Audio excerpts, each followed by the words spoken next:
jìnnà sí wọn bí sánmọ̀ sílẹ̀ o ara ló ń ta wọn ṣe mọ́ o náà bá sunkún sójú bẹ̀rẹ̀ má ti fi gbé sọ kó fẹ́ yẹ ẹyẹ kó lọ ìgbé sọnù sígbó wọ́n dúró títí ọwọ́ wọn ò tó ìṣó máa ṣe ta ní kókó ṣòkòtò tí olókùn ó dá kìtìyàn ó dórí àwọn lọ́tẹ̀ o.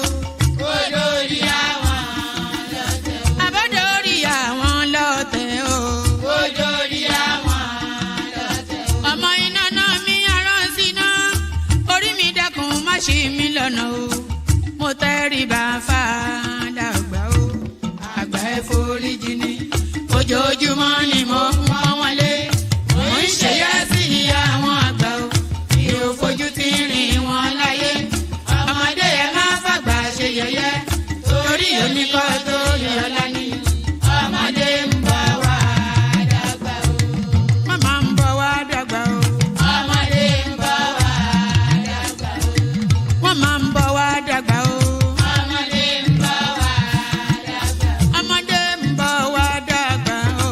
Ọmọdé ń bọ̀ wá dàgbà. Bọ́lájú kòkòrò bá pẹran nígbó tó bá fúnra ẹ̀ pín ló dára jù o. Kọ̀wé mi á jẹ́ dàgbà o. Èyí mo rí màrò ẹ̀kọ́ gbogbo náà ní ilé ayé. Sùúrù ní ṣẹ́gun ohun gbogbo. Ẹ má ṣèké mo ní ẹ má dalẹ̀.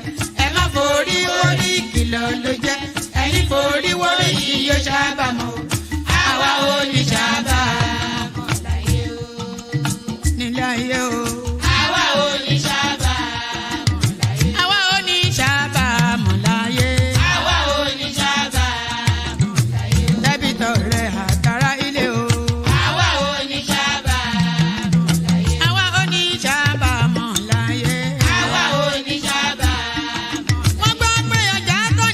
Ṣòkòtò wọn múra wọn sáré kẹrù sọkọ o àyànmọ ògbóògùn o wọn ò béèrè lọ́wọ́ orí mórí lọmọ mẹ́wàá lọ ìyàwó ohun tí ẹ wá lọ sí Ṣòkòtò ohun rẹ lágbo Ṣòkòtò mo sọ àkúnlẹ̀yàn ọmọ ẹ̀dá láyé kò lè yí padà mo ń tẹnu mọ́ o olórí làlá bàrò orí làlá bàrò olórí làlá bàrò olórí làlá bàrò olórí làlá bàrò orí mi gbé mi níjà o olórí làlá bàrò làlá bàrò olórí làlá bàrò oríjà jogun ìkànnì wọn rí má fi wá fáyé mu nílé ayé wa o olúwa àgbẹ̀ wa níyà o àmì nílé ayé wa ó tilẹ̀ jẹ́ pé ọ̀tá kọ́ ni wá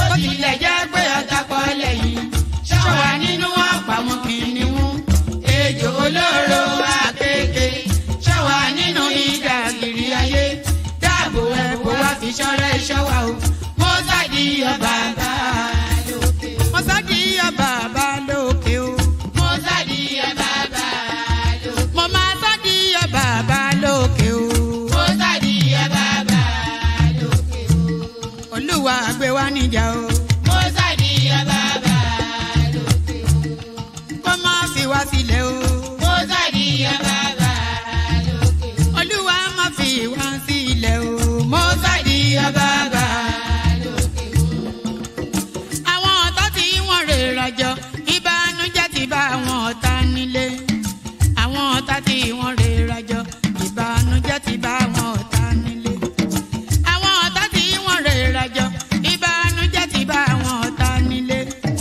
àwọn ọ̀tá tí wọ́n rè rajọ ìbànújẹ́ ti bá àwọn ọ̀tá nílé bí wọ́n ti ro ti wá sí nínú ilé bẹ́ẹ̀ ni kó jẹ́ tiwọn. Kò pẹ́ dì kó wáyé pẹ́ dì kò pẹ́ dì ní máa nà pẹ́ dì maganar malin za o da ake shai a Kano ya ce mana kar mu sake Abdullahi Aziz ka a galakar ka muke political advisor na shi kake ka kula mu kwarai dan kar ka sake a gidan zagaba mai mana alfarma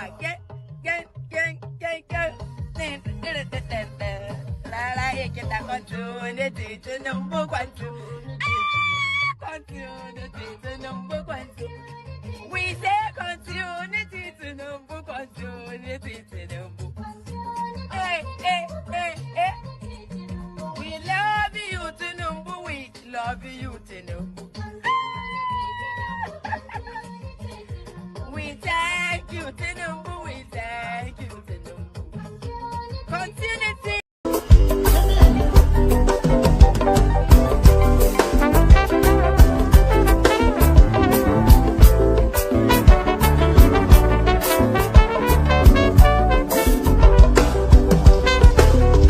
I don't suffer, no be small.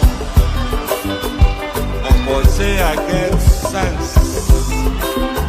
Poverty no good at all. Now it make I join this business. For one night, no be deep. It's once again, everybody be there. If anybody follow Mugu, my brother, chopper. National Airport, National Stadium, President, my sister, brother, I be the master. Oh, Iboma, I go chop your dollar. I go take your money, disappear. For one time in love.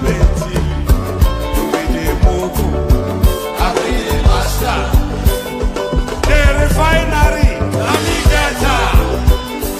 the contract, but you won't pay me some more money. They can't bring down.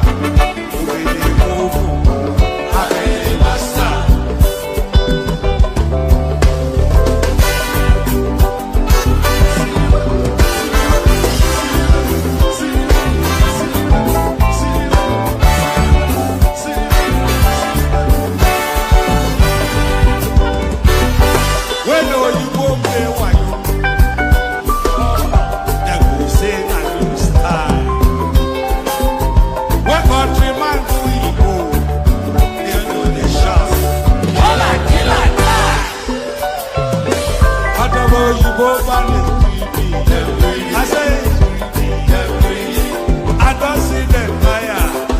That's why when they run enter my telephone, I will show them fire. National Airport, National Stadium,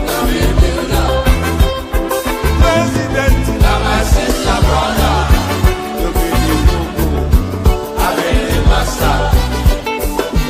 Refinery,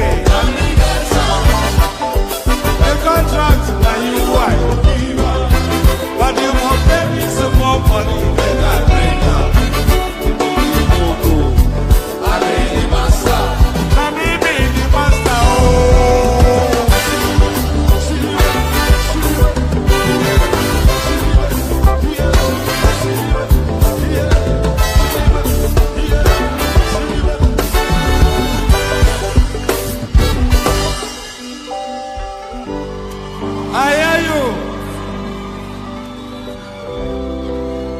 You know, when I came here earlier for the sound check, I didn't check the sound because I didn't have any interest in checking any sound. I know the sound will come.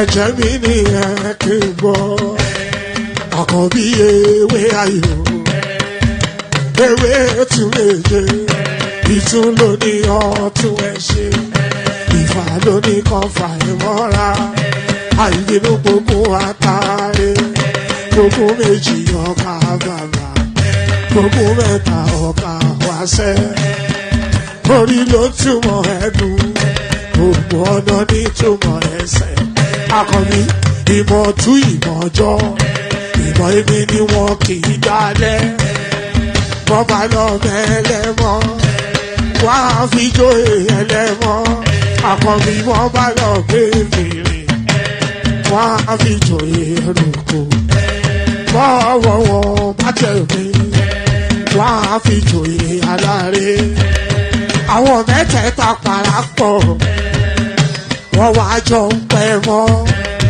ẹ̀ẹ́mọ́ olóko jẹ wọ́n pa Akíntọ́lá ọmọ Ògún wọ́n pàdé ìyọ̀dà ọmọ àtàlàbọ̀bà àkọ́bí wọ́n pàdé ṣàtàdàdẹ ọmọ bá Ìjẹ̀bú mèrè aṣíwájú odò gbólùkẹrẹ ajagun lólòdì ọ̀run tó bá ṣe pé tìyẹ tó bá ṣe pé tìyẹ lọ bá ń darí jọ wí àpérò mi kún gbọ́wọ́ ọgọ́ ti ṣìgìdì máa gbé àgẹ́tì ló máa ń gbé àyàn tí ìlàyàn ewúrẹ́ ọlọ́run dákun má padà lẹ́yìn ẹ kó má gbàgbé ọ̀rọ̀ tẹ́ aṣíwájú ọlọ́run dákun má padà lẹ́yìn ẹ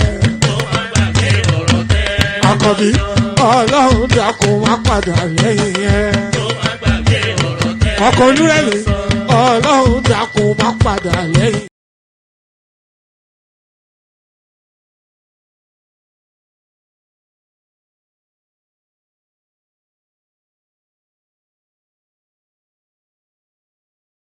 Sure, I'm hearing myself twice over, but there it is right there. Oloma Pada Lenye, the DKC Mba of Anambra State, Bola Ahmed Tinubu, the DKC Mba of Anambra State. So put that in your pipe and smoke it. Put that in your pipe and smoke it. Good day to you, good to be in your company and all that. Good day to you, good to be in your company, and how are you?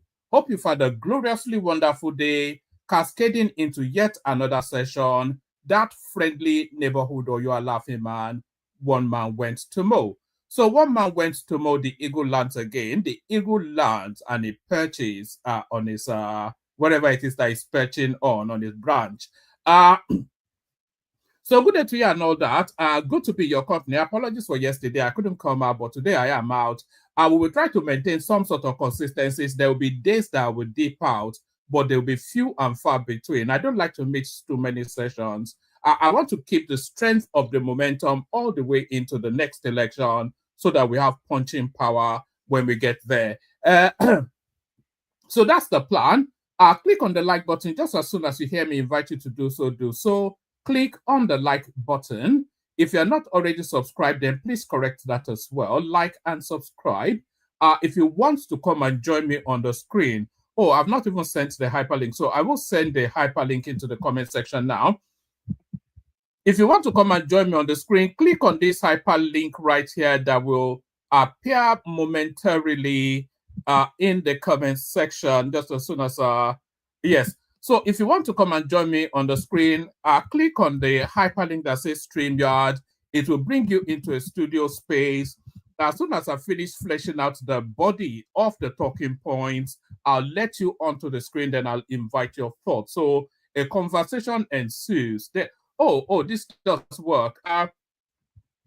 If you look to the left of your screen, by the way, there's a new innovation then showing the comments. So as people comment, then it will be showing right there on the screen.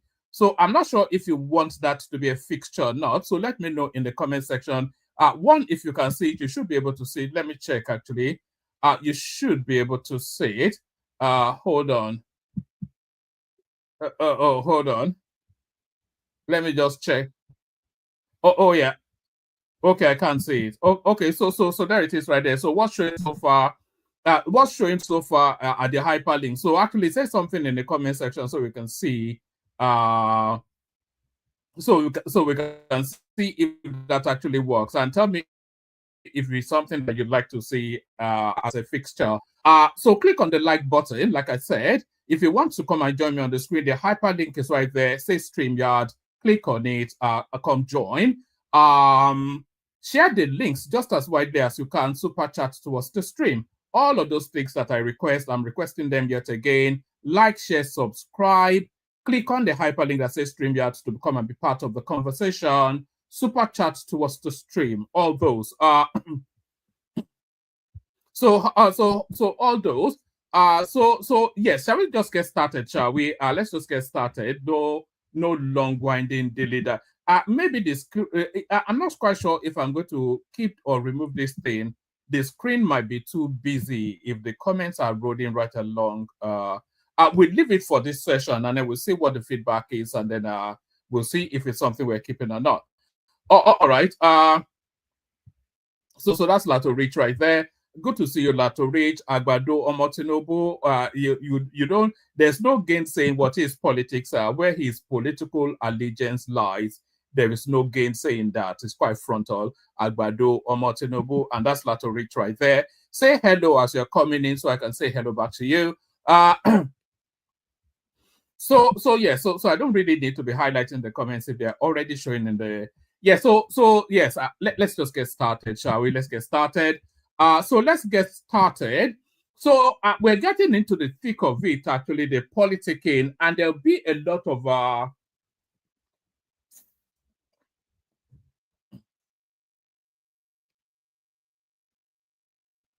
pardon me, I just had to go for water. There'll be a lot of posturing, there'll be a lot of chest pumping, and there will be a lot of braggadocio. All of that coming out within the cycle. There'll be a lot of people acting macho and people trying to be alpha. All of that will be in play. 2027 coalition, we held a very important meeting at 8 p.m. to ensure President Tinubu goes back to Lagos. The mini-me from Kaduna, that's the person in play, El-Rufai. 2027 coalition, we held a very important meeting at 8 p.m. to ensure President Tinubu goes back to Lagos. The short little man from Kaduna State punching above his weight. Former Kaduna State Governor Nasir El-Rufai on Wednesday disclosed that the coalition movement towards the 2027 elections remains fully on course. The former governor, who spoke on Wednesday at the Arewa Tech Fest in Katsina. Why would something like a tech fest be holding in Katsina? Katsina is not known for many things, and certainly not known for technology. They're not the two things that we know Katsina for is religious extremism, barbarism, terrorism, banditry, and cattle. So why would anybody go and hold a technology festival in Katsina State? That is then just to tell you then that it was nothing other than just a political meetup that they were trying to give a fancy title. Just how ridiculous is that idea of all of the, even if they held it in Kaduna, you still argue that Kaduna is not suited, but they seem to have some sort of intellectuals there. But Katsina, why would they hold a tech fest in Katsina?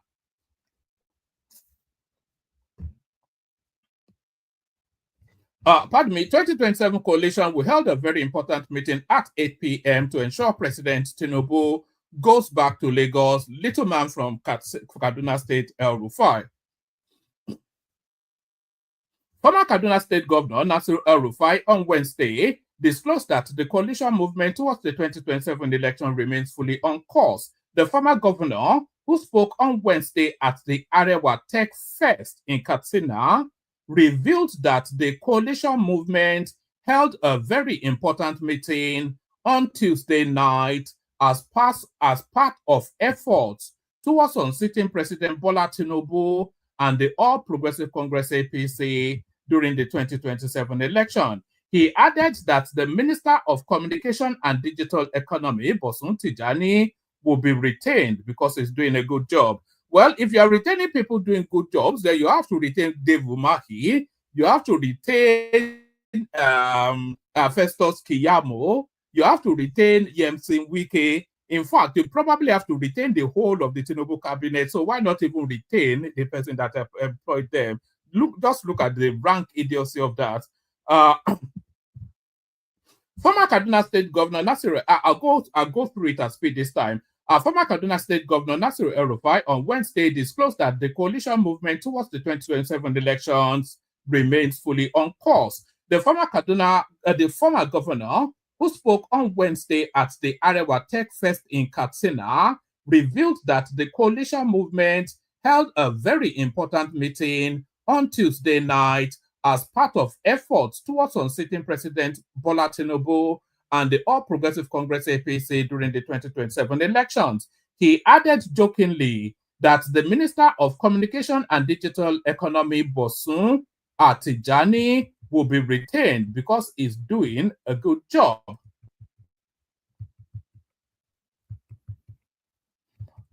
And by the way, the fact that they're holding this meeting is quite pointed in Katsina is quite pointed because, of course, that is the ancestral home of the Fulanis within the Nigerian space, and that, of course, Buhari's home as well. Our entire team came to Katsina yesterday, not only to work with the Katsina state government to carry out the preparation for this event, but they had come because yesterday at 8 p.m., there was a very important meeting of the coalition we're putting together to ensure that President Tinubu goes back to Lagos. Thoughts, that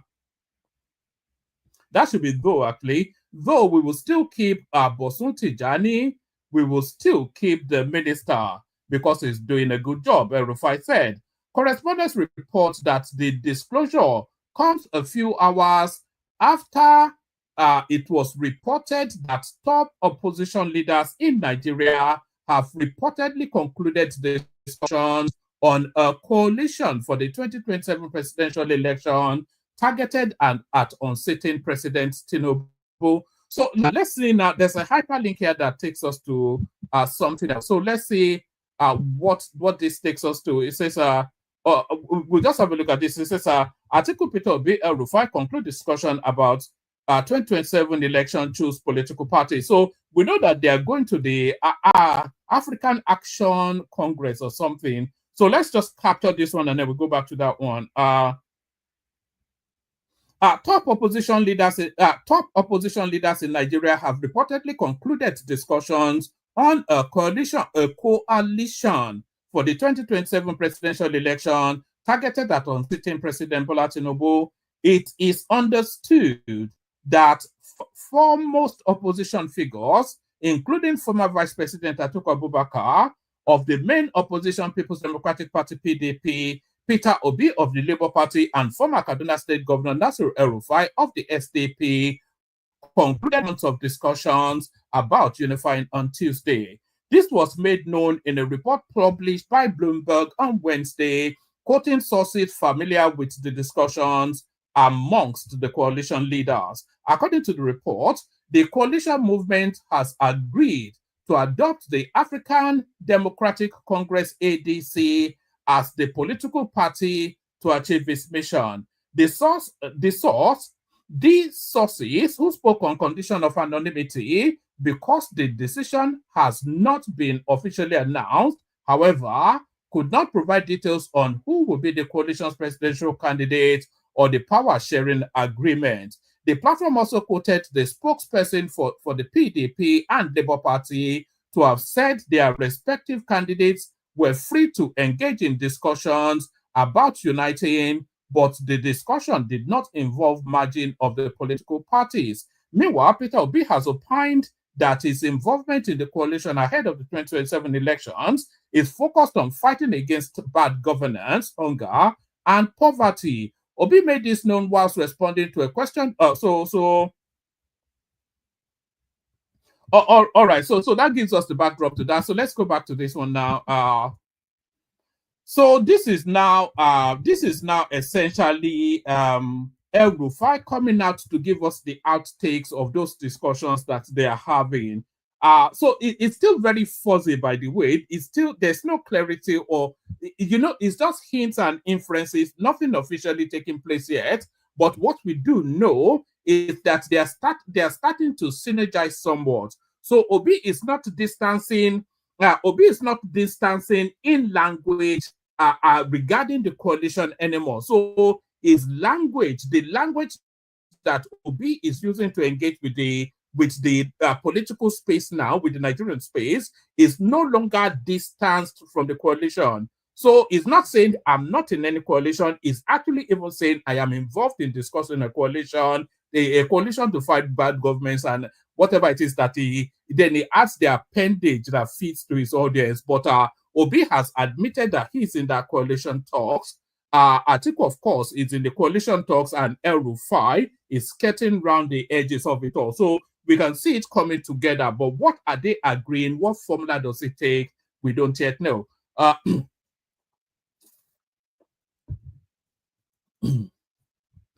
All right, one more time for luck. 2027 coalition, we held a very important meeting at 8 p.m. to ensure President Bola Tinubu goes back to Lagos. Little man from Kaduna State, El-Rufai. Former Kaduna State Governor Nasir El-Rufai on Wednesday disclosed that the coalition movement towards the 2027 election remains fully on course. The former governor, who spoke on Wednesday at the Arewa Tech Fest in Katsina, revealed that the coalition movement held a very important meeting on Tuesday night as part of efforts towards unseating President Bola Tinubu and the All Progressive Congress APC during the 2027 election. He added jokingly that Minister of Communications and Digital Economy Bosun Tijani would be retained because he's doing a good job. Our entire team came to Katsina yesterday, not only to work with the Katsina State Governor or government to carry out the preparation for this event, but they had come because yesterday at 8 p.m. there was a very important meeting of the coalition we're putting together to ensure that President Tinubu goes back to Lagos.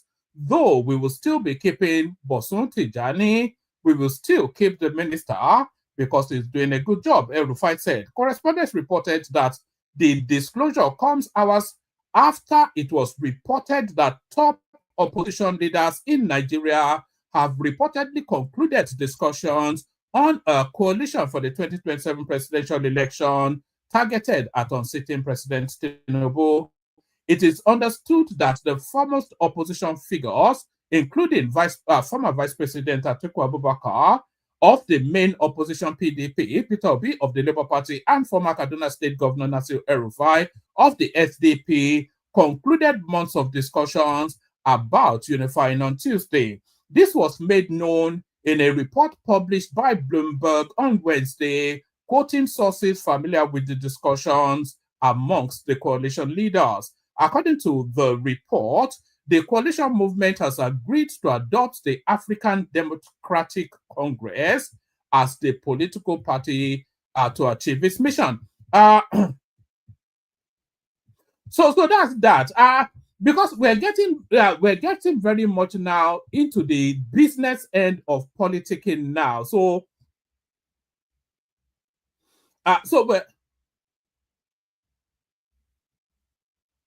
what am I repeating, Niger man? So we're getting now very much to the business end of the politicking now. Everybody now has to take whatever shape or form that they are likely to take, and this is what we're seeing playing out now. So that's that.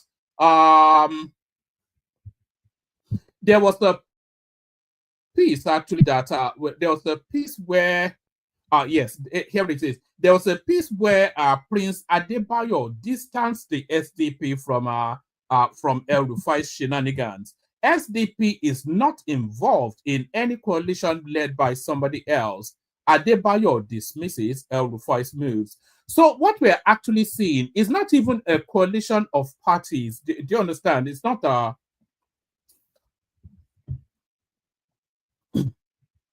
What we're seeing is not a coalition of parties. It's a convergence of individual political interest. So once their interest, once they can align their interest to some sort of synergy, then they will pack that interest into a political vehicle. So there's no coalition taking place, because for you to coalesce politically, then political parties have to come together. PDP has distanced itself from the coalition.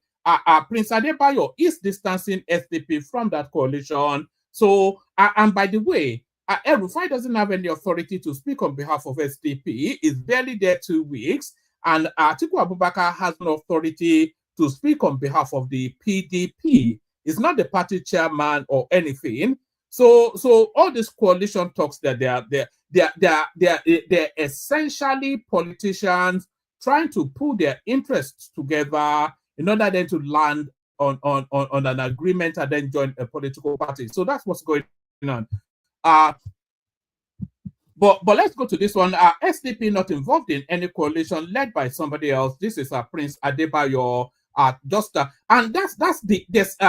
is a subplot to what is going on actually, because they're starting to we're starting to see the green shoots of internal wranglings within the SDP, with Prince Adebayo wanting to assert his preeminence and El-Rufai trying to usurp the party. So there's that internal, you can see the little frisson happening on the sidelines of the SDP right there. So El-Rufai now self-appoints as the spokesperson for the SDP, and Prince Adebayo often then comes out to say, no, I am the authority here. SDP not involved in any coalition led by somebody else. Adebayo dismisses El-Rufai's moves.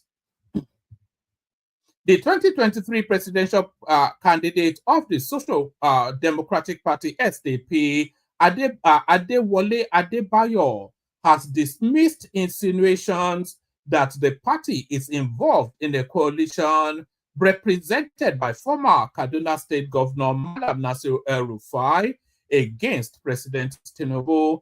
Correspondents recall that El-Rufai dumped the ruling All Progressive Party APC for the SDP in March and has since been campaigning for an opposition coalition to wrest power from Tinubu in 2027. El-Rufai has also been wooing other opposition politicians and political leaders to join the SDP to form an alliance against the APC. However, in an interview on Channels Television on Wednesday, Adebayo distanced the SDP from El-Rufai's coalition campaign, stating that the former governor is not representing the party in any coalition talks. He added that the leadership of the party has not assigned anyone to speak or negotiate on his behalf. He said, the SDP is not involved in any coalition led by somebody else, but I can tell you, and the SDP that should be that I can tell you, but I'm not sure. Pardon me.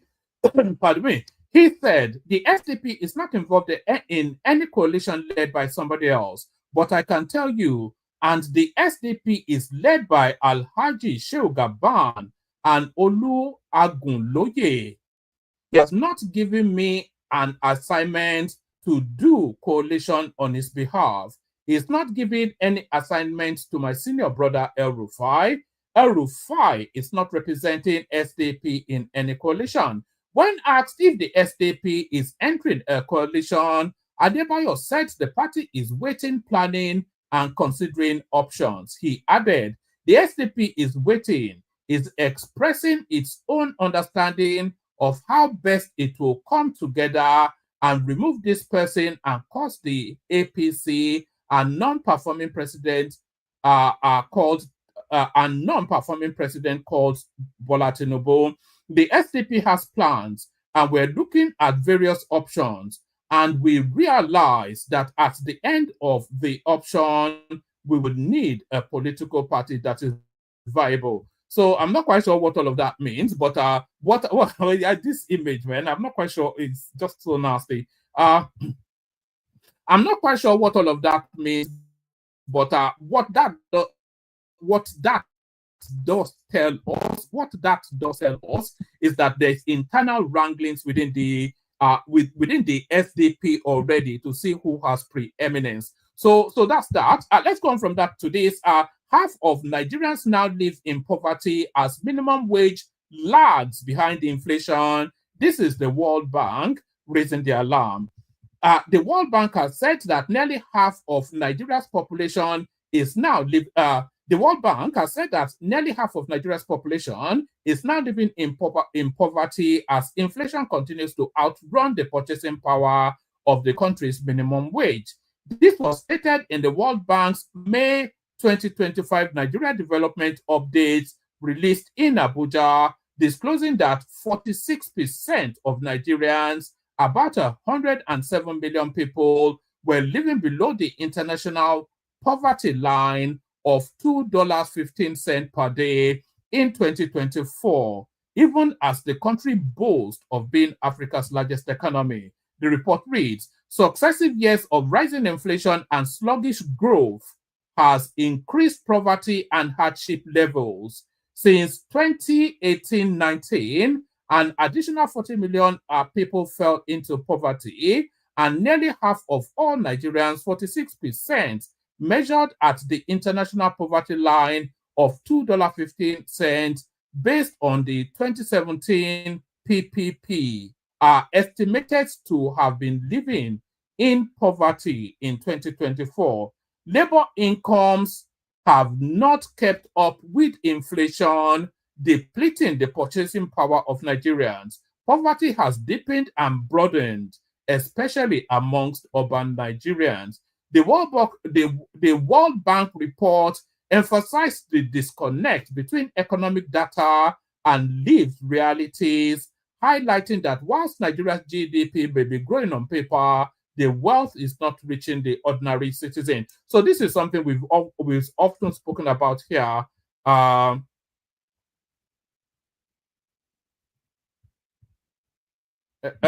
we safe from this? Okay, okay, let's just, okay. All right. Hold on. There's a character here that. Just hold on 1 second. All right. Don't worry. You tell us all about it in a moment, Niger nigga. All right. All right. So, where was I? So yes. So that's the World Bank being alarmist as always. So that's alarms from the World Bank right there. Let's go from alarms from the World Bank to other matters. So now I saw this just as a headline. I don't even know what the body of it is, but I saw this just as a headline, and it struck me as somewhat curious. Nigerians are now approved to earn in dollars in 2025. So what does this mean? What does this mean? I will just have a look. If it doesn't mean anything, we'll abandon it quickly. The year is coming to an end. What's this even? What does this mean? I'm not sure if this means anything. I saw the headline, but it doesn't look like a government position. It looks like just an opinion of somebody. So let's just let's move on swiftly and quickly from that. So we move on swiftly and we move on quickly. Traders lament as demand for rice remains low, even as price crashed by 22,000 naira again. So yes, I was going to actually wrap a session right around this. Actually, the price of food, especially,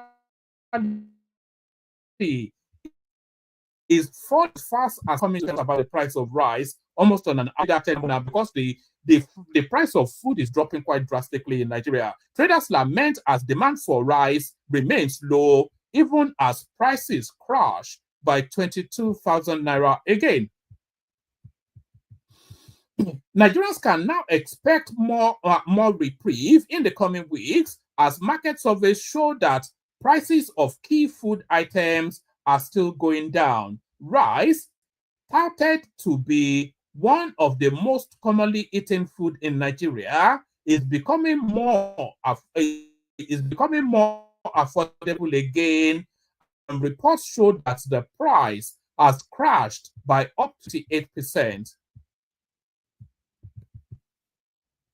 According to a report by S&P Global, a 50 kg bag of rice now sells for about 58,000 naira in some parts of Nigeria, particularly in remote areas. This is a major drop from the 80,000 naira it sold for in March and the 65,000 naira it sold for a couple of weeks ago. The price of rice began its steep ascent in 2016. Following the decision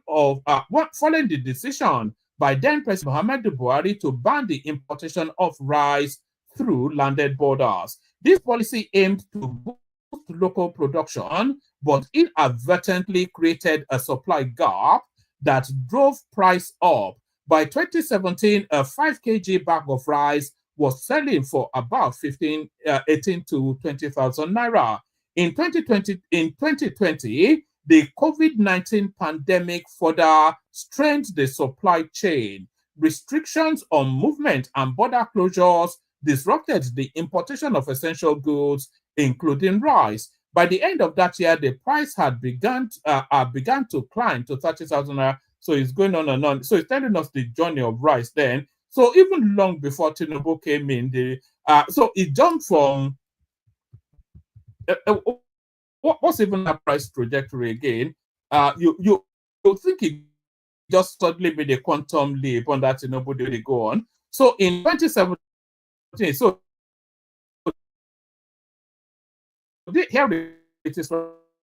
Although a Kenya will come here and tell you that I was selling for 5 naira, that was in 2017. Then in 2020, it made a quantum leap to 30,000 naira. The situation wasn't in 2021 due to a combination of insecurity in the rice producing regions, flood, and the continued devaluation of the naira. These factors pushed the price to 50,000 naira by 2022. So by 2022, even long before Tinubu even before Tinubu became president, never mind long before he removed subsidy on it was selling for 50,000 naira in 2022, long before Tinubu became president, and it's now selling for 58,000 naira now, even though the naira has been free floated. So do you see? Do you see now? So it's pushing it back to affordability. So there it is right there. With the absence of duties on the commodity, the country is massively importing the product into West Africa, with warehouses in the Republic of Benin reported to be filled.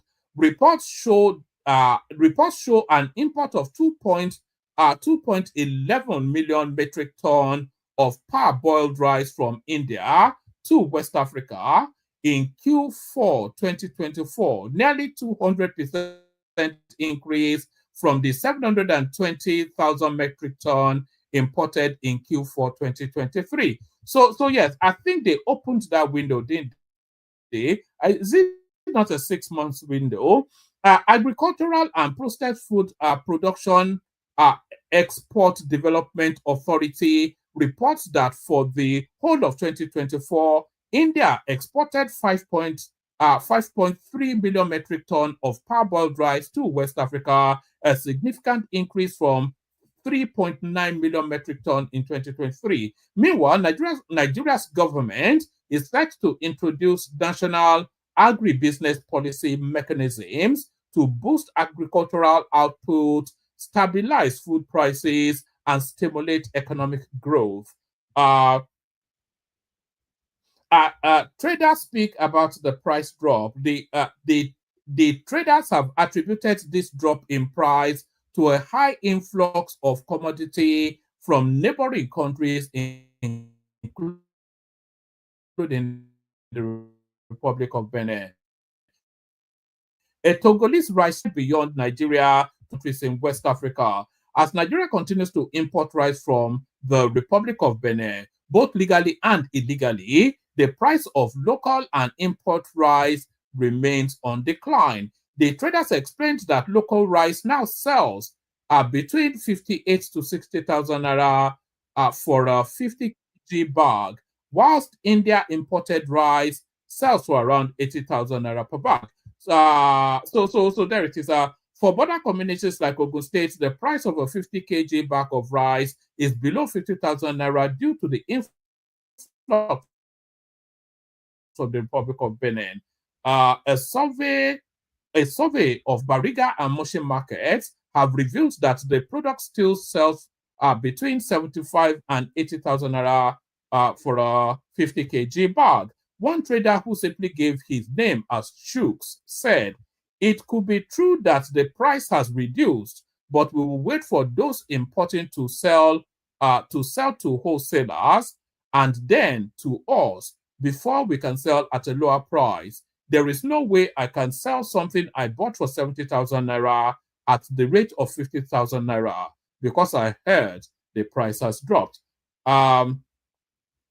Amidst the price drop, demand has remained low, raising concerns about the decline in the purchasing power of Nigerians and their inability to afford good food. A recent report suggested that Nigerians may be currently spending all their income on food, with some families now skipping meals to get by. So that would be a tragedy, wouldn't it, if they were having to skip meals? When you guys are throwing food away abroad, people cannot even eat in Nigeria. So that's the never-ending saga that is the price of rice in Nigeria. So now, what did Peter Obi go to do in Rome? You wonder. You think he went there for to go and visit the Pope, Abi? He went there to go and beg Tinubu not to shut down his business. That's what he went there to do. Here it is. Peter Obi went to Rome to plead with Tinubu over Fidelity Bank's 225 billion naira debt, not for people's inauguration. Just a few paragraphs from this. Contrary to claims suggesting otherwise, former Labour Party presidential candidate Peter Obi's recent visit to Rome was not a ceremonial religious trip, but a high-stake political move aimed at saving Fidelity Bank PLC from financial collapse. Sources familiar with the matter told correspondents that Obi, a former chairman of Fidelity Bank in the early 2000s, who still holds a significant stake in the institution, traveled to the Vatican to meet President Bola Tinubu over the bank's looming 225 billion naira judgment debt. The debt arose from a long-running legal battle with Ibadan-based Segacom Concept Limited. A recent Supreme Court decision upheld earlier rulings that held Fidelity Bank jointly and severally liable alongside construction firm G Kappa PLC for massive special damages tied to rental income losses on luxury Ikoyi property. What has this got to do with Tinubu, though? That's the thing. With daily compound interest of 19.5% per annum, the debt has ballooned to $139 million, equivalent of 224 billion naira as of May 2025. According to insiders, Obi had earlier attempted to build consensus on the issue by meeting key Nigerian political figures, including Lagos State Governor Babajide Sanwo-Olu, the Ooni of Ife, and the former Ekiti State Governor Fayose and Kayode Fayemi. Fayemi eventually agreed to accompany Obi to Rome in a last-ditch effort to arrange an interface with President Tinubu. Peter Obi's visit to Rome was to meet President Tinubu to help intervene and prevent the bankruptcy of Fidelity Bank over the issue, one of the sources said. Prior to visiting Rome to meet President Tinubu, Peter Obi had met Lagos State Governor Babajide Sanwo-Olu, the Ooni of Ife, former Ekiti State Governor Ayodele Fayose, and eventually former Ekiti State Governor Kayode Fayomi, who accompanied him to Rome to solve the problem. However, the presidency reportedly resisted holding such a meeting behind closed doors, insisting that any interaction with the president must take place in public view. That was the reason why Obi met President Tinubu at the Vatican, the source said. This prompted the strategic appearance of both Obi and Fayemi at the installation mass of Pope Leo XIV on Sunday, where they greeted Tinubu during the global event attended by dignitaries and world leaders. So apparently, allegedly, this falls under apparently allegedly, but that's that a lot of people actually saying that. So it looks as though people are well interested in that. So that's a big cutting shadow. So let's go. Who doesn't know that Obi is a shady character? That person then is having some sort of brain dysfunction. DSS was not involved in Nnamdi Kanu's arrest in Kenya, witness tells court. So who snatched him then? A Department of State Services DSS operative identified as BBB told the Federal High Court in Abuja on Wednesday, May the 21st, that the agency had no role in the arrest of Nnamdi Kanu, leader of the proscribed indigenous people of Biafra IPOB in Kenya. We did not arrest Kanu in Kenya, BBB said during cross-examination by Kanu's lawyer, Paul Erokoro SAN. DSS did not kidnap Nnamdi Kanu in Kenya. So how did he get to Nigeria then? Somebody must have kidnapped him. Did he come to Nigeria via his own free will? Is that what the suggestion is? By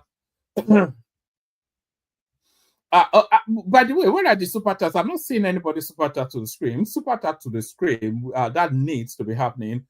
Testifying as the second prosecution witness before Justice James Omotosho, the DSS officer stated that the service deals strictly with internal security and does not conduct foreign operations.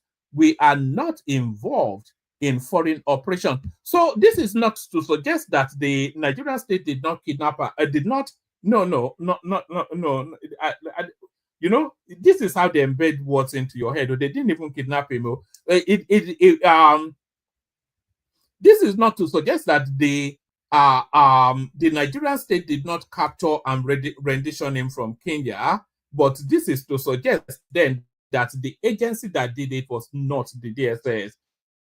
So this is so it's just making a thin distinction. So it's not exonerating the Nigerian state, it's excluding its own agency. Testifying as the second prosecution witness before Justice James Omotosho, the DSS officer stated that the service deals strictly with internal security and does not conduct foreign operations. We are not involved in foreign missions. The DSS operates within Nigeria, he added. On whether Radio Biafra was still operational, BBB said he was unsure, but confirmed. Kanu told us he is the founder of Radio Biafra.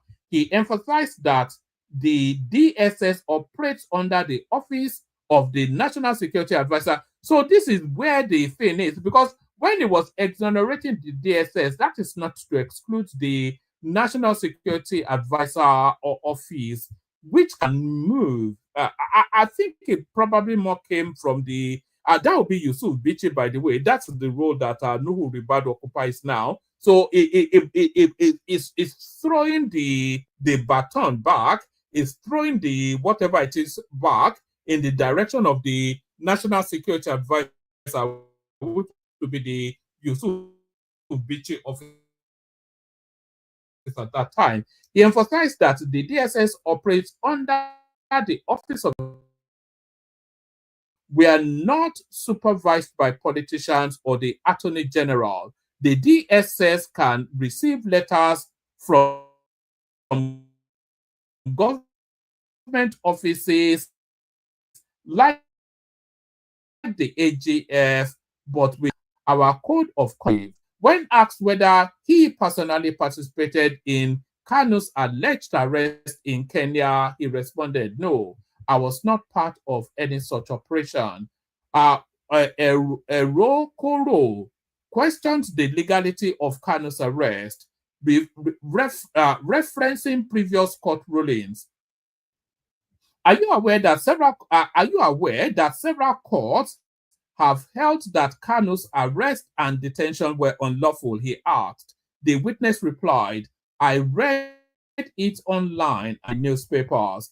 The defense, so there it is right there. So essentially, the guy just exonerating DSS, said it wasn't us. That's not to say it wasn't done by the government, but it certainly wasn't done by my agency. So that's what that tells us. So what's this now? Next piece. Yes, is this still this Lagos is smelling thing that these people are doing? I received threats for saying Lagos is smelling.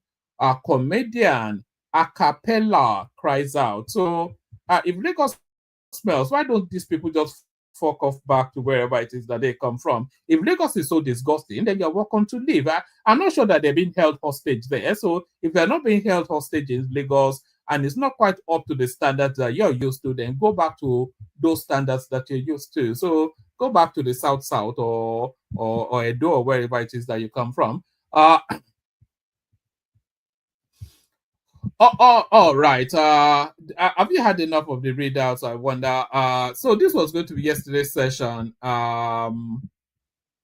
This is the white flag of surrender by Jandor, the PDP candidate in the Lagos State gubernatorial 2023. Sanwo-Olu's gentle style defeated me in 2023. Jandor confesses after return to APC. So, the People's Democratic Party, PDP governorship candidate in the 2023 Lagos State election, Dr. Abdulaziz Olajide Adediran, popularly known as Jandor, has admitted that Governor Babajide Sanwo-Olu's calm and gentle disposition was a key reason he lost the election. Speaking to journalists on Tuesday after a closed-door meeting with the governor at Lagos State House in Ikeja, Jandor described Sanwo-Olu as warm, composed, and difficult to provoke, even during the heat of campaign. So you find that a little bit with Tinubu as well. It's very difficult to rattle these people. So it's very difficult to draw them into a street fight. That's what we're saying. He said, Mr. Governor was very warm. I have said it before and I'll say it again. He is truly a gentleman. There was nothing I didn't do to provoke him. I poked and poked, but he remained calm throughout. This is one of the reasons he retained the governorship of Lagos State.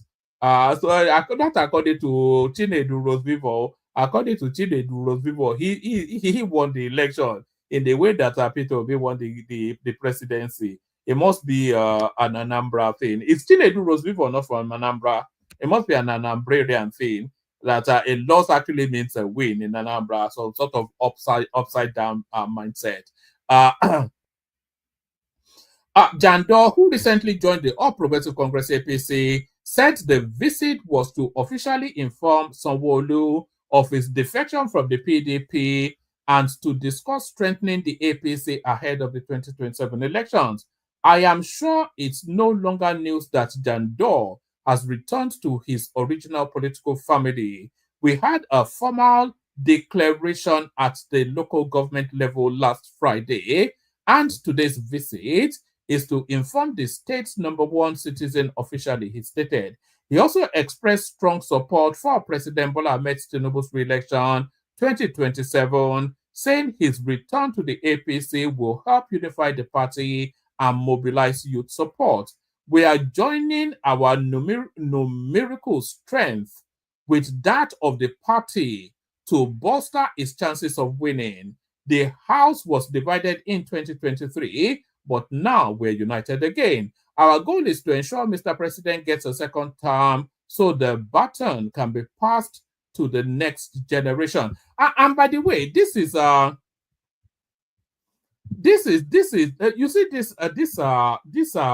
this sentence right here. You see this sentence right here is central to everything. It's not the first half of it, but the last half of it. So the House. Okay, let me just start. Where's the?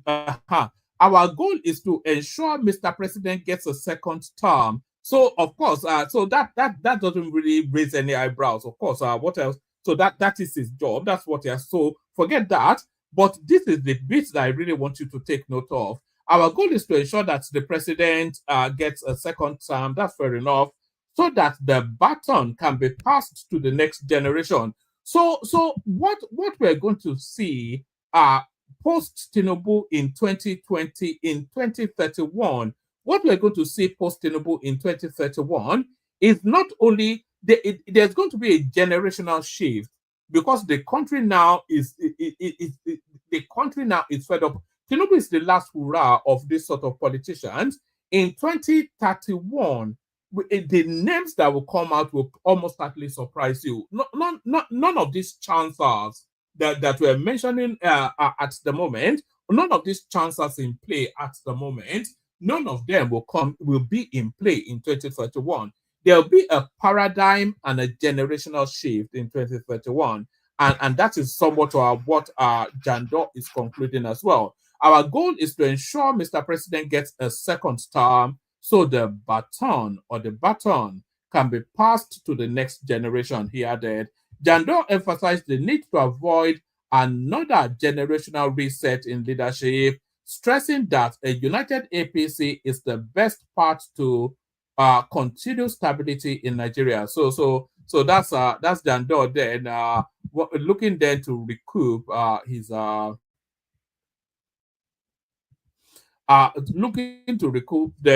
expenses from the last election. Hold on. All right, so that's Jandor looking to recoup. Let me send the link again. Nobody in the studio at the moment. If you want the conversation, you have to hop on. So that's Jandor looking to recoup. So now this one right here. Hungry Nigerians, not defecting politicians, will determine 2027. This is Seyi Makinde. So there are so many moving parts happening in politics at the moment. So let me tell you, let me break it down for you so you know where you're looking. So there are so many factors that will come into play. There will still be a three-pronged race in 2027. So hold that first as a sacrosanct. There'll be a three-pronged race in 2027. So there'll be a three-pronged race, but how would those three prong? So the first prong of the three will be Tinubu Shettima bill. No controversies there. Nothing to be surprised about, caught off guard there. So there is that. Then there will be a PDP prong as well. Of course, the PDP will be in play in 2027. So there's that as well. But then there'll be a third factor. So that third factor then will be the amalgama of El-Rufai, Atiku Abubakar, Peter Obi, with Abubakar Malami using some of the stolen funds of the Buhari administration to fund that space. So that will be the third prong. So the Labour Party of 2023 will be ADC now, or Action Democratic, whatever it is that they're going to. So they'll all move in there and do one more push. So now, Atiku is not going to be the PDP candidate. I think everybody's already that's already taking shape, and everybody is already realizing that. So Atiku is not going to be the PDP candidate. Atiku will announce his defection from the PDP imminently. So that will happen. And then it will move along with the stragglers, the deplorables that are tagged along with him. They will be El-Rufai, etc., and they go and park in some special purpose vehicle in the similarly to how Peter Obi used Labour Party as a special purpose vehicle in 2027. So stay with me. Oh. So we have the APC already. So that's standardized. There's nothing to say there, no controversy there. That doesn't come as a surprise to anyone. Tinubu Shetima,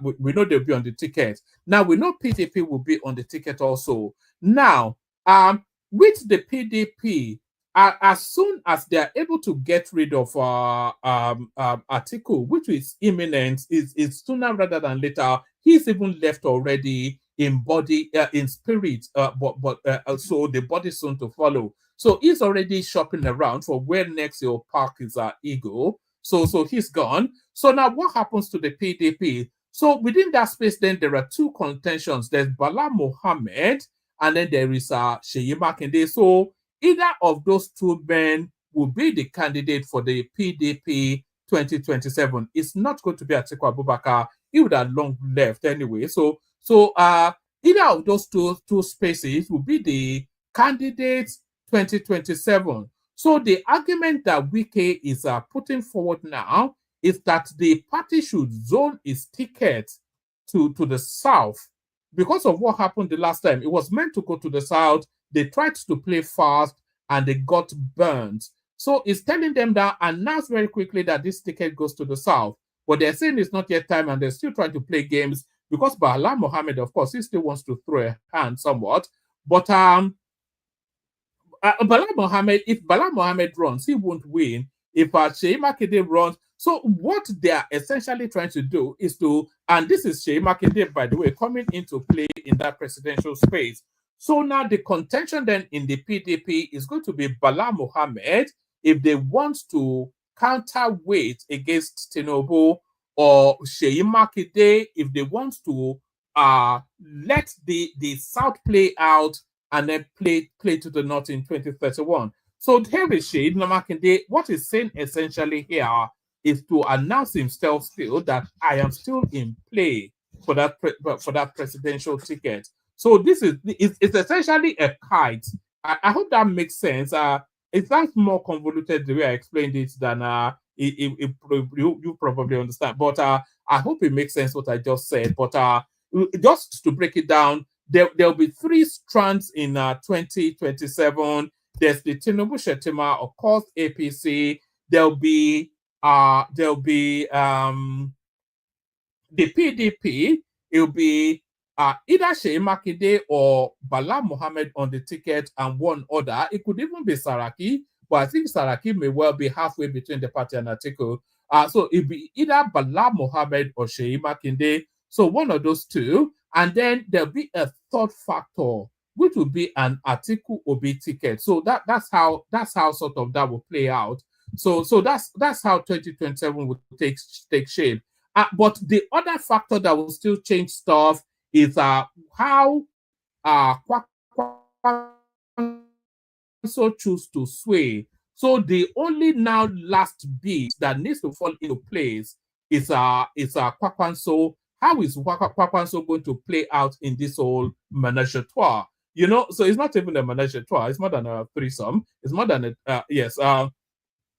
Yes, it is a menage a trois, and it is a threesome. So how would Kwakwanso play in all of the goings on? So that's the last final. So Kwakwanso is the last final bit. We know what's happening with everyone else, but Kwakwanso, we somewhat know what Kwakwanso is likely to do as well, but he has not yet formalized the position. But sadly, Peter Obi, El-Rufai, Atiku, they will go and pack into some basket of the deplorable sort of political vehicle and do their and cannibalize each other.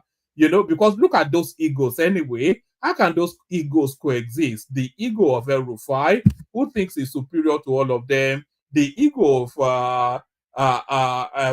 Atiku, who thinks he's gaming everybody and he has a right to the presidency. And Peter Obi, who tries to play, who he thinks he's playing sleight of hand, trying to play simple-minded, but scheming and so they will cannibalize each other ultimately. That's just what will happen in that space. The last one, and then we'll see if somebody turns up. If nobody turns up, we call it a day. 2025 UTME results error. I almost resigned. Oloyede. So that is the czar then of JAM telling us just how pain the was by what happened. So that's that. So that's that. All right. Let me send the link again. Actually, see if anybody will come in. So that's the link right there. So let's rattle through the. Oh, look at that. That's not even showing. Oh, all right. So let's rattle through the clips that we do have, and then we see where we land. So let's rattle through the clips.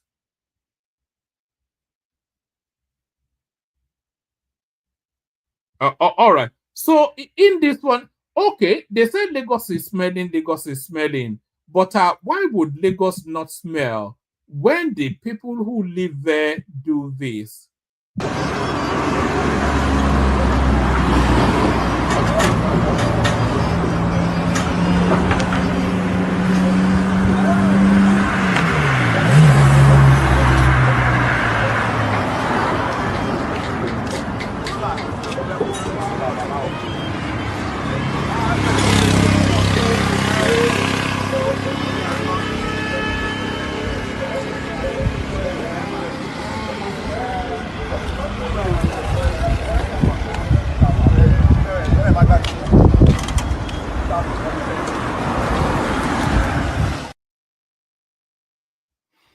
It's unbelievable. What sort of mindset even?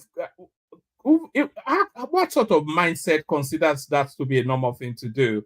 You know, these savages, man, they just come into Lagos and this is why I said though, people should be getting visas to come into Lagos. They should be going through an orientation to be able to live in Lagos, and that just enhances that mindset. So just all manners of savages in Lagos. This is El-Rufai saying in audio visual what I just read to you earlier on. It was a very important meeting of the coalition we are putting together to ensure that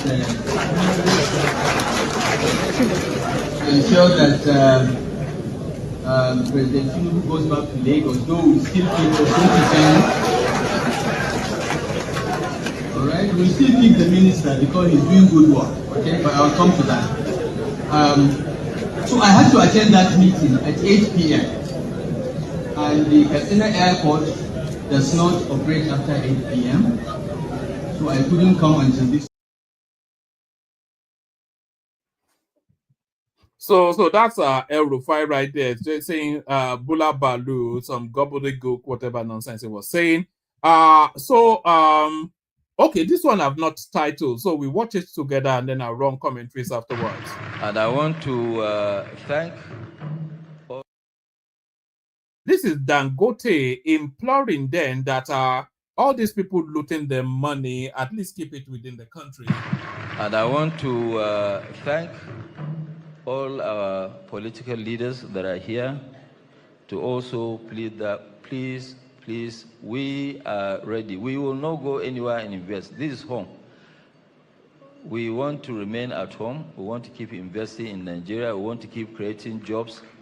And nobody will take a dime to his grave. So if nobody will take a dime to his grave, what will give us the satisfaction of even being human beings is to make sure that we impact the lives of other people. Impacting lives of other people is by massively creating jobs. We'll keep creating jobs. Thank you.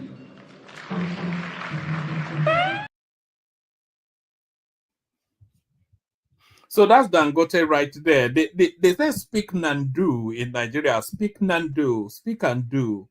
He's actually leading by example. You know, a good chunk of his wealth is invested in Nigeria. So he believes in the Nigerian project and is inviting his fellow looters to join him in that belief. So here is Dino Melaye calling calling time on Buhari. It is very, very funny that President Muhammad Buhari has gone to London to attend the Global Education Summit. It is funny and it is putting Nigeria in a very bad shape because I'm wondering what will President Muhammad Buhari be discussing in a Global Education Summit. This is a man, this is President Muhammad Buhari that is a school that has a certificate, secondary school certificate, a school cert failure, and unfortunately that certificate is even missing. We have not seen it, there's no copy of it, and you are going to a global education summit where you have professors emeritus, where you have intellectually mobile characters, where you have people with very high global intellectual IQ. And Buhari is going to sit down and discuss what in a global education summit. I was even thinking that he would send somebody like Professor Yemi Osinbajo, his vice president, to go and interact. Because I don't know, except the president will be deaf and dumb during the summit, except he will just go there and be an observer.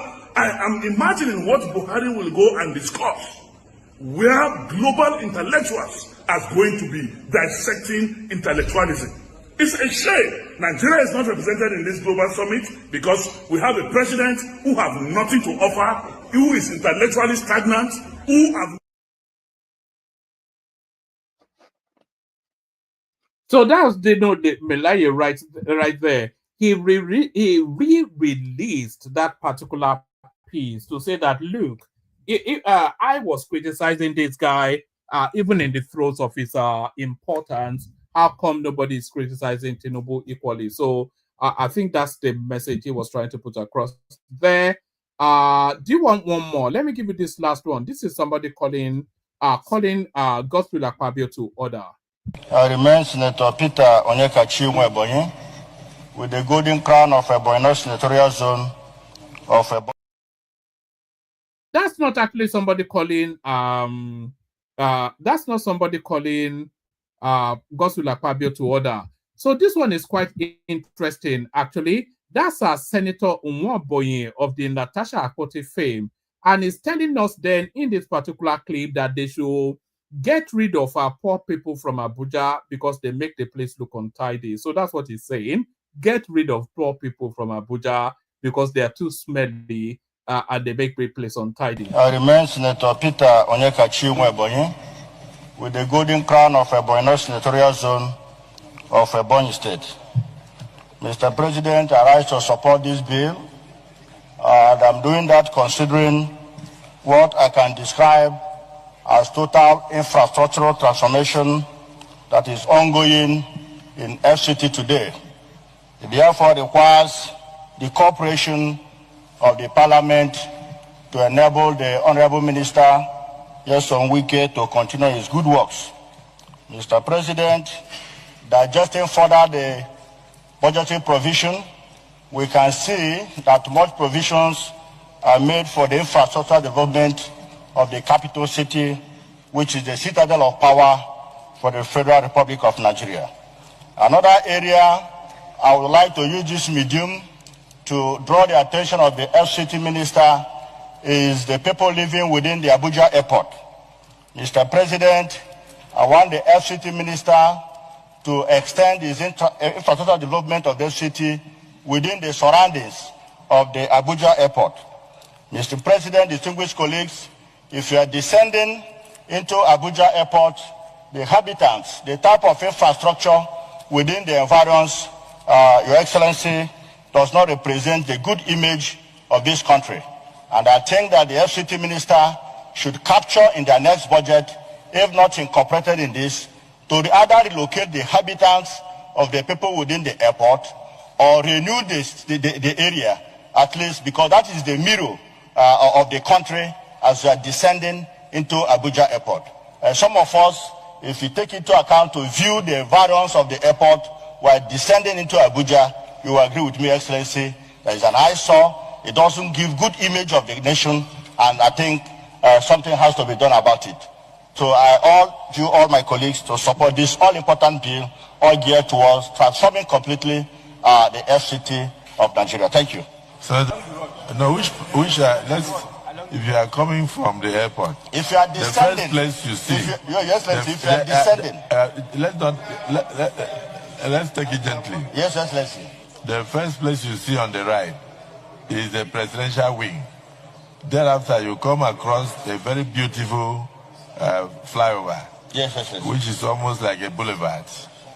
You understand? And you now descend towards the road that comes to the airport. Then when you get to the airport road, you now see 8 lanes, yes, complete with street lights. Yes, Excellency. Particularly in the night, very beautiful. Yes, Excellency. And all that. So, which part gives you cramps in your stomach? It's the back of the airport, yes, Excellency. At the back of the airport. That when you are inside the plane. Yes, Excellency. That is somebody's village, oh. Yes, Excellency. But it's within the capital territory. No, and there is no how, if you are landing. The owners of that village, those are their houses. That's what they can afford. But are you saying that we should go to those villages and evacuate them so that when your plane is coming down, what you will see high rises? Your Excellency. No, I want to understand. Yes, Your Excellency. You are talking about when you look out of the window. Yes, Your Excellency. You want to see beautiful Chinese infrastructure. Yes, Your Excellency. But that is what that place belongs to people. No, Your Excellency, this is the capital territory of Nigeria, and we are talking of the image of the nation. Okay, so the image of the nation starts with when your plane is descending. Your Excellency. And then you look at. What happens in a place like Akwa Ibom? When you descend, you see water, and you see creeks. So we should eliminate the creeks and close them. No, Your Excellency. So that it will not spoil your eyes. Your Excellency. That is the image of the nation. Your Excellency, everybody that uses Abuja Airport will agree with me, sir. But the issue is, what do we do? What do we do? Okay. Distinguished colleagues, all those that use Abuja Airport, all those that use Abuja Airport, do you agree with him? Those in support say aye. No, those in support say aye. Those against say nay. The nays have it. So there's a lot of disagreement. This is Senator Abiru.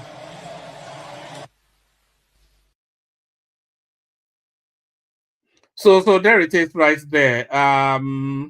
The Senator Nwaboye, he doesn't want to see poor people in Abuja. So that's where we are now. And I thought it was a man of the people, you know. The way he came out on that Natasha something, you would have thought it was you had thought it was more inclined towards the people than that. So that's Senator Nwaboye right there that doesn't want the hoi polloi in his company. The hoi polloi. No matter the justification, this Senate sitting down and directing that a particular military facility be established, in my view, is overstepping the power. We are encroaching on the powers vested on the President of the Federal Republic, who is the Commander-in-Chief. That's why he's Commander-in-Chief.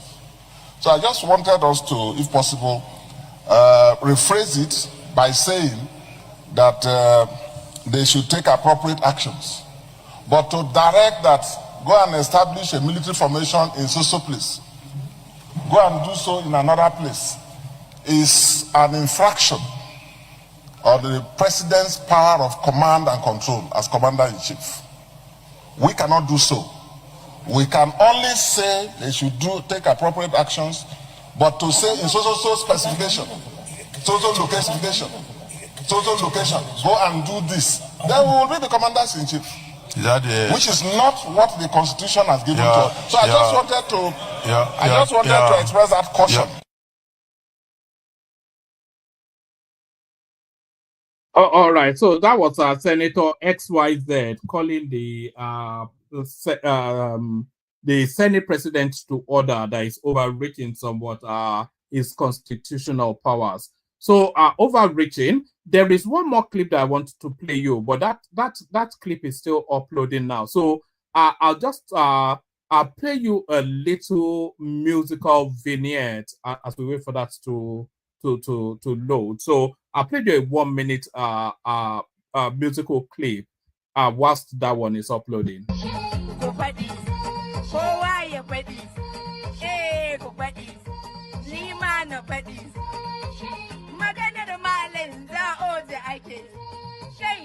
Kano ya tsaye mana kar mu sake. Abdullahi Aziz kaka a galakar ka muke. Political advisor na shi kake. Ka kula mu kwarai idan kar ka sake. A gidan zagaba mai mana alfarma ke. Rara yake da continuity Tinubu kwantu. Continuity Tinubu kwantu. We say continuity Tinubu, continuity Tinubu. Hey, hey, hey, hey. We love you Tinubu, we love you Tinubu.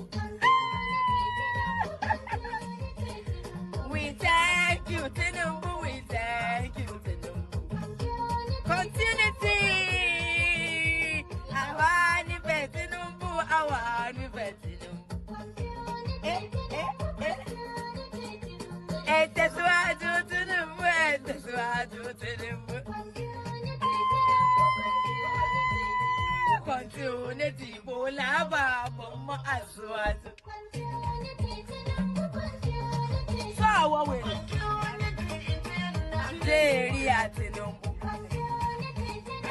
okay. So it was until that girl said, "So what we read," that then you then had the doubt that she looks to all intents and purposes like some Aisha from Upper Middle Street, Up Market Street in the north, and then suddenly saw what we're in. You don't get more Ibadan than that accent. So who exactly is that girl is the question. So I'm just waiting for this now last clip. So this clip now is one of the most viral clips on social media today. This next clip that I'm about to play you is an international one, by the way, but it's one of the most viral, one of the most talked about clips on social media today. So it's a case of ambushing. An ambush took place in America, and somebody was caught off guard. But is this the right way to do things? Is where the question is. I'm just waiting for it to pack itself up. So now watch this. We have thousands of stories talking about it, sure. And we have documentaries, we have news stories, and that. Is Natalie here? Somebody here to turn that? I could show you a couple of things, and I have to. It has to be responded to. Yeah, sure. Let me see the articles, please, if you would, and turn the lights down. Turn the lights down, and just put this on. It's right behind you, Johan. There's nothing this parliament can do. With or without you, people are going to occupy land. We require no permission from you, from the president, from no one. We don't care. We can do whatever you want to do. Who are you to tell us whether we can occupy land or not? We are going to occupy land. Yeah. South Africa occupy land. That's who we are. We don't ever want to do. We can withdraw my membership from this useless parliament. Honorable. Yes, honorable member. Must never be scared to kill. A revolution demands that at some point there must be killing, because the killing is part of a revolutionary act. Shoot to kill, Namaza, kill the poor, the farmer, kill the poor, the farmer, pa, pa, pa, pa, to kill, Namaza, kill the poor, the farmer. The mayor of DA in PE is a white man. So these people, when you want to hit them, go after a white man. They will feel a terrible pain because you have touched a white man. Not because Mashaba and Suni will not be touched. They will be touched, don't worry. But we are starting with this whiteness. You are cutting the throat of one person. Shoot to kill the master, kill the brewer, the farmer, kill the brewer, the farmer. Pa, pa, pa. Shoot to kill the master,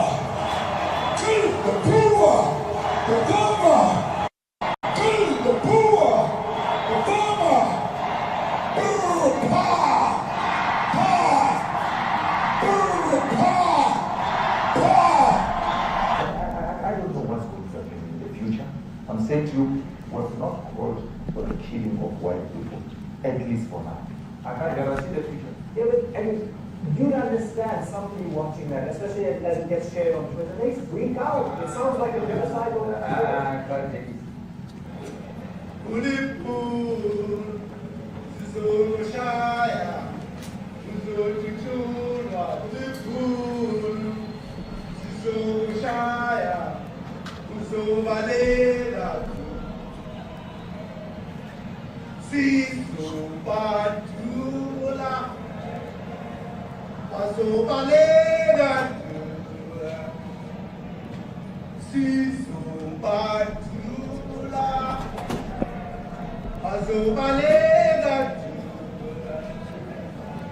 Who will expropriate land without compensation, whether they like it or not. If they object, they can seek refuge in America.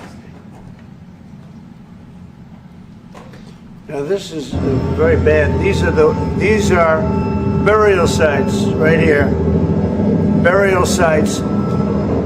Over 1,000 of white farmers, and those cars are lined up to pay love on a Sunday morning.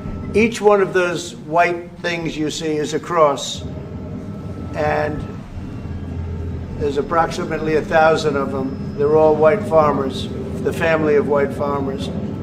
And those cars aren't driving, they're stopped there to pay respects to their family member who was killed.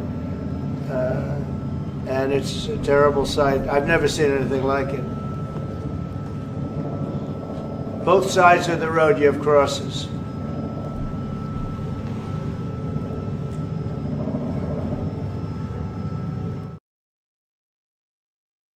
So that was Elon Musk's surrogate Donald Trump presenting his white supremacist agenda to the president of South Africa.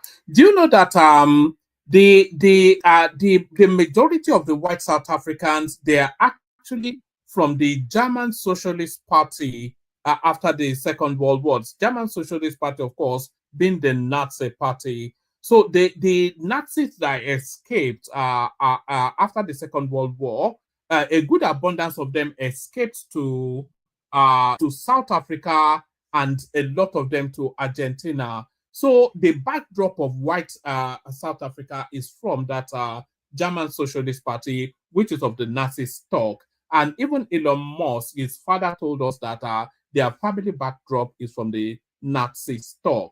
You know, so that's fascism right there in full glare. Let's play the Kegite music. We'll see if anybody turns up for the conversation. Only water, only water, where they see ma. Water, only water, where they see ma.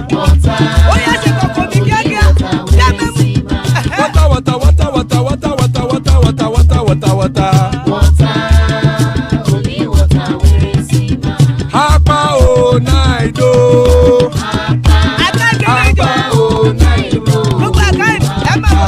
Hapa you don't come o.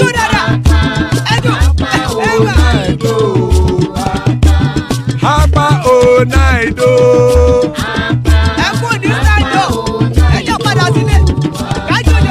Oro keke elemu ye o.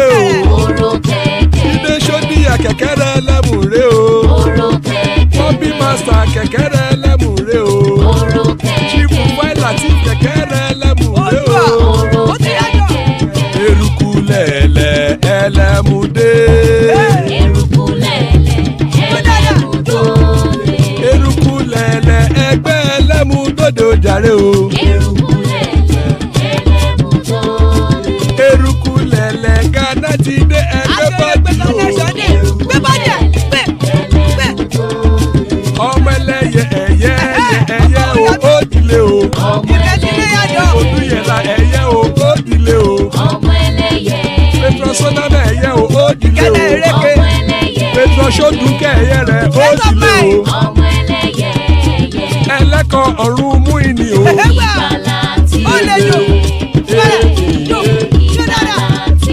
Àkùkọ ọ̀run mẹ́kọ̀.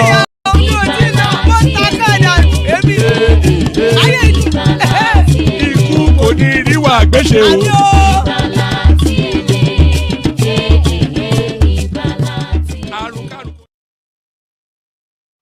And there it is right there. Ikoko Neru Agbeshe may death have nothing to do with us. So amen to that on behalf of myself and you, my friends. Amen to that on behalf of myself and you, my friends. Joining us are Tony. Always a delight when Tony's here. There's Ola right there. Always a delight when Ola is here. I thought I saw Emeka just now. Emeka, you just dropped when we just about to kick. I was going to start with you as well, by the way. And that's Rational Mind right there. That's Rational Mind right there. So good to have you, gentlemen. More people hop on so that the conversation is even a lot more expansive. Let's start it off, kick it off. Let's kick it off with Tony, who has been here all the way through. Tony, you're up first. Tony. Yes, sir. Thank you very much. Abody. Dadani. How far? You okay? You don't. So your house don't finish the renovation exercise. It don't finish at last. Yeah. Now dirty job, no be small thing. Not dear new. And small you did one. Okay, sir. Yeah. Meanwhile, please, I don't write you before. Make you tell this guy, make it unblock me. Who? Thomas. Because you are not blocked anywhere now. I've checked all the. No, but I can't. My comment doesn't show, because one thing you have to tell the people that are appearing here is that if they want to be respected, if they are that old, that they are old people, they want to command respect, they shouldn't come to the international space like this, you know what I'm saying? They should remain at home, not to come to here and then be speaking and talking jargons. You know what I'm saying? Because people are here to counter them. They don't respect people in international spaces. No, yeah, but they don't respect people because you see how Trump was just doing just now, like so it was so aggressive. You know what I'm saying? So if you can't take it, if you can't smell the heat or you can't take the heat, then get out of the kitchen. Let people the frack and they give you for your palo or whatever. So you can't say that because you want to protest people that are old. If you are old enough, you want to command respect, you better remain at home.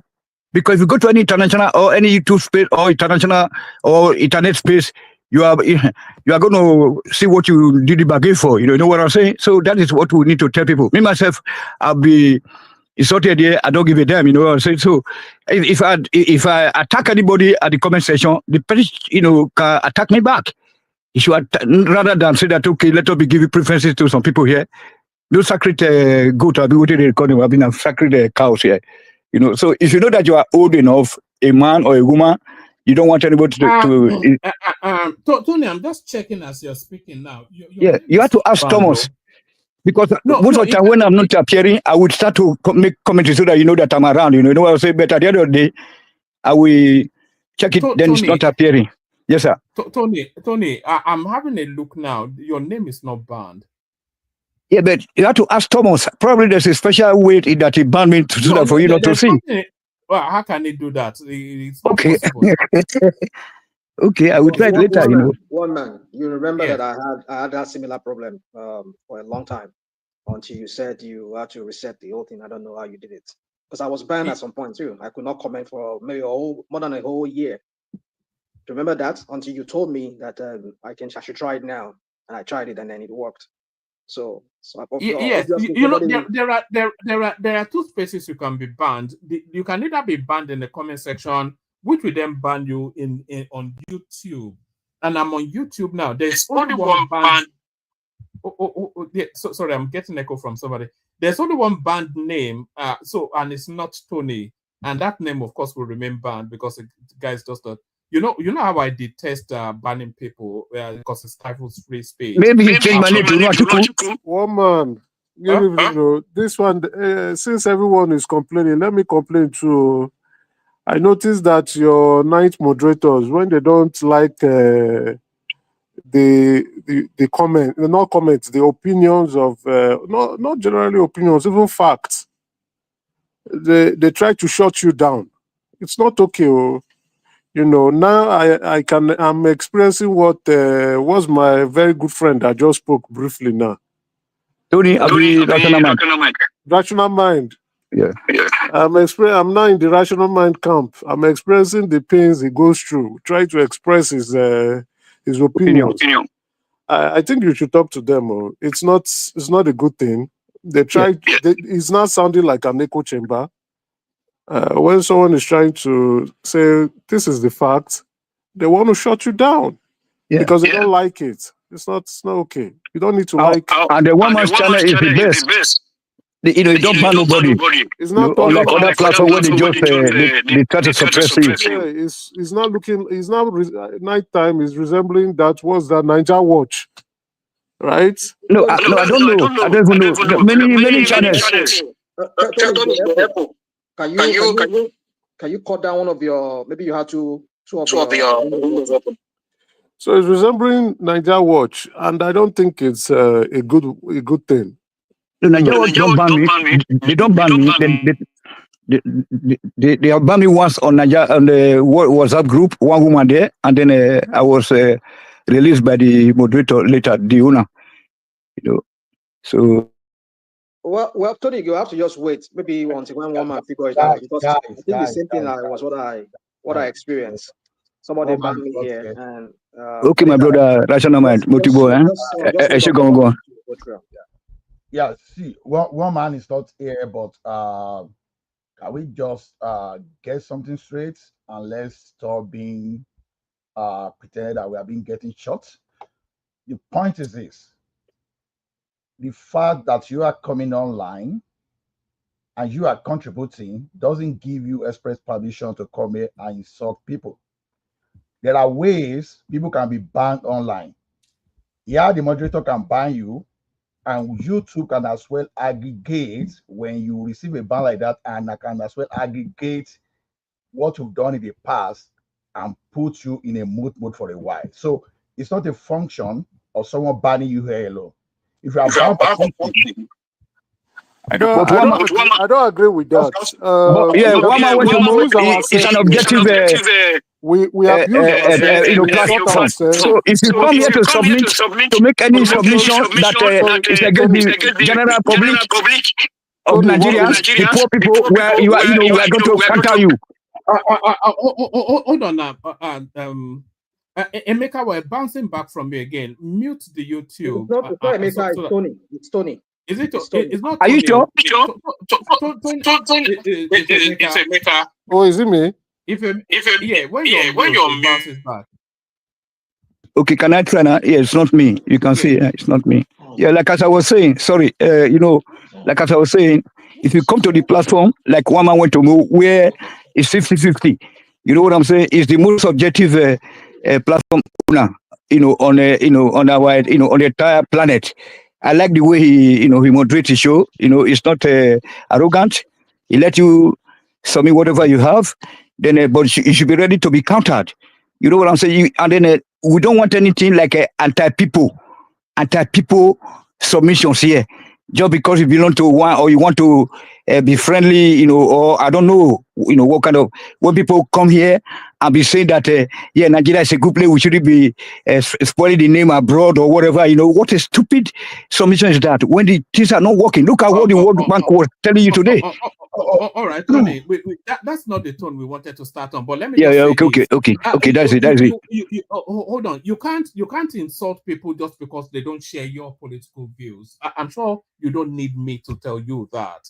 You can't, you either disagree with them with the counter argument or you just let it go. You can't say because they don't share your views, then it's a torrent of abuse. I'm sure you don't need me to tell you that. Yes, you don't need to tell me that because but one thing is that I'm here, on behalf of the poor masses of Nigerians, and then Africa in general. Everyone else is here for those. No. Some are here to as witches and wizards. Well, that's your view, isn't it? Bloodsuckers. Hold on, let me tell you one thing. Everybody here, everybody from myself, Emeka, Rational Mind, you, etc., Ola, we are all here for the betterment of the country. So how that betterment takes place is subject to your own, to how you see it. Nobody wants, we all want good for the country, but how we see that good is what we discuss. So you're not here. But Emeka is a very perfect example. It's a very perfect example. Like he was supporting Tinubu at the beginning. Okay. So that's it now. You are not for the people any more than anybody else here. That's just what I'm saying. No, So I'm much more. I'm much more. And then right now, Emeka also. That's I mean, your opinion, you know, though. I That's really, your opinion, though. you can't, you can't imagine how I value this guy.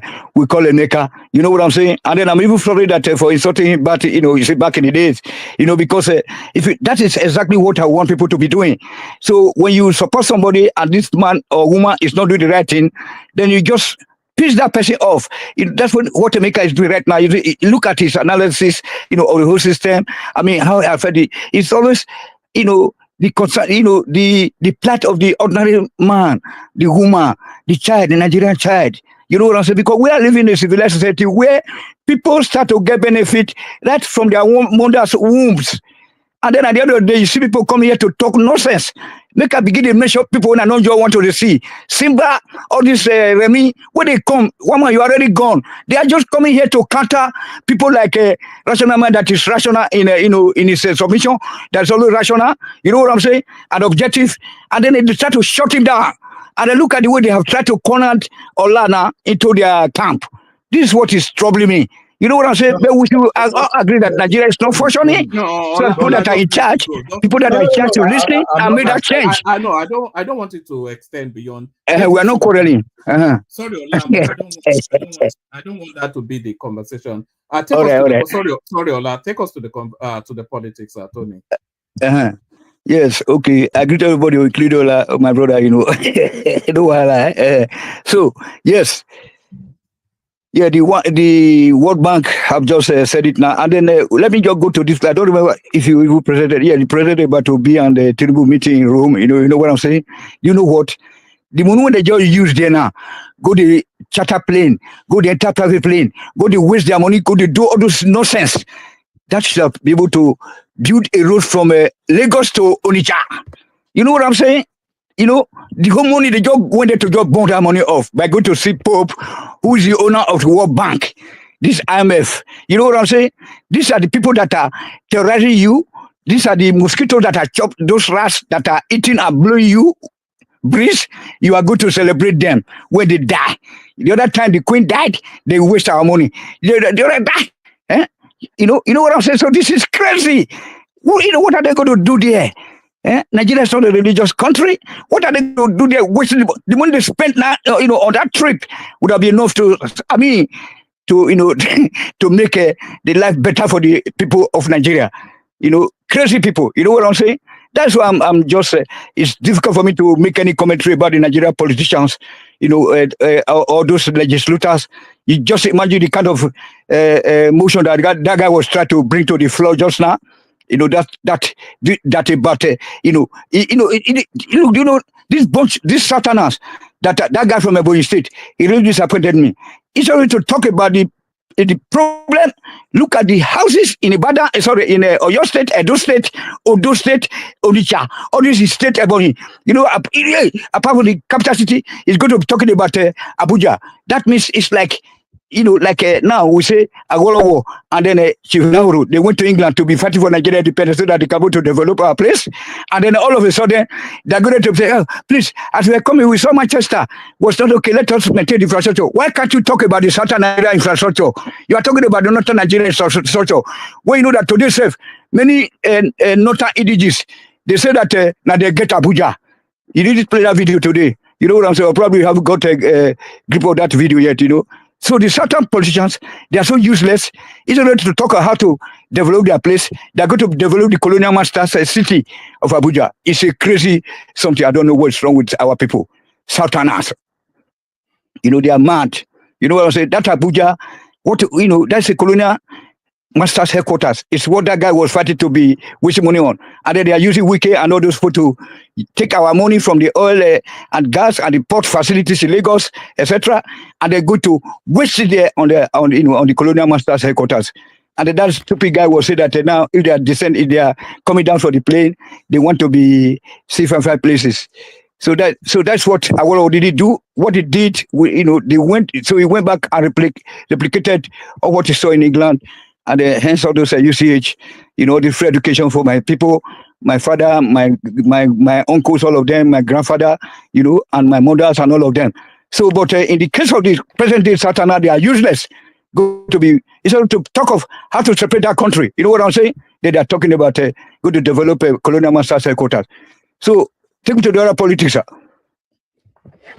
Okay, we were also talking about the coming together now, because it looks as though now there's the broad agreement that El-Rufai, Peter Obi, and Atiku Abubakar will come under one umbrella in 2027. So we're looking at how the politics of 2027 is taking shape, and who the candidate of the PDP will be. We almost know for certain now that it's not likely to be Atiku Abubakar, because he almost sat into the camp within the second quarter of this year. So how is that taking shape? And El-Rufai hinting then to meetings held in the dark shadows of the night and what they are concluding. So what are you making then of this coalition taking place between El-Rufai, Atiku, and Peter Obi?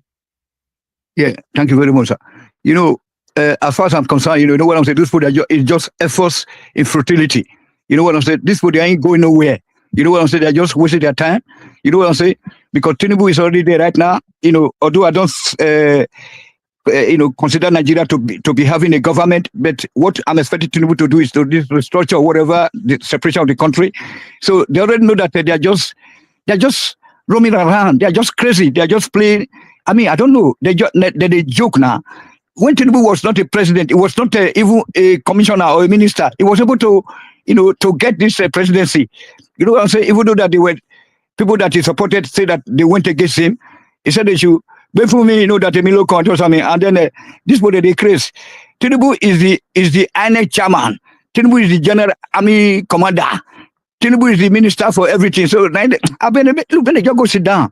Tinubu no let them. Yeah, they just waste time. You know what Tinubu start doing now? As for next year, we start to arrest all of them. You go put all of them in jail. Then nothing will happen now. Unless they're able to remove him there. Otherwise, by force. Otherwise, no way. They just waste their time. You know what I'm saying? So it's these people, they are so shameless. You know what I'm saying? They are so shameless. People like El-Rufai that eliminated a lot of people. As a governor, is that the guy that will be try to form a partnership with? As a people that known criminals. Look at the guy that will kick him out of a PDP. He's going to a partnership with him. It's just like out of desperation, but it's going to lead them to nowhere. You know what I'm saying? Because Tinubu is now the chairman, like I said earlier on. You know what I'm saying? Tinubu it's more than a military dictator. You know what I'm saying? He will start to arrest them very soon. They just waste their time. You say? Tinubu is nothing. It's nothing. It's going nowhere. 2027. That, my brother, if you want to know, Nigeria not get any institution or grant to do anything. So Tinubu is the head of everything. What are you telling me? Me myself, I don't feel go try go and bring a European Union or go and bring a Angela Merkel, go and bring a Tony Blair or those or Joe. May they go from party with everybody, with God. Tinubu will see defeat them. I tell you, I tell you now. Not be say defeat now. It's not when you see your votes are counted, then they count your vote. You know what I'm saying? My brother, make una get the thought through. Now get institutions of grant. You don't have anything like institutions of, in Nigeria. That's why you have no light. That's why you are paying for darkness. You know what I'm saying? So a country where you pay for darkness, a country where you don't, you have no ministries of work that will be, doing things. A country that you have no army. Burkina Faso army can come and strike Nigeria within a day. They will defeat Nigeria army. You know what I'm saying? If Nigeria ever get army itself, now they can continue. So Tinubu is the Lord. Is the warlord of Nigeria. He's a warlord. You know what I'm saying? He's a warlord because the oil money, he has right to do whatever he like, or he defeats. You guys are just wasting time. Tinubu will not give any chance at all. Go and bring all the whole world. Go and bring Trump. Say, make him be chairman of any party in Nigeria. Tinubu will just use this bulldozer to level them. It will turn them to, is it manure or being a fertilizer? Not just a joke. They will let the hard way.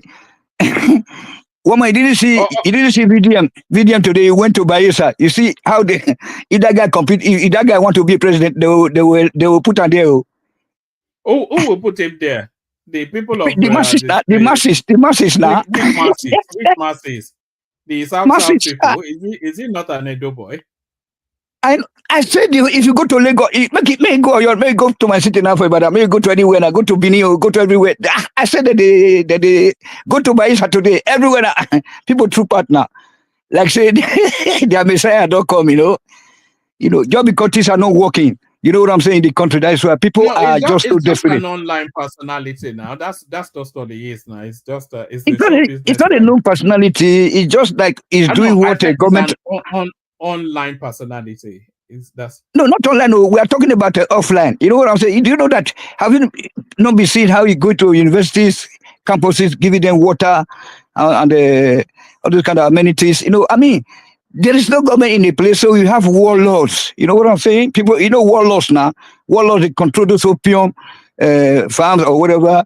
They control oil wells, like in Iraq, in Nigeria. Nigeria is a warlord country. All this Adamu Aliyu, A.K. Ushomole is a warlord, so he controls the oil that is coming out of Edo State, all those Okowa and all those Udwagan, all of them. It's too crazy. The system is so crazy. That's why I want us to be, to be speaking with one voice here. Like, we all should be saying that, okay, we should keep hammering on that, the fact that things are not working. We can't speak with one voice now because we're not of the same view. Yeah, okay, but at least 80% should be, should agree that things are not working. That we ought to be at home.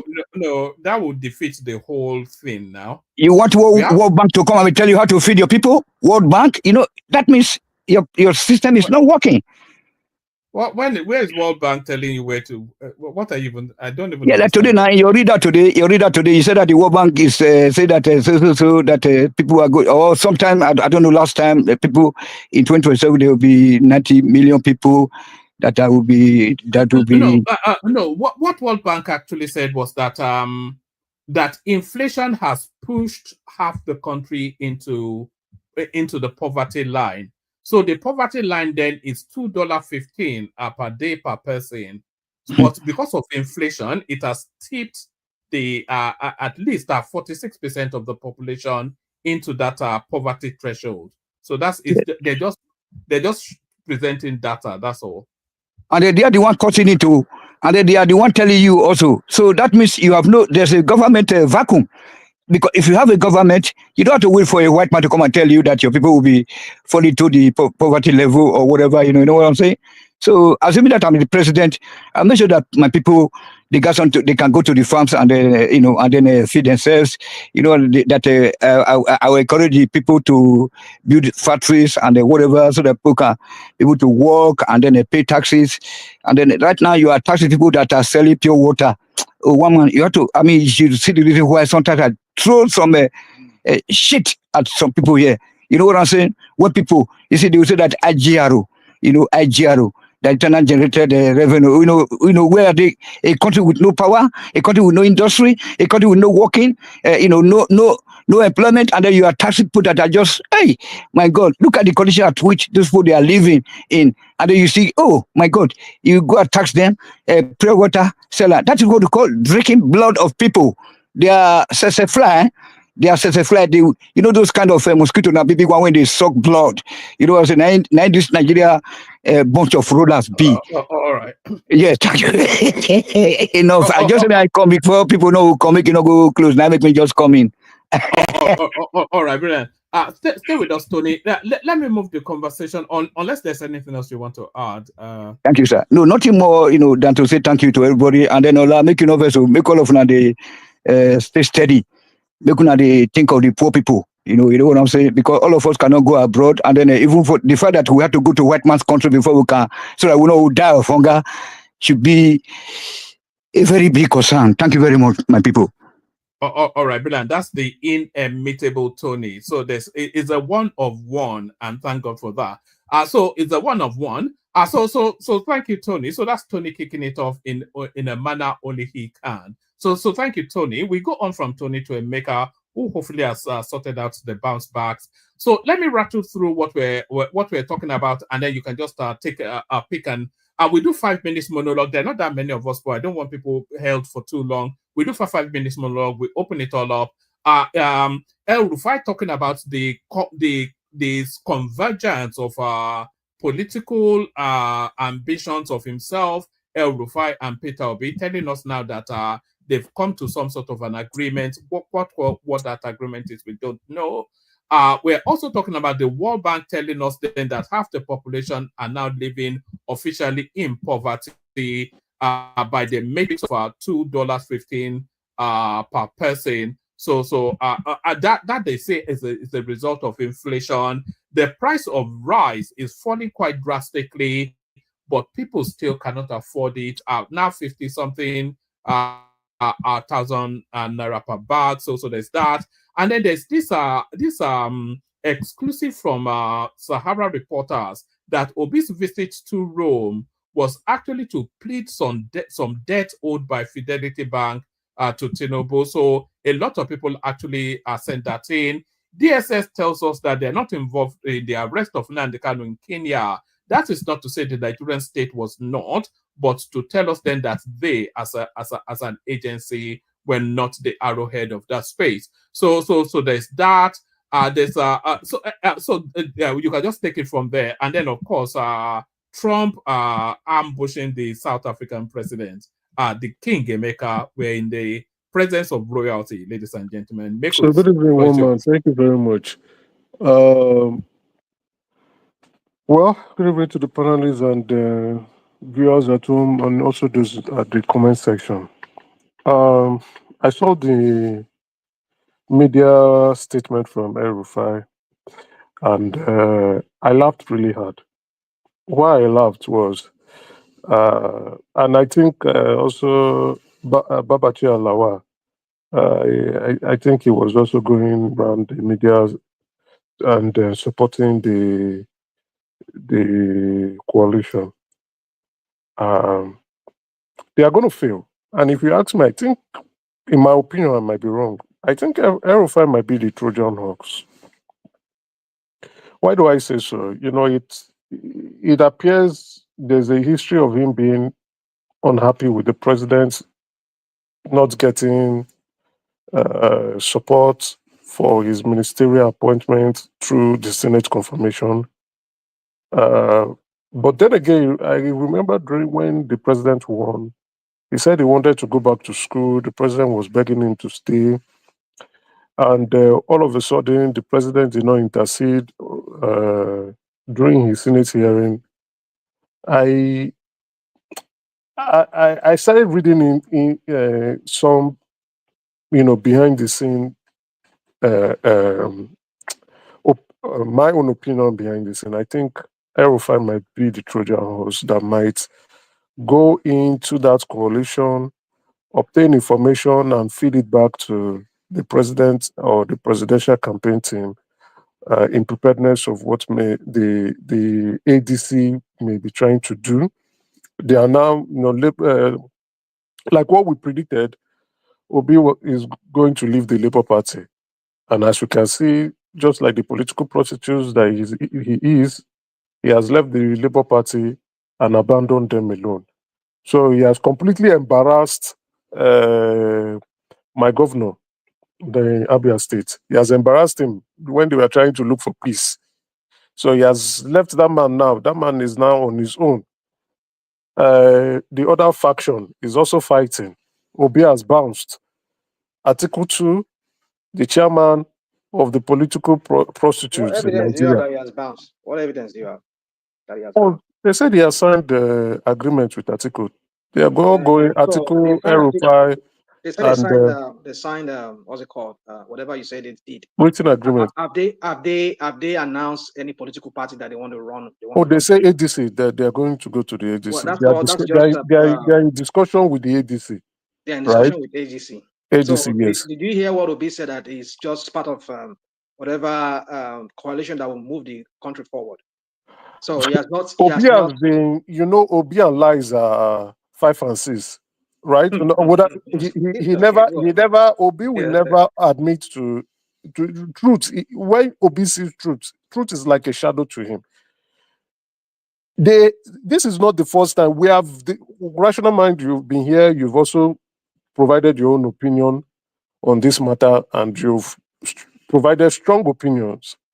But we've analyzed it here and said Obi is going to leave. Obi is forming a coalition with Atiku. Emeka, why you like to lie? Emeka, stop lying.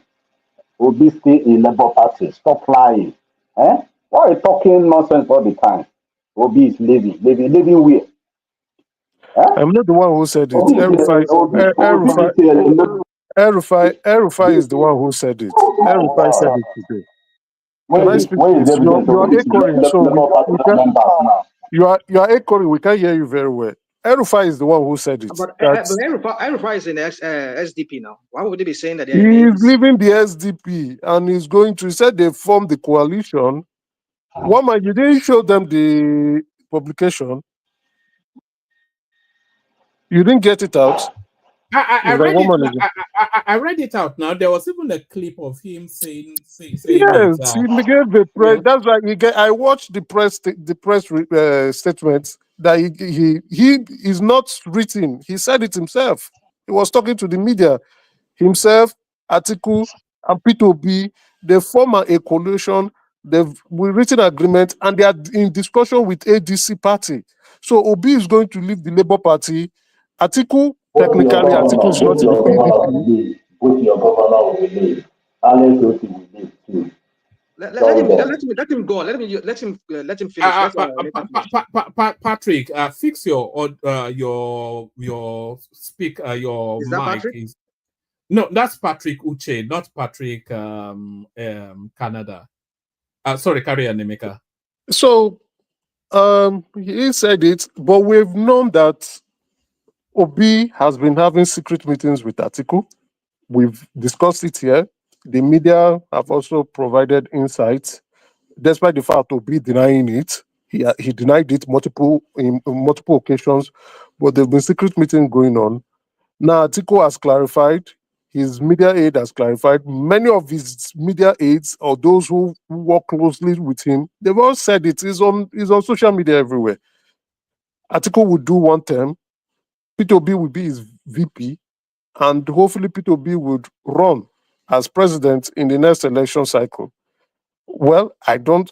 So when I looked at it, I didn't just want to analyze it because I know it's dead on arrival. They are all losers and they are going to lose. So I just didn't want to analyze the possibility of P2B running or the possibility of Atiku backbiting P2B in the future if he wins. So because I know they are not going to win. They only win in their dreams. Talk us through how that is sold to the calculations of P2B is what I'm really interested in, just as an academic exercise. So now, if P2B decides to run as Atiku's running mate, that is his most viable route to power. So, and I think he knows that as well.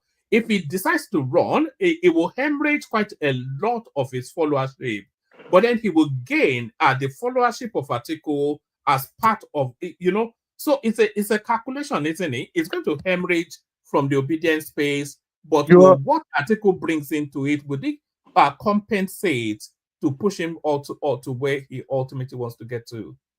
You're right, one man. That's his the probability of him, becoming president is tied to that ticket. Then again, if you go back to most of his press statements or media chats, you would find him echoing that he's not, what is the key word that he was using? That it's not like a do or die affair for him to be president. So that was what he was selling. Then again, if you monitor, his side is not desperate for power. Him aligning with Atiku is a clear indication of desperation for power. Yes, that's the right keyword. He's not desperate for power. So if you also watch the social media space, you will notice that these social media influencers, a few of them, especially those who are close to him, have started selling that possibility, the coalition possibility.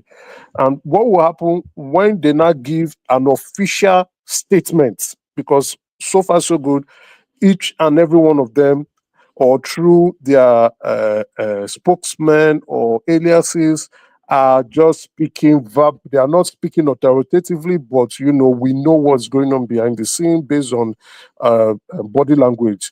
But when they now probably maybe they have a good agreement with ADC, they release a public official statement, you will see the ramp up on social media by these influencers trying to sell that coalition to the obedient.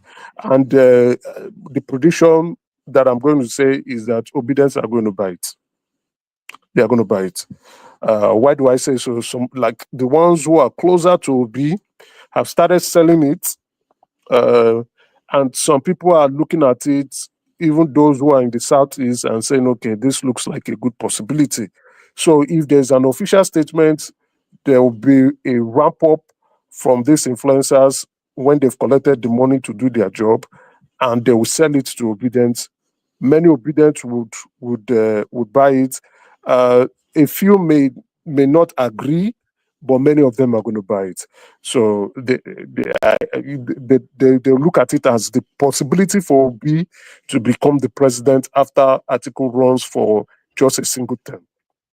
That's just by the way. Anyway, I wish them all the best of luck. I know they are going to lose, and they are going to lose woefully. But Atiku is a notorious backstabber now. What level of guarantee can he guarantee to if Obi doesn't know? Even Kwakwanso tells us that guy can never be trusted. Obasanjo said the same. Everybody that's worked with him tells you that is a narcissistic, self-interest sort of a person that will throw you under the bus at the blink of an eye. So everybody knows that. So what level of assurance would they assure that will make Peter Obi come on board with him? No, Peter Obi is already on board. It's not they've signed an agreement. Yes. He's already on board. It's going to be played in the but why, like I said earlier, I just don't want to analyze it because they are going to fail. So we can only analyze something that has a realistic chance. And we can now say, I don't think Atiku would honor that agreement. He's definitely going to renegade because his history has shown that pattern consistently, right? So, except his health is going to fail him, which I don't think. He seems like someone who is still in good shape for his age, and his health is still looking good. So, if they win, perhaps they win. I think Atiku is going to run for 2 terms. I think he's going to run for 2 terms. That's just the way it's going to look like. But the reason why I say I don't want to use energy to analyze something that is not going to be realistic. The chances for them winning the 2027 election is as good as is as good as throwing it to the wind. They won't win the election. The chances for the president winning the election is just so high. It's in the 90% range. The Southeast governors are pledging their support. Yes, I'm not saying the entire Southeast are going to vote for the president, but they will improve on his previous result for 2023. That number would go up, right? Then he already has the South in the bag. He has the Southwest in the bag. He now has Abuja in the bag, and some states in the North Central in the bag. The Northwest also. He has the Northeast in the bag. The Northwest, I think he has it in the bag, because the people who are making noise from the Northwest are those who are aggrieved that they didn't get any juicy position or they were ignored.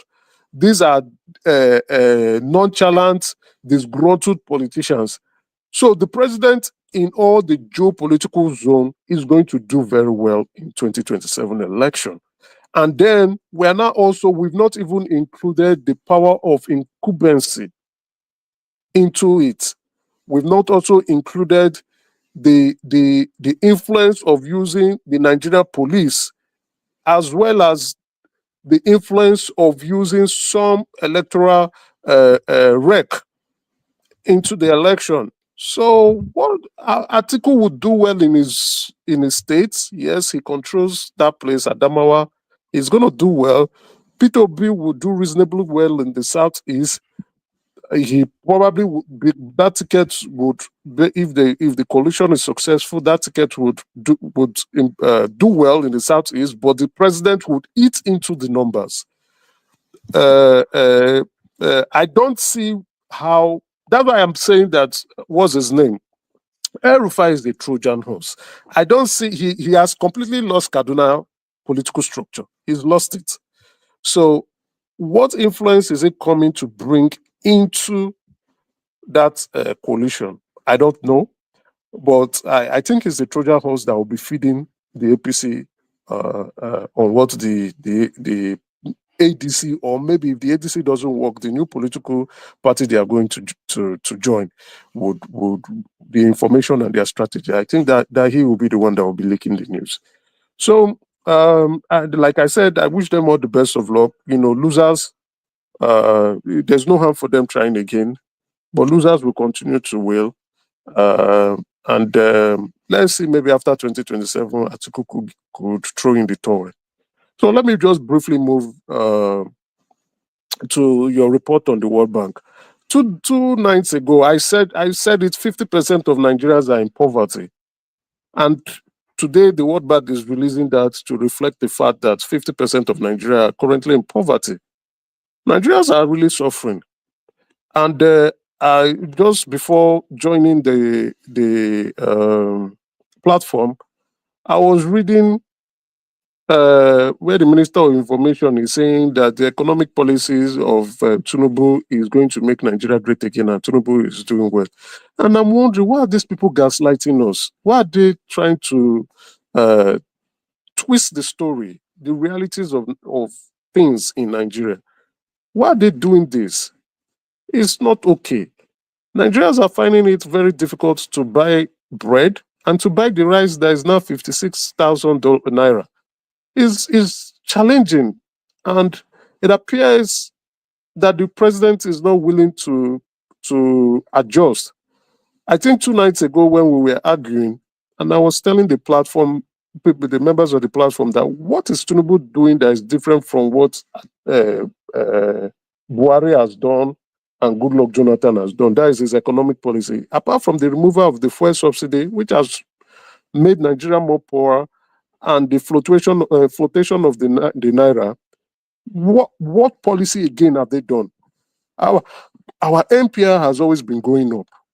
We've been transferring value to foreign to foreigners who only invest in our foreign portfolio FPIs. And to let you know why I'm saying this, because when I say this, some people come in here to come and argue with me, to tell me stories, to try to launder or whitewash or wash things that are not right. And I'm wondering, are these people not following the news? Are they not seeing the indicators? It's written. Who is the highest investor? Who brings the more capital, foreign remittance into our economy to invest in our FPIs? The United Kingdom, 66.5%. Followed by who again? The US, 9%. And then South Africa. Where are they buying this stuff? Banks and other finance houses. That's where they're putting the money. Short term. Shares, bonds, money market instruments like treasury bills. And after 3 months, they collect their investment income. I was saying this 2 nights ago, and people were beginning to say things that are not true. Why am I saying this? This is something, this article that we have prepared and published. Goodluck Jonathan, the same thing. Buhari, the same thing. Tinubu, the same thing. Nothing changed. We are only encouraging foreign investors to bring in funds for short term, make money for themselves, take interest income, and bounce. The latest PwC report showed that, okay, if inflation is going around in Western countries and they decide to cut rates, foreign investors would not bring their funds to Nigeria, right? Because we have a real negative economy. Our inflation rate, at some point, our inflation rate is higher than our MPR. But now, our inflation rate is now lower than MPR. Inflation, MPR and I predicted that Cardoso will hold MPR at 27.5. Yesterday, Cardoso had MPR at 27.5 because inflation has dropped marginally. I won't call it marginal drop, just 0.52% to 24%. So they are leaving it for another 3 months, and within that 3 months, the guys in the UK will collect money and smile. If they reduce it, the guys in the UK will begin to shop around. So whose interests are we serving? It is clear. That question I was asking because I just didn't want to say it, but it is clear. We are serving the interests of Westerners, mostly the United Kingdom. They are actually the owners of Nigeria. We are going to show our report card very soon to them so that they can continue to bring in and invest in our FPIs. Not even FDIs. FDIs fell. Just $70 million came in. $70 million. They are not interested in making Nigeria better. Nobody is bringing funds into this country. They're only here to rip us off. Take our funds, transfer value, and move. Then, just within a couple of hours, these guys, the operators of private market, criticizing the MPR rate, reduce this rate so that we can try to borrow funds. No, they won't reduce it. It's not for local Nigerians like myself and you. Their interest is not for us. It's for the UK, the United Kingdom, and probably other people. So when I was saying this, and some people are coming to, I just look at them. I was highly irritated that two nights ago. It's like, you can see that it is night time, but somebody is telling you it's afternoon. And you're telling that this is night. When the president is saying he wants to grow the economy by $1 trillion, and I said, let's come back in 2 years' time. It's not possible.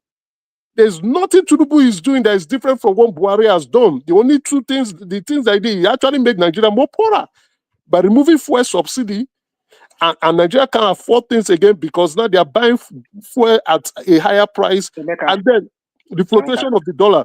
Can I ask you a question? Yes. So, having said all what you just said now, can we say that removing this fuel subsidy that probably would have cost us $10 billion annually? Let's just assume that's the amount that they pay for just to subsidize Nigerians when it comes to that fuel. And he had not floated the naira like he did. That has bring about the devaluation, even though he himself did some devaluation by the borrowings he did, and also by floating the naira. The market forces determine the price, which that's another controversy. Another area that I can argue about, but I don't want to go there. But now, looking at these two policies that he did, is it worth the consequence that we are facing in terms of our naira? The purchasing power of our naira is down. Our manufacturers cannot afford to produce. A lot of people are out of job, and our naira to dollar purchasing power is just down. So if he had not done all of this, don't you think it's worth, if he had maintained status quo, than having to do this? The cost. That's what I'm saying. What I'm trying to ask you now is this. I get your question. I get your question. The challenge is, because we've been stealing our revenue, we know we cannot even afford the subsidy. If we're generating sufficient revenue, right, that was the major problem. There was no money to continue to pay for fuel subsidy. In the past, there was money, but the money is no longer available, so they had to get rid of it. And that's the reason why they started owing the oil marketers. If the money was there, they would keep it, but the money was no longer there. And you cannot continue to owe oil marketers to the point that you can no longer pay them. Even the savings from the fuel subsidy, 50% goes into the savings from it, the cost savings. That's what NNPC is remitting. The other 50%, they say they are using it to pay backlogs for oil marketers that they are owing. So there's no audit to confirm that. But what we know is that according to the national Nigeria economic update done by the World Bank, is that report is done twice a year. It says that only 50%, that they should try as much as possible to clear off the backlog and begin to remit the 100%. So my main concern is, yes, we have removed fuel subsidy, we can't afford it. We have floated the naira. I would have suggested that the president should have staggered that fluctuation instead of completely removing it and still trying to, because it's not full flotation. They are still defending the naira at the moment. So they did it. It went haywire. They tried to manage the whole thing. So what would I say? They would have done it in batches and see how the effect would look like. But Emeka, and to what Rational Mind was saying as well, if they remove the subsidy and then they make that savings and then they put that savings into the economy, is that not, even though the economy might go through a temporary pain period, is that not a better strategy than either this staggered float that you are saying? But the next rule, the naira fluctuation is different. The fuel subsidy is only 50% that is coming into the reserve that they are sharing now. The federal government, state government, they are all sharing. No, I'm talking about the removal of the subsidy from that's it now. The savings from the fuel subsidy. The savings from the fuel subsidy is what has increased the allocation. So having said that, now my question is so this is what I'm saying. So you okay, you're getting subsidy. I mean, you're making savings. You devalue the naira, or you float the naira, and the naira is a worthless piece of crap. Let's just say he devalued the naira. Yes. So my point is this now. Even though he increased the so-called IGR you're talking about, so what's the value of that money? That IGR, what's the value? Now, say for example, post pre-Tinubu.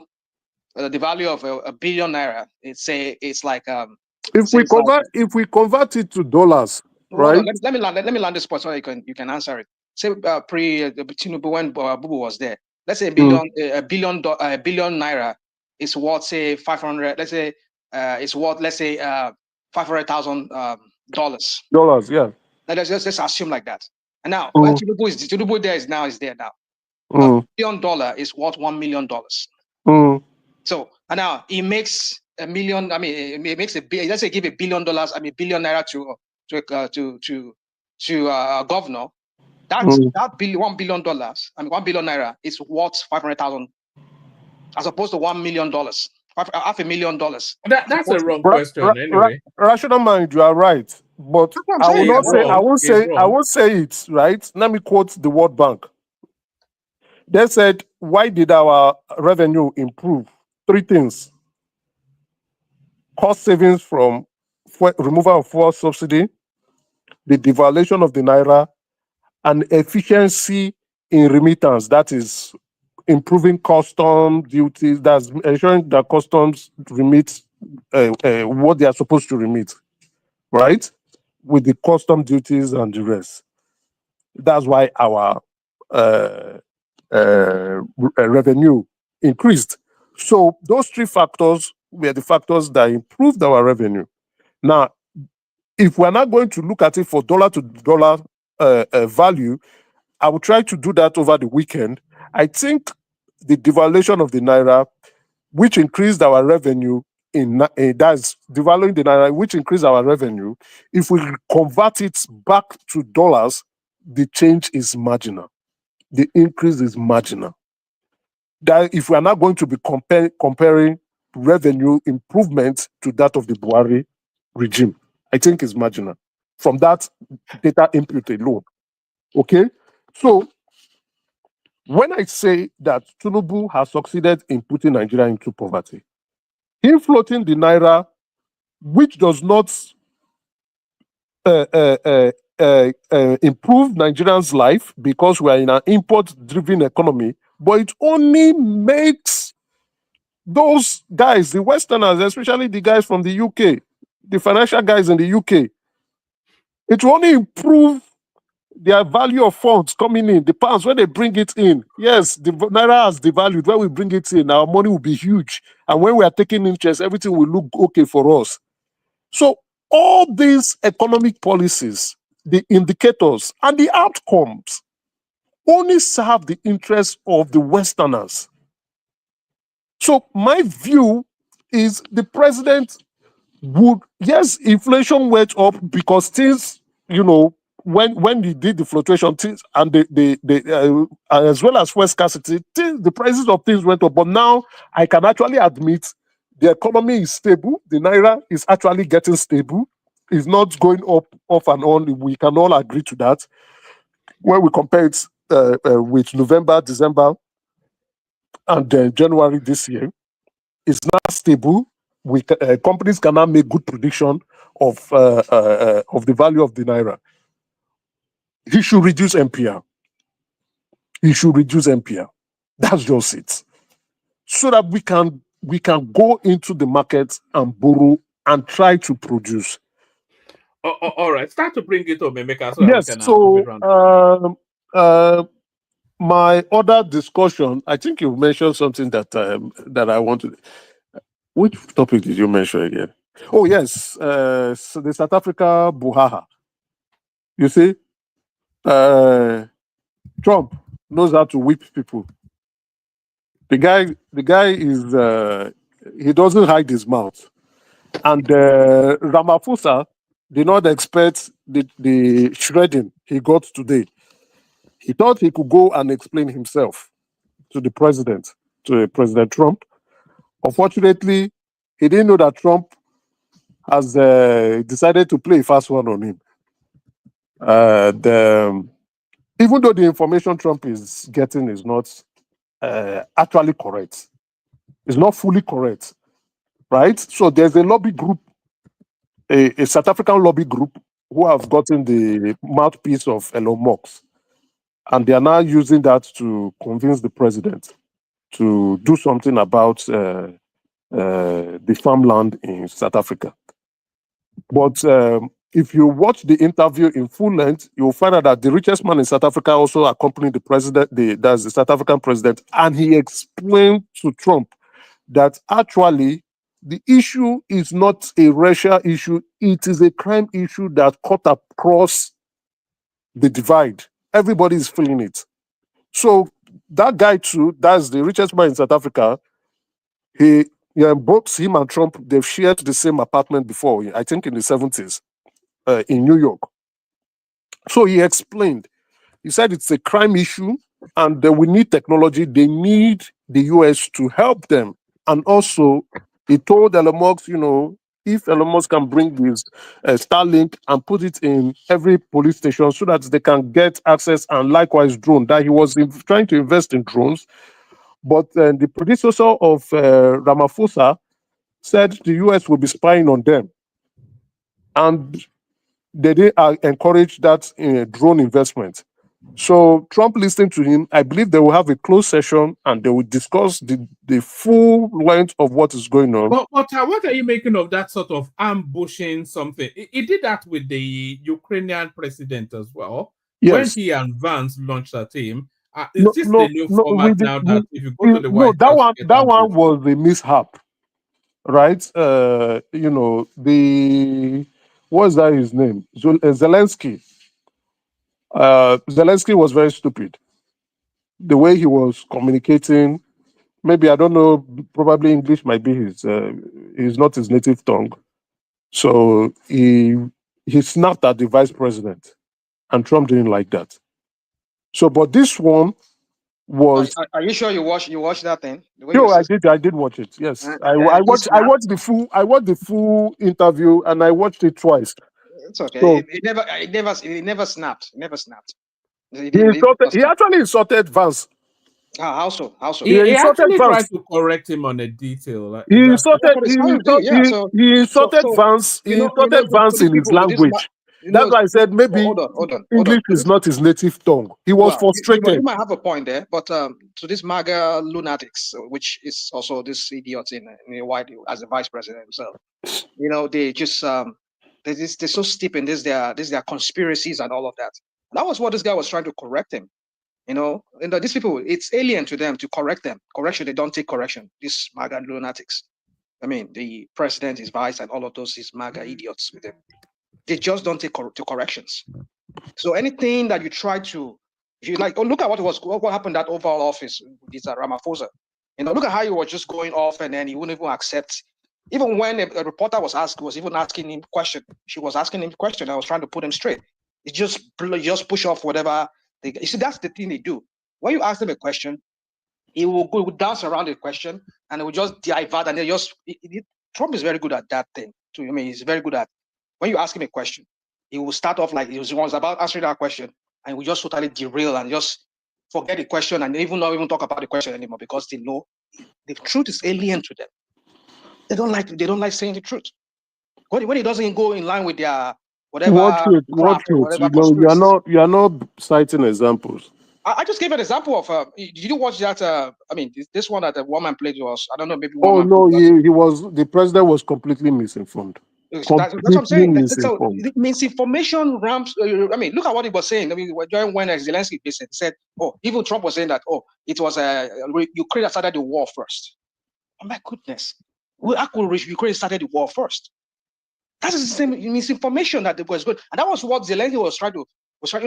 The way they all came against that guy at that when they visited. Actually, Trump is right. Ukraine actually started the war in 2014. They started the war in 2014. They were going about killing Russian ethnic groups. Right, so that was why Crimea.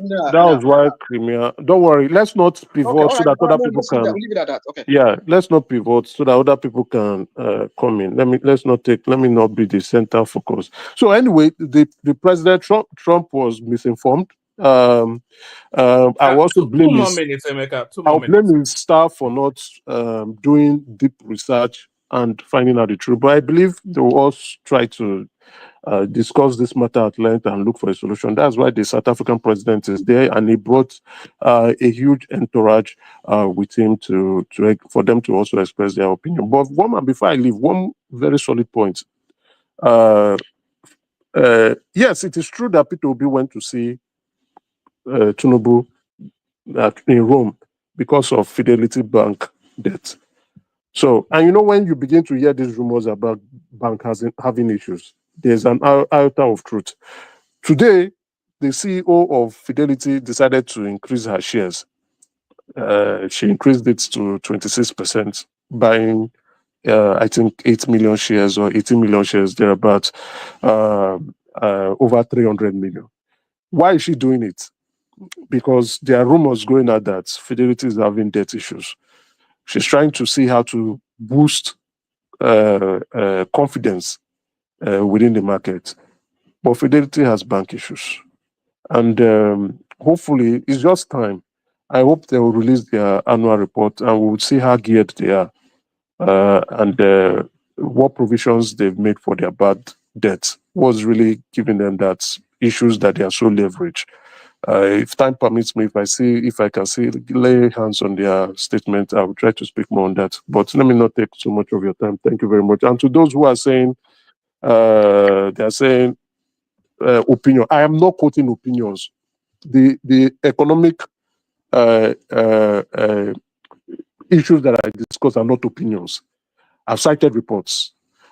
There are so many publications on this. If you can go on CBN, it's all there. So many of us do not have the time, I know, but go to CBN website. That's the first source I'll refer you to. If you don't like that of the World Bank, go there. If you like Cardoso, you say Cardoso is working happy, go to CBN website and go and download it and see it for yourself. Then also, you can Google who is the major capital inflow remittance into Nigeria and where do they invest it on. You will see it there. It's not high. It's not cho. I know they come talk abracadabra. I give you the facts. I don't express opinion over economic matters. Thank you.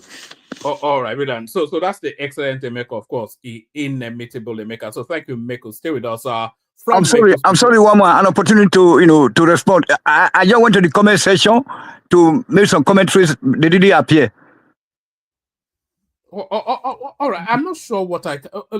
Let me show you something. Just stay there. Stay. If I. All right. Let me show you. Let me show you this. Is that showing on the screen?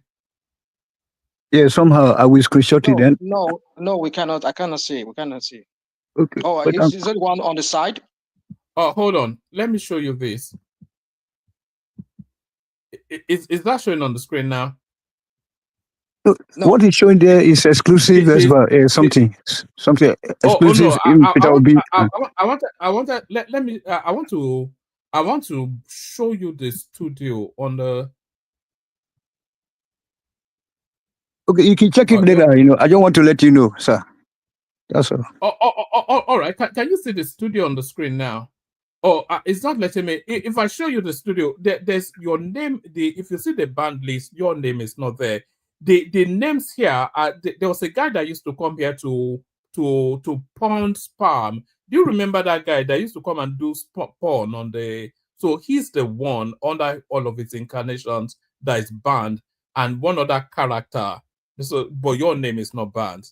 That's just. Yeah, probably he banned this, with a special method. I don't know. You want to ask, that method? It just be like say we just waste our time because the Buhari mystery is not solved, and then we are just wasting our time. Ask Choma. Choma is the one that bound you. Emeka, I said, make we solve Buhari's mystery. Now they say Buhari don't go to England. Which of the Buhari? Is it Jibri, Abi, Al Maludu? Huh? The country is not going nowhere until we solve that Buhari mystery. How can an old man become so young? And then we expect the country to move forward. We need to solve that. If that same Buhari that Obasanjo is going to meet at national state, executive meeting. Sorry. How are we getting to Buhari? We're not even discussing Buhari. No, there was Buhari's something caption today that they said that he went to England. Which of the Buhari from his graveyard? Allegedly. No. That's not from now. That's a throwback. That was Dino Melaye bringing that. He did that under the Buhari something, and he was saying, "I criticized Buhari then. How come people are not criticizing Tinubu now?" Okay, I get you. But meanwhile, we still need to solve that mystery. Thank you, sir. Yeah, well, that's not my mystery. That's Nnamdi Kanu. That is a Nigerian mystery. If you don't solve that Buhari mystery, because don't worry, nobody cares about any of that. Rational Mind, you're up next. Okay. Yeah, woman. What a go on. Yeah, good things are going. Okay. When did you learn part one? Good things are going. Good man. Yeah, my brother from Ekiti State. What a guana. I won't answer you now. I know that you were taught in a received pronunciation, so why should I just answer one kind of a ghetto language? No, my man. I'm speaking Patois. Even though I don't know. I don't want it's to. It's okay. Ekiti is a Winston. Yeah. Have a spliff. Have a spliff. Well, I don't know what you're talking about, woman. You don't know what a spliff is? Do you know what a spliff is? I don't know what you're talking about, man. Do you know what a spliff is, though? You don't know what a spliff is? No, I don't. No. You've lived too sheltered a life. You don't know what a spliff is? Well, it's going to take me time for me to start. That's I go Gilmer's daily diet, a spliff. That's how we wake up. We will tell you what it is. Yes, Floyd. Yeah, well, man. I have some topics here. I will just rattle them through them real quick for me to talk about those ones you have here. First of all, I want to talk about this Okowa issue in the other states. I don't know if you saw that video of how he was humiliated today when he was, like he said, before he defected to APC, and he was saying something about, we have consulted with our our local. I mean, how do they talk about how do they say that thing? Yeah, Stakeholders. stakeholders, they're local stakeholders, and they've all come to an agreement that they should move. Then the same local stakeholders, they went to talk to them, the market women, and look at how they humiliated him today. They said, no, we know they follow you go, those kind of a thing. So, and like Babachi Lawal said today, the people that will determine the election is not, even though you are a governor, whatever you are, you can hijack the party primaries. You're a president, you can hijack the party primaries and put your stooges there to run for your ticket. But invariably, it's going to be the electorate that will be the one that would determine who goes in there. If they don't do their mago, we saw that with how so many governors could not even help their candidate, not even Okowa himself, even though he was the candidate for PDP. I think he lost his state to Labour. So that tells you what you need to know, that it's not about whoever is defecting to APC that is going to determine it, except if Tinubu uses mago and use the state might, the Nigerian might, deploying his thugs and the military and the police to make sure that people don't disenfranchised from voting, except that. So, or they do what they did in Edo State. So, to me, I just think that's just to tell you, I think that's kind of like supports what Babachi Lawal was the point he was making today. That is the electorate that would determine. We saw that like even Peter Obi that never had one single senator, one single whatever, and he had 6 million votes, and he was able to bring in a lot of people. When I mean a lot of people won on that platform of Labour. They rode on that wave of Obi. I mean, that's a feat that not even Tinubu can even boast of that. Tinubu came in, he inherited the structure of Bubu. He had state governors, he had senators, but still, look at what Obi achieved. PDP has structures, they have senators, they have other, but this guy came in with nothing, and so it's a feat that, I mean, that guy, I think that's the reason why a lot of people cannot stop talking about him. Don't get me wrong, I'm not saying he's some kind of a godlike person. I don't pedestalize people, but my point is just I look at that guy as a feat that has never been done in Nigeria. I mean, maybe the only person that did it somehow was in time of what rational mind. You feel like what? I mean, he was able to. He got 6 million votes. That's why some people in 6 months. Okay. At the last election, I'm saying. At the last election, I'm saying. I mean, the last. Now, rational mind. Within 6 months, yes. Let me throw this one. Let me throw this one. If you actually pause to think about it, it's a phenomenal achievement. If you, it is. Whether you like him or not, it's a phenomenal achievement. He flopped in his own state. To ask you something, rational mind. Woman, don't get enamored by what rational mind is saying. There's nothing phenomenal about it. What is phenomenal? No, but are you kidding me? No, Prince, as a standalone, it's to you actually, Prince. As a standalone, is that not phenomenal? So, somebody comes out within 6 months and he agitates the political space with so much fervor that he was able to, it shakes the paradigm. What Peter Obi achieved it's quite phenomenal, though. I'm not Peter Obi fan. You would think, you would think it was, but if you look at it, there was nothing unique about what that guy did. LP was existing, right? Okay. Most of the voters came from PDP. That's why Jandor, for example, in Lagos, they got like abysmal results. So, I mean, the constituent for Peter B already existed, right? There was nothing magical about it, not at all. They existed in what paradigm? In what paradigm did they exist? Were they organic voters? Weren't they just PDP voters that switched over and voted for well, there it is. So it was able to grab votes from existing. And once upon a time, PDP was the biggest party in Africa.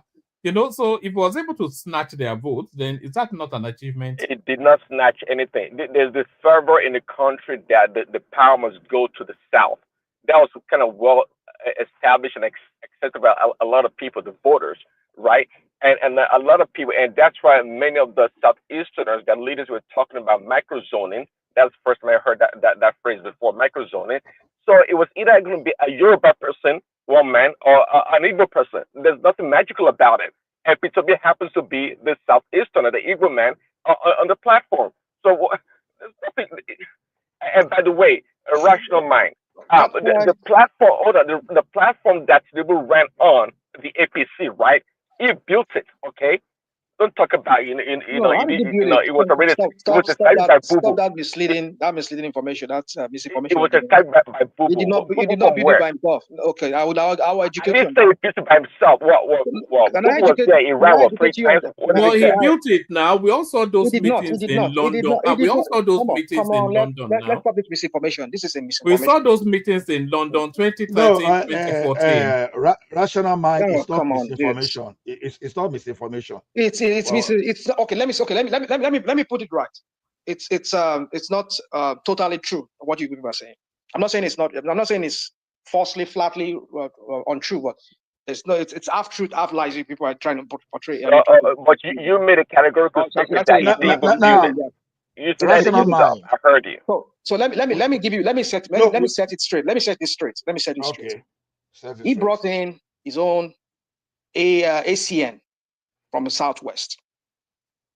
This guy brought in CPC from the North.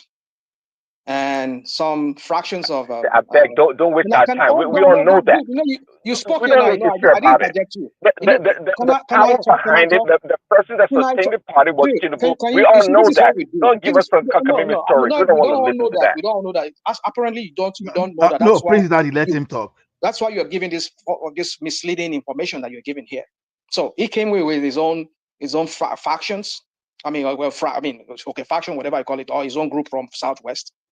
This guy came from CPC from the North, and Abga, some faction of Abga from the Southeast, and we saw a chunk of PDP from Gola Saraki and the rest of them, Tambua, Atiku, all of them, Kwakonso, all of them. They joined, they merged, they all formed that party. So don't give me that crap of he formed the APC. Yes. Let me play you. It was one of their big donor financier. Let me play you a clip. Let me play you a clip, Rational Mind, that will maybe realign your thoughts. Tí o bá sí àwa èmi tí ń dúró wájú yìí tí ń lérí ogun tí ní òkè Buhari nìṣó ká máa bá lọ.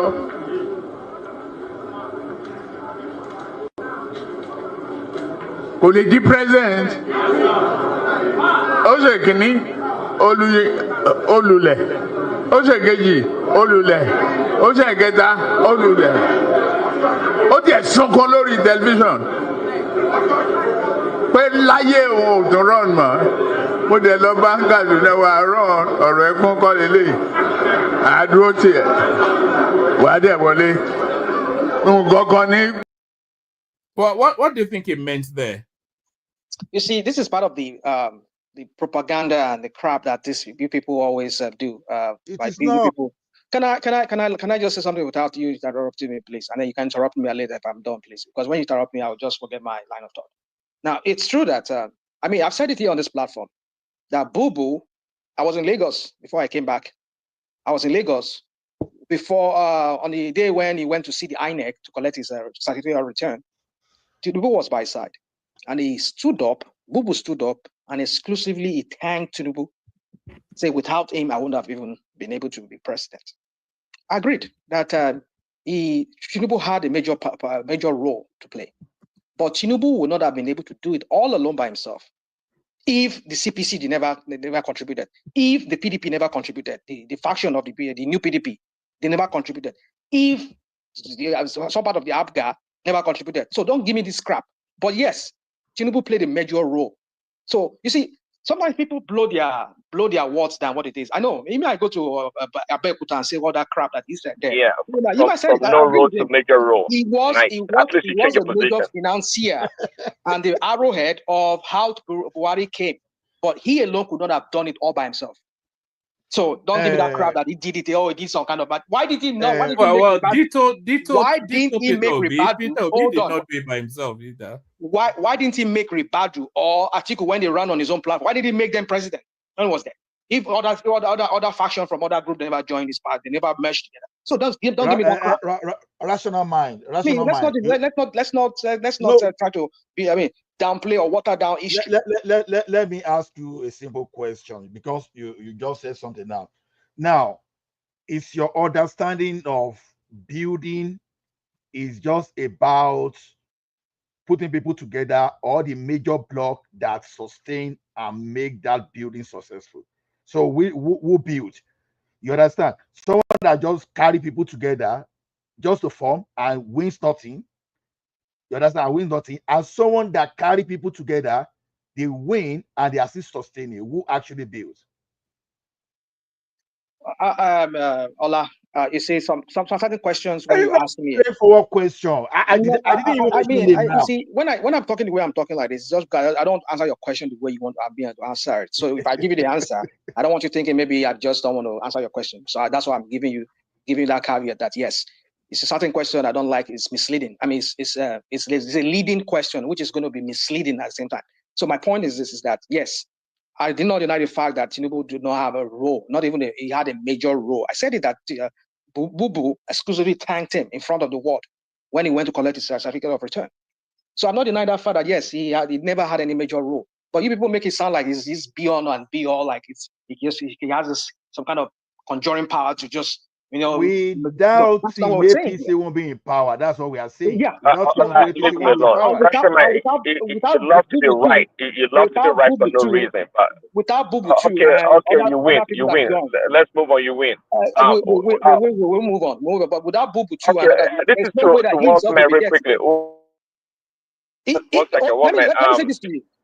If El-Rufai, when El-Rufai was still in play, when it was relevant, like when it was during Bubu time, when he was a state governor and he was a powerful one among the APC governors, if El-Rufai had not joined that bandwagon, forget it. Tinubu probably would not have been this president. Rational mind. Yeah. Give so let's not do this like some kind of master strategies that you people portray. After buying his way with all the money, after buying his way with money, he paid for it. No, rational mind. Can I just move on to other topic, because I have other topic. When I get stuck in this topic, I know I'll be able to. I have so many other topics. No. You have to agree that Tinubu, deserves what he got because he paid for it. I'm not. Yeah, he paid for it, but I'm not going to give him because he paid for it. Yeah, that's it. Yeah, that's it. No, let's forget that. That's for the fact that he paid for it. Don't make him some kind of superhero or some kind of hero. Who does that? How does that put food on the table of the common man? We just hear. He's a smart guy. He's a smart guy. Very smart man. You people are so always carried by these powerful people, some kind of superhero crap that you people do here. You're a good teacher. I don't go by that. I don't go by that. I go by people who can put food on the table for the people, the common people. You just had Joma Benujo, you just had somebody said, he read to us here that World Bank said 50%, which I even believe is more than that. 50% of Nigerians are in poverty. Just discard that data. I want to talk on that data. Discard that data. See, let him have his thoughts on it now. Then when let talk. I know no, he was saying you should discard the World Bank data, but so if he has, I want to debate that data with rational mind. That's why I say discard the data. Okay, maybe we'll just talk about it later. So let me quickly go to this. So I'm looking at the 2027 calculus here. I'm seeing what is going on in Labour Party. I don't know if you people saw what today they did. I wanted to counter our friend from Canada, Emeka, when he was talking about this guy is jumping here and there and he wants to go and use it. It might be true to what you said, but as far as what we saw today with Nnamdi, or what is his name, Nnamdi or whatever lady, that is the acting chairwoman for Labour. I think he got the endorsement of NLC today, not Abure. And if you hear what Ajiro was saying, he said they have the certificate of incorporation. It's a certificate of incorporation of Labour Party. It's with them. It's not with Abure or with the whatever. Whatever they have is a photocopy. So that's to tell you this: the real stakeholders, they are already gathering now to really prop up their party and wrestle it out of the hands of the I won't call them criminals, those wannabe Labour Party people. The original owners. You cannot come to my house to rent a room and take over my house. What's the point? What's the point of what you just said now? Yeah, because Abure is the owner of the house, the landlord. and then Obi and others, they came in to rent a house. It's okay. Apparently, you don't understand what I'm talking I understand. about. I understand. No, Like you I'm going from Sulere to Ojota, and then somebody enter my bus, and they want to take that. He will come take my steering, begin to drive the car. Tony. Yeah. Who incorporated, or if I maybe I use the word incorporated, who formed that? I would want you to go and listen to what. Now them Araba Bina, them Akwapa, you know, them Akwapa and Abure, and they get the party. Obi just came there to come and borrow a seat. It's okay. That's it, and that's the truth. Okay, that's the truth. Abure na Oga. Hold on. Rational mind. Go and listen. This Larry Job up in they can special points, you know. Go and listen to. I said maybe Ajero is also misleading us with what he said. Ajero today spoke. Is member of the Ajero is playing the tribal card. Hold on. Guy, just stop it. Okay, sorry. Let me just say it very slowly. Do you know that Gov notice, brother? You don't even understand what he's saying. So what is he saying? Just tell me what the rational mind is saying. Yeah, okay. That is the. He started to say, he started to doubt the credibility of Abure being the chairman of the Labour Party. So that tells us you don't understand what he's saying. It's telling us that the certificate of incorporation of the Labour Party, so whoever owns the certificate of incorporation owns that party. The certificate of incorporation of the Labour Party is with the NLC, which is the Labour Congress. So the party actually belongs to the Labour Congress. So the ultimate decision of that party is actually at their behest. So that's what he's saying. So understand what he's saying. I'm not saying don't interject, but be consistent with where the conversation is. Okay, I'm sorry, yeah, but I just want to simplify it that Abure is the rightful owner of that party right now. No matter who formed it or whatever. You didn't hear what how can you be the rightful owner of something you don't own? Rational mind. No, as a chairman, it's a chairman. You have the COO of your property. You put tenants there, and then you appoint somebody as chief tenant. Is the chief tenant the owner of the house, or the person that owns the house? Now who get an? I get an. My tenant now take over my house now. Well, so that's exactly what you are saying. So yes. It doesn't belong to Ajero or Julius Abure or whatever. It belongs to and according to what our rational mind is saying, it belongs to the NLC. Rational mind, which is not they're just partnership. Partnership. Okay, Alex, thank you. No, I don't begin to speak German here. All right. Rational mind, before you leave there, let me ask you one question. If you're to contest under Labour Party and you have two factions, right?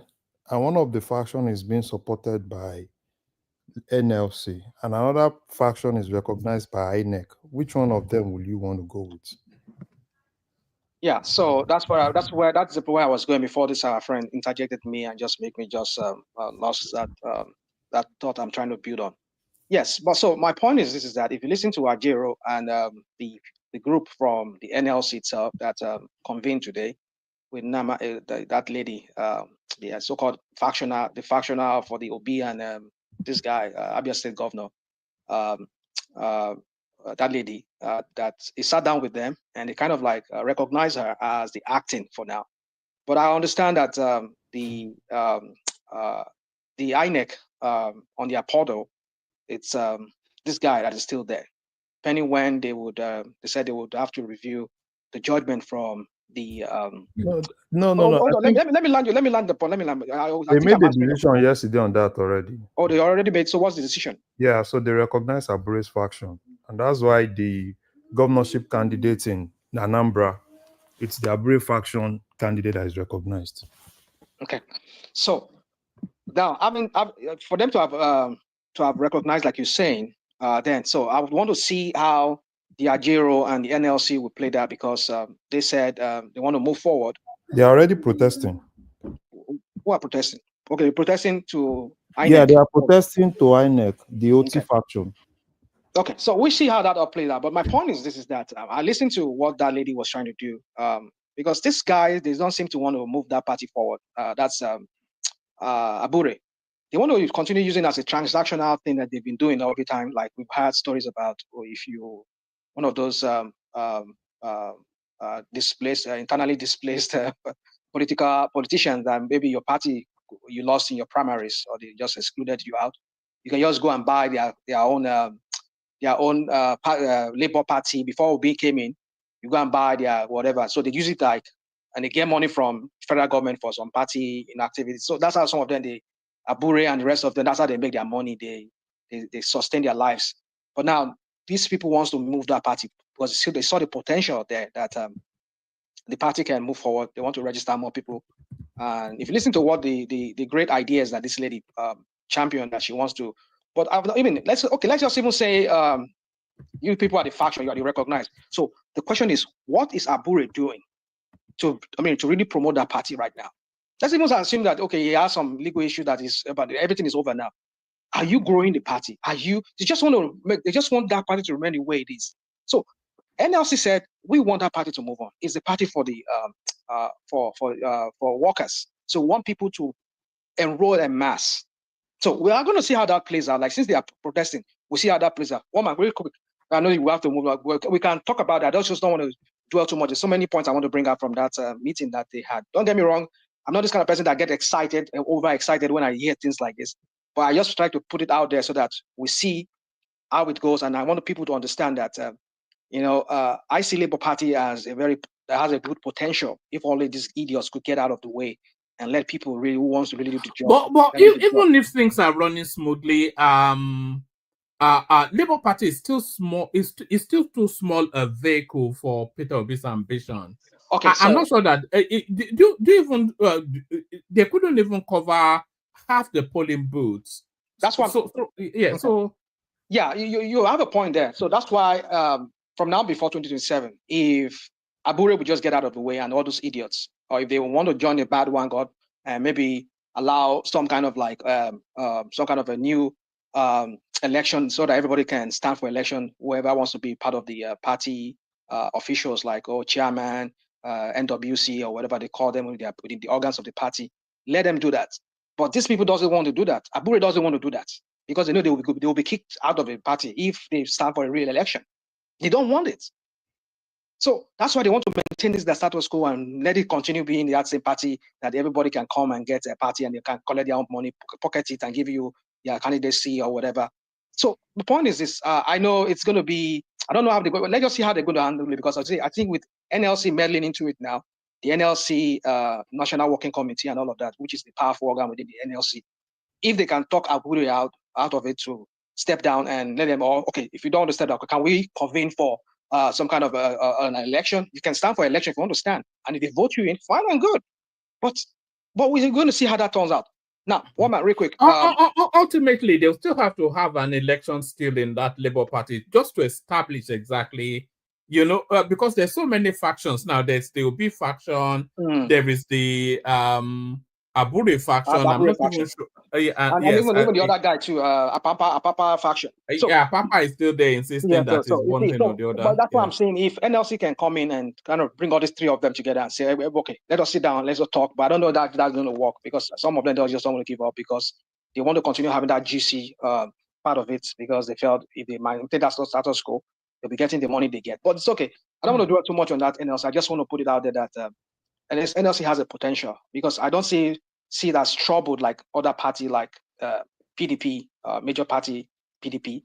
The only one again is SDP that I see that they are very relatively stable, but Tinubu has so many moles within SDP. That is why I think, like you're saying that maybe this guy too might later leave SDP. But if he does that, that's going to be another 10 to his already battered image, which is El-Rufai. Like it shows that like some of you, when I say some of you, I mean not you, woman. Some of those Agbado people here say because that's the narrative they've been putting out there. To the one way they want to paint any politician that want to stand against Tinubu in this election is they don't have principles. They jump around. They are political harlots. They are political prostitutes and those kind of words that they use. They don't even know what they are doing. They cannot even save their party. They cannot even bring their party together. So.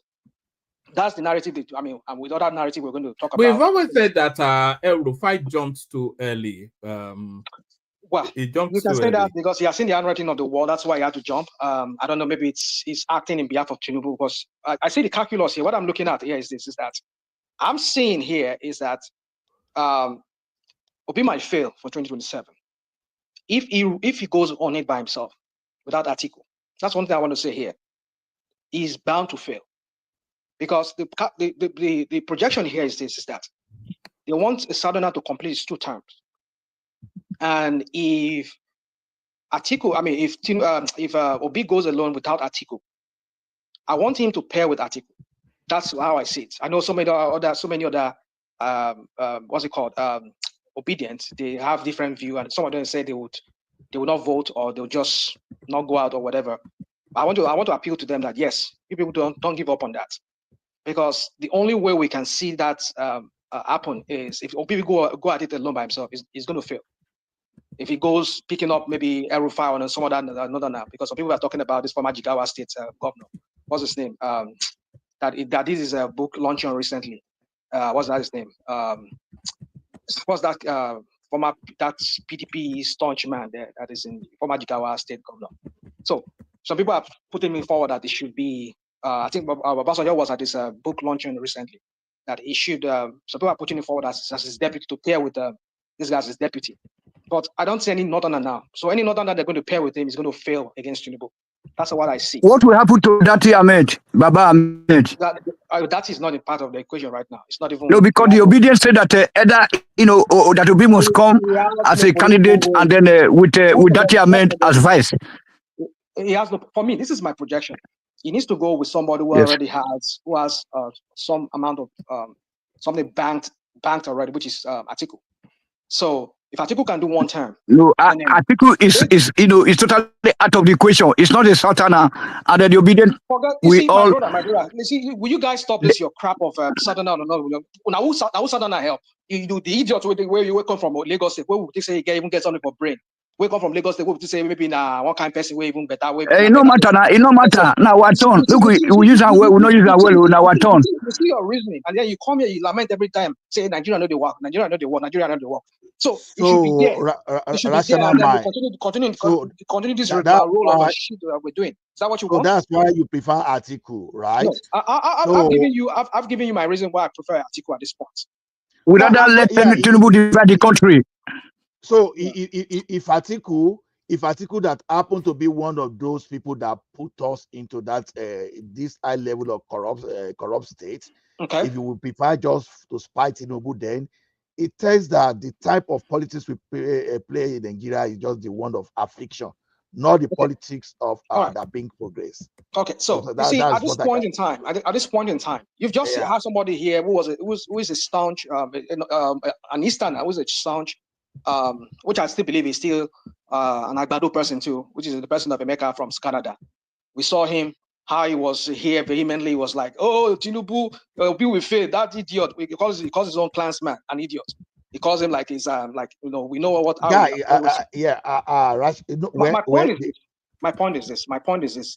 You heard him when he was giving an analysis here about the economic failure of Tinubu with the plans that he did. That he should have done this thing in phases. Those policies that is implemented at just one blow, just do it in phases. The same thing that they were doing now. We are hearing that they're also that certain narrative that they are floating. They are still they're still backing it up with some things. Rational mind. Even the subsidy, it was not totally removed at some point. Maybe not rational mind. Rational mind. You had World Bank, IMF saying that they were still one thing. No, wait. There's no in some situation where you give your analysis. There's no right answer, there's no wrong answer. But what I want us to say is that whenever we speak, let us speak to the fact. Because if you told me you are saying the truth, your truth may be subjective. Just back up whatever you want to back with facts. Okay. Tinubu was not paying subsidy. There was nothing being subsidized. They were paying the backlog. You want us to go back to revisit all this thing that all the shenanigans of Tinubu at the beginning? Just hold on. Start talking about that. Let go and fact check this thing when I finish telling you. There's a difference between you clearing the backlog of subsidy and you giving new subsidy afresh. You know, Nigeria believe this life of paying backlog. Really? Yeah, it was the backlog. Yeah, it was the backlog. The backlog it was paying. That was when it was the backlog. Tinubu never. People, you go. You see, the truth is so alien to you people that you people just like to You mean you spin narratives like that just to make. But you, this is the same you are saying that you never paid any subsidy. When they told you that fire is burning on water, did you ask the person to go and bring the ashes? Oh, come on. That's what I just told you. That be factual. Don't tell me. Don't tell me. There's no fact to what you are saying because you just said. Right. 5 more minutes, Resnor. Oh, yeah, really quick, moment. So I know. I know. We can give I want to debate you. One of these days, I want one man to set me and you up so that we can go into some kind of head-to-head debate on this platform. Because I think sometimes you and I we've not been seeing eye on eye on so many points, so many issues, talk points. When it comes I would like you and I to talk on that. So one-to-one argument, of course, I will shut you down for sure. No, we're not doing argument. We're trying to talk about policies and things like that so that we can see if we can talk to these people and they can buy into our ideas. That's why I don't want to because every opinion I present to you will not be my opinion, but the opinion of the experts. Yeah, so that's what I'm telling you, though. I know how to shut an argument that when it comes to that. No problem. So, real quick, one man. I've lost my thought on that. So let me just go. Obi should not go alone by itself. I don't want all. I want all obedience to look at it that what we need is to kick out Tinubu out of that office. We don't need that guy there. His policy has not really done anything to Nigerians. Like Bola kick him out. Bring in another worse man. I want to. He has 5 minutes. Just let him. Let me just rattle this through this, please, guys. Yeah. So we need to. Sorry, Tony, but the interjections are getting a bit. We need to kick him out because his policies has not. Even like Bola said, give him 1 million years, he will do anything. He will not do anything. Tinubu will not do anything because these guys they only pay lip service to whatever policies they are implementing. They're not really following it the way it should be followed. I tell you, whatever Tinubu is doing, it's not really to any benefit of any Nigerians. But let's just see, because these are topics where we can debate. I know some people want to interject me on that. For me, I don't mind. Nobody way Fulani help. Nobody way Yoruba man help. Nobody way Igbo man help. So that we can get somebody that can get. I've seen Atiku when he was there as a vice president handling the economy. It's not like the idiot that is right there now that was saying that he will handle defense. Tinubu will handle economy. Both defense or both economy. The one from Borno State there. We don't even see and they just turn into like spare tire. They lock him up inside the Aguda house there. Sit down there. They're doing Allah Wakuba in there. I mean, we don't want people like that. Atiku was very active as a vice president. Most of the people that worked with Obasanjo that brought about that economic, a little bit of economic prosperity that we saw during the 1990s, early 2000s, was from this guy.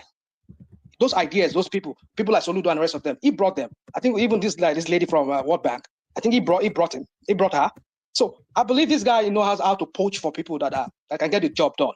Forget that he's a Fulani man. I've said it before. I don't want another Fulani man there. We've done 8 years of another one useless Fulani man. At the time when we were talking about the election last time, my reason why I don't want Atiku there, besides his corruption around his neck, is that he's a Fulani man. But at this point now, I don't care. Fulani, Yoruba man, or whatever, as long as you can get the job done, I want you there. We don't want any this crap of Yoruba, our local, those crap, all those crap. No.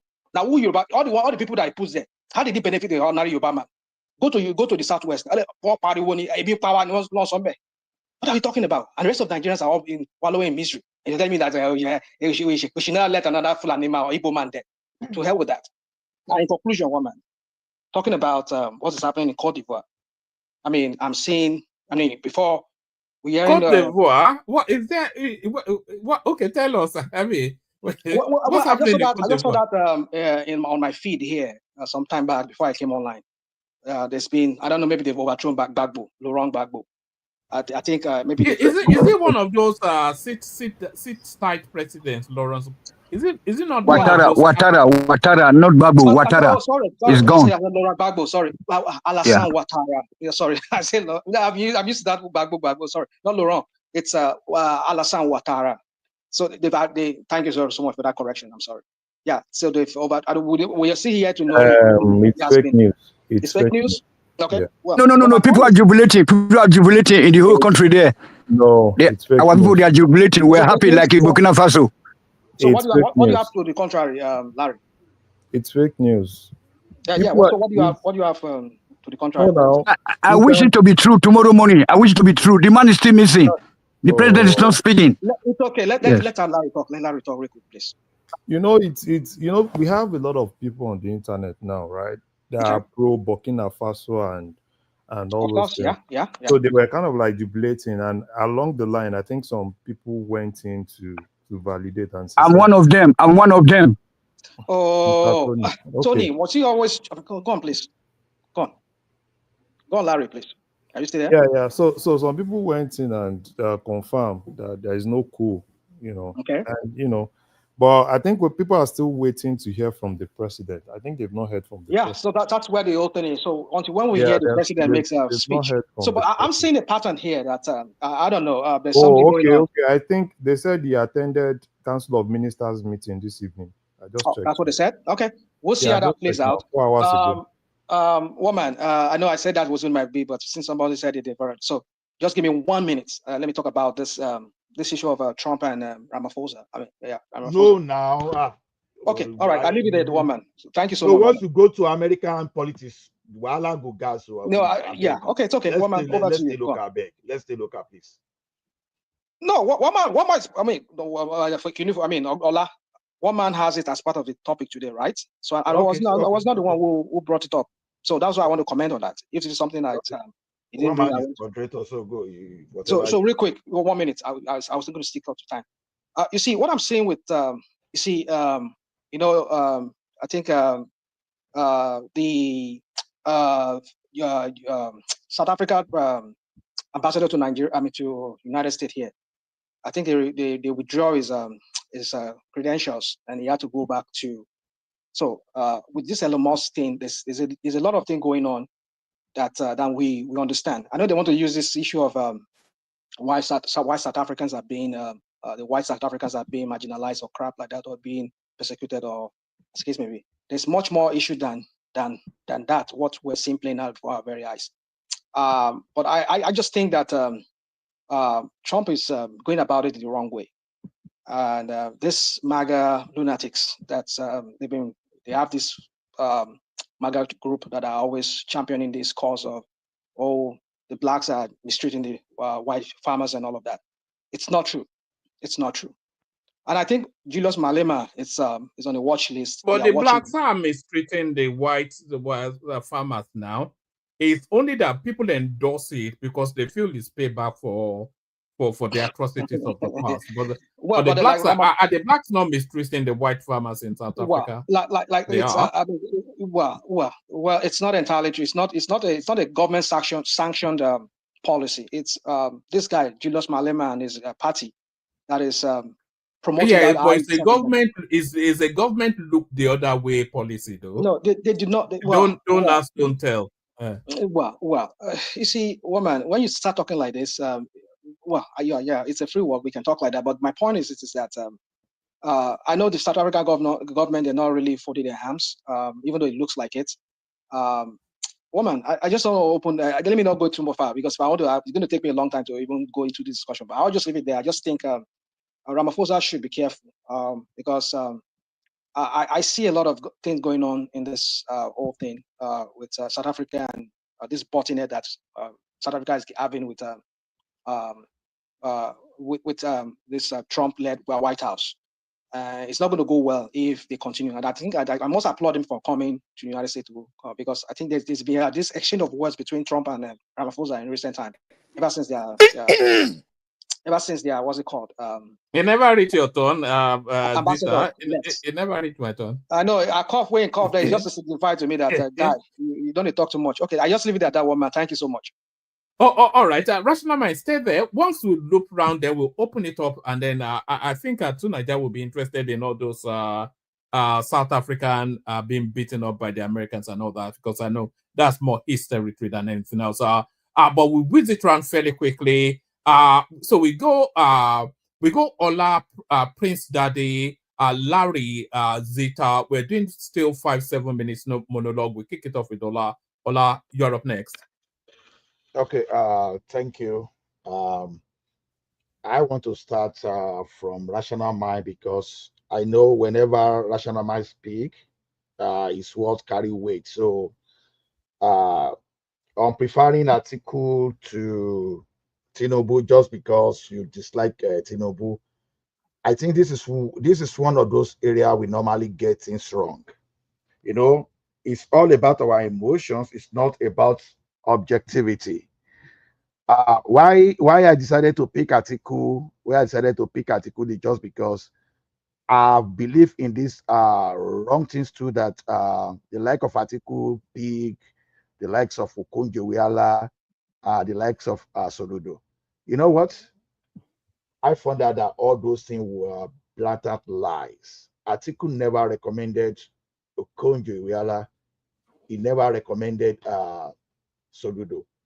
As a matter of fact, for that Soludo to become the CBN governor, Atiku had his own preferred candidate. It was Obiageli, Dr. Obiageli, that introduced Soludo to Obasanjo. His influence and influence of Andy Uba, because Obasanjo was like, no, he prefers someone that has banking background, that one professor from one university, unknown. So it was actually the influence of those two guys that helped Obasanjo made decision on this guy, on Soludo. So don't give credit to what Atiku never did. Then on Okonjo-Iweala, I don't know how to pronounce it, one Muta or whatever that I work in with World Bank, was actually the one that presented the resume of Okonjo-Iweala. I think Andy Ubatu was critical in that appointment. So over time, we gave this credit to Atiku. You understand? It's not true. If you want to, who was handling economy? Who was handling economy when Obasanjo was there? Who was in charge of economy? You know, one thing is this: Atiku was handling the economy just because Obasanjo was traveling around for diplomacy. You know, one thing about our international image that time was so bad that Obasanjo needed to move around to just go and tell the international world that, look, you can trust me. You trusted me in the past. I deliver. There's no reason for you not to trust me this time around. Let me go around. But you know what happened while Obasanjo was traveling? Atiku was actually planting his way. You understand? Was actually planting his way so that he will find a way to push his boss out. That was the type of economy he was managing. Mind you, the economy was not rosy during that first time too. It was when Obasanjo came back. And yet you saw, hold on, let me ask you a question. During when it was there, how many international organizations, how many of the local banking and manufacturing industry, what was the at what scale do we see that happen under Obasanjo when this guy was his vice president? I don't get what you are trying to say, but I can remember Koja, who supervised Koja, right? Who supervised Koja? Want to go Waja? See, the thing is, I think sometimes we need to take time to do personal research. Like I told you, I used to believe some kind of these lies before, but then since we've got advanced Google tools, you have access to what I have access to. I can give you. We can discuss off camera. We can talk about this. Then you can come back here and come and apologize to the public that you too, you made mistake just like me. So apologies to the public. Let's not give credit of what Atiku never did to him. Just because you want to spy Tinubu now, Atiku is not the best candidate, just like what he did to Yar'Adua. If we continue with this type of mindset, then we are not helping the country. Nobody. Come on, can we stop this spiting Tinubu because of no? I'm being. You ask for facts, right? And you're asking for a basis for my argument. I'm not saying I hate Tinubu. I hate his policies, both political and economic or social policies. I hate it. We're talking about social, how it's a polarizing figure. I mean, let's just leave. I don't want to put that. But my point is that how has his policy uplift Nigerians rather than bring Nigerians out of poverty? Is sinking Nigerians more into poverty. During Obasanjo, when this guy was his deputy, we saw the rise of Nigerians from, at least Nigerians, they become, I mean, on an individual scale, I'm talking about individual Nigerians, they prospered I'm not saying the majority of Nigerians, but at least it lifted compared to the days of I will ask you. So compare that to what we're seeing now. I will ask you a simple question. I mean, I don't know why you what are you arguing about? Wait, maybe the likes you of forgot. we saw the likes of Dangote. We saw a lot of them. Who knew all these people before? I mean, when I'm talking about Elumelu, Dangote is known, but I'm talking about this guy that has your bank that you worked, Intercontinental, Erastus Bola. Who knows him before? Who knows the likes of what's it called? This guy that hosts UBA. Who knows the likes of Femi Otodola? These people they ballooned during those times. We know Alibotin. I mean, we know the saga of Alibotin. Atiku was not the one responsible. That's exactly what I'm telling you. We saw a lot of. Atiku was not banking reform. Major oil companies like Alibotin and all of they came into Nigeria doing huge business. What are you talking about? Banking reform didn't occur until 2003. Banking reform didn't happen. We just said were not Atiku now. They were not Atiku. That's what we are saying. It happened what? Say that again. All these things you said, you were saying as if they were the handiwork of Atiku. They were not now. So whose handiwork was it? It was handiwork of Obasanjo. Whose handiwork was it now? I'm asking you. Number one. Okay, Soludo pioneer. Soludo was the one that. What was the name of that? What was the name of that bank that this Elumelu had before he acquired? I said Stanbic. Sorry, I take that back. Standard Bank, not Stanbic. I'm sorry. I said Stanbic. I mean Standard Bank. It doesn't matter. We know that. So what happened? Was I wrong about Elumelu having Standard Bank? No. And he acquired a UBA. Let's get this fact right. The only thing that what are these alternative facts you're giving? Wait. Okay, go on, please. The only economic activities that occurred under Tinubu when Tinubu was Atiku was supervising was Koja. Koja was the major thing that happened. You understand? And major fraud that happened under Obasanjo happened between 1999 and 2003 when Obasanjo came back to sit down. Go and use your tools and make research. You know how to do research with rational mind. I trust you on that. All the credit we are giving to Atiku are actually misrepresentation, and it is wickedness if we keep believing that without correcting the history of error. Now, when you want to credit what Professor Soludo did to Atiku, mind you, Professor Soludo was part of the economic team of Obasanjo, not Atiku. And he decided to appoint him as the CBN governor when Joseph. We understand this, but the point I'm saying is, let all that flow so we can move it around a bit. Yeah. So it was him that supervised that. So let's get that thing right. What I'm saying is this: don't go and bring Atiku just because if you like, give me a better candidate, then we can now talk. But don't go and bring someone that will bring us 40 years backward. Not because you don't just want to see Tinubu. So there's a difference between acting on emotion and acting objectively. So Atiku versus Tinubu is never an objective comparison. Let us be factual here. Now, let's go back to the economic policy. You know, one thing is this: economy doesn't understand emotions. You understand? Someone made a very good analogy here the other time. There's a difference between you managing cancerous cell and cutting off the cell entirely so that the patient can live. You may be saying the economy was good in the past. You were living on an economy that you were borrowing money to support. And you were actually going to the level you were going to default, you were going to bankrupt. I've told you that when you want to measure country's economy, you use financial ratio. You don't just say, oh, now, when this guy was there was a time that our debt to revenue ratio was like about 113%. Later, it came to 97%, right? What I speak today is less than 65%. Those are what not true. Not true. I don't know where you're getting this fact from. Where are you getting this fact from? Nigerian Bureau of Statistics. I don't know where you're getting it. Where? Can you post that online? Give it to one. Nigerian Bureau of Statistics. Yeah, Google it once I mentioned it. Now.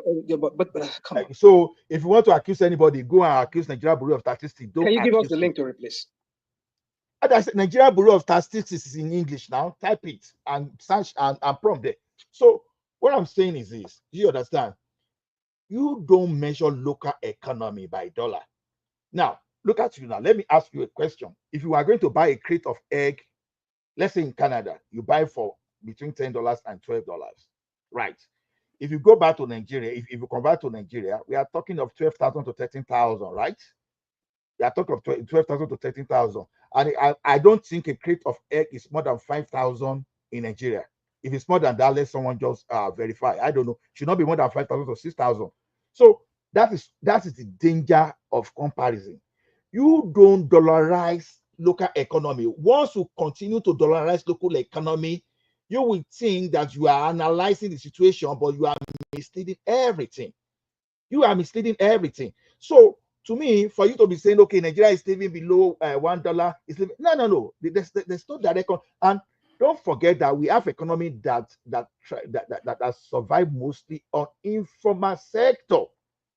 Informal sector, whatever CBN is accounting for, whatever World Bank or your international organization account for, you understand, you don't find that, they don't normally factor informal sector. Iya Oniru, Iya Alata, all those, they don't find. They are just looking at your bank, automobile industry, oil and gas. Those are what those people are looking, and they are using as the metric.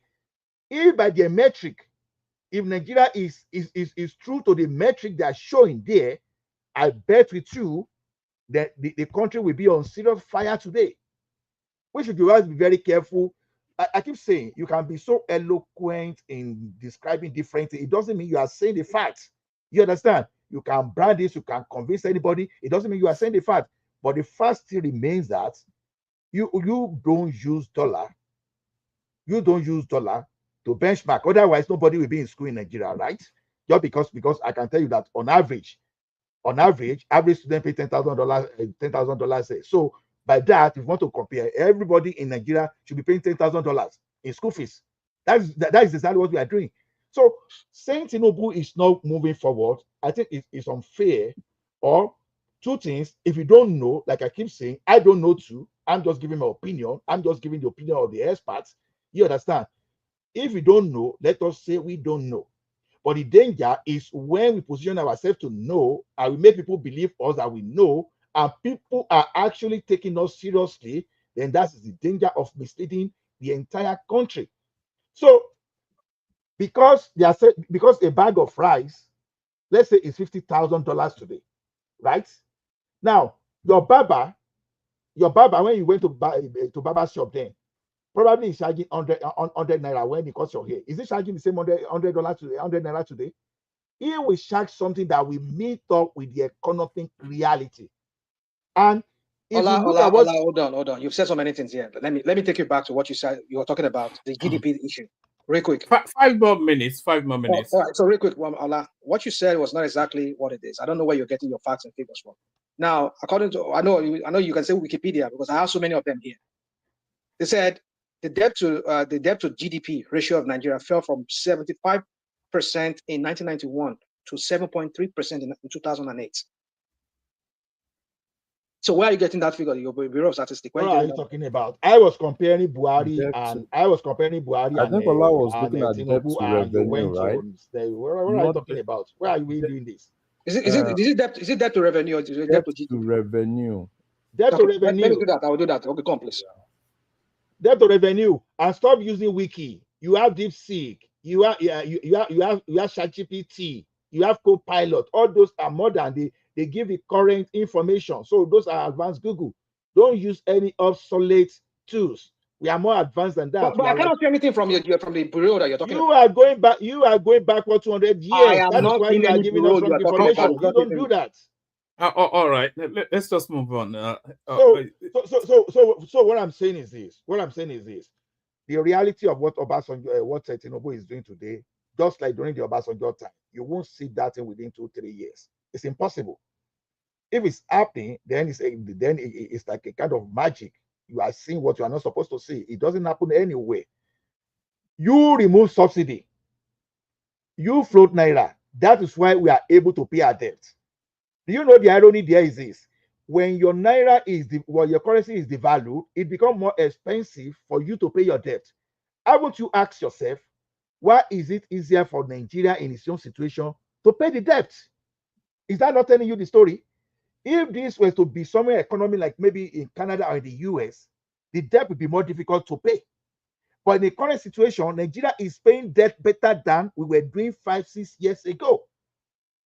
Then how do you measure the economy? This economy paid the backlog of what you are owing the investors, the foreign airliners, and some people that could not repatriate their money. And we are still saying he has destroyed Naira. Then how is he managing to pay that? You understand? So we need to understand all these basic fundamentals before we can just say, oh, this guy is destroying the economy.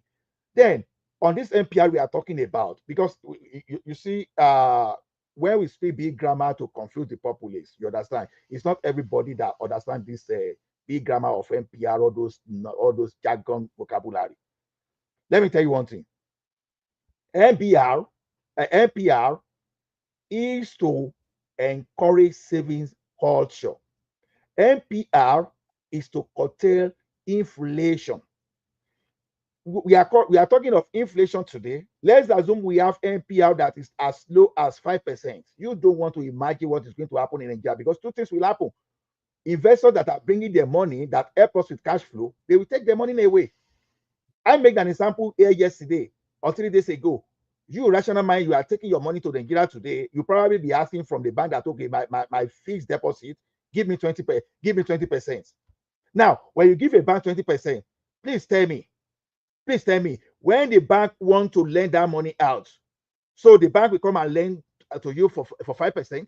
You think so? Then if Nigeria now decide to say, okay, I'm going to pull the NPR at 2%, will you put your money in United States, or you take your money to Nigeria? You don't want to take your money to Nigeria because all of a sudden you will now realize that Nigeria is not stable. You want to put your money in a stable environment like the United States. So how do you encourage foreign inflow, even from Nigerian diaspora and those people that are not Nigeria? Through your NPR. So I told you, if you want an investment in Nigeria, it is the government that will find some kind of special fund to target people. Okay, the money we are borrowing from China today. Start bringing it home, Ola. Okay, I'm almost even done, to be honest. So the money you see from China today is a result of provision like what you call sovereign wealth. At a cheaper rate, they used to target. Nigeria, we don't have that kind of capacity. As a matter of fact, Nigeria is a place that we need to attract as much inflow that we need. You understand? Let the inflow get there. Let people get used to Nigeria. Let them trust our economy. Then when we reach that stability, we can start to bring all those things down. And that bringing it down will mean that rational mind will take its money to Nigeria. You will be willing to for bank to give interest of 5.05% per annum. You won't be demanding for 20%. Then we can be here. Don't let us be talking with two sides of our mouths. What we don't take, we cannot take our money to Nigeria and say, bank, take our money at the rate of 1% per annum. No, we don't do that. But we are telling government that NPR is high. When you and I we are sharing that NPR, we are sharing that NPR at 25%. That is the reason our money is there. Immediately that is no longer there, we take our money out. What happened to Nigeria? No enough cash flow, and the economy will just start to going down and collapse immediately. Abba, don't let us use politics to explain everything. Thank you very much. I think Larry can talk better when he gets to that place because he's an economist. All right, thank you. So that's all that right there, putting the facts. But I'm experiencing the same thing though. I'm trying to post on the major YouTube charts. I can't even do that. It's just bouncing me out. I'm not sure why that is. Certainly, you are not banned, so I'm not sure what's going on. It's the obedience. We always have to blame the obedience for these things. They are infiltrating the system and putting gremlins in. I'm not like when Tony was saying, I had a look at the band list. There was no name there, so I'm not sure what else I can do. But I'll look at it again maybe when I come off stream. We go on from the excellent Ola to the equally excellent Prince Daddy. Prince, you're up next. Prince, floor is yours.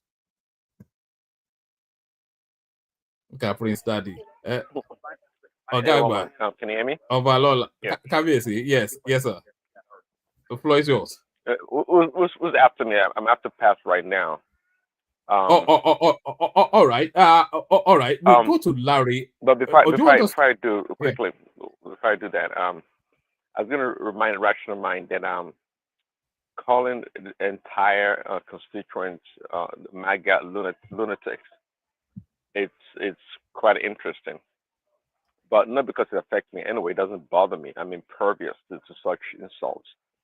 But you're so keen at insulting people, and sometimes I feel kind of sorry for you when Ganu attacks you, but maybe rightfully so, because you're so insulting.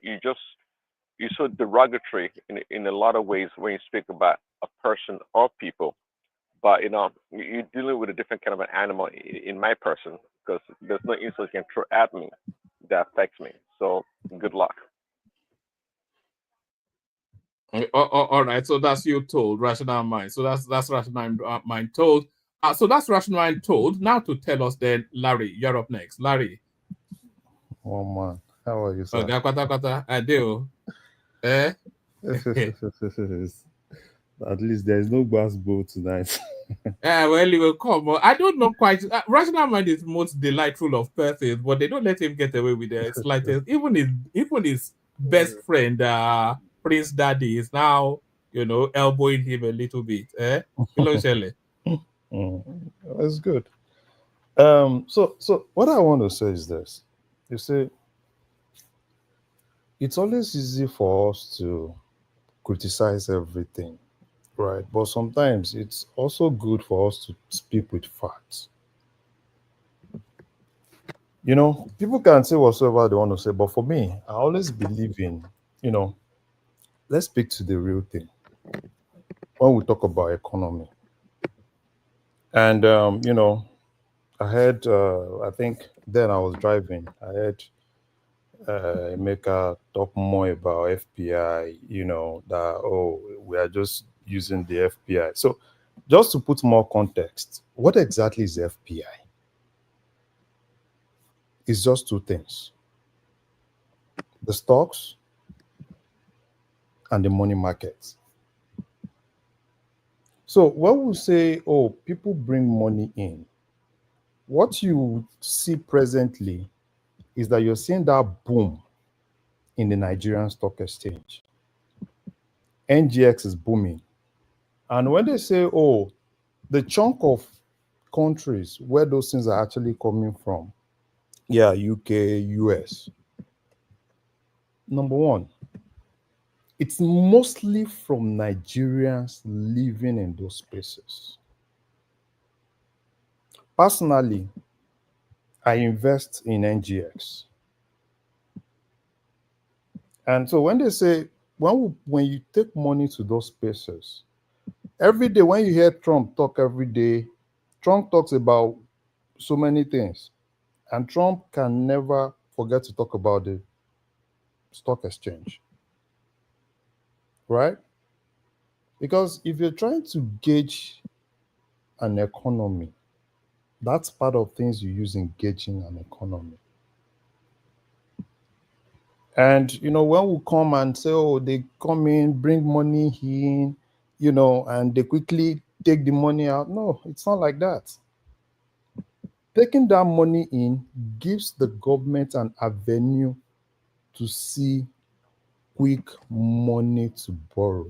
If you're buying treasury bills, you're buying treasury bills because you're actually making money available. So we can say all sorts of things, right? That, it's so bad, it's so this, it's so that. And I've always said something.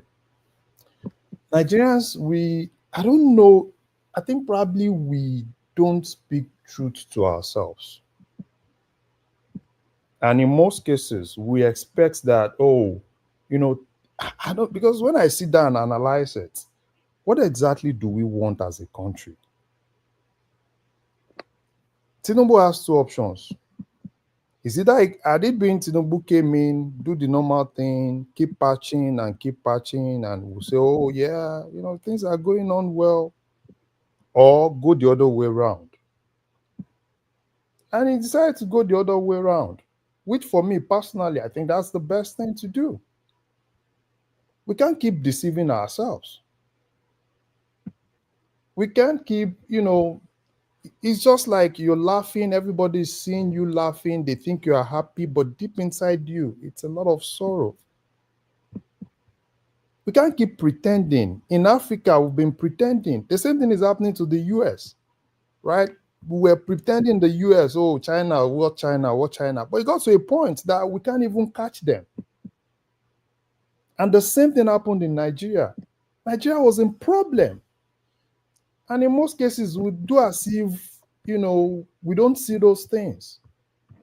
There was a point in Nigeria where Okoje-Iweala basically said the way Nigeria was going, if we were not really careful, Nigeria was going to collapse. Because we got to a point where Nigeria was even borrowing money for the current expenditure. So, one thing is this. What makes a leader? A leader is not really made by trying to please people. I can decide, oh, I want people to be happy, right? As a president, let's keep pushing things and keep pushing things. And I can decide like, yeah, this is a problem. Let's fix the problem. You can argue without fixing the problem, right? Probably you feel, oh, probably you will have, fixed it some other way. But it's a problem and it has to be fixed. And basically, what Tinubu basically did was, this is the problem, let's fix it. Now, I'm not saying, in terms of there are other things that they could have done, right, for things to start trickling down to, to everybody, things, yeah, probably they could have, be more aggressive with how they do some social welfare and all those things. Yeah, they can do that, But the basic thing is this. We know where we were coming from. And if you're going to somewhere and you forget about where you're coming from, so then you're deceiving yourself. We want economy to be rosy, everything to be this and that, and but let's tell ourselves one truth. If you remove subsidy, what exactly do you expect? It's going to be like that. And, people are saying probably they are still, I think people are misinterpreting what CBN is doing, intervening in the market to subsidizing the market. CBN is not subsidizing the market. The only thing CBN is currently doing is to boost money supply, particularly foreign exchange supply. That's the only thing they are doing. And so what did they tell them when they give them the money? When they give those money, bureau de change, what did they tell them?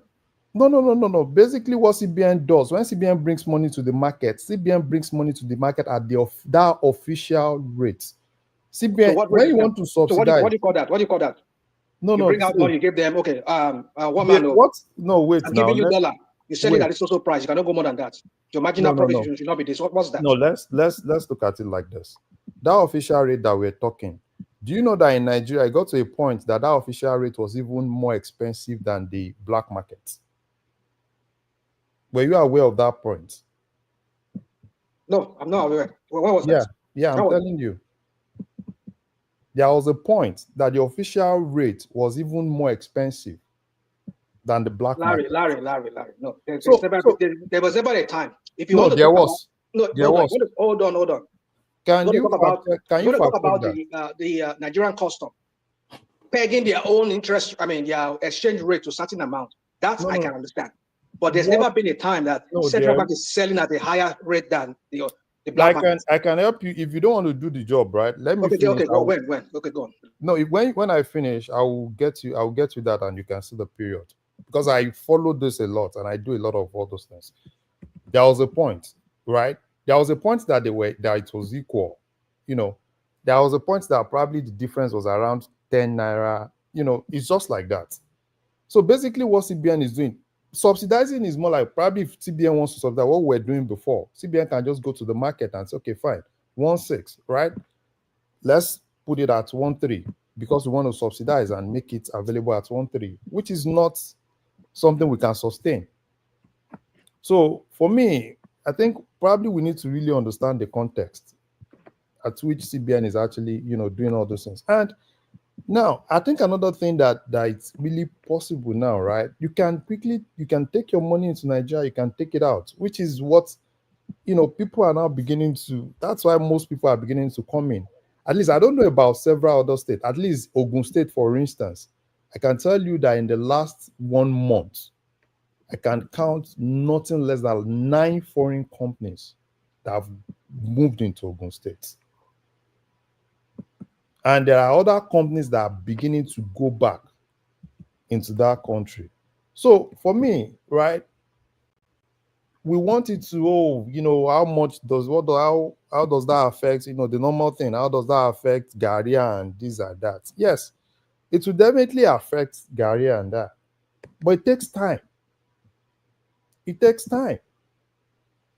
So if they want to do, what time are you talking about? What time does it take that you're talking about? Exactly, because you came in with Emeka's assertion that things are not trickling down to the common man. But now, before Tinubu came in, he promised us that we will see that. No, hold on. He said that we will see a cheap oil price, cheap food, and everything. He didn't tell us that when I get there, you are going to suffer. You know what I'm saying? That's going to take time because we ought to be having hold on, sir. Sign of relief. It's what when government changes in Germany just now, we are having sign of relief that the gas prices are coming down.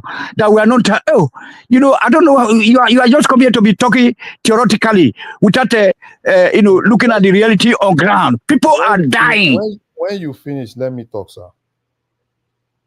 Augusta, you can talk now. Sorolona, no wahala. Okay. Answer me. No, yes. that time that I said, right? If you look at what they're doing in the agricultural sector,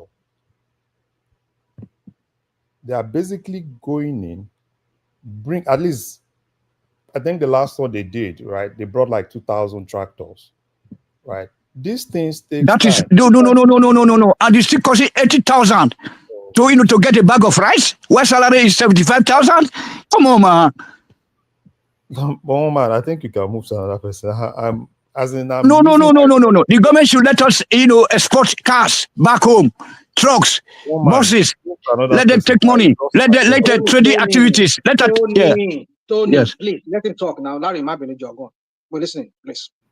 Please don't just go on, please. Tony, can you just hold on? Let him just flesh out his point. Go on, please. Yeah. So what I mean by it takes time, right? Because all the things we're talking about are agricultural, produce, and several states are now, you've seen some investments, at least some northern states. They'll tell you it takes time, so time, they'll start cultivating they start harvesting some of those things. So I think with time, right, things are really going, okay, at least we're talking about this same price of rice, right? Last year, we're talking about almost over 100,000, right? And now we're beginning to talk about probably half of that price.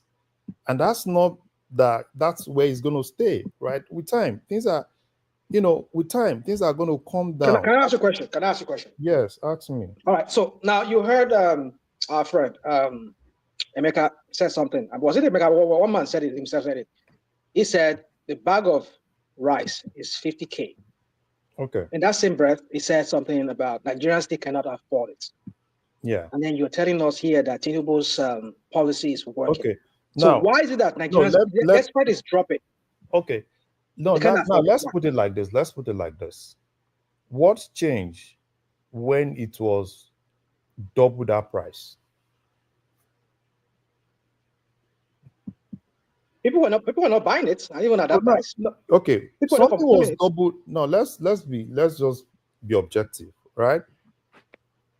People could not afford it, but it was basically double that price some months ago.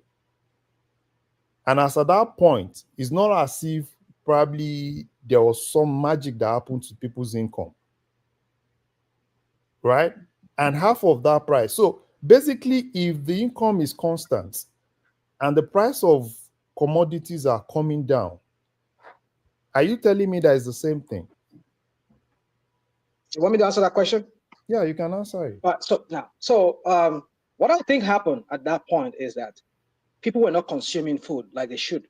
No, there's no way people that's People not an argument. People are not as it is. consuming food. That's not, you can't back that now. It tells you that a lot of things went through, and a lot of things was going on that probably we could not really. Well, that's not why. Let's don't bring that kind of argument. People were not consuming. Hold on. How do you gauge Let me give how you an much example. people eat? Let me give you an example.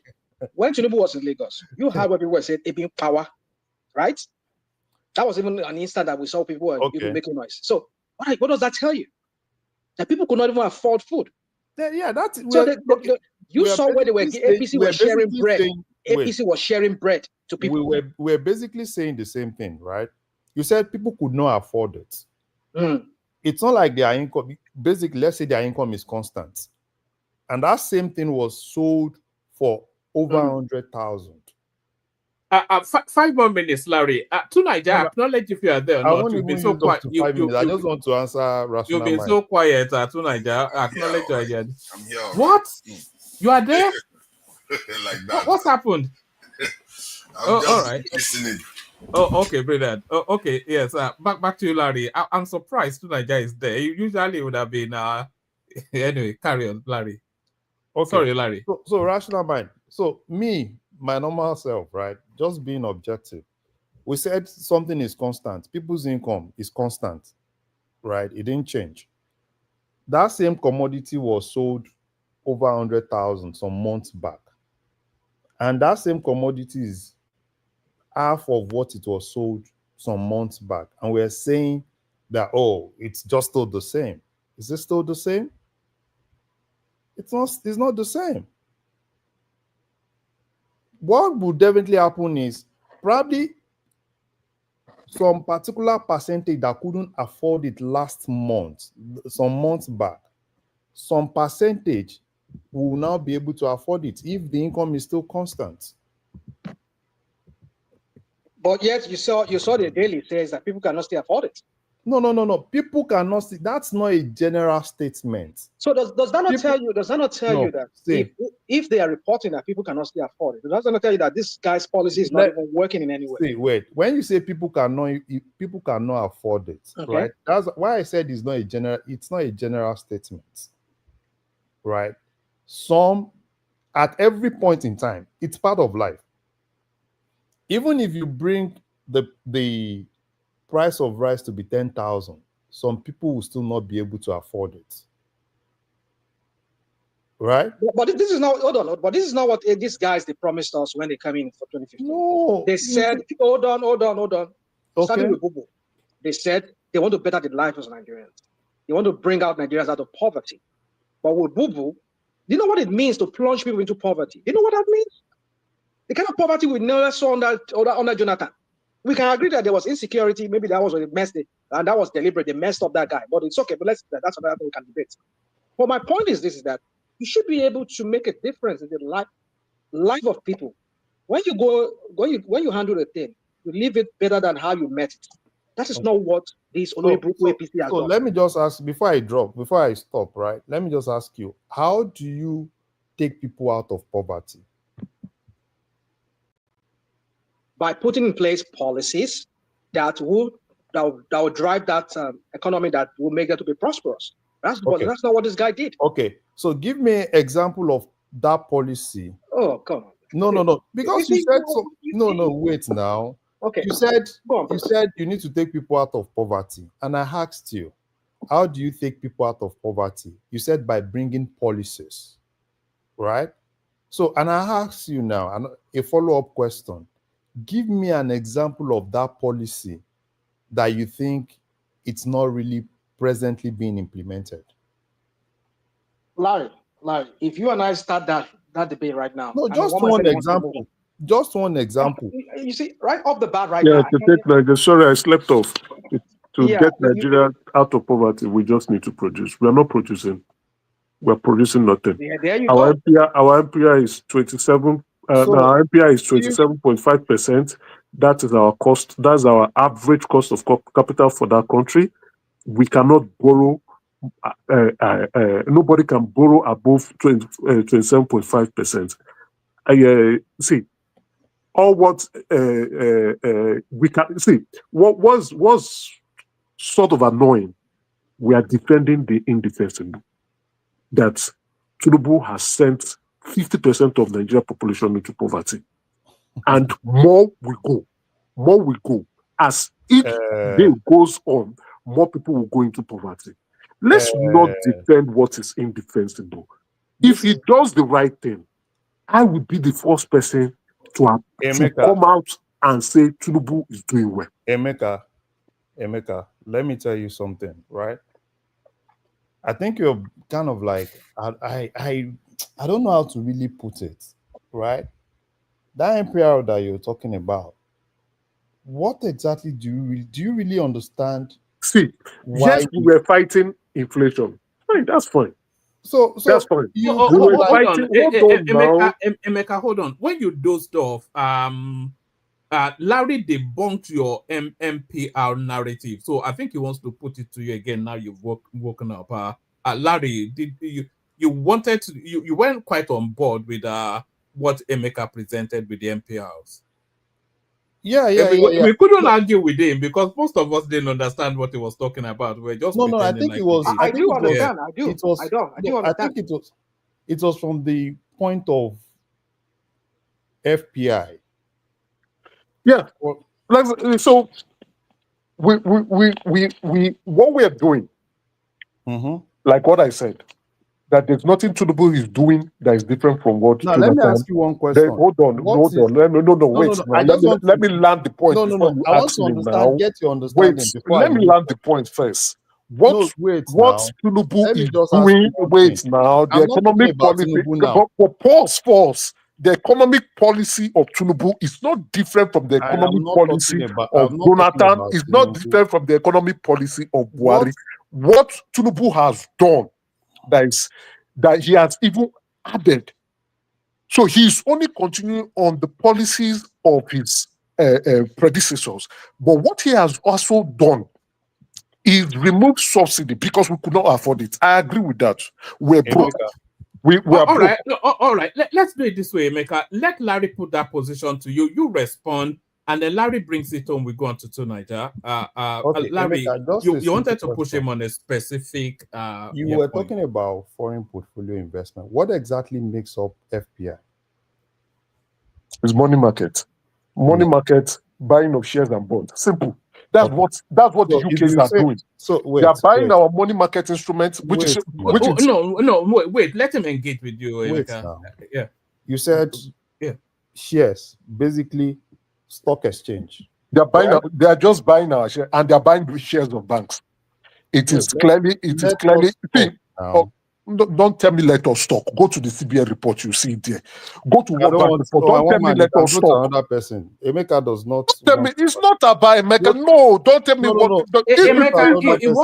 Why you dey surrender now? You dey surrender. Why you dey surrender? Why would he surrender when he doesn't know what he's saying? He has to surrender. I want to. Emeka, it doesn't have to surrender unless you stifle him. He wants to engage what your see. I slept off. I was hearing a bit, and I will sleep off. So you see, and what really got me to even wake up from my sleep is when rational mind was going to tell him, Tinubu, would he agree that Tinubu has sent more Nigerians to poverty? Yes or no? Because he was trying to bring some indicators. Would he agree first? Larry, will you agree that Tinubu sent more Nigerians into poverty? Yes or no? You can't tell me, nobody can tell me or come to defend the indefensible. You have sent more Nigerians into poverty. Yes, we are fighting inflation. You claim you want to expand the economy by 1 trillion. You have laid no foundation. You have not expanded our economy. We are not producing. We are not doing anything. You are just making noise, and Nigerians can't afford bread. No more. Nigerians cannot afford bread. Nigerians cannot afford to buy fuel. when you are beginning to say, some people will still not be able to afford it. What do you mean? If people cannot afford it and more people cannot continue to afford it as each year goes by, is your economic policy working? It's not working. It's never working. People are poor. The World Bank has estimated that 4.7% of more Nigerians will get poorer by 2027. And they are telling you, they are watching your trajectory indices, and they are showing you what is going to happen. And you are coming to come and tell me Tinubu policy is working. What with this weekend? What with this weekend? What are we saying here? I think you make your point. Let him now let him report. Go on, Larry, if you want to say it. Don't interject him, please. I don't want to have that conversation because it will turn to a shouting. No. I mean, that's the position he put to you. He just to give you some facts. I want to hear your voice. I want to hear your voice. He's not giving me any facts. He just What do you mean I'm not giving it? This is what is annoying me with these people that keep defending Tinubu. Which fact I'm not giving you? Can you not go to the CBN's statistics? Go and open it now. Can you go to the World Bank National Development Update for Nigeria? Go and open it now. This is what is annoying me. When you tell these people, I'm not in for this shouting match. If you want to have conversation, we have. Okay, I will keep quiet or you talk. No, explain Tinubu's economic policy. No more talk. I won't say anything. Talk. Explain yourself. Right. Yeah. Okay, you have to give him that window though. So Larry, to you. Yeah. Okay. So I wanted to pick it from the FBI that he said. And I asked him one question that doesn't even understand what makes up FBI. And he basically said, stock exchange, money market. And he said, oh, the UK people are just coming to buy our stocks. And probably the UK people are bringing money to buy bonds. And I asked, which UK people? As in, is it like UK government coming in? And it's not right. Major percentage of people. Did you hear me say UK government? No, why are you interpreting nonsense? No, he said foreigners coming, that the government is favoring foreigners. I said the government is favoring foreigners. Yes, exactly. I did not say UK government. That the Nigerian people got nothing to get out of the government. That we're just suffering. We are transferring. I don't want it to be a three. We are transferring. So what I don't like is people misinterpreting me. Okay, and it is not even my opinion. It is not my opinion. Wait. If anybody, I'm getting the see what I want. Just like 2 nights ago, and I'm getting a bit upset when people come here to pretend that Tinubu has not sent Nigerians to poverty. When people come here to come and argue what is not arguable. You say, now, right? Listen to me, please. Larry, please listen to me this night. Larry, would you listen to me? Would you listen to? It's not an opinion. Woman. See, we need to. Woman, this is. We're trying to make this. We are trying to make this. We are trying to make this an opinion issue. It is not an opinion. Woman, I will send you those documents. I am not the one that authored it. I am not the one that wrote it. I'm not the one that opinioned it. I'm not the one that published it. I will send you those documents. You need to read it for people like Larry and co. Let them see the fact. I will bring out the same World Bank that you said. I will bring it out. Read it for people like Larry. They should stop from going forward. They should stop coming here to deceive Nigerians, to tell Nigerians lies, to tell Nigerians nonsense, to tell Nigerians what is not happening, to tell Nigerians what is not the truth, to tell Nigerians to. That is why the Minister of Information. That's why the Minister of Information could have the audacity. That's why the Minister of Information could have the audacity to say the Tinubu economy is making Nigeria great again. These people are very wicked, and God will continue to punish them. All right, brilliant. So, Emeka, I need you to. Everybody hold, including you. So I need you to hold now, Emeka, and now, so now Larry gets to finish off so that we can go to Nigeria and move the conversation around. I don't think Larry is contending if more Nigerians are impoverished. Hold on. If more Nigerians are impoverished or not, that's not the content. I don't want. No. You seriously, I don't want. Hold hold on, because what you were Mr. Woman, can I ask Emeka one question? I just said now, please now, just allow the moderation. People should cooperate with the moderation. Sometimes when it's high octane and somebody's trying to balance it off, you will conclude, Larry, but I just wanted to say that you are not contending if Nigerians they are impoverished or not, or even more are impoverished, or if the policies of the government is vesting hardship or not. I think you were particularly wanting to share thoughts on a particular nuance. So you are not so it's that nuance that I want you to learn. So you wanted to explain to us that what that MPR or whatever, how you see it from your perspective and how it impacts the economy. So give us that, and then we go to Niger. Okay. So let's start with the FPI, Foreign Portfolio Investment. And I asked two things. I asked one thing. What exactly makes up FPI? We said it's money market and the stock exchange. And basically, he said, oh, they basically did things to favor the foreigners, people from UK and everything. And I said something. The major people, right, that are coming from that UK and keying into the Nigerian stock exchange and buying some of those treasury bills, majority of them are Nigerians. Majority of them. Because it makes more sense to push money into Nigerian stock exchange. And if you want to talk about the economy of any country, that's why every time, and I make the example of Trump.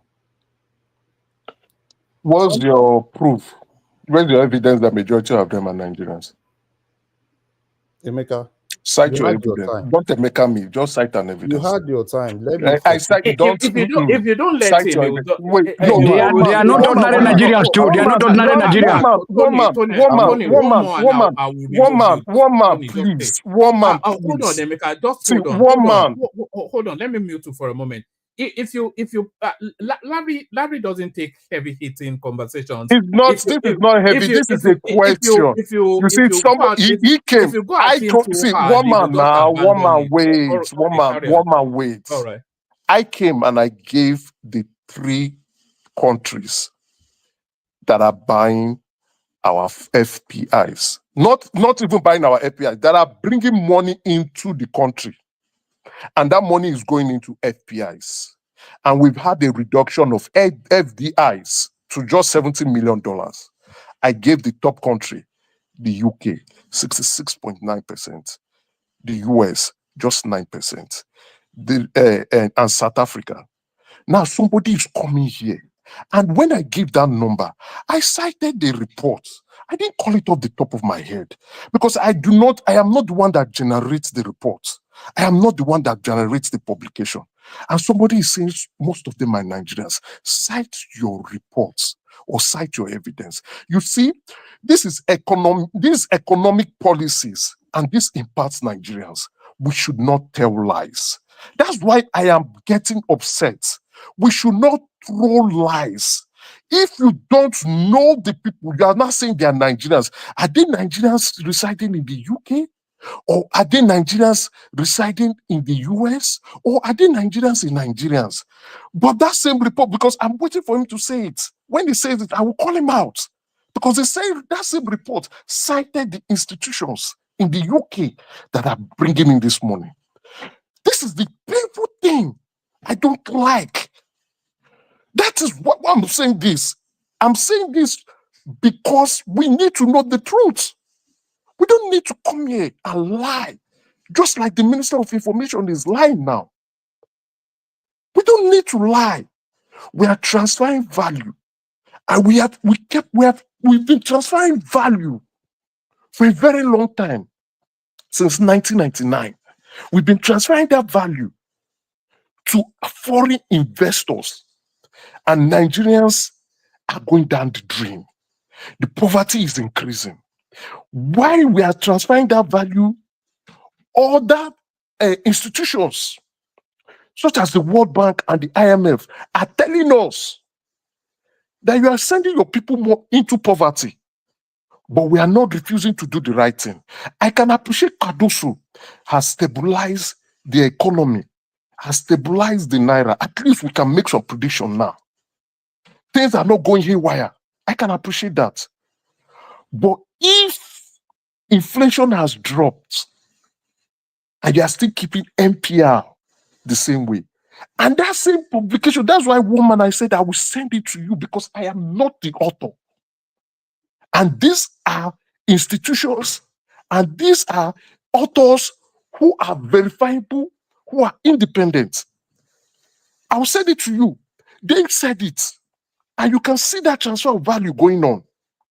But somebody will come here and come and begin to tell me what? And ask me questions on FPI. Even to the point that the publication has cited the beneficiaries of these FPIs, the banks. You want me to name them? Do you want me to name them, Larry? Do you want me to name those banks? I think you've made your point, Emeka. Let the conversation flow because one man has to move on. Emeka, you don't have the whole knowledge of the whole fact. Even I thought you're making some senses. Okay, It's okay. only you doesn't have the whole fact. Let other people speak. I mean, Larry is going somewhere. I mean, I'm not in support of what Larry is saying, but let the guy speak. You don't have the whole fact. Come on now. It's not the whole fact. This is not the whole fact, but to miscrew the facts. One man. I'm not saying I am the author. I'm not saying I'm the genesis or I'm the know-it-all. But to miscrew the facts, and say somebody cannot come here. At least I am listening. You can't come here. Larry cannot come here and tell this platform that Nigerians in the UK are the ones bringing the money in. Emeka, Larry, I will tell you the headphones. Larry, I will tell you those headphones. Larry, hold on, please, because I'm annoyed. I am annoyed. People don't want to know the truth. People don't want to know what is going on in that country. Larry, I will tell you the headphones that are bringing in the money from the UK. All right, Don't annoy me this night. All right, just settle down, Emeka. I think people want to move on, so please allow the conversation to move on. Please. So, Larry, bring it home, and then we go on to tonight. One man, just move on for someone there. I don't think move on to someone else. I'm exhausted. Yes. Emeka, you need to calm it down a bit. To Niger, you're up next. If you are there, to Niger. Yeah, I'm here. All right, hold on, to Niger. Let me. Of course, you know what's going to happen, so you don't even have a choice. So that's Ola right there who kicks it off. That's Ike Ogeme right there who expands it. That's Ola who comes in again. Ola still, there's Ola right there. And then Ola rattles off quite a few more. That's Ola, and that's Ola again. So more names need to join that super chat space. We don't have enough people doing that. But thank you to those. So to Nigeria, you're up next. We're talking about the coalition that's shaping up El-Rufai, Peter Obi, and Atiku, and we're wondering then where they're going to park their ambitions. Where the World Bank tells us that 46% of Nigerians are now in poverty as a result of inflation, which reduces the buying power of the average Nigerian. So we're talking about that as well. And just to add on as a follow-on from that, the price of rice has continued to drop drastically, but there's still no buyers, even at 58,000 naira for a 50 kg bag. Nobody still can afford to buy. So, which tallies it with what the World Bank was saying. And then we were also talking about the way the Donald Trump humiliated the South African president when he brought him into the White House to embarrass him with a Melela clip asking for white people to be killed. So we're talking about those or anything else that takes your fancy. So to Niger, 5-7 minutes monologue, then on to Zita, and then just move it around. So that's to Niger who takes charge right there. Thank you, everyone. See you tomorrow. Thank you. I see Emeka, what Emeka is trying to make sure that we at least try to be honest about this thing, because it's actually quite important. I don't know why when we are trying to get to the truth is light. And if somebody cannot use their own opinion to a kind of dispute some other person's point, then you have to let that person's point stand. It has to stand, because if you keep having people, the two things are not equal. The truth stands above falsehood. Tunaja, so you're going back to that thing. No, I'm going back to it because that's what I've been doing for the last how many months, maybe even years now, since this government came into office, because I saw a sabotage of the Nigerian state, and people just pretend as if they cannot see it. It's really frustrating. Tunaja, please, can you give me 1 minute to make a clarification, please? Just 1 minute out of your time. Yeah, please. I want to find out if this is the same Emeka. I knew his contribution towards the election of Tinubu. I want to find out. I want to make sure. I want to be sure that this is Emeka that is speaking tonight. And if this is Nine is the guy. Very good guy. So objectivity. People should see he's speaking from the angle of objectivity and honesty. Yes. Because also on several fora, he got into serious argument. In fact, I even accused him one day of being bought over. I accused him of being an agent to the power, to the establishment in Nigeria. He was so vehement. He was so tough. He puts everything on the line to campaign for Tinubu. We hated him back then. We hated him. Yes. People should see from the angle of objectivity. Thank you. Tunaja, carry on. Okay. So, Tunaja, can I say something? Just a minute. Yeah, go ahead. What Omori said about Emeka. You should give Emeka, kudos for what he's doing. Emeka is still a Tinubu supporter, so let's call him what he is. The way he foresees Tinubu, that he's gonna come, become a transformative leader. Tinubu has but it's not a blind follower. It's not a blind follower. Tinubu has not exhibited that. That's why Emeka has been objective. His objective is the way he felt before. He's thinking that Tinubu will transform Nigeria, but it hasn't happened. So he's been objective. So let's not just go back. Everybody has their own sentiment, He's saying it the way he sees it. So whether you like it or not, but that is your opinion. Now you make a U-turn. You made a U-turn. It's good. Let me carry on, please. It's not a matter of a U-turn. It's the way he sees things. That's my own opinion. Then? Can I just carry on? You made your point. Because when you look at the Nigerian GDP, the nominal GDP that people normally quote when they say GDP, how can your GDP shrink from when it was around 400 and something billion US dollars in 2020 of COVID-19, 432 billion dollars to 2023? That's when this president took over. It became $363 billion. And that is from 2022's $477 billion. So we lost more than $100 billion. It's not 300, 200 and something, like you said. It's not 300. How do you mean? Go and check. It's 200 and something billion. As of this year. Oh yeah, that's for this year. I'm talking about the ones just before he came in and after he just came in. So 2023, we are looking at a drop from 447 to $363 billion. That is over $100 billion in barely half a year when he was in office. He just chopped the Nigerian economy off his his legs, his knees. Then this year, the year for 2024, they are estimating now that it's around $200 billion.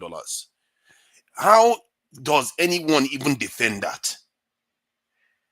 I don't even know how anybody can come out and just agree that is actually a good policy for any country to pursue.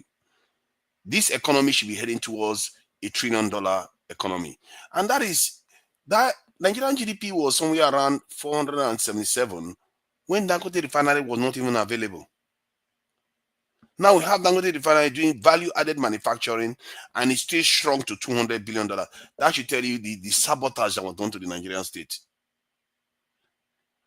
And when I was doing this analysis months ago, people were arguing and saying this when it's so obvious. It's so obvious. It's right there in the GDP.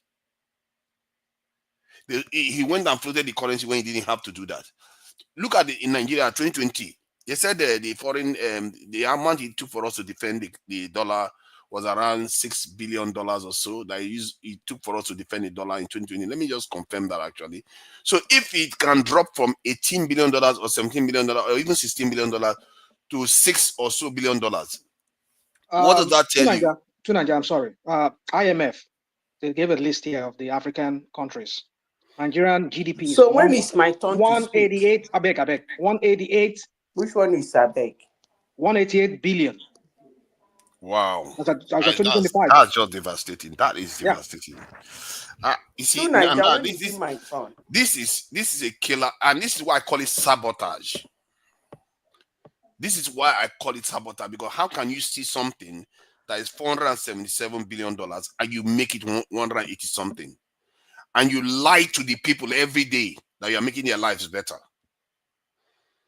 When even the policy now that they are pursuing about buying Nigeria, they don't even want to do it themselves. They are reluctant to do it.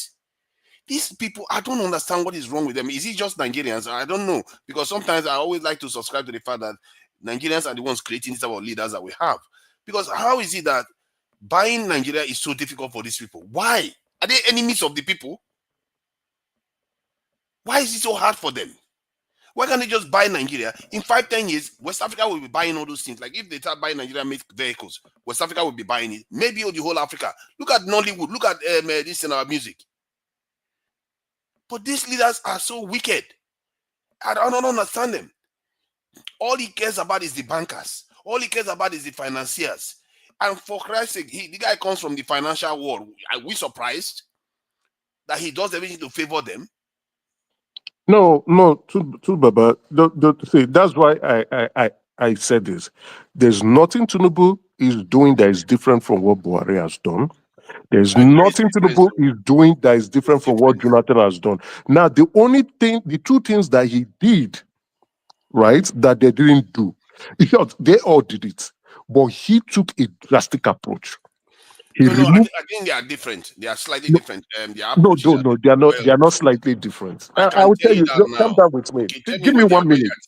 Give me 1 minute. We've been devaluing our naira consistently, right? If we want to start with Obasanjo, we've been devaluing our naira. We've been removing subsidy, but we've not removed it completely. We've not devalued our naira or say we are doing fluctuation completely. So Tinubu just took a drastic position. That's why I keep asking. And it is annoying.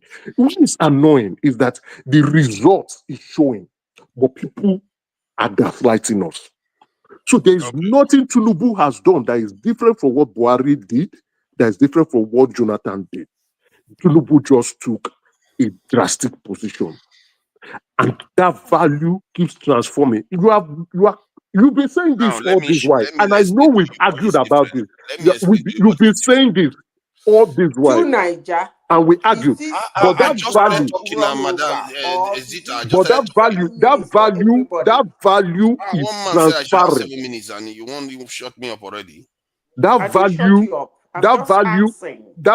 is going out of Nigeria, and it is going out to people who are enjoying Nigeria's demise.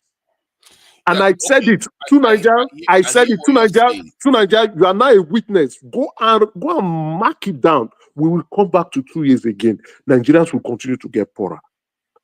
No change.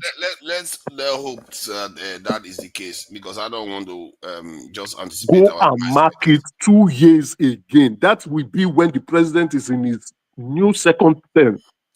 Okay, let me finish the point about what is different. I think what is different between this government and that of Buhari. Buhari seems to have had a strategy to make Nigeria a more value-added manufacturing kind of base. If you look at how he shut the border so that rice production will increase in Nigeria, and it seems to be working if rice prices are beginning to drop in the country, and the production has gone up. And the strategy also included Dangote refinery that he championed, and from what we have seen now, it's come online, which was supposed to reduce the foreign exchange demand by about 30%. Hence, why they were defending it, hoping that when Dangote refinery came on stream, then they can collapse the demand for the dollar.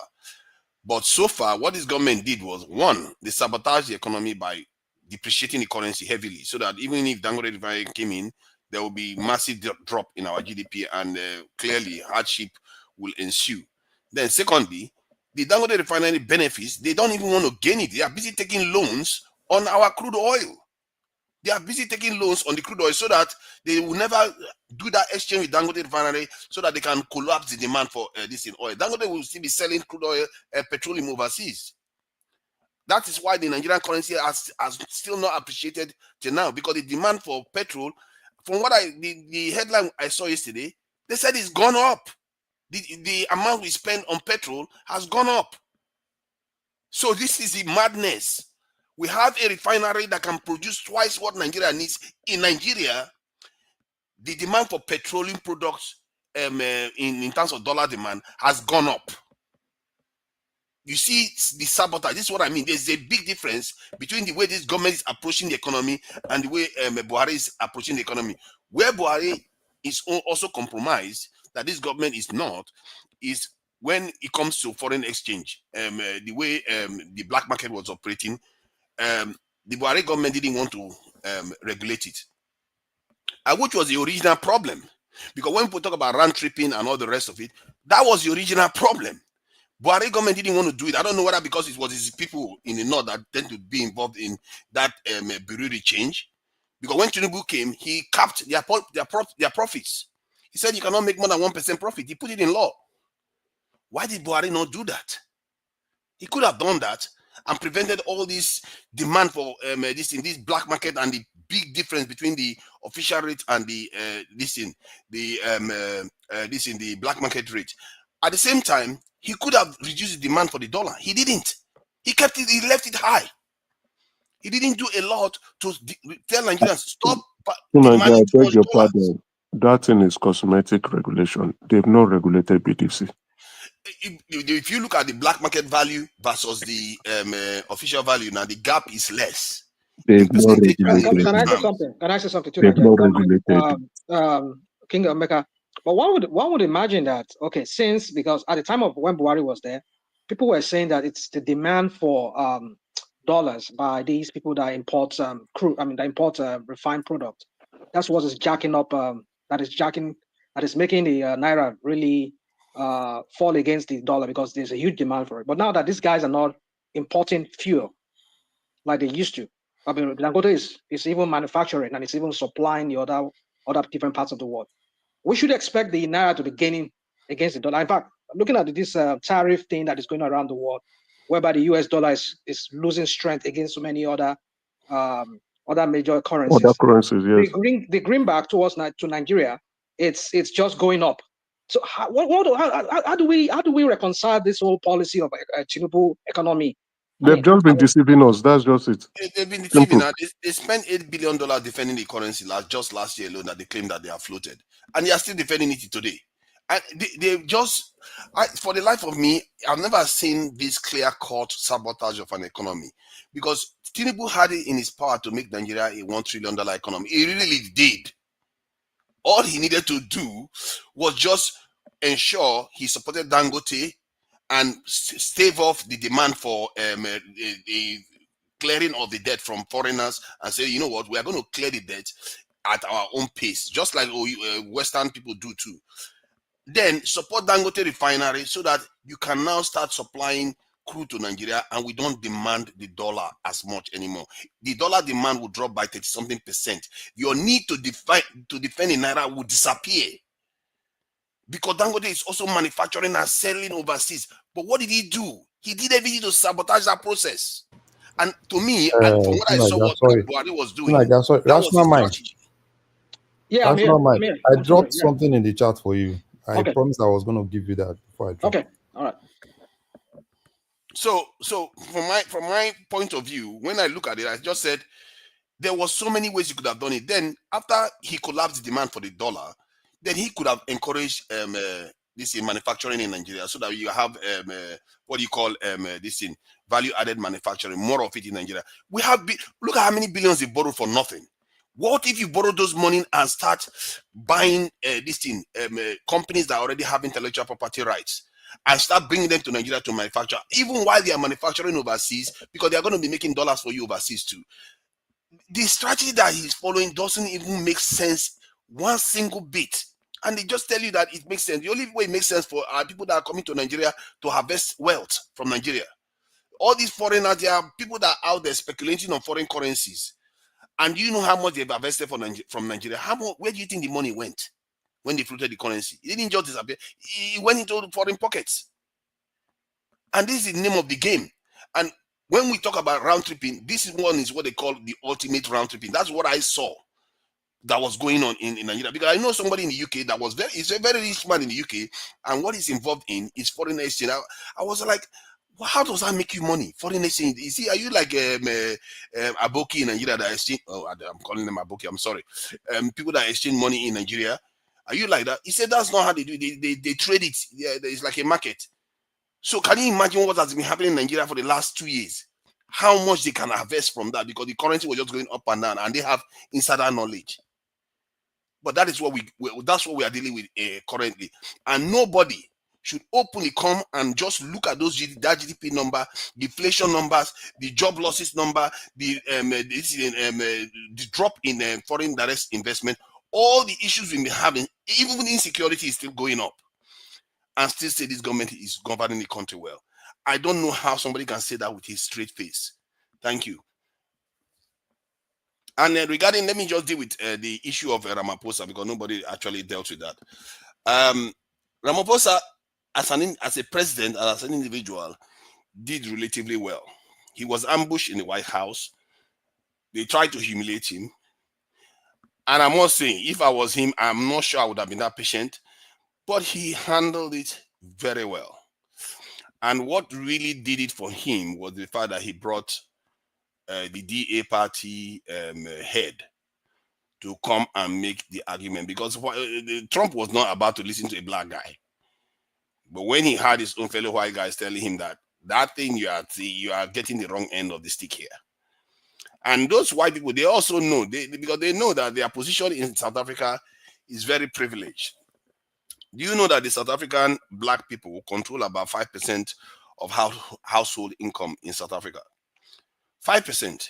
In America, and that is a country where they, in terms of South Africa, that's a country where they make up about 70-80% of the population. In America, the African American community controls 3.5% of household income. Even if that's disproportionately less than their 13% population, that is, by comparison, in proportion, higher than what South Africans control. So that tells you that black South Africans control. That tells you that even white Americans haven't oppressed black South Africans that are even minorities as much as the 5% white people in South Africa have oppressed the black people in a country where the black people are majority. It's astounding. I've never seen any group so privileged in the world. Even there are some cities in South Africa where black people are forbidden. Do you know that? Some cities. You know, it's astounding. So when you look at and that man, the president just sit there like Ode or Zuo. Oh God! No, I felt bad for him, but he did handle it well as an individual. But the fact that he had to come and justify himself the way he had to just shows you how vulnerable we are. Can you imagine we having a city in Germany that white people are not allowed to come in, only the Africans, or in America? You know, in South Africa, I'm telling you, there are some cities. Well, I mean, best cities in South Africa. So many cities. Black people are not allowed to go in, not even to serve as a nanny. I tell you now. I talk less of getting an apartment. It's a shame to black race. We are too, we are just too third class. So Nigeria, you don't have to make everything about race. When you see my hold on, that's so despicable. I don't like when our people do this nonsense. You did not see Trump making it about race. You didn't see Trump talk about the black people suffering in South Africa. What is wrong with you? That's the problem with this MAGA blindly. So Nigeria, when is it my turn? It's going to be after. Let me land my interjection. So, you said because the way Trump is Trump, the way he treated Ramaphosa was because he was a black man. That's ridiculous. Did you see the way he talks? He talks Nobody said to it was because he was a black Oh, hold man. on. Stop changing the argument. Huh? I never said because he traded Ramaphosa because What Okay. is special about this Trump? Hold on. This Trump. What You is said special about exactly Trump? that. What Can is I talk, special guys? about this God damn it. movie? You said that. That's the reason why I came to chime in. You said exactly that because Ramaphosa was a black person. Something about being, you live in a white No, man's that's not what I country. said. You said that. I heard you. I can't just said repeat it verbatim. I said that Ramaphosa handled it well. I didn't say Trump went after him because he Yes, was a black man. you said that. I heard everything. You said that Trump clearly. Also, I was heard that defending also. the right people. You always want to pick on what you want to hear. You want to hear. And that's what that's what I you don't do. know. I never said All this he MAGA went after him maniacs. because he was a black man.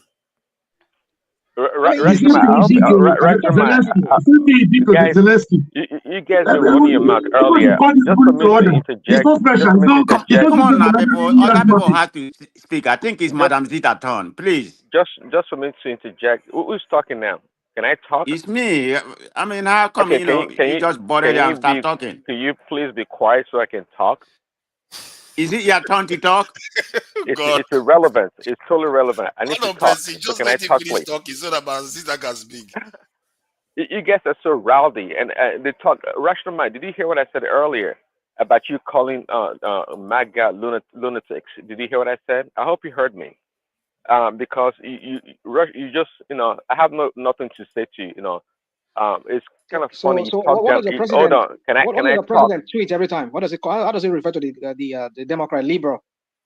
You call them So libtards. Is that what you call them? You call them liberal so you have. lunatics. Is that not what he So said? are you the defender of the liberals? Is that what it is? Let's just allow Madam Zita talk. Rational mind. You are too intelligent to be a liberal. I mean, I'm not. I'm just saying. I'm just giving it to them the way they give it to other people. Kidding yourself? Wait a minute, Intelligent Emeka. where? Hold on. Intelligent where? Let's get something straight. Emeka just said something that's very disingenuous. He said rational mind is too intelligent to be. Okay, if you want to go by that route, tell me where all the whole Ivy school is located. It's all liberal state. Okay, yeah. Why are you laughing? You know so much about. No. Look See, at California. no. Look at Massachusetts. Look at No. New York. All See, the whole Ivy no. League. See, Look at hold on. Chicago. If you Hold on. want to talk No. about intelligence, No, talk about the four Emeka, hold richest on. states. Let me land my Talk point. about the four richest states in the I don't world: want to. I don't want California, to have. New York. So don't come Man here of to say prestige. what you don't know about liberal. Man of Yeah, prestige. liberal may not be doing good right now, but they are Man of very intelligent. prestige. I don't want to have this argument with you now. I don't want to have the Prestige, argument with you, you please. lack historical Let's get back to context when you order. make an Prince Daddy, argument. let's leave it. Let's leave that. You made your point already. We get where you are coming from. Let's go to Madam Zita because she's been patiently waiting like a civilized Nigerian. Please go ahead. Okay. First of all, I will start with what happened in the White House today. I was so happy. Man, no regret voting for Trump. No regret at all. You see, South Africans, actually, today I wished I was in the White House because Trump was like talking about white farmers. I wished I was in the White House. I would have pulled out the video of my cousin in 2016 when he was murdered right inside his Mercedes Benz when he was trying to escape from his store because he was in his business center when that riot started. So he wanted to escape. I would have showed Donald Trump what South Africans can do. To even think that man has the guts to call the president of the United States to come and talk for help is actually ridiculous to me. If somebody said they're doing something to the whites because of the way the whites treated them, man, well, somebody might have an argument.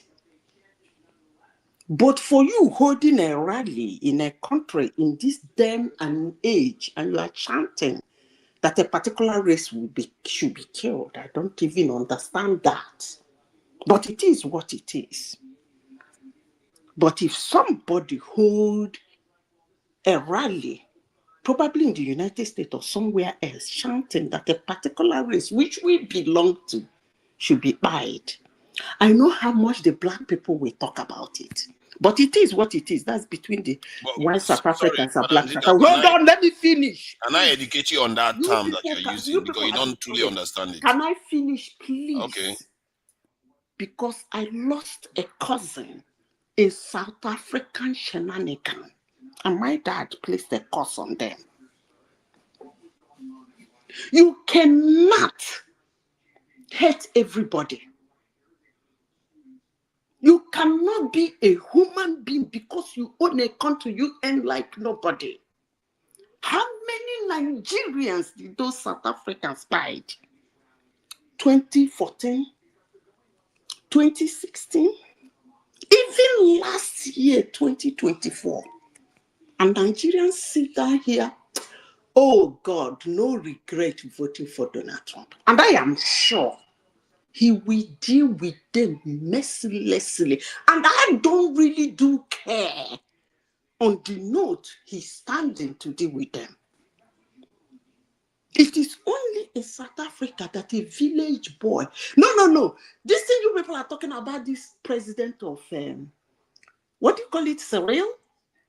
You should pull out his video where he is saying that those land will be taken and there will be no compensation.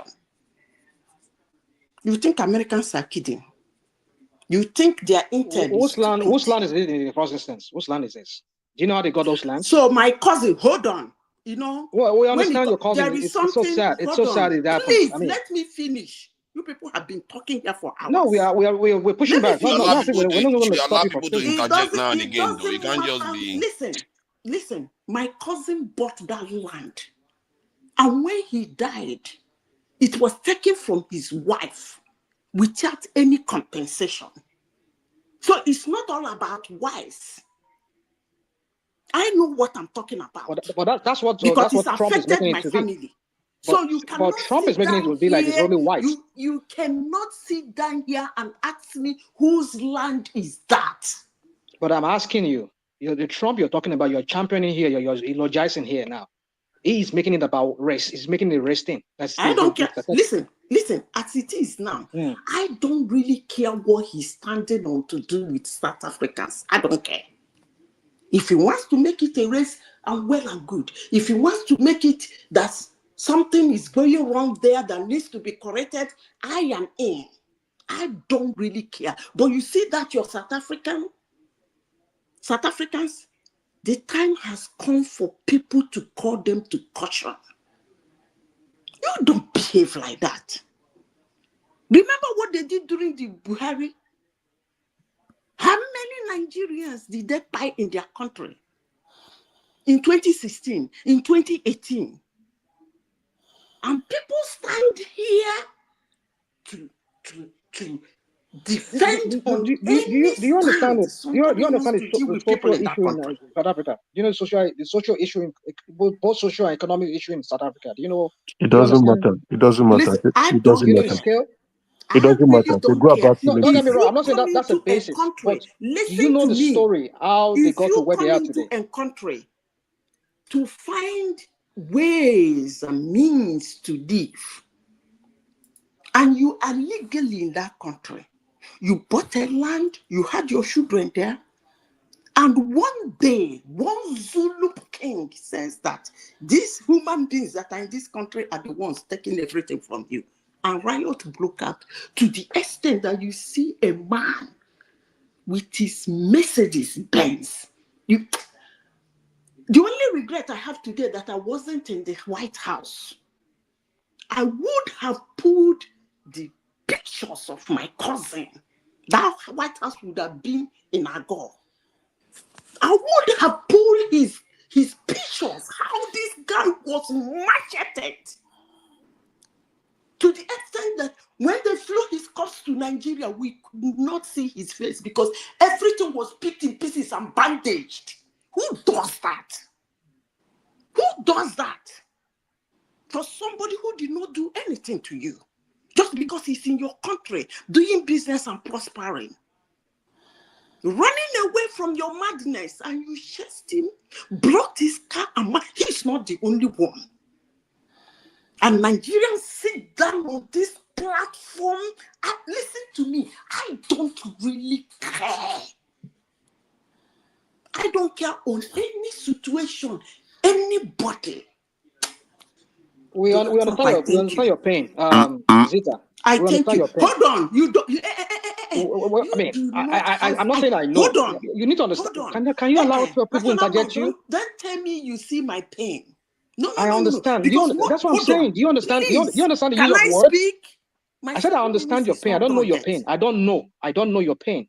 But I can understand. Because I know how it feels to lose someone. You don't so let me interject you. Oh, come on. Pain. She doesn't want to be you are so insensitive. You want to hear yourself talk. Just listen. Please. What is wrong with this guy? I think normally we allow each other to just air our this thing, just like people interview. But do you understand the magnitude of the situation? It's connected to reality. This MAGA man. What's wrong with you? Allow me to have this conversation with the AI. MAGA, whether you want to call it not you. I'm not talking about you. I'm talking to our friend Daddy. I'm Prince Daddy. Yeah, but you don't care. We understand you don't care. Let me just ask a question. I ask you people a question on this platform today. Let me just ask a question. Allow me to moderate, please. Allow me to moderate, please. See, you know that basically, if you look at what you are saying, you are reacting based on your personal experience. I don't blame you. No. Let me explain now. Like no. Let me. Don't even. You are not listening to me. You are not listening to me. Don't even go there because it's not only my cousin. I'm saying that I'm trying to say that objectivity may. It's not about not going there. Why would you not let me talk? Get angry. Let me just say what I'm saying. Let me say what I'm saying. Let me finish what I'm saying. In life, in medicine, you know what they do? They recuse people that are close to a patient from getting engaged in it for a reason, because objectivity may be lost. You see what I mean? So that is the point I'm making. So I'm not saying you don't have a valid point from your point of view. Hold on, please. You are saying that in 2014, about rough estimate, the one I knew from the people that brought my cousin back, they say 57 Nigerians. Not just Nigerians. Some of them were medical doctors, engineers that were killed. At least that one is the ones they know. I'm not talking about traders in their shops and all those things. These are the professional club that they were able to track down the names of those that were murdered. So you are telling me that now I'm not being objective about it. You are very correct because South Africa doesn't want giving any time for here because they are very wicked people. They were killing fellow black people while the white people were taking pictures. I understand you, madam. I'm with you. Where the objectivity is lost is that no, there's no objectivity. South Africans are useless people.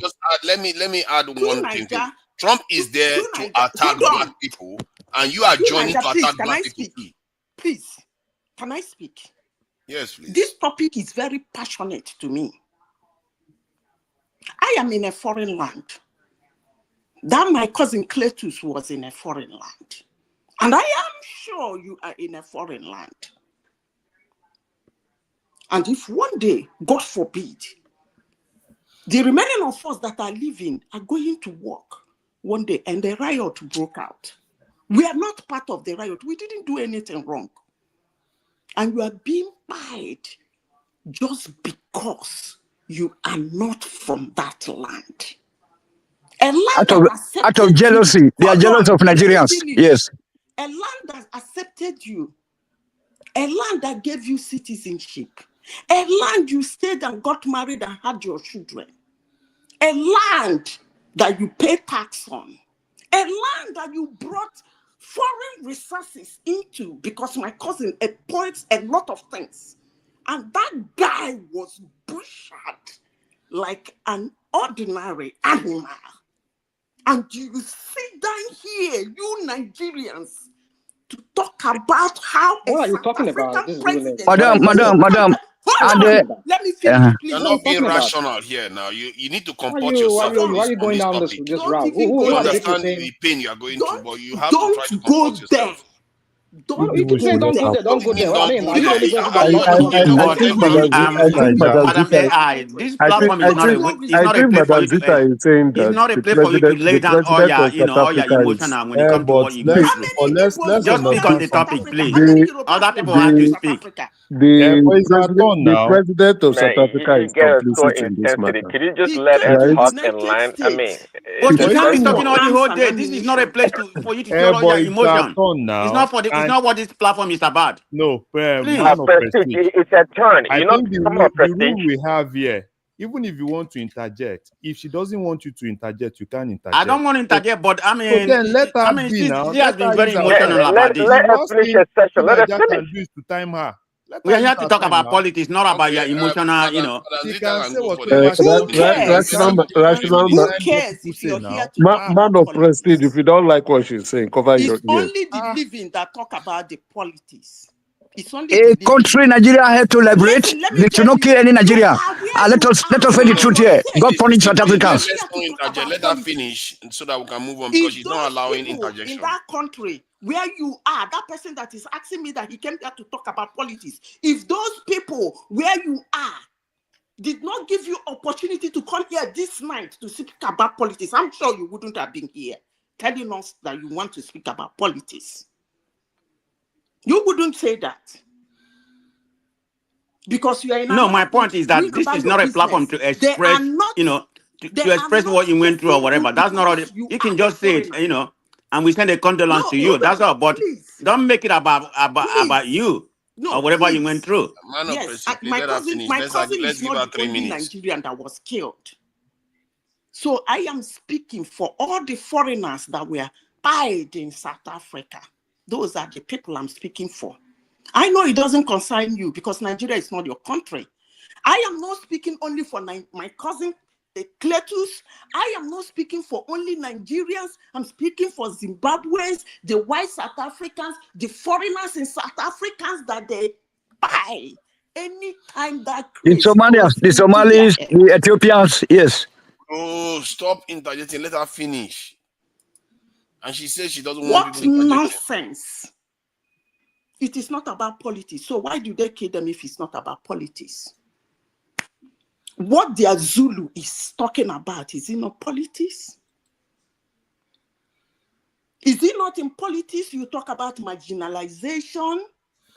The person that came here to tell me that we are not talking about politics. It is not in politics you talk about segregation. It is not in politics that you talk about who owns what. So under what circumstances are South Africans killing strangers in their land? Under what circumstances, and who gave them the right to do so? That their president has the effrontery, the guts, and the impetus to walk into White House to ask for favor. Donald Trump, thank you. No Was he out of play by regrets. asking for favor so that they could tackle the issues? You see, that's why we come here. Listen We just want to me. Listen to me. Hold on. Listen. No, I'm not going to listen. I'm not going to listen. If you don't want to listen to other people, I'm not going to Let listen. her finish now. I think Come we on. are giving Right it's on, about mind. the It's not minute your session. remaining. What part of that don't you understand? It's about the minute Would remaining. you Let her please, finish. I Let mean, her what's the problem? finish. You are Is that, prolonging it. I will reclaim my time. yeah, you can reclaim your You are time. So, prolonging it. Let her finish. she said she will reclaim her time. Let Let her her reclaim her finish. time. She's not going to Can I reclaim just, her Rational time mind, now. please, She's had 2 minutes to please. speak already. Rational mind, let's move forward. Let her Please. finish. okay, all right. He came to beg for arm to tackle the problem. And I'm here telling you that that problem in South Africa doesn't need arm. Until the whole world quarantines them, that's when they will stop. And if anybody think You see, when you That talk and you is don't fair. allow other people talk, that's where the problem is. Let her finish. No, I If you mean, don't let like, her finish, Rational you mind, finish we the will not talk. go away. Oh. Rational mind, I'm all right, begging you all right. that, Rational please, mind, now. be rational. Let her finish. Please. Rational mind, please. If anybody think that you can sit down here and support what the heck is going on in South Africa, then I wish it affects you. I rest my case. Tunanja, can I quickly just say something? Tunanja, can I quickly say Wait, something? hold on, Rosanama. It's my turn to speak Oh now. Man of God. prestige Man now, of prestige, and it's your turn. let him interject now. You know, It's your Madam turn. Zita wasn't letting interjection. Not It's more your than a turn. minute, please. I got It's to gonna be your speak. Not turn more now. than a minute, for Oh, sure. come on. But I started talking before you now, man of prestige, please. Now, Not you more see, than a minute. okay, please. So you said something a while ago. I mean, Zita, I mean, we understand. I mean, like I said, I understand your pain. I understand. I understand. I don't know exactly, but I know. That's it. You Now, don't. No, you don't. It's okay. Let's not argue about words or use of words. I mean, my point is this: is that South Africa has a very, very complex situation. If he came to the White House to ask for help, I think it's a good thing that yes, that they want to resolve this matter. And the issue on ground is not just the white people; even the black people are also victims. Like you just said, some Nigerians and even your own relative was also involved. So my point is this: is that to solve this problem, because like he said the issue is it's about crime. South Africa has one of the highest crime. I mean, way back in the 90s, I remember they had one of the highest crime, and up to this very day. So it's a crime issue. Well, we can say it's xenophobic and maybe racial and all of that. But I think by coming and asking Trump for that help, I think it's trying to it's indicating or signaling to Trump that we want to resolve this matter. We need your help. We need those technology. Like this Starlink issue, I think there's an issue with Elon Musk. Elon Musk, that's why he's being a South African. He doesn't want to come and help them in that matter because they need that Starlink connection so that they could be able to monitor what is going on within their space. But if Elon Musk is not wanting to help them out, he wants to continue with this narrative because he's the one championing this narrative whereby they just want to exclude South Africa out. But you see, something is more deeper than what we are talking about here. It's a really issue that Elon Musk asked with the black South Africans taking that space. If we have time, we're going to. I mean, I might have to go into depth as to what is really at play here. Just not just fighting for the white people alone. After all, the black people are also involved. I leave it at that. Rational mind. No matter what you are passing through, I remember my elder sister has 2 South Africans in their class in Federal Government Girls College, Benin City. And it was Nigerian government then that was paying for their school fees. No matter what you people think South Africans are going through, it's not enough for what they are doing. Every country has their own problem. And we are all in a foreign land. If we wake up one day and find that land we are treating us the way South Africans are treating these foreigners in their land, I'm sure we wouldn't come here and be saying they have an excuse. But the only thing I'm saying is that South Africans need to be called out and they need to be quarantined. But anybody who thinks they shouldn't be treated so, that they have enough excuse to do what they are doing to all Nigerians, Ethiopians, more especially Nigerians and Zimbabweans. I wish it happened to them. I rest my case again. All right. Regarding My this, turn. man of president, just hold on for a second. I think regarding this matter, I think we should not confuse 2 things. South Africans did wrong by Africans, and I think they have gotten quite a lot of beatings for it. From Chidinma to Bolt, they've gotten a lot of beating for it. But let's not throw it overboard and now hand them over to white supremacists that are actually even trying to compromise South Africa even further. Yes, because whenever the only thing that calms an African down is when there is a projection for the hate for the whites. It calms us down. The moment he's a white man and it has to do with white people, it's all well and good. But I'm not going to take it. Look at that. No. I'm not into that. That is because not my even logical position to be. The be man in. is talking about white farmers. My cousin's land too was taken. He is not a white. They killed him and took his land. This is a global platform. His name is Cletus. They killed him and took his land that he paid for. Some good money. His wife wanted to sell that land. By the time she wanted to sell it to relocate to Canada, they told him the land has been taken without compensation. What the heck are you people even talking about? Where is the evidence of what you are saying? You are making a serious allegation here. Where is your evidence for what you are saying? You want to make it a white thing? Because it looks like you are just here it's okay. trying to Let's gaslight move on. people Let's with move on. things that cannot possibly be true. Thing to calm me down? Really? It cannot possibly, what you are saying cannot possibly be true. Show To us the evidence. It will not be please. true. Hold on, to Niger. Let me tell you this. It will not be true to you. But one thing I'm saying is that I wish you that. You can wish me all you want to wish me, but the point is that if what you are saying is accurate, you'll be seeing a lot of cases like where they will just dispossess people of their farm because people can die and then maybe they don't have full money. You don't know the circumstances. You didn't mention the circumstances. You just assume that they just took land from the person. If you have a clue, you will not sit down there to make it a white issue. Stop going on, Jare. I think you have gone way too out of the reservation now. You are okay, going let me speak now. It is you that is going out of reservation. Imagine what you are saying. Because you are not seeing anybody saying because you are angry. It's a manufactured story. They should persecute the whole nation. To tell me that it's a manufactured story. Because you're angry. That Cletus died, murdered in a phobia. You are telling me it's a manufactured story. Is that what you're saying? No, I'm telling you that you are not sharing the full story. Show us the full story so that I can go and investigate it myself. Give us evidence of the full story. Investigate. The to Niger, you don't need to investigate further. You shouldn't just be saying stuff without evidence. Wait. You have no right to do that. You ask for evidence. No, using the argument to make a bigger point.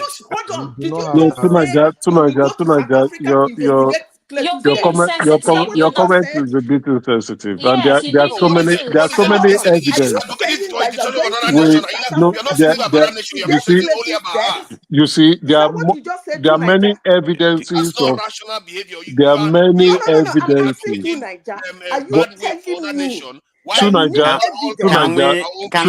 Can we calm down? Tunaja, you are the moderator. What are you doing? Tunaja, calm down. Come on, man. It's only as much you can tolerate. Tunaja, there are multiple evidences of extrajudicial killings in South Africa. I need to get something right from They are killing black South Africans too. Black South Africans too. They are killing, yes. Please. They are killing. See where you have taken the topic. Listening the conversation and stunting it just because you have your own personal experience. I hate it when people insult me. Although I take it from this platform. There's no insult there. Please, let me say this. I want to clarify something from you. What you are saying today is that you need an evidence to investigate Nigerians who are killed in South Africa, that their lands are being taken. Is that what you are telling me? That you don't believe, hold on, let me finish. You don't believe that there are Nigerians that has been died in South Africa who own land that was taken. Is that what you're saying? Oh, what I'm saying is that there is little evidence of Nigerians being killed because when they own land, then the land was taken. Hold on. Let me answer now. There is little evidence that Nigerians were killed, and because when they own land, because they died, then they just took the land from them just because they died. They are not around, and they took the land from them. Or maybe even the purpose of killing them was to make sure they took the land from them. I've never heard of such a case before. It's not. I've never heard of it. If you have evidence of it, that let's share it here. But they are telling you now. They are killing. But they are killing people now. Just Google this thing now. You will see for yourself. That you don't killing people, but they are not killing people because of land. They are killing people because of land. Why are they killing people? They are killing people because of resources. When are we going to wrap up with this topic, please, so people can talk? Because of land. This is why this conversation is so stunted, because we have to talk based on evidence. There's no evidence of anything. She's just assertion she's making. So what you are saying to Nigeria is that don't call people. There's no evidence of what she's saying.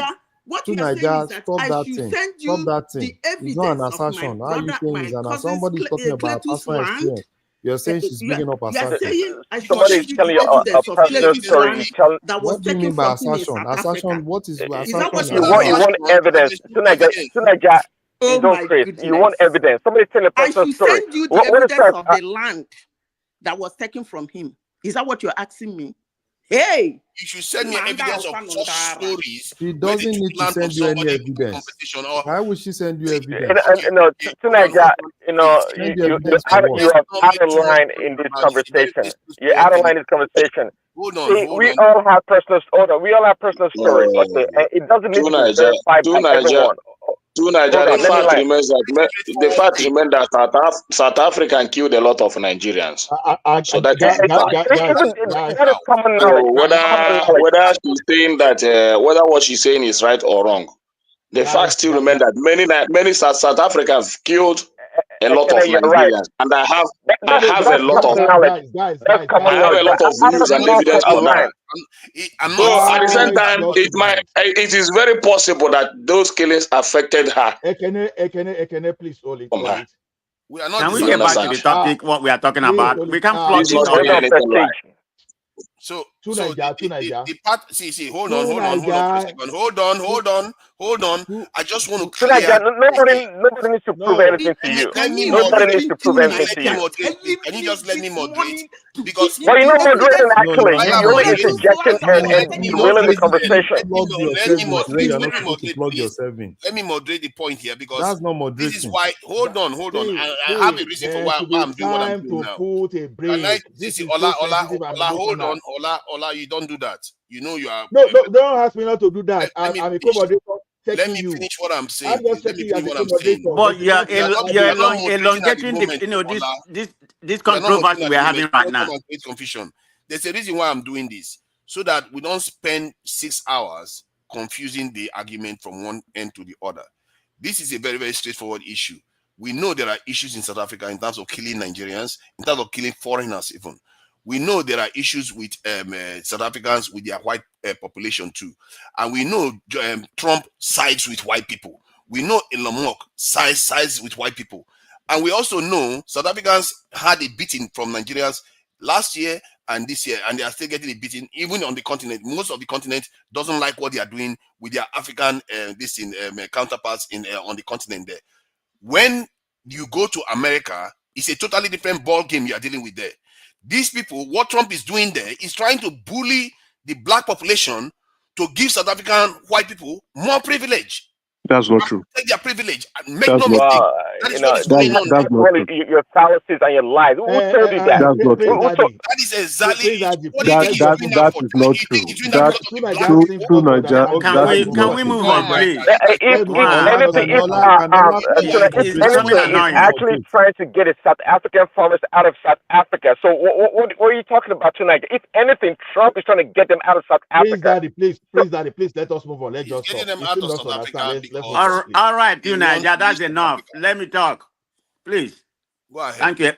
Thank you, everybody. I'm not going to come here and be a defender of South Africa. I mean, we know about their xenophobic. They have method to several African countries, particularly when it comes to Nigeria. So that's on that level, and their ungratefulness, what Nigeria has done for them during the apartheid. We probably the country in Africa that helped them the most, but we know where they are right now. So that's not even my topic. For Madam Zita, because of what Nigeria is doing, I sympathize with Madam Zita. Initially I pushed back on her, about because she went too deep reflection about her personal, issues. So that's not where I'm coming from. But on the other topic, I think she's being colored, by prosy. That's all I have to say. I'm not going to even say anything about that South Africa, but I'm talking about everything that she was saying. That point, is just a colored by prosy. That's all I'm going to say on that. So the main reason I came in is because of Larry. I like to hear from Larry to be more objective, when he speak about economics and all that kind of thing. But sometimes, or we all have some sentiment. He has tendency to skew, the fact to favor Trump. To favor Tinubu because he's a Tinubu supporter. But he's very knowledgeable about the economy. So, Larry, I like the way you speak. You are very calm. Your demeanor is very, very good. You don't even go out of space, to counter somebody. So give you a kudo for that. Yeah, Larry made some comment in reference to the stock market. Like, yeah, like it's So that, why don't you try and be like Larry then? That would help you a lot. I can't. I am my own self. I can't be Larry. I don't have the same, I don't have the same personality that he has. I'm just giving him a kudo for that. There's no. Can you be? Can you be Maga man? Can you be? Can you be Larry? Larry is one of a kind. It's unique. Nobody can be like Larry. Okay, then why are you asking me to be like Larry? But anyway, I have an issue about what he said in reference to the stock market. Because if you look at stock market, it just offer you some insight, into the country economy. It is not a perfect reflect. It's not a comprehensive reflection of or the benchmark of how the economy is doing. You know, if you look at even in America, even in Nigerian stock market, because there's different, it's just a matter of giving you a confidence about, the investor, the market capitalization, the value of business, how directly. I think what really reflects in the economy, is about the GDP growth, inflation rate, unemployment rate, poverty rate, HDI, which is Human Development Index. And we are lacking in those things. So there's no way, even at all, structurally, Nigeria is doing okay. And the stock market is doing okay. But it's not an indication of what's going on in that country. We're talking about inflation. Inflation is, just tell you about how things are increasing. Okay, our inflation rate right now is down, which is stable, but that does not reflect. I think it's like about 20 something. I don't have the figure right away. But in a real market, the inflation is probably like about 33 or 40, or 40% in a real market. So it's not really doing well. That's my problem I have with what Larry said. Can I say something? Yeah. So I think you kind of like misinterpreted what I said. When we, and why did stock markets came around? We're talking about FPI, foreign portfolio investment, right? And then that was when the issue of stock market actually came in, right? Okay, I wasn't here at that time. Yes. Okay. So that was I never said stock market is the indicator, right, of how the economy of a country is.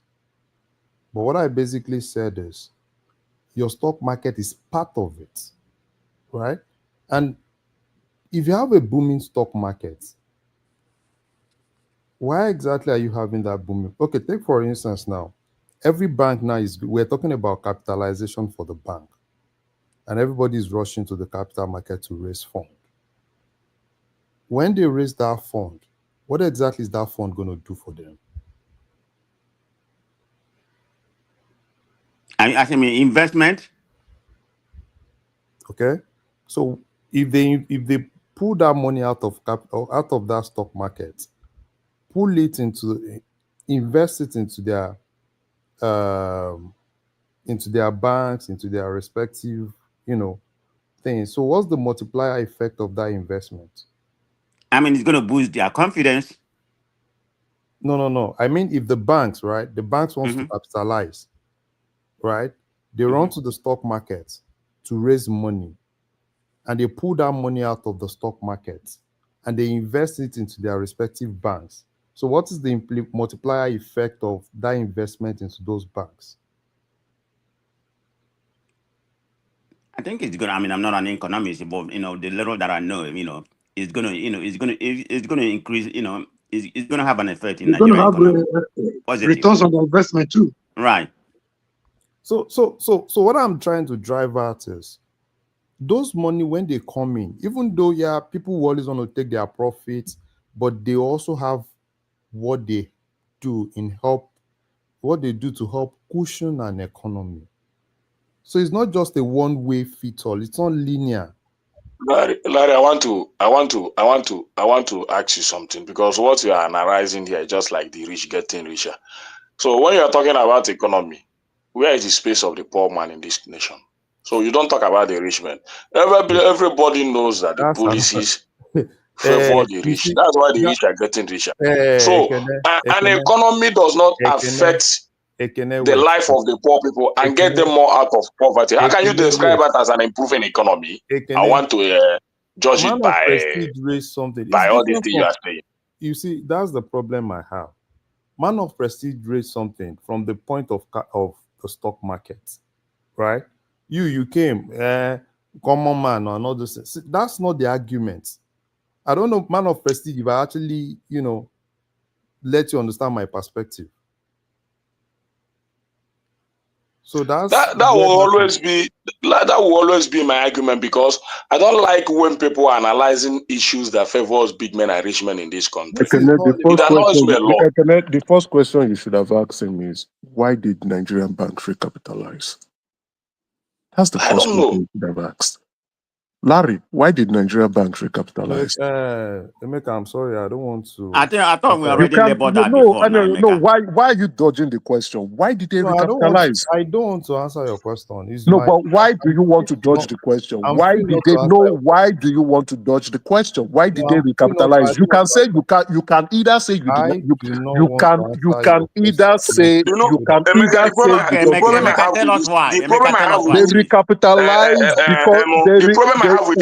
problem I have with these economies we have in this platform is that, let me say this, the problem I have with these economies we have in this platform is that whenever they had a Dangote rich multiply, or Otodera rich multiply, or Lumelu rich multiply, they begin to praise the president.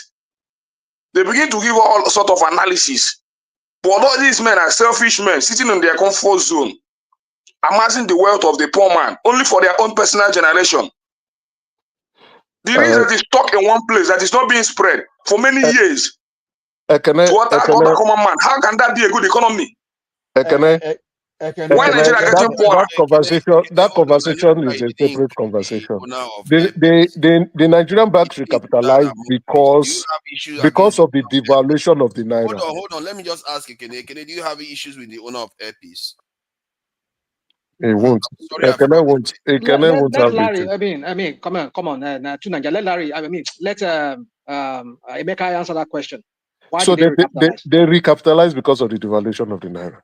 CBN told them that because the naira has been devalued, and the last time they did a recapitalization exercise was in 2003, I believe so, 2003 or 2005. Right?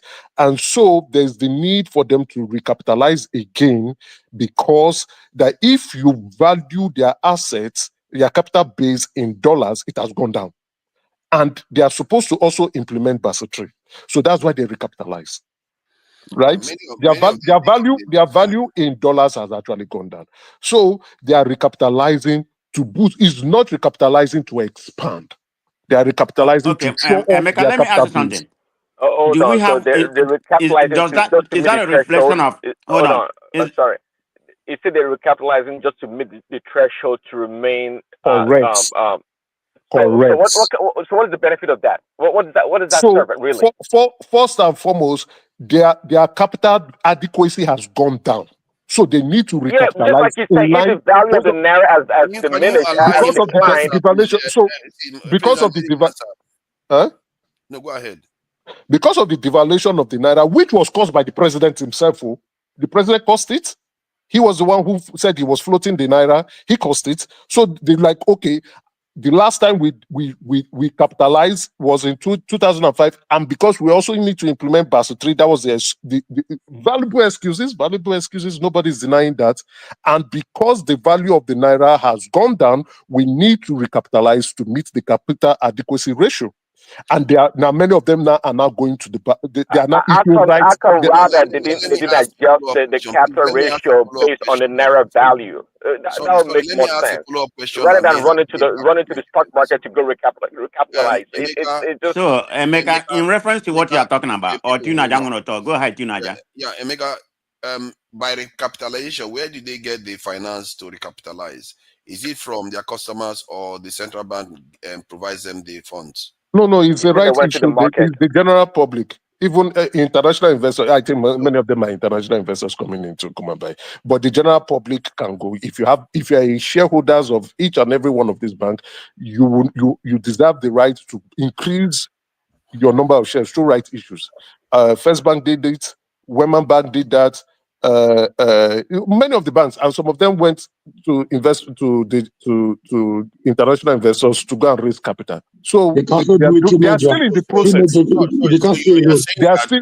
Let's get it straight because They I are really want still to in the understand. process. They are still in the process. Money issue. This is a serious money issue here because if they have to recapitalize, we are talking about more than 100% recapitalization or even more. And They so can also do that to you say they raise the money from overseas because I want They to are know still. whether They that are money still came in from the. Nigeria. Hold on to Nigeria. They are still in the process.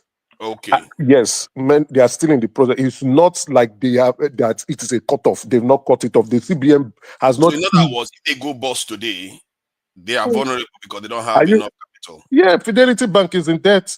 So Fidelity is highly leveraged. Nice. Is that not in the news? I hope Fidelity is highly leveraged. Okay.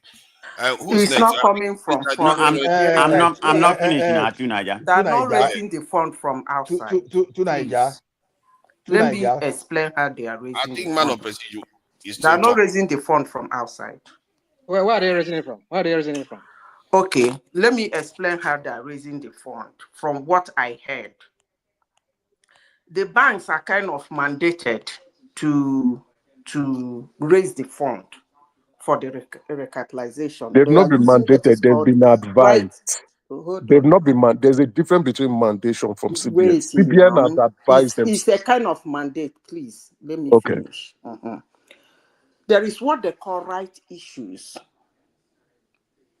They are offering the existing shareholders in their bank. I hope everybody understands what it is, so I don't need to explain that. They are using what else? I think private placement or something. They can't do private placement. They are doing private placement. They can't do private placement. They are doing private placement. Private placement is for private selling companies. shares. You can't do private placement if you're a public company. You can't do No, private Emeka, they placement tried if it. you're They a tried public it. Even my bank, everybody, Can they I tried finish it. my own? They tried it, but vibrating I don't from think a lot of everything people buy somebody into said. it. Can You guys allow this lady talk now? Please, Yeah, go on. go and pull out the recapitalization. Pull it out now and put it on the screen. You will see it. They're doing private placement. They are selling shares directly to. They select some investors and they're selling shares to them. But it's in-house. It's not from outside. But Wema Bank, hold on. My stockbroking firm, they've been sending to me advert to invest into Wema Bank and the rest of the banks. First Bank sent to me too.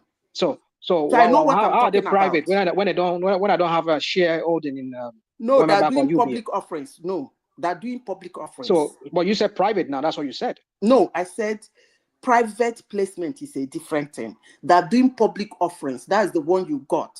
I think that's what the one public. I got too. I know there's a difference between public. So my point is, they're doing public going back offering. to what you said earlier. Hold on now. Issuing new shares to general public. I'm sure that's the one you got from Wema Bank, and that's the one I got from First Bank. But Madam Zita is right. They are also doing private placements. So, but then we can't. We're going back to what our friend Emeka was saying earlier. So there's no stats to show that this is the X amount of numbers that are the local people that are investing into these institutions. Can I say something about the condition? You talk. You just let me land this point so that you know if you are going to answer my question, you know where I'm coming from. But we don't have at least for now we don't have any concrete stats to show that okay, these are the X amount of people that invested, local investors within Nigeria, or these are the ones from abroad. But I think what our friend, Emeka, I think today is my friend today. He's not always my friend, but today is my friend. What he is talking about is our bonds that people are buying. The bulk of the bonds are from people who are outside. And he gave you his report from where he got it from. He said he had to send it to one man. And he's talking about it vehemently here. He was being sure of what he was talking about. That the report shows that, a chunk of it are from abroad that are buying our debt or our bonds the federal government is using. So when these people are not pulling their money back, this money is going back to the institutions that are bringing this money from abroad. That is different from our buying shares in our local bank. So we need to understand that's what he was driving at. Is that not what you're saying, Emeka? Is that what you were saying? So let's not mix things up. I mean, capitalization of a bank does not show how healthy an economy is. What shows the economy, how strong your economy is your debt to your GDP ratio. And let me just say GDP, debt to your, what's it called? Our internally IGR. What are we? How much are we making? No, How it's much are you spending? debt to GDP. That's Well, the some that's the people will Okay, tell ratio if you you're that. that going to gives talk about debt, to debt to GDP, Nigeria Some debt people to will has tell been, you that our GDP. GDP is Nigeria still is on okay. a good ground. We're only about 55, Nigeria is good on debt to GDP. It right. shows, it What shows about in terms of the per capita income? But hmm? that's more structural, that's more structural. Man of Prestige. per capita income is $750 per But man annum of for Prestige, Nigeria. Emeka, Yes. when we're about half $1 trillion economy, you can talk about our debt to GDP is at least is healthy. But right now, IMF said it is $188 billion from $500 billion economy. This guy just shaved off almost like 300 and something billion dollars of that GDP. That's Yeah, what Tinubu did. that's So when how can you say your debt to GDP now is okay? no, debt to GDP ratio currently is okay. We can still borrow more, right? That's one of the At leverage. $188 billion No, it's GDP. not. No, no, Our debt That's to not healthy. That's not GDP no. healthy. You rate use is no. okay. Like You use Emeka was saying, we can still you borrow more. you I use mean, the, Rational mind. You see, when we discuss this kind of a thing, it's good we know what is going on and what our country, the administrator in our country is doing. You see, this thing you are saying now, borrowing and all of a sudden the whole thing is so bad. It's not bad because the central bank, they have entered a sort of agreement with IFC. I don't know if you people know about that. They entered a sort of agreement with IFC. They are trying for them to help them mitigate the foreign exchange risk Nigeria might get into in the process of the devaluation or the recapitalization. So that area is kind of settled. But let me say this, there's something I want to say before we continue on this problem of our economy.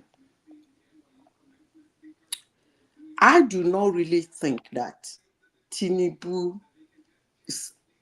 administration is administering his policies properly. Because the policies he put in place, if they are well administered, I don't think Nigerians will be going through what they're going through. At least by this time, they should have been seeing a kind of ease. But from what I am seeing, I do not think that those policies are well administered. That's all I can say.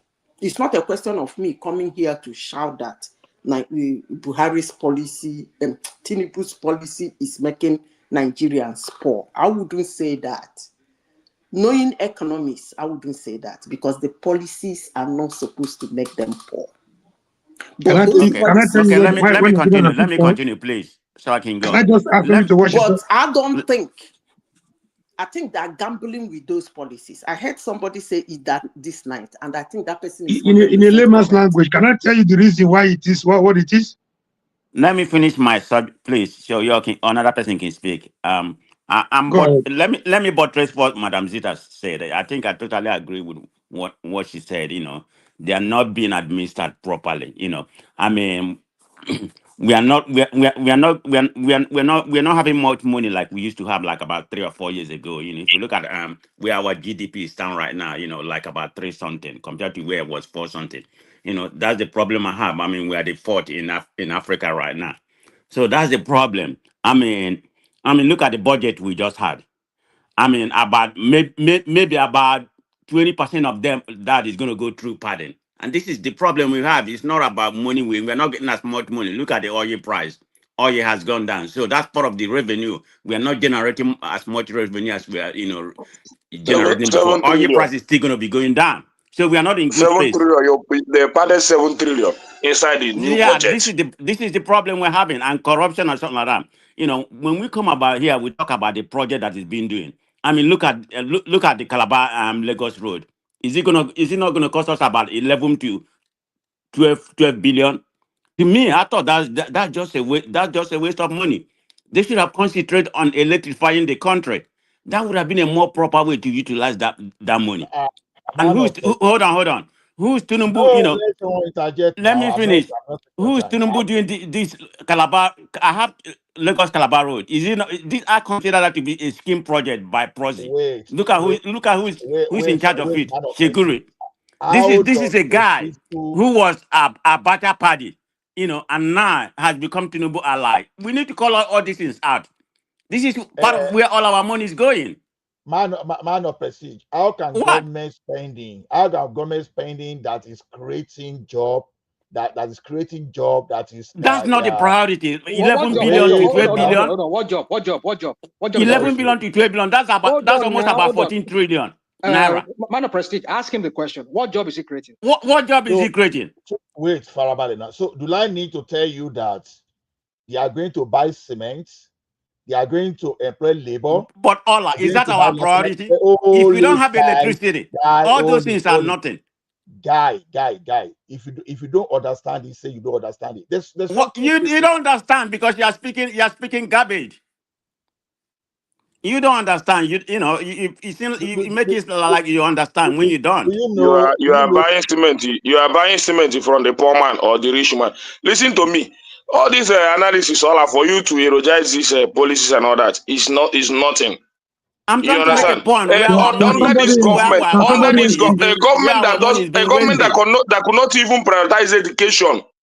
Education is the first thing. What are you talking about? See, what am I talking about? I'm telling you that even our education system is going down. Check the result. This is idea. You don't care about the out of the school children. You don't care about how our students are faring. Their results are getting bad every day by day, and all that. You don't care about that. Ekene, you don't have the time to shout. I'm beginning to. I don't like you again. I'm beginning to dislike you honestly because I don't know why. I don't know why you are standing. Before, during the time of Buhari, you used to be objective. I used to like your analysis, but this time I don't know what blindfolded you. Guys, I don't know. His man is in the office now. His man is in the office. This guy, the way he criticized Buhari critically, even though he was of APC, then or whatever. Then, this is now. But now, the way this guy defends something that is not that doesn't need to be defended. Don't you say our last WAEC? Don't you say our last NECO? Are you listening to yourself? Is that objectivity? Are you listening to yourself? It's objectivity. Because this government is doing worse than what Buhari did. If you must tell yourself the truth, they are doing worse than what Buhari did. Just apply. Let him talk. Let him talk. Let him flesh out. Please, can I have my time? Has he become This is not the time to interrupt me. Let me speak, please. Let me speak. I thought it's my turn. No, nobody says it's your turn. Nobody. Go ahead. Go ahead. Who told you it's your turn? Yeah, Ola, you want to allow me to moderate instead of you to just be. But let Ola talk now. Ola has not spoken. Let him talk. Yeah, fair point. Me, I have not spoken. No, you have not given me any chance to speak. I live in Nigeria. I don't have any electricity here. Oh my! Since I come here, I'm just interjecting. He's playing the Nigerian. This is the card now. Seriously, you know what you don't understand is this. Let me brag a little bit. Some of us, this forum you are in this evening, we left something to come and hold it so that people will come here. And for people to just be bragging and bragging. Did you know? I came here as some other people to come and hold this session for this session to continue before you are here. So let's just stop all this kind of this. See, I want us to argue objectively. You are now trying to use some kind of subtle blackmail during Buhari. I told you the problem I have with Buhari. And I told you, I explained everything about Buhari from the point of insecurity. And I linked that insecurity to the part of the economy. Just get it right. Don't just come here and say, tell me what Buhari did, both insecurity, whatever that's not gotten worse under this government. Tell me any of it. Stop being disruptive. That is why that when you discuss, that's what they call information benefits. When you don't want to listen, when you don't want to, I can swear keep quiet. It's not the most that I talk. I only owe Nigeria the duty of explaining what is right so that you politicians will not use all this some gibberish just to manipulate them into. I find a situation whereby you put Jonathan out and you brought in Buhari. That is exactly what I'm doing. If this is not giving me money, I believe I'm just doing my business in Please Nigeria. answer the question. So the question is, the thing is this: when you guys talk this way, it is not, you are telling me, someone is telling me that fiscal spending is not creating job. Are we really listening to ourselves? So let me ask you a question: those people that are working on that Lagos Calabar road, let's just put them out of that place, take that money away. Do you have job you want to give to those guys? But that is Now, not the question he asked. He asked whether Is that there is is that anything did you ask me that, hasn't Ola? gotten worse under this government that was in Buhari's time. through What Nigeria, hasn't gotten worse? I know the question I'm responding to. You are not the one to lead me to So that you place. are So asking forget yourself about your that own one. question and answering it. So let me just move on. If you are saying government spending, it's not creating job. Oh my goodness. It's just like, wait, look at it this way. You are building a personal house. You are saying, okay, this personal house I'm building is not helping the economy.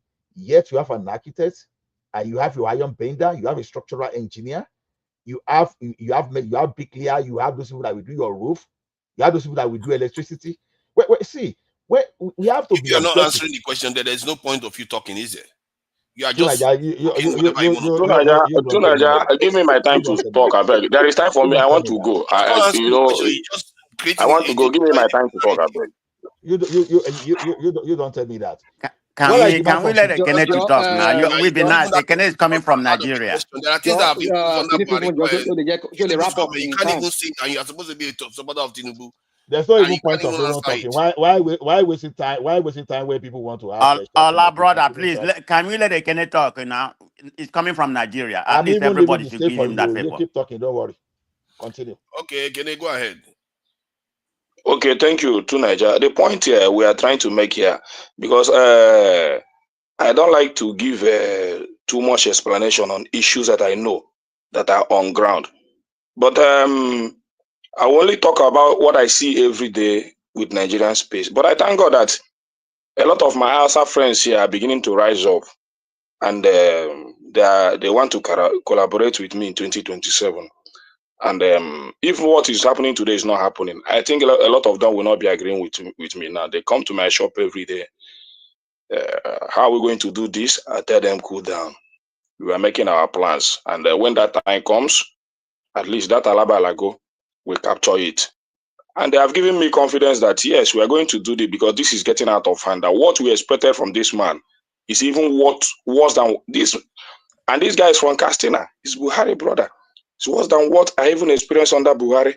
I don't know that this man is dumb. I don't know that this man don't know anything. I don't know that. So whether that is why when I see all these alliances and all these governors and all this jumping here and there, I just they laugh. Only if Nigerians are not ready to defend, to fight, then we are not going to get it right in 2027. But as far as I'm concerned, many Nigerians are ready, especially my Hausa friends. They are ready, and we're going to fight it out. So the point I'm trying to make is this. Can I ask you a question? Along the line I've been asking, what did Buhari did that Tinubu has not did worst? And people will be turning around trying to tell me that building road, what is the name of that road itself? Because I always forget it because it's not a popular road. Lagos Calabar Road. Lagos Calabar. Yeah, coastal road is bringing employment. The Buhari do a lot of things for the north, the way Tinubu is doing quite a lot of things in the southwest, like bringing central bank to southwest, and a lot of people accusing him and people in his government of being too southwesterner or even Lagos people. So even the Lagos you are talking about, if Tinubu wants to do something for Lagos, let all the streets in Lagos be tied up. Let him command or even provide fund so that Lagos will look like Dubai. You understand? Ekene, do you know why? Buhari do something similar for the north? So to say that. Ekene, do you know why? Do you know why people like you in Nigeria will continue to sell up your businesses and try to run away from Nigeria? It's because of this kind of mindset that you people have. that country will never, ever get better, because the time for people to at least bear, understand that, okay, things have to be tough for some time before the country will actually go in the right direction. We will just bring See, hatred, everything into the progressive. This is my space. Let me say what I want. I know where you're going to, and I will not give you space for that. This is why you people from Nigeria himself. You people will always try to run everybody. All of this is why 99% of us on this platform we ran away from Nigeria, and people are still running away till today. A lot of us have been outside Nigeria for more than 20 years. So was it Tinubu that made all of us to leave Nigeria? So look, we've been on this trajectory. We've been on this trajectory for many years, but we don't want to learn our lessons. We don't want to learn our lessons. Hold on. Don't tell me to hold on. You've been here since how many hours? I just come in. Hold on for a second. I'm not going to stop you from talking. You have to go straight to the point. You are making general points so that you are kind of just coming and you are trying to expand the conversation in a way that is not necessary. All the statements you are making is true in certain context. So just go to a specific point so that people can actually question you on it. We've all seen it. You have a situation whereby a nation as big as Nigeria for many years, right, paying subsidies, defending the naira. At the end of the month, the 36 states and the local government will be sharing 200 or something billion, 300 or something billion. What the hell do you think they're going to do with that, such amount of money? And you wonder why your country is not developing, where you have no resources. You just want every government. You just want every government to come and continue to spend money to do. You did all that. Okay. Did you say we don't have resources? 90% of you did all that, progressive. You did all that, progressive. 90% of the roads. You did all that. You did all. Hold on. 90% of the roads that you drive on. 90% of the road that you drive on are under the states. Your schools that you're talking about, primary schools, federal government controls. Look, let's say local government controls primary school. Secondary school, all your secondary school, 99% of your secondary schools are under the states, right? So where do they get money to continue to develop if we don't have revenues coming in? We keep talking about fuel subsidy. Like, we're going to lose that Nigeria. We are going to continue to suffer, because guess what? What Buhari did was what Jonathan did, was what Obasanjo did, was what all the military government did. All continue to go. Don't worry, another government will come. They will not revert back to paying subsidies. They will go back to where we were before, and we'll continue. All the obvious statements you are making, what, from your point of view, is at the core of the problem? Since everybody is doing it, Tinubu is doing it, Buhari, this is Jonathan. What is the core of the problem? The core of the problem for Nigeria has been proper revenue. When that country never had it at any time. Even the only time we had decent amount of money coming in was during the oil boom when Jonathan was president. That was the only time. Now we still continue to behave the same way. We're not a rich country. What a minute, progressive. You're talking about money coming in. Why is it not reflecting to the GDP? One more question, or let me just share one information. Do you know that under this government, Dangote refinery came on stream, and when you talk about revenue, Dangote refinery had the capacity to generate significant revenue that Nigeria has not seen in a very long time. So in terms of revenue, we were heading in the right direction, but the management seems to have mismanaged that process so far. So the management, look, to Nigeria revenue, when Nigeria generates revenue, right? There's a law. The federal government don't hoard our money every month. This is why they have allocations to state every month. They come and they share the money. When they share the money, the state have their own. The state have their own shares. This is one of the reasons why you see that a lot of states now. Let me reclaim its floor back now. This is one of the reasons why you see that a lot of the states now. Progressive. Somebody has the floor. It looks like both of them are. If the person wants to say, if you want to do the same thing now, let carry on your. Continue. Look, continue your talk. Let me finish. If you see to the point now that a lot of the states have reduced their level of borrowing, they have a lot. They have more revenue to do work in this at the state level now without having to. But even Adeleke was saying, Which work? Adeleke was saying that since he became governor in Osun State, he has not borrowed a single penny. So what's Yeah, he this? hasn't borrowed a single penny. So This see, is the hold on. direction. What is the impact on the people? What is the overall impact on the people? What kind of analysis is this? No, I think. So let me say this. Let me say this to Nigeria. Let me say this to Nigeria. And the rich are busy investing the money. But here talking about from the presidency to the government. Let me say this. The only thing, this is the only government I see. When you talk about electricity, they ask you, can you pay for electricity bill if you are being given electricity? This is the only government that I see. When you ask for pipe-borne water, they will ask you what now happens to your borehole or whatever. Just as in all kind of mannerless talk from every angle just to defend the incompetence of this administration. But that's by the way. When you even ask of good road, they will tell you that it took other countries for 200 years to acquire that. So we are still 100 years behind. You understand? It's only on APC government. But that's by the way. When you ask of eating balanced diet, maybe you need to eat egg, that the price of egg is very costly now, maybe 9,000 or 7,000, that you cannot afford it anymore. They tell you where is the anla fish. You know they eat anla. Even the anla's fish itself is not even affordable in the market anymore. So, but they tell you have to be eating a particular meal, maybe drink gari, and you hold yourself and wait for this administration to survive or for things to get better. While your government is acquiring more wealth, enriching his own family, enriching his own friends and cronies, buying more yachts, innovating a presidential lodge and all that, and even padding your budget. Look at your budget of 2025.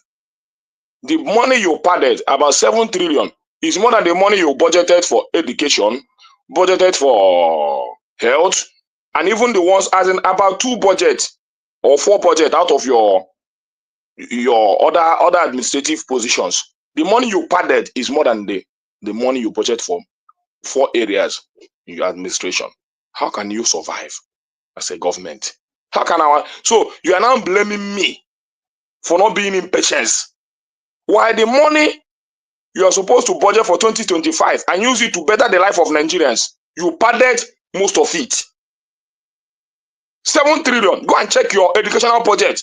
It's 3-point-something trillion. So why will education not get worse? And you come here and defend nonsense. Go and check your budget for health. And you're having minority children all over the country. People cannot afford good health anywhere. Why wouldn't it get worse? And you come here and defend nonsense. I don't know the kind of people we are. You padded 7 trillion in your 2025 budget and allocated 3.2 trillion for education. And your children are failing YX and NECO here and there. And you don't know the root cause. And you come here and defend nonsense. The thing is, let me even say this. The thing is, even all these Rational mind, are you happy now that he's finished? Or you are interjecting him? Oh, come on. Progressive. No, I just want to know, are you happy now? Because you say, let him finish, let him take his time. All right, are you done? Is this still there? Can I have my time? Can I have my time, please? Yes, boss. Yeah, Omori hasn't had his say. Let's allow Omori, then progressive. I think Prince Daddy or progressive Nigeria. Please go ahead. Tinaja, I was supposed to speak long time ago. You won't let me speak. Who hasn't spoken? I've not spoken. I thought you were speaking when one man was here. Me? That was one man now. Are you one man? Everybody has spoken since I came up. Are you one man? That was one man. To be fair, I think on balance, you technically won the argument, and I don't know why you're worrying yourself. Omori, please go ahead. What do you make of the situation? I actually think that this is a coalition. If P2B is at the head, and I think P2B El-Rufai is a more formidable personally than Atiku. Maybe Atiku will get a lot of support in the north too. We have to remember this government actually got 36% of the vote. So they cannot be that hubristic. Why? I don't even know why I was dropping. Yeah, don't worry, it's okay. Have they taken over from me? I thought you had finished, but it's okay if you want to round up. Or go ahead, Ekene, if you want. I don't really know what happened, but I'm getting annoyed. You said we are not. We that is what we are doing is the reason why many people are leaving the country. See, me, I will not leave this country. I'm already organizing for 2027, and as God may have it, many Nigerians are with us. Even the people that never believed, they now believe, and it's going to get more hotter.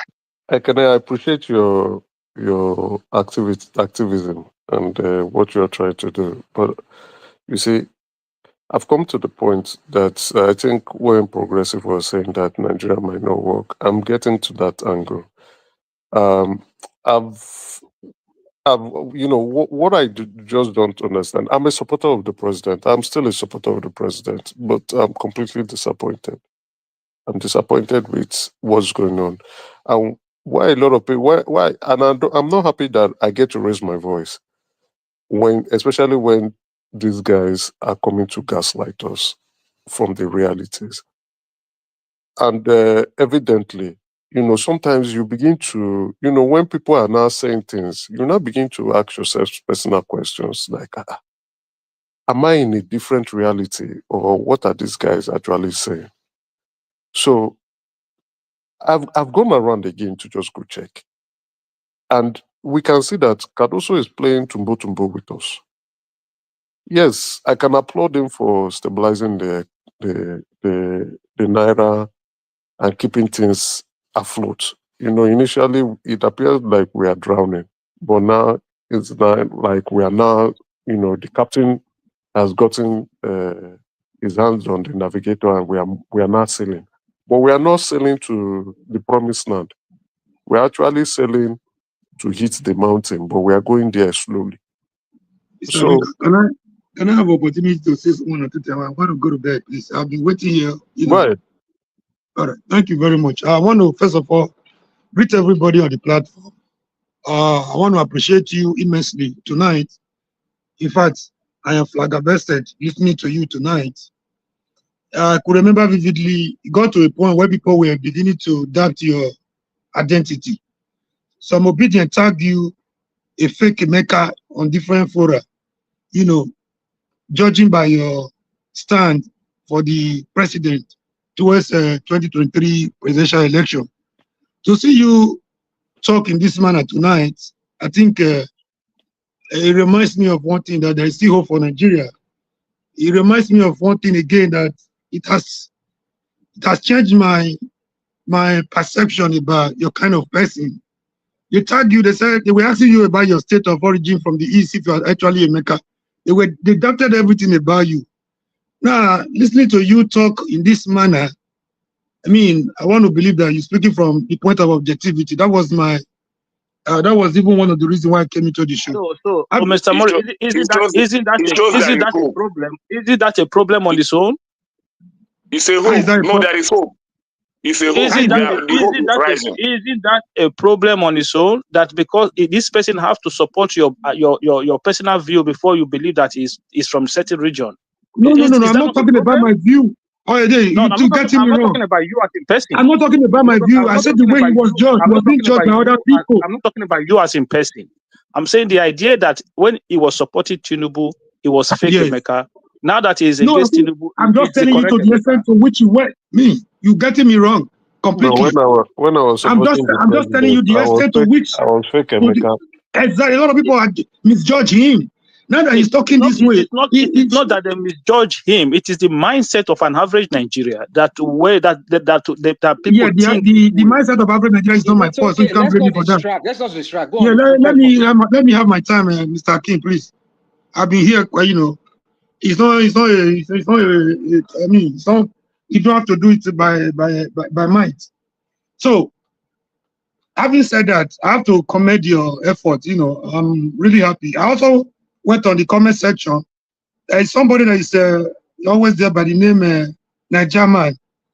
That is part of prestige now.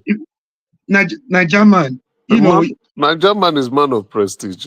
Oh no, it's not. No. There's one Nigerian man. He has never had opinion of his own. It's always, it's always one-sided. You know, he doesn't have he can't even come to the platform. He's always on the comment section. Any contrary opinion to what the government is doing, you know, it will tell you Nigeria has arrived. Nigeria is an Eldorado. It's better than America now. It's better than UK. It's better than everywhere. Today, I'm beginning to. I mean, for the past few days, I'm beginning to see a different comment, which means we are beginning to face the reality of the moment. So I'm happy about it. So having said this, I want to come back to the economic perspective. I don't want to go by professional jargons, GDP, per capita income, whatever. I want to put it there the way the layman will understand it. This government came to power, no matter how people feel, whether he won the election or not, it's immaterial now. He's not the president, right? On the first day, the first blunder started, subsidy is gone. To some people, it was a bold step. He was applauded for that. To other people, it was like putting the cart before the horse because there was no alternative plan. It's like putting a dagger because you want to save a patient, through surgery. So a lot of damages were caused. There were spillover effect. There were multiplier effect. Once you remove subsidy, everybody knows that cost of production was going to be affected. You know, standard of living was going to be, transportation was going to be affected. Everything was, it has a lot of multiplier effect on other sectors. Now that the subsidy is gone, the poorest of the poor, have been made to pay more. They are paying through their nose, whether they have it or not. They're coughing it out. You are basically telling them that they should be patient and there are better days ahead, which is a good promise. You give them hope. And we're talking about local content, Nigerian first, because you heard Donald Trump saying Nigerian American first. You are busy buying escalade, buying things from America. You're not talking of local content when it comes to the big man. When you're making policy that are what we call short-term, medium-term, and long-term policies, you don't just do all your policies, don't gear your policy towards long-term, because even before the long-term, a lot of people will have been dead. You make it such a way that on the short-term basis, caution effect, medium-term basis, before you talk of the long-term basis, because we don't know how many people will be alive before the long-term begins to materialize. So you remove subsidy without an alternative. You know, you even have a window. Subsidy was actually removed by Buhari. Then you had about 6-7 months a window to properly navigate. Short-term and medium-term and long-term. Let him land his point now. Can you land my point, please? Rational might be Why is always so triggered? Let him land his point. So you cannot. What everybody has been doing here, rational mind. When you sleeping, when everybody was interjecting other If you people. have a question for me, you can put the question across. Let him finish now, Prince Daddy. Let Mori. Said a lot of controversial things now. Come on. So you guys know how it feels to be gaslighted, right? No. When you sleeping when they were interjecting everybody else. Now he's interjecting. You said, "Oh, let him finish." Everybody get interjected when they are making if he's asking me a question, he can throw a question. I will continue. If he's not asking a question, he just asked you a question. I didn't hear because a lot of people were talking. No, rational mind will not let you hear it because he wouldn't. He gets agitated when he hears voices that are not aligned with his views. Come on, Akim. Come on, what's going on? Who doesn't get agitated for that? Look at what we have been doing. Can I have the protection to continue, please? Yes, please go ahead. All right. You're telling people to be patient. Nigerians are the most patient people on the face of the earth. Nigerians are not calling for too much. They just need to lead you. They just need you to see. If you look at the praises Wike had in Port Harcourt, it's not as if he did too much compared to what he got. You know, but they want to see you do something. Nigerians want something like power. You know, the president promised that if within a certain period he's not able to guarantee power, the Nigerians should stone them and they should not vote for them. And he did say that too. He did say that. I'm coming. Yeah, I have a lot of things to say, but time will not permit me to say everything. Let's not be economical with the truth. Let's not be tribalistic. This is not a tribal affair. Let's be nationalistic in our views. let's be open-minded so that we can get the best, from our discussion and for our great country, Nigeria. So you telling people to be patient. That is what we call leadership by example, exemplary leadership. You telling people to be patient. You're talking about local content, Nigerian affairs, consuming what we can produce, pulling out from consumption to production. You are busy building a more mansion for the vice president. You are busy buying more aircraft. You are busy buying a more bulletproof Escalade. That does not show leadership by example in any way. Nigerians are toiling day and night, paying more through their nose. Paying more, and the governors are getting more.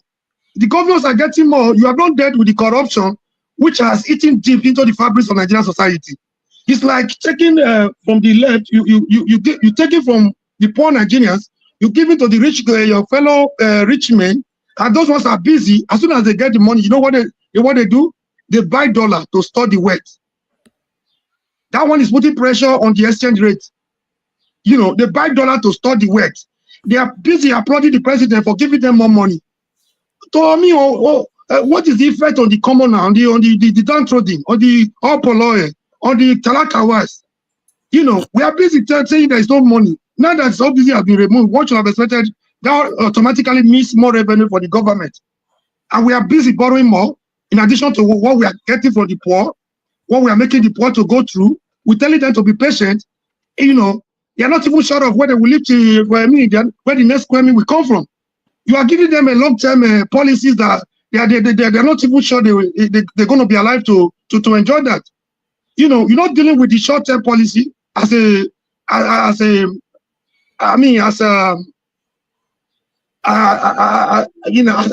that can hold them. While you're working on the long-term, medium, and the long-term outcomes of your policy. You telling them to wait to be hopeful. They be hoping on on hope, and nothing is coming. There's a limit to which you can push even a goat. If it gets to the wall, it will bounce back. So if you tell them to be patient, you have to show them example that I met so number of aircraft in my fleet. I want to let so and so go. Instead of going for Escalade and the bulletproof American-made cars, I want to patronize Inosi. I want to patronize this. I want to patronize the airpiece. I want to patronize this. This shows a lot of local content. Can you I agree just with you on stop? that point. Why are you talking like a layman? Yeah, I know a lot of people are not comfortable with it. Can you let me land my point? Yeah, now we are not going to They hear don't the come. end of this today. They Can don't you let me come. land my point? The They night don't come. guys, Look at somebody laughing there. You where talk the for more time? than Oh my God. The night people are here. They don't come. We're not going to hear the end of it yeah. today. It don't make any sense to you because you have made up your mind. You don't want to say anything wrong in what another person does. They don't go All clean I you. go call Remy, they call and say, "Man, come water the pass, Gary." All I just enter, Remy enter. They don't come. Remember Simba. They remember one of them. If I may ask, let me land on this and I will go. I have a lot of things to say, but time will not permit me for the sake of other people. Is there any special market today for the Yoruba man or Igbo man, or is there a special gas station where the Igbo man or Yoruba man is getting a gas cheaper? Is there a different economy for the Hausa man or for the Yoruba man? People are toiling, people are complaining. Why don't put a call across to your people at home and see what people are going through? Omoro, I want to give you something before you go, please. See, let me tell you, people are writing WAEC now. So now Ekene is allowed to come in. Other people could not come in. You see? I'm just interjecting. Let me finish. Let me just give you one example. Students are writing WAEC now. Do you know?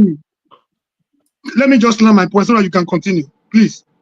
Who removed the Insecurity everywhere. People are complaining. They are not just saying this because they're not saying all these things.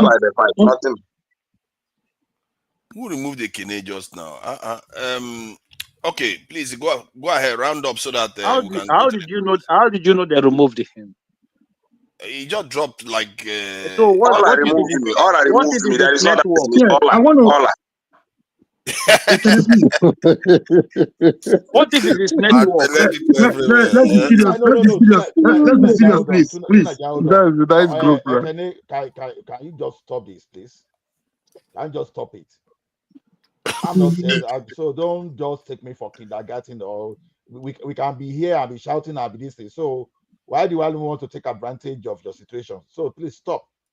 If you All want right, to thank do you. something, You know, all I've known. You know, you used to be my friend. Now, what you did to me last time? Now, you they and don't remove be me, my they bring friend. me. Now, what you do me last time? I just say you don't I'm continue. not here. I'm not here for I popularity just say you don't contest. continue today. Last time you were removing and bringing me back. No, You no, offended no. my Naija, can you please Can we put get that on so with that it? I Can can we move get on forward? with it? Omori, you was there's somebody I'm waiting calling from backstage. Nigeria. Let I'm calling Omori from finish Nigeria. his Let me Can I say land something. my point so that others can take it Oga, from you there? know that you know, Oga, you just dey repeat yourself. No, How many Remy, times? just hold on. They won't let you speak. Oh, Remy, please hold on, please. You are Please hold on, repeating Remy. yourself All every right, time. all right. I want to Remy, please hold on. on the question you asked me to Niger. We must not play politics with everything. We must not see everything from our tribal and the religious spectacle. And again, you're talking about the coalition. No matter how tough they think Tinubu is, no matter how tough they think, they call him mafia. They praise him for the wrong reasons. You know, he's tough. He knows the politics. I give that one to him. But the greatest problem the opposition has at the moment is even the opposition itself, because their greed, their selfishness and aggrandizement will not allow them to come to compromise for the common good of the nation. So, Remy, hold on. Let them the speak greatest and problem go. they have, the greatest problem of the opposition today is opposition itself. You know, Atiku sees a Nigerian presidency as a lifelong ambition, just the way Tinubu saw it from Buhari. So Atiku is not ready to play second fiddle. Someone is not ready to support somebody else. I mean, maybe he wants to get presidency by all means. If you look at it too, this is the last chance he has. By 2031, age-wise and otherwise, Atiku will no longer be in the picture. So he want to do everything humanly possible to take advantage of this moment. And he will be repeating the same mistake he has been making since 1992. If he goes solo, Obi goes solo, Tinubu goes solo, at the end of the day, all of them will be working for Tinubu. Thank you. God bless you. Thank you. I appreciate that. Don't worry, the coalition has started. We are on ground. We are on ground. Let progressive speak now. Is it progressive?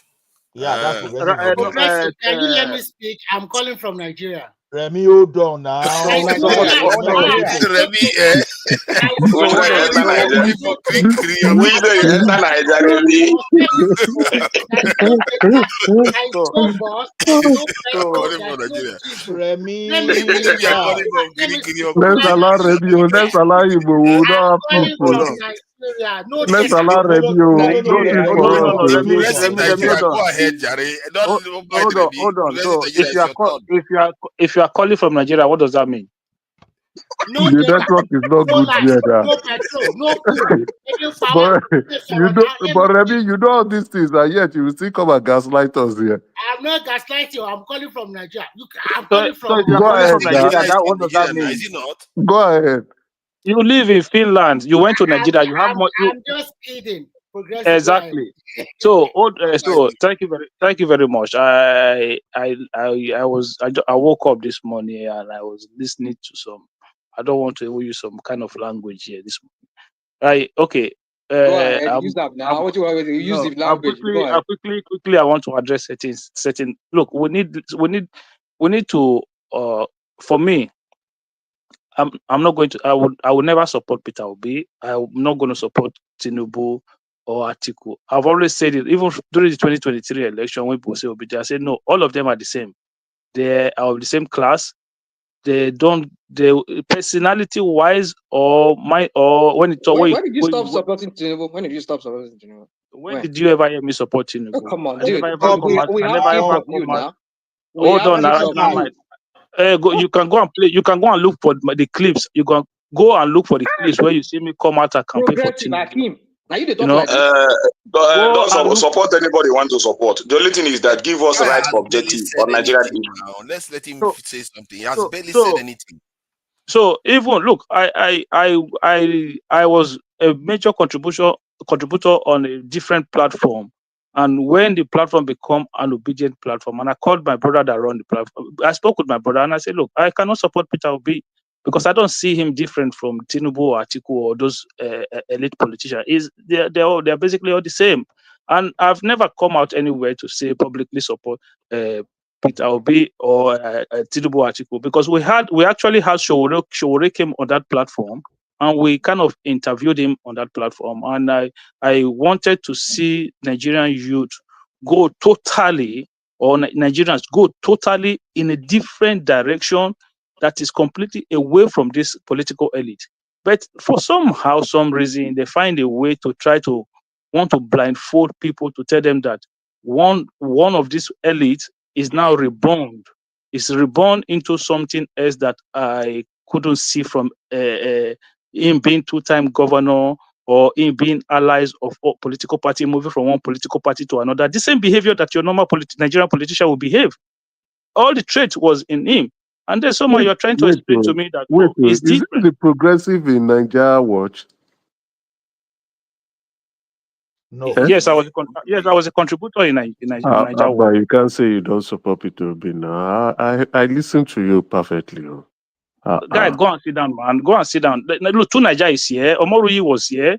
They can testify. In fact, he has to even quit at a go point. ahead. I might be wrong. Go ahead. Omoruyi is still I here might now. be He wrong. can Go ahead. testify. Go ahead. Yes, he's very correct. He's very right. He's very right. He's saying the truth.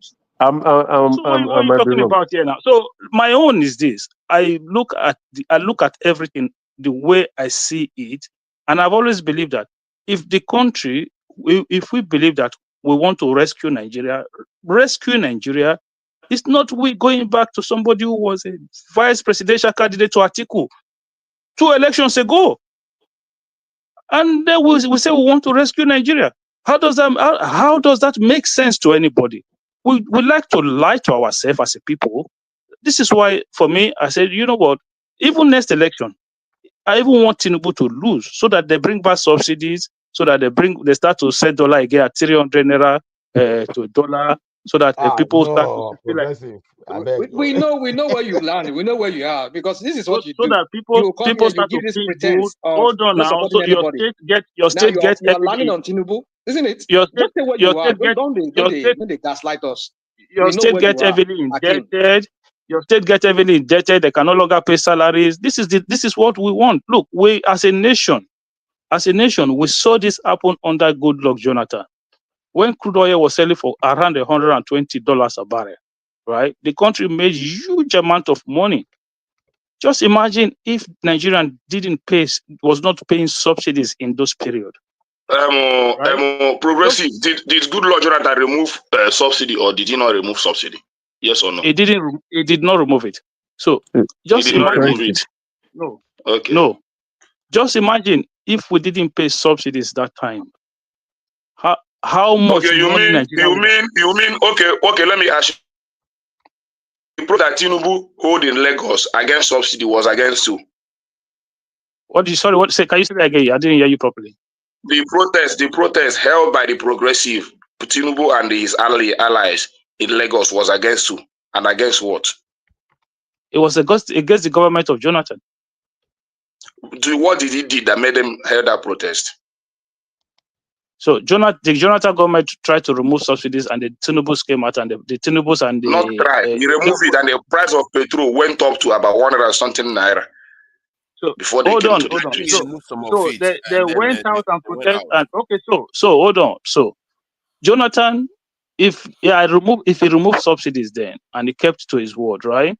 And then the situation that followed when Buhari came in and subsequently today, we would have already been maybe at least 20-30%. The point is this progressive. A lot of us. Let me. Okay, you are saying that Tinubu is doing a different thing. When he sabotaged the progress that Jonathan wanted to give, when Jonathan even removed subsidy at even a good price, now he removed his own with 1,000 something. So and he sabotaged the process, and you want Nnamdi to tell you that he was doing more better.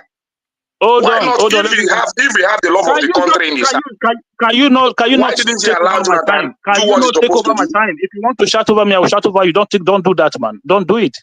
Be respectful. Okay?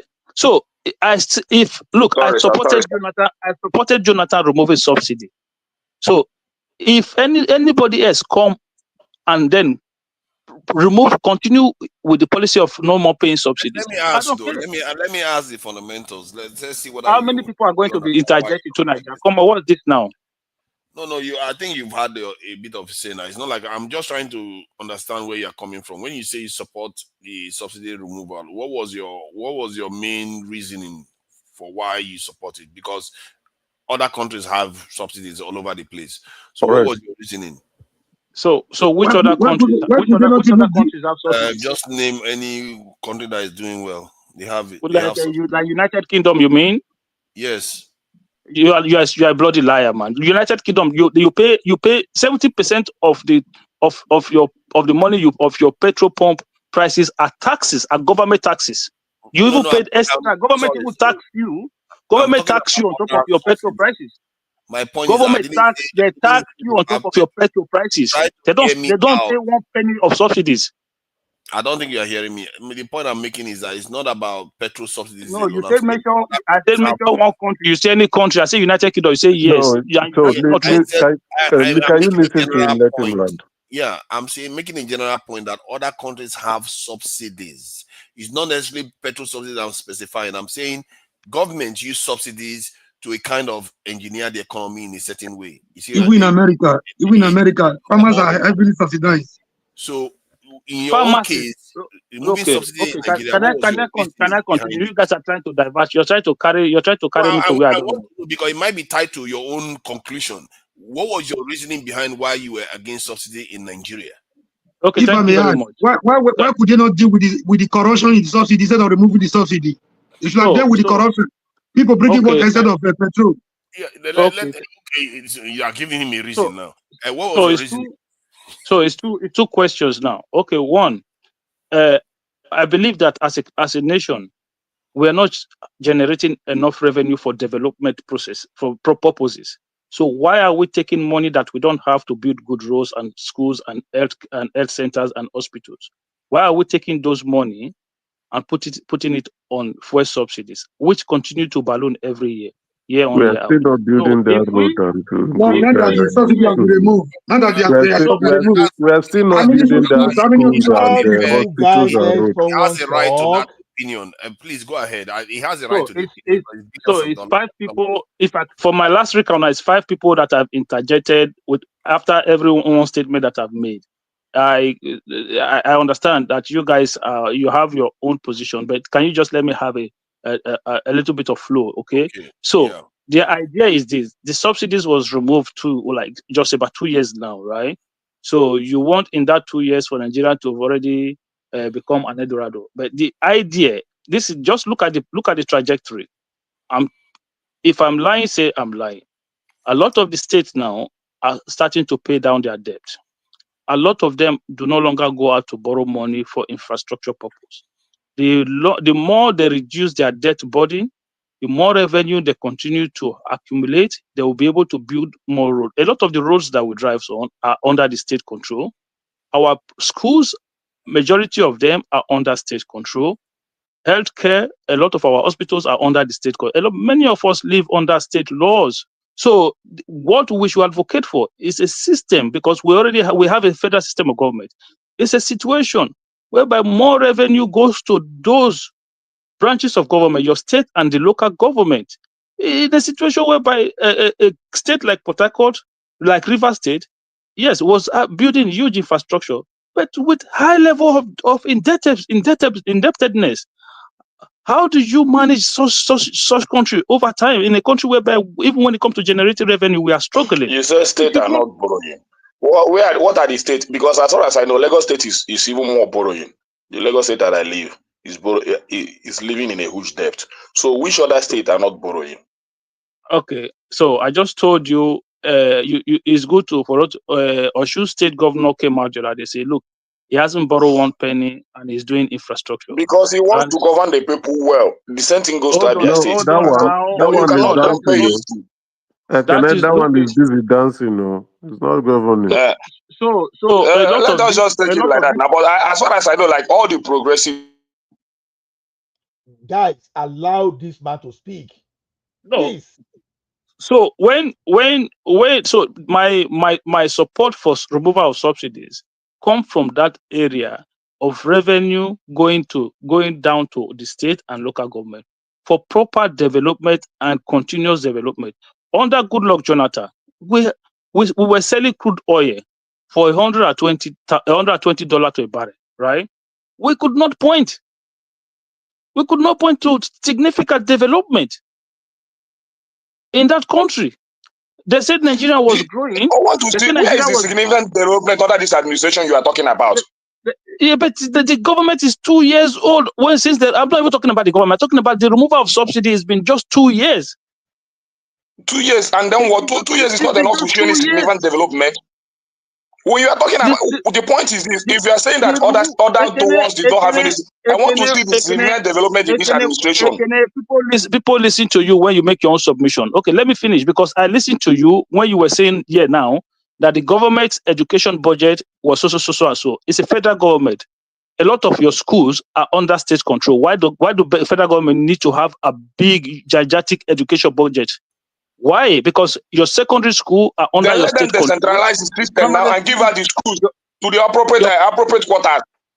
Your primary school. The point I'm making is that your budget, the money you padded in your budget, in your 25 budget, is more than the money you budgeted for education 3 times. Hold it. You took time to speak.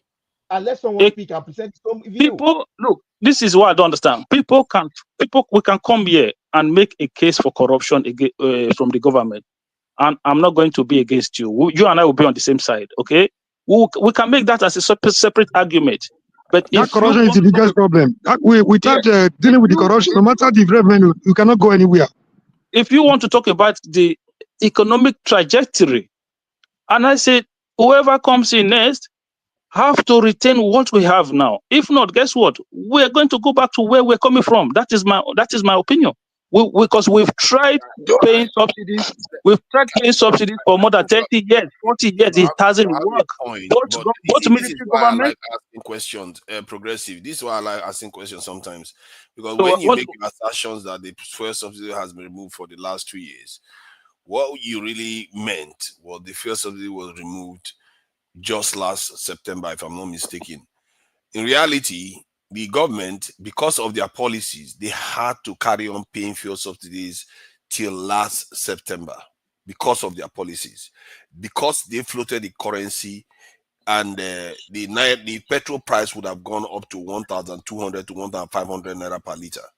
Because of that floating of the currency that they did. Because if they had just taken the fuel subsidies off, then it would have been fine. They would have stopped fuel subsidy immediately. But because they floated the currency, they had to spend about $8 billion on fuel subsidies under the NNPC this in the ledgers. So you can see the actual removal of the fuel. So what happened is the currency no longer floated now? No, it's still floated, but but they're not paying subsidies now. As a matter of fact, it may still be there to an extent. The reason why it's coming down because Dangote refinery is there now. That is your only key reason. The point is this. The point is progressive. When you remove subsidy, what is as in when the other one is not, maybe you remove what Nigerians are benefiting from that sector. Where is Nigeria benefiting now? Because we are supposed to benefit maybe let me ask this. We are supposed to benefit either in education or in electricity. But the point I'm making now, within these two major sectors now, education and electricity, even when you say you remove subsidy, at least one of them is supposed to be growing. But can I continue now? Because you people will tell me now that I've been talking for 5 minutes, whereas if you put all my talking time together, it's been like maybe 1 hour, 1 minute 30 seconds. Because it's been welcome. Thank you, Ola, for clearing the way. It's been interjection. Okay, let's look at it from this way now, right? So we talked about education, because all the questions keep coming to the point that I'm almost forgetting my thought. So we talk about education. So, and I'm saying to you, if you say how are the people benefiting, government remove subsidies. One, then the same government introduced student loan. So in that same government, they increased the minimum wage to 70,000 naira. So if you say somebody somehow they are not Minimum putting wage money. was not increased. Minimum wage was not increased. I think it Oh was my increased. Was it not? No, it was not increased, and I can give you the reason why it was not increased. I If thought you it want us was. to agree I with. thought that was No, NLC was negotiating with no, the Even if it the was, increased number, No, not what the he's about the trying affordability. correlation with the inflation he's rate? trying to say It's Yeah, not yeah, even I he's got compared. exaggerating it. the What about the minimum cost wage of was living? not increased, and I don't like people making that point. Okay. Minimum wage was not in any way increased So Ekene, hold on. because You Inflation say you cannot even afford. Evaluation It of the cannot currency. the minimum wage you are probing to be increased cannot even afford the basis of 19,000 naira minimum wage. It cannot afford it at all. Let's him finish his something now. Look again. Hold That's on, real time. everybody. Yeah, Hold this on. Ekene, was Hold it on. increased? Hold on Was it now. increased or was it not Abba. increased? It was Ekene. not It was increased. It materially was not Ekene. increased. Can you hold on? It was materially Hold on. increased, Hold but By it on. was what not margin? increased in real terms compared to Hold the on. depreciation of Hold the on. currency and Ekene. inflation. It wasn't increased. Ekene. You should be discussing on the value. Minimum wage was increased, but the value is not worth it. That's the best way Fair to make point. the argument. Fair Not point. that it wasn't. Thank you, madam, for that one. Okay, let me just take it like that. It's just that Okay, so I Let got. me take it like that. Let me just take it like that. The value is next to nothing. Let me just the value is next to nothing. Okay. The 19,000 naira is more valuable than it. Progressive, okay, please so carry on. Carry on. so thank God we agree now that the number went up. So so we're having the It's not about the conversation number. now. It's not about the volume of money. What can you do with it? But It's see, it's progressive, negligible, stop infinitesimal compared to the progressive, cost of living. progressive. Stop being disingenuous. They just told you the value came down and the number went up. So you acknowledge both. They're getting less. They're getting less. If you don't know the economic implication of that, I did not acknowledge both. I only acknowledge that the minimum wage went up. So if you want to have a debate about the it didn't value, go up in the So, actual sense. It didn't but go up. if the you point want is to this: have the if the value is next to nothing, why are you arguing that the if minimum you wage was increased? if you Is want that to supposed to have be an a achievement? if you want to have a debate about the value, you can debate with your laptop. Yeah, but progressive, you are coming across as if you are not trying to have a But genuine that was not argument. supposed to be a No, campaign this thing now. I'm having a conversation. I'm Yeah, giving you my should own appear that look. you want to score a point because you would have No, acknowledged that, okay, yeah, I hear that the value has not improved, but Can you you are establish a looking at relationship it. between the increment in minimum wage and the cost of living and see where you are? so I'm not going to argue that point because one, yes, it's true that the minimum wage is not has not even with the increment did not caught up with the level of inflation. That one I'm not going to take that one away from anybody. But the point is that the minimum wage went up, whether you like it or not. Number wise, it went up. So if you want to have a conversation about in real terms the value, that one I'm not going to sit here and stupidly argue it. I'm not like you people. We argue everything. No, I'm not going to. I'm just saying the number went up. The government introduced student So loan. other people are stupid because they have a different opinion. Other people No, are you stupid. cannot say that. Let this guy You talk cannot now. say Make that. I What let You kind am of cannot talk say rubbish is that. now. that? What kind of Make I insult let is You am that? cannot talk say that. now. Because if you ask me what I want, I will want even to bring it down to 19,000 naira, where I can use it to get what I want, than to get it to 70,000 naira, where it cannot even pay my transport for a month. Omori, So who did I bring insult? it down to 19,000 naira and let the value give me what I want.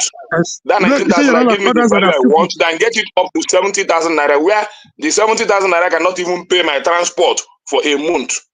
Okay, Yeah, That's Ekene, the but you know that point. what? it was If people are saying that, all those things. let's Ekene, let me explain something to you. All of these things that you're talking about now, progressive 3 the minutes. government can do that. You know how they can do that? They can reintroduce subsidies, and then they can go back and peg the dollar and the naira they can peg the dollar to maybe 200 naira again. They can do all of that, and then you see that 70,000 naira will now have a very big value. But I'm telling you that people will continue to jackpot away from Nigeria. This is we are look at, you see, when you go to Nigeria today, do you know what you see? You see people who are not even able to do anything. The best of your brains are running away from your country. Do you know why? This is the reason, because the country is not productive. The country the country, the level of development is not catching up with the growth in terms of the human growth that you How have in the many? nation. I want to So ask this you is before you why conclude. people You said the country continue is not productive. How many industry has this government? How many all industries has of this us, government supported? all of us. The question you need to ask yourself is this: everybody on this platform now that is living abroad, how maybe the one that is on your the one stream that now. is least, the one that is least maybe 10 years it's been in abroad 10 years. So I know some people, probably maybe 20, 25 years already. So the question is, I want to understand the industry that has been supported by this government Stop to interjecting encourage him. Let him productivity. finish. Let him finish. Stop interjecting him because he's gone on for going 10 So minutes. the people, you see the japa continues. Why? Because the structural problem in our economy has never been addressed. When they said Nigeria was good many years ago, we didn't pay fuel subsidies those days because some people felt like, oh, they had some policies that are kind of anti-people. They introduced fuel policies many years ago. And since then, this Nigerian economy has never, ever. Go and look at it. Go and look at the trajectory before we had subsidies and after we introduced subsidies into our economy. The country has gone all the way down up to today. So we need to look, we've done it for many years. It didn't work. We need to reverse that mindset now. It's going to be difficult for now, but anybody that come to govern Nigeria must govern Nigeria with the mindset to know that subsidy is gone, and we must put a lot of revenue into the state and the local government to make sure that those areas of our nations continue to have resources and revenue to develop at a rapid speed, to make sure that they continue to put money into the education system, into the primary healthcare centers in those areas. And this is how the younger generation that are now growing up will start to benefit from good healthcare. We start to benefit from good education. We start to see good road. They will start to see improvement in a lot of things around them. But just Go the and give fact that Babio that motion in the house. Go and give Babio the motion in the house. After all, he said that poverty is a we start blessing. dealing with the big elephant in Poverty is the a room, which blessing. is the corruption. No matter the amount of money you give to governors, without the corruption in the system, you throwing them into fire, it will go nowhere. Tomorrow it's a different conversation. We can have that. Okay, I will be on your side when we have that conversation. What you are saying is like putting the car before the horse. You cannot move. You deal with the corruption first, so that we bring the money. The money can make impact. I think there's a new speaker, but I think Emeka hasn't said anything for a while, and But we're talking about something different. Let's hear from the new speaker. During that election, we are going on too long, and during that election, Obi said they will remove subsidies. Let me finish, please. Let me finish. See, what we are going to do is, since we are a little bit more relaxed, we are going to allow the conversation to flow. I'm really sorry because I don't know. Maybe I should give you first. You are going to have the first go, and then Emeka and the people at the top will have priority. If No, they want let the new speaker speak. Yes, Okay, the new thank speaker you. will speak, but the people at the top and okay, Remy hasn't said anything. I hope he doesn't go on a. Yeah, you do not allow me to speak now. I'm sorry about that. Actually, I think I have to let Remy speak because he was supposed to have his own turn. Okay, so but let's keep it brief. Remy, 3 minutes, and I will 3 minutes. Then we relax the conversation. Please go ahead. Why 3 minutes? Why 3 minutes? Make it 1 minute. What, Remy? So, you couldn't tell me to round up. You just caught me like that. You don't say the Aguero. I'm sorry. I think because everybody keeps interjecting, they won't let you finish. So I want to just but you relax. could have just told me, can you round up, please? Round up in 30 seconds, round up in 1 minute. But no. You have to do yourself. Okay. Let's make him happy. 30 seconds. Remy, carry on. You're in Nigeria. They don't interject. Okay, can I speak? I'm not in Nigeria. Who is in Nigeria? Okay, can I speak? Yeah. First, this is a great opportunity, and I appreciate that. Remy, hold on. I wanted Progressive to round up in 30 seconds. Close your point. Nigeria, I don't round up. You carry go. Okay, thank you. I appreciate everybody's opinion, however diverse you are. That also shows that we in abroad. Appreciate.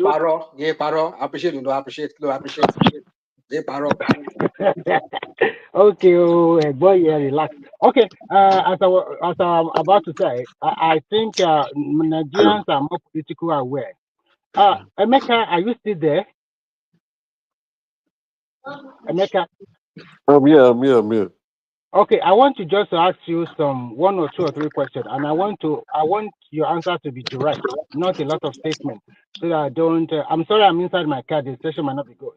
So, can you tell us how much exactly are we using to subsidize petrol before this current Tinubu government annually?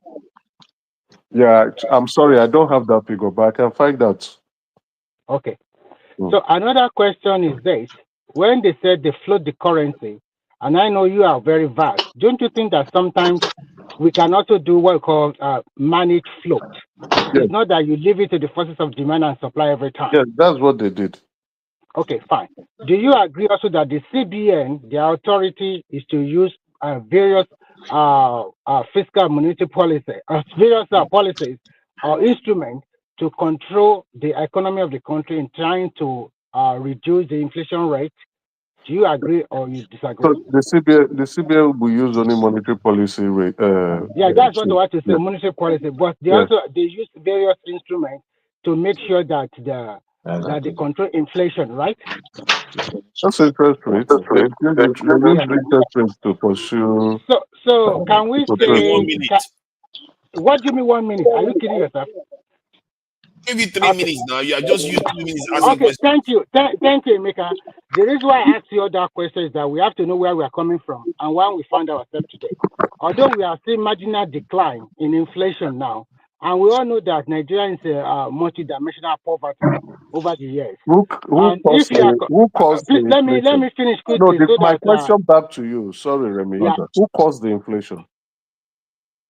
Which the inflation has been there before, and if because No, of the inflation reform, is a normal thing of life. because of the reform, the inflation might have increased. You are right.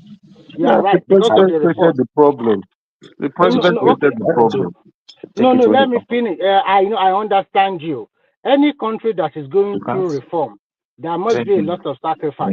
Although you might have some points that probably. You might have some point that at the end of the day, there are some of the things he has done that is not showing showing good examples. But when you look at it in overall, when you start to compare 1 year, 11 months, or going to 2 years now, administration with somebody that spent 6 years, with somebody that spent 8 years in government, I think from that basis it's not fair. And when you are talking about, because we are practicing constitutional democracy, in which there is the devolution of power separation of power between the judiciary, the executives, and also the the legislative. And when you look at the Nigerian constitution, the money you make every month, there is a sharing formula in which you must get. Although you might complain that the money they are getting, some are inflation up into it, but you cannot take it away that most of the states in Nigeria now are nearly debt-free. Example, Jigawa State are paid 92% of their debt. Osun State are paid 53%. Osun State are paid. I think this point. I hear this So point. let him land the point. But his time is up now, so we can move to the next. What do you mean my time is up now? Let him land the point. 3 minutes now. Do you know what 3 minutes means? Eh? What do you mean 3 minutes? Tunaja, please, give him 2 more minutes. Let him land the point. Okay, so what I'm trying to say is this: whether you like it or not, the guy have tried. Maybe it's not enough, but keep on trying, because I do not see any government, whether it's Obi or Atiku, that will come into being and removing all those reforms. Because when you're talking about maybe structuralize it, removing it. Listen, let me finish. Don't cut it. So if you cut somebody comes to destroy your house. If you cut it, you won't let me land. If you cut it, you will not let me land. And the guy that is moderating is not giving me you time. will have your chance to talk. So, you mentioned, because I listened to you before, you mentioned that it should have structurally that gradual removal of the subsidy. But the question you must ask yourself, that is the reason why I asked you the question. The first question: how much do you think Nigeria is spending of subsidizing petrol in a year? You say you cannot remember. So if you structure it, the problem we are having is that the people that are even borrowing us money, they are not ready to borrow you money anymore. what I see that is happening in Nigeria is this. I like what happened in Nigeria now. This is the reality of the country. All the fake life we have been living for all of these years. This is the reality. I will appreciate you criticize the person in government and offer a better solution. Let me finish, y'all, and You are offer a finished. You are better. finished. We have an agreement now. Live by your agreement. Which this is how agreement? you- You There's anything like fake life. Fake life is even more under Tinubu. The Please, I want to ask this Remy question. I want to ask this Remy question. Tinubu is Please, the I want to fakest. ask this Remy question. I want to ask this Remy question, please. Let me ask him question, please. It's very important. It's very important, please. Listen. Please. I did say I was going to relax it so that everybody can be able to converse with each other. I know everybody will talk, but if he can be sincere, he will just answer my question in few seconds. I think we need to allow Awo to speak. Then no, he just said something that annoyed me. He just said something that annoyed me, and I need to ask him very seriously. Hold it now. Yes. Hold it. You get him. No, I cannot hold it. You need to give me a clarification on that so that I will set my heart free from what he just said now. Let me allow Awo to speak, please. Awo, he's been here for going to an hour now, and he hasn't said much. So, Awo, are you there? Yeah, I'm there. Yeah, sorry about all the delays to getting to you, but as you can see, everybody has something Nigeria to has say. removed their fake life. So Nigeria eating balanced diet today is removing fake life. Stop getting Nigeria into poverty. It's removing fake life. Calm down. We are going to get there. Nigeria not having electricity is removing fake life. Wahala. You see, It's not there. It's not this time where if I see any of una, they can't beat you where you go Okay, they calm down. Jeez, you're not the only one that is passionate about these things. I will please. If there's anything like fake life, my observation is this. You see, majority of we people in abroad, okay, majority of us are biggest problem in Nigeria, okay. In respective resident country we are, okay, we see how the system trickle down from up to down, okay. Then when we want to comment about Nigerian matter, we single-handedly talk about the president. Can only one person be accountable for the whole territory of Nigeria? No, he can show direction, can show leadership. This man is there now, okay? Whether you are for, whether you are against, one thing we can all agree that is the revenue has increased.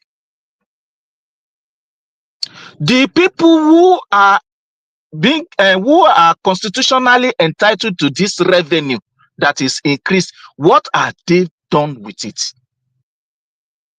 What have they done? Who is dragging them? The last year that the autonomous government was passed. Up till now, the governor has not allowed that thing to happen. Why? Because their own selfishness. Who is dragging them? If local government autonomy is achieved, okay, is that not going to reduce the pressure in the locality from the governor that are having 5 billion as federal allocation before, that are having 50, 30.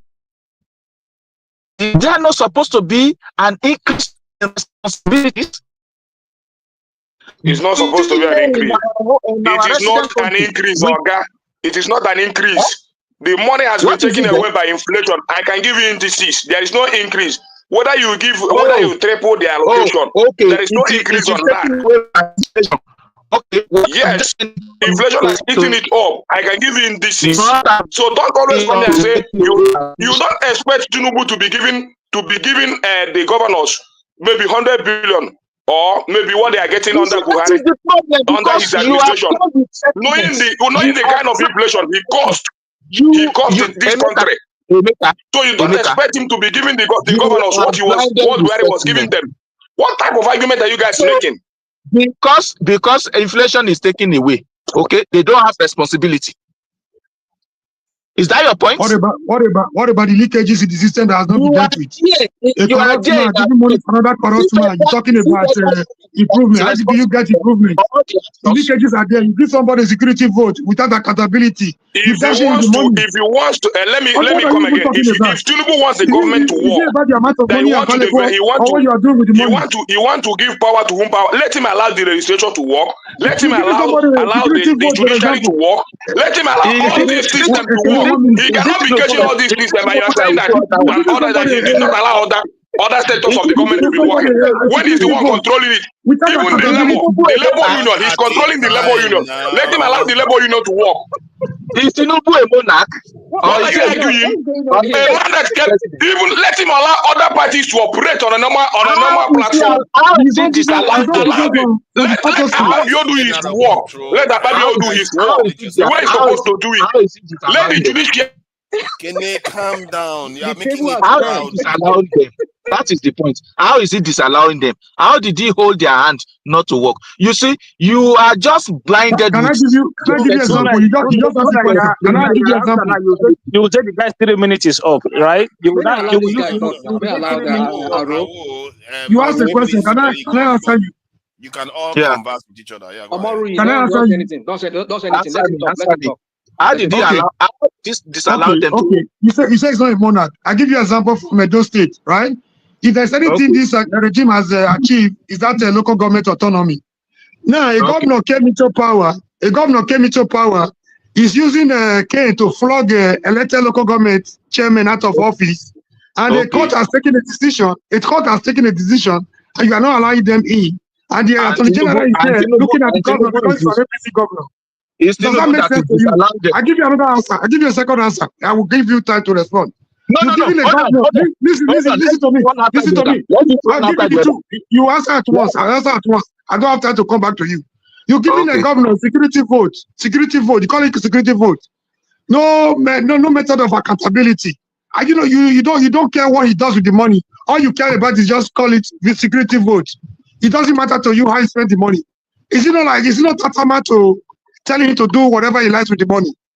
So if you're not there with the corruption in the system, which is the biggest elephant in the room, you have not done anything. No matter the amount of money you are making from subsidy, you throwing it back to your fellow corrupt governors. This is a matter of the system. Blood leakages, make the money effective for the benefit of the masses. Simple as the NBC. Let me answer you. You have only validated my point. Please, let me answer him. Okay. You have just only validated my point that you lack basic knowledge of what you are arguing about. Now, you lack knowledge of what you are saying. You don't know what you are saying. You lack basic knowledge. Nigeria practices constitutional democracy. Or if you don't know, the most corrupt person in Nigeria today is Tinubu. He doesn't care about other governors that are corrupt like him. He has been corrupt since 1999. He remains a corrupt person. Nigeria practice constitutional democracy. There's division of labor, division of power. Okay, each and every arm, is responsible for certain things. Each and every level of government is responsible for certain things. Okay, so if you jump all those other responsibility and just focus on president, it means you lack basic knowledge of what you are talking about. But this man said he asked for this job. Why are you pitying him? Why are you pitying the president? He said, I asked for this job. Don't pity me. Why should you be the one pitying him? So, he's not doing anything different. The president in Nigeria once said, money wasn't Nigeria's problem. But what to do with the money? Go one. We have surplus. There was nothing to account for. Responsibility. It's not different from the corrupt system that has been there. It's not different from the status quo. That statement that you quoted now. Hold on. Let me put this question to you. Now, this is a question I want to ask you. Okay. Do you think Tinubu has done anything extraordinary? Now, hear me out. Okay. Yeah, let's agree that, like you said, he increased the IGR. Okay. Now, this IGR increase, is it due to some kind of economic boom that people are paying taxes everywhere every year and there, and They are collecting taxes. People Don't are making answer him. prosperity. It's always a rhetoric question. Don't mind it. Hold on. Always Let him the same ask. rhetoric question. I will not answer for everything. Let him So answer. Let him ask Of course, questions. you always have answers to everything, no problem. But my point is Okay. that is this IGR generation, is it based on this economic boom that we see, that Nigerians are working, everybody's back to work and they are taxing everybody, everybody's making money? Or is it based on the what's it called? The fuel subsidy that they removed and the jacking of the price of importation, which anybody can do. Anybody can do that. Is that based on economic prosperity that Increase tariff on electricity, increase tariff on data, increase tariffs on credit card, increase all these things. Both tariff on the port duties and all that. That is where he's getting all his money. Exactly. So By suffocating Nigerians, he's suffocating Nigerians to feed his own No belly. matter the amount of revenue from subsidy, we go nowhere. Listen. You see, Nigerian problem, okay, is very, very long time pile up. Very long time pile up. Okay. So all these points you are making, is either you are is either you lack knowledge or you are just playing sentiment game. Now the problem on ground, you know it. You know where Nigeria is coming from. And if there's going to be a production, is production going to happen overnight? Is there no time for gestation of any policy? If is Tinubu just going to come and say, "Oh yeah, everybody start producing"? So you believe that this policy is going to bring So about production? you are now telling me that the governor is this your policy? You are telling me now that the local government, Can you explain how it's going to bring prosperity? Hold on. The local government official, they don't have responsibility to play if Nigeria is going to be great. The governor, they don't have responsibility to play if Nigeria is going to be great. The elective representative, they don't have anything, any contribution to make if Nigeria is going to be great. It is only Tinubu that will make everything happen. Why are you guys just so why are you so dumb in your analysis like this? You are the dumbest human being on this platform. You say you are the dumbest human being on this platform. Right? It's not the panelists here, right? Let me just. Nobody's as dumb as you. You're talking trash. You're talking trash. You're calling other people dumb. Can you let me just answer what he has got to say, because one, is Tinubu your problem? See, I will. Elected post in Nigeria. Now remove an elected governor from office. Is that everybody? Remove rational mind. I think one. You open. If you remove me, why would you remove? Why would you remove me? You are not. You don't because call he's people abusing dumb. people. You notice that when of the platform. An elected president removing an elected governor from office. You are telling people dumb. You are the dumbest person here. Abusing people. Throw we him are out all of the grown stage. people here. Let's. I did not abuse anybody. When did I do that? Allow me to moderate this in. I will. Remove rational mind now. Which one is moderation? Rational mind. Oh, you want me to remove him? Yes. Why? Why would he remove me? He just abused what kind of bad belly is this one? Me? Leave rational mind alone. Let me hold on. I beg, I beg. Hold on first. You say I abuse somebody. When did I do that? Is it not you that said somebody is the last? Are you not the person? It was Awo. It was Awo that said it. And that's what I wanted to address. And then kick the person out of the stage. No, not kick him out. I want to give him a chance. Awo, you openly insulted the panelists, and I'm sorry for that statement. It's not intentional. The thing was just I was just furious with the way guys are talking this thing. As if out of 5,000 elective posts, it's only one person that will make everything happen. All those people with the responsibility, they must not play their own part for Nigeria to be good. And you should show leadership. You show leadership by functions. You should give direction. Now, hold on for a second. See, let me just deal with him. I think when you say one person, what you don't understand is when somebody holds an office, they are no longer a person anymore. they hold a position. They are not an individual. They're not your grandfather. They are nobody. Authority. They hold millions of lives at their hands. And when they make decision, it cascades down the chain. It's like somebody, when you're in a taxi, the person driving the car can influence the lives of the people in that taxi. That one person alone has a lot of power. That is why. No. That is not the way. In a constitutional democracy, a president does not have the power to dictate to a state. But he has the power to remove a governor. He has the power to remove a city governor. He does not You guys are But he removed governor now. He plotted coup in River State. He doesn't have power, but he has power to plot coup in River State. I mean, without even seeking for any legislatures. Can you guys just give he me just go and plotted coup, but he doesn't have any power. Who is the moderator? Calm these people down. Yeah. Can you guys just give me 2 minutes? Just 2 minutes, please. Let me just answer his question. When you say he does, whether he has the power, it's just one person. It's not a one person, and his decision, like this in like floating the currency. That's one person that did that. It's not the entire country that did it. Just one person did it, and he affected the entire nation. You see what I mean? One person. He affected the nation, and they create more general. Do you know what is called executive orders? Do you know what is called executive orders? Have you heard something like executive orders? Executive orders for the president. Have you heard something about that? You're calling people dumb. You are the dumbest. I think it's a mistake. I think he's mistaking the fact that when somebody holds an office, they're no longer an individual. They have authority. They are not the human being anymore, as you normally think of it as a human being. Hold on. Power. Let me say something, please. The guy that said that the federal government does not have authority over, well, I don't know whether he didn't explain it well. The federal government, when he disbursed money to the state that went down to the local government, he does not have money to, according to the constitution in Nigeria, he cannot control what they use the money to do.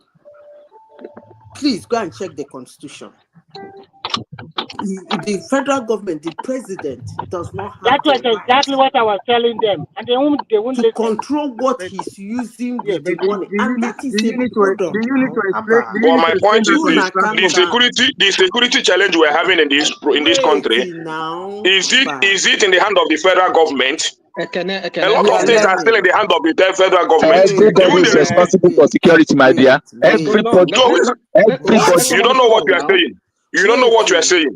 Wait. The security is in the hand of the federal government. Even the major challenges we have in the country is in the hand of the federal government. It shows you have you don't have basic knowledge. To chime in. It is you that don't have any knowledge. If you have knowledge, you wouldn't come there and say security is the matter of everybody. When you don't have anything to offer, when you don't have anything to do for your people. Oh my God. Wait, Madam Rita, please have your say, please. Wait. Can you allow the conversation to flow now? Ekene, I understand that what is going on in Nigeria is not pleasant. We understand that. But it is good we make a healthy argument and a decent conversation that people at home will learn and people listening to us will learn too. Now, the president of a country is the chief security officer. Federal level, he has control over the whole nation in terms of security.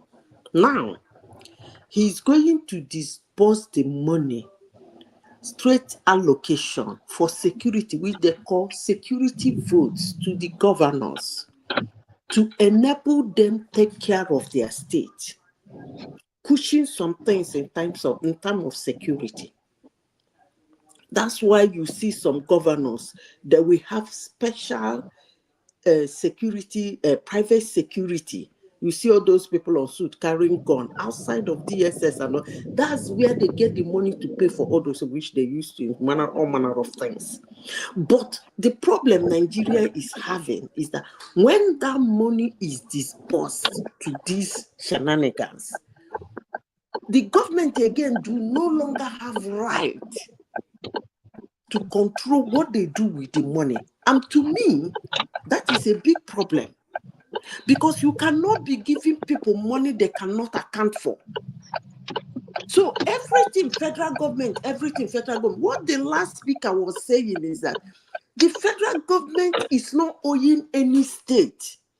So why are they not doing the job? They are comrades in I'm evil. sure They that's are the question comrades the in their guys corruption. They know what they are doing. Hold on. The same thing Tinubu did in Lagos is what is allowing them to do at the state level. That is how he's buying them over to APC. Why are we deceiving ourselves? He knows what he's doing. He has been in the system. He knows the leakages. Oh goodness.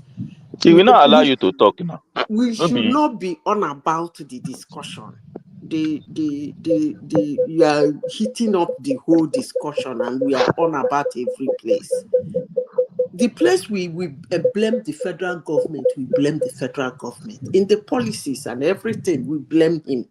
But when it comes to how much is being given to do what, the first question a decent Nigeria will ask is, this government, is it owing any state governor? The answer is no.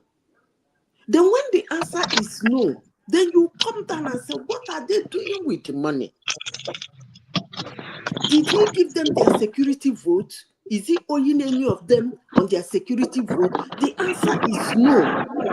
Now, in as much as he gives money to the state for security, things like Boko Haram, Fulani herdsmen, all those security that cover the whole country, is still the job of the federal government. And if he's not doing well there, we condemn him that he's not doing well there. But you cannot sit down here and say that a president is giving money to governors to do some certain jobs, and they're not doing it, and you're blaming the president. It doesn't work that way. I beg. I think that there's some truth there. However, Niger man on the comment section, you are the nuisance. Niger man, come to the platform and talk. You are a nuisance. You're always on the comment section typing rubbish. You are the greatest nuisance. Niger man and the Ufoma on the comment section. You guys are crazy. Just leave it. Just leave him. See, the one of the things I want to dispel is this money that is going to the governors that they keep going out.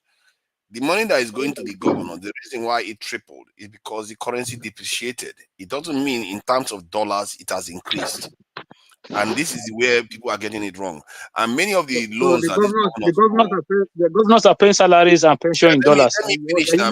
No. Let me finish my point. That's where I'm coming to.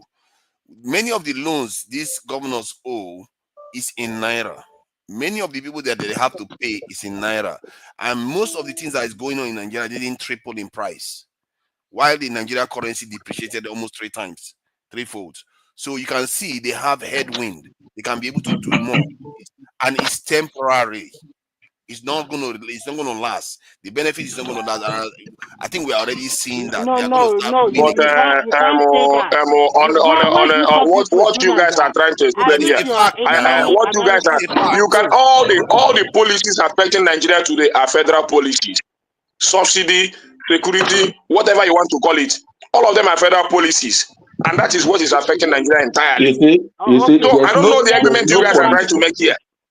There's no policy. There is no governor that came out and said that he removed subsidy. No governor did that. The security that I know today are still in the hand of the federal government. The army is in the federal government. The police are in the federal government. So what do you want? How do you want the governors to operate with a security that is still in the hand of the government? So what argument are we making? So I'm going to Naija 1 second. Listen, you see, on the issue of insecurity, right? I agree with the position that Ekene was putting forward just now, and I think that as somebody who believe in true federalism, and I think this government, what they should have done, what Tinubu should have done, as he was pushing this tax reform bill, it should have also be pushing aggressively the state police bill as well, because the decentralization of the security architecture is paramount to solving the insecurity challenges that we have in that country. we cannot continue to have a federal police system for the whole of Nigeria. It won't work. And I said it before. Thank you. Thank you. Let them be there. Let me bring They know the something truth. about They state know the police. truth. They're shying away from Let it. us speak. And they're calling people dumb. You guys are crazy, man. Let us also contribute. Sorry, Omori. Actually, what you are Let talking about. me you contribute. Let me say contribute something. just now. No. It's my turn. Let me say something. No, I've been let me you keeping quiet for a contribute just while. now. I'll finish. No, I did not then you contribute enter. just now. No, I did you not. did. Ignore me. It's Awodele, and after Awodele, you are going to. No, I think Remy hasn't said anything for a bit. To No, be he fair said. It is Awodele, it's not me. I just said something when you are talking. I just said something. I will say cannot be more than 1 minute. One that you for Remy and Tunaja, you gave Remy extra 2 minutes on top of the time. I remember that one. That was a while ago now. We relaxed. That was a while ago. That was a while ago. That was after my submission a while ago as well. What I want to say is just 1 minute and then you come. I will not take a long time, I promise. I don't want to come. Okay, go ahead. No problem. So what I was saying is that the security architecture, Tinubu needs to send a bill. They need to come up with a plan to decentralize the security system. Because let me give you an example, right? This is where you know that the powers of the federal government in certain areas when it comes that is what I want to tell you, progressive, and you will not let me tell you. You are repeating. Yeah, but let me finish my own now before you say your. I mean, you won't disappear. I just want to quickly chip in and then you continue, and then you don't need to repeat yourself again. You are talking about state police. By the time you chip in, somebody you are talking about state police. The bill is already in the house, and then the what do you call it now? The national under VP. They are deliberating about it. Most of the governors have agreed to it. Now they are trying to fine-tune the bill to see how can they control in terms of appointing the state commissioner of police and the modality, the funding. That's what they are deliberating. Before the end of this year, I think they will conclude that and probably maybe we'll have state police. So Tunaja, I want to say something before I go, please. I want to appreciate Tinubu for what he's doing and for one thing he has done and one thing he has achieved as the President of the Federal Republic of Nigeria. Only one achievement, changing the national anthem. For me, the progress. And that's only 10 he has done. And I applaud him for that. And I expected him to do more, at least the speed he used to change that national anthem and make that policy. He used that speed to change our economy, change our security system and all that. Let him use that speed. I appreciate him for changing the national anthem. Thank you, Tunaja. Tunaja, I need 1 minute. I want to go. Can I have 1 minute too? You see why I didn't want you to come in Are we just not now? supposed to be in agreement that we don't want foreign women singing our national anthem? Are we not supposed to be in agreement on that? Go and sit down somewhere. Made that happen. Let me see why I didn't want you to come in just now. You came in and the oath is scattered. Let me finish what I was saying. You said no. Let me finish what I was saying. You said no. Okay. So what I was trying to make an example, right? This happened in Edo State, right? The previous government took their time to create a security system, the vigilante, the train and everything, and then they put them on ground. The insecurity system in the state got better. Things got better. So when election was coming, the Inspector General of Police, during the election period, banned the vigilante group in Edo State for whatever reason, right? And then the new government came in and started to fight battle insecurity. But if it was a state police backed by law, the Inspector General of Police will not be able to just, in one word, disband institutions like that.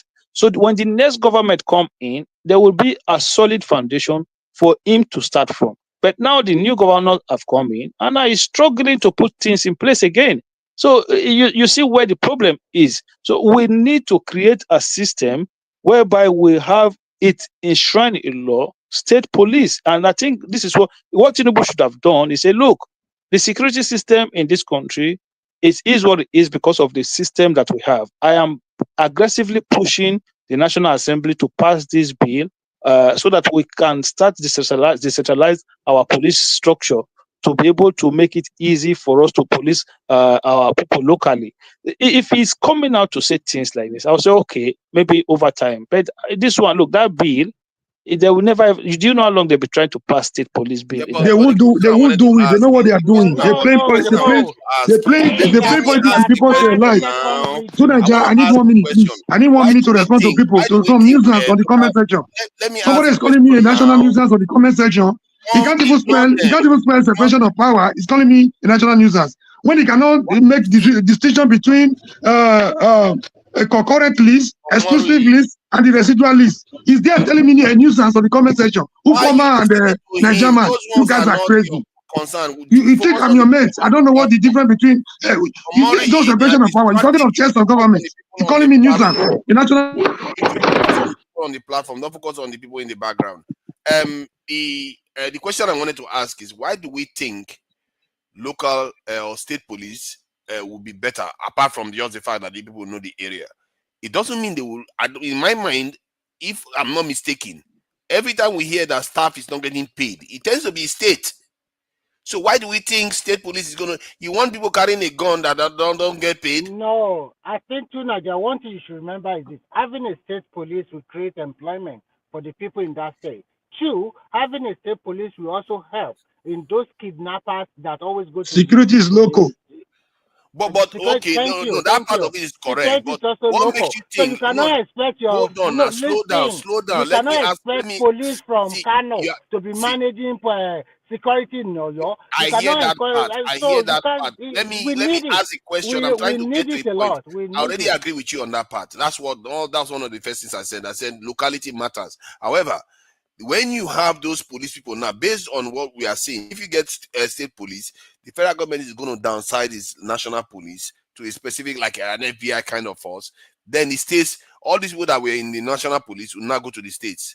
The question is, given we know the history of the modalities that have in the state about the state police law does not include that. Let me just let Tunaja finish. Let Tunaja finish so we can have a conversation. It's not trying. You are not seeing the point from where.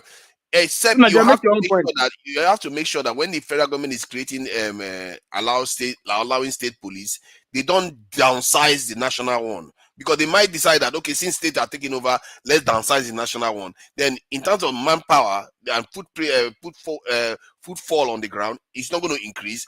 And the problem of paying salary now will now be transferred to the states, and we know what the states do with salary. They don't tend to pay salaries. So why are we not looking into that aspect? That it might just get really bad, actually. Let me respond to you quickly so that other people can have opportunity too. The law with the state, with the National Assembly, already envisaged that one. The state will recruit their own police by themselves, but the highway will be manned by federal police. The federal police is not downsizing anything. State will recruit.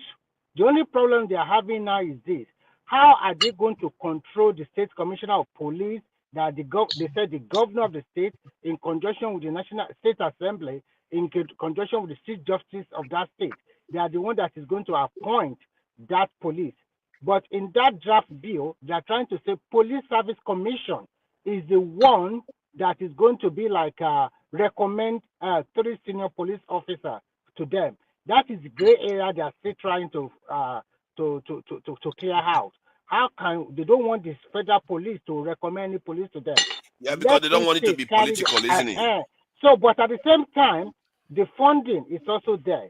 Is the federal government going to give them kick-off fund, or state just create police, recruit police according to their own capability and to their own way they can pay? Or are they going to improve the security vote they are getting every month?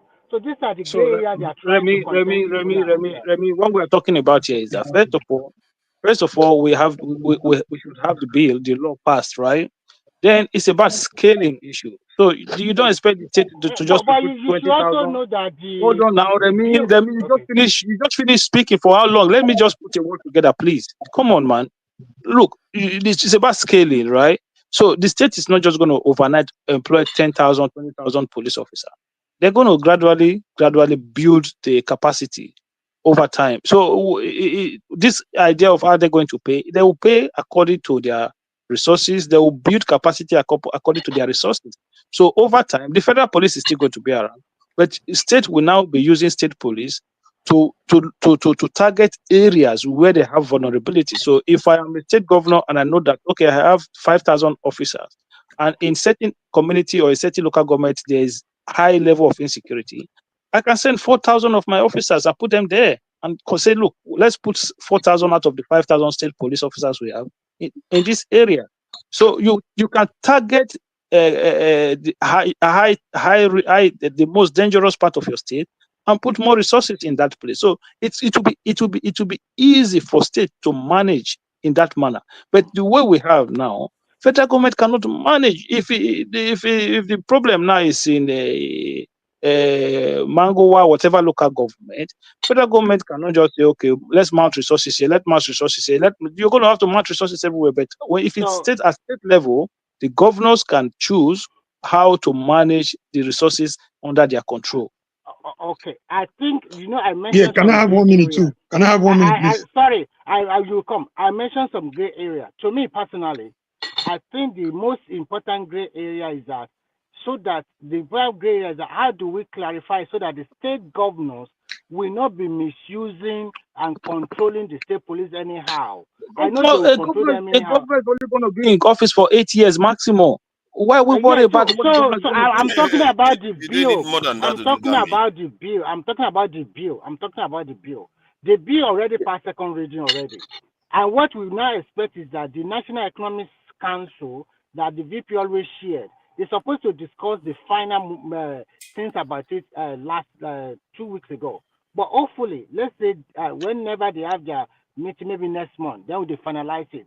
Most of the governors of the 13 states are already on board.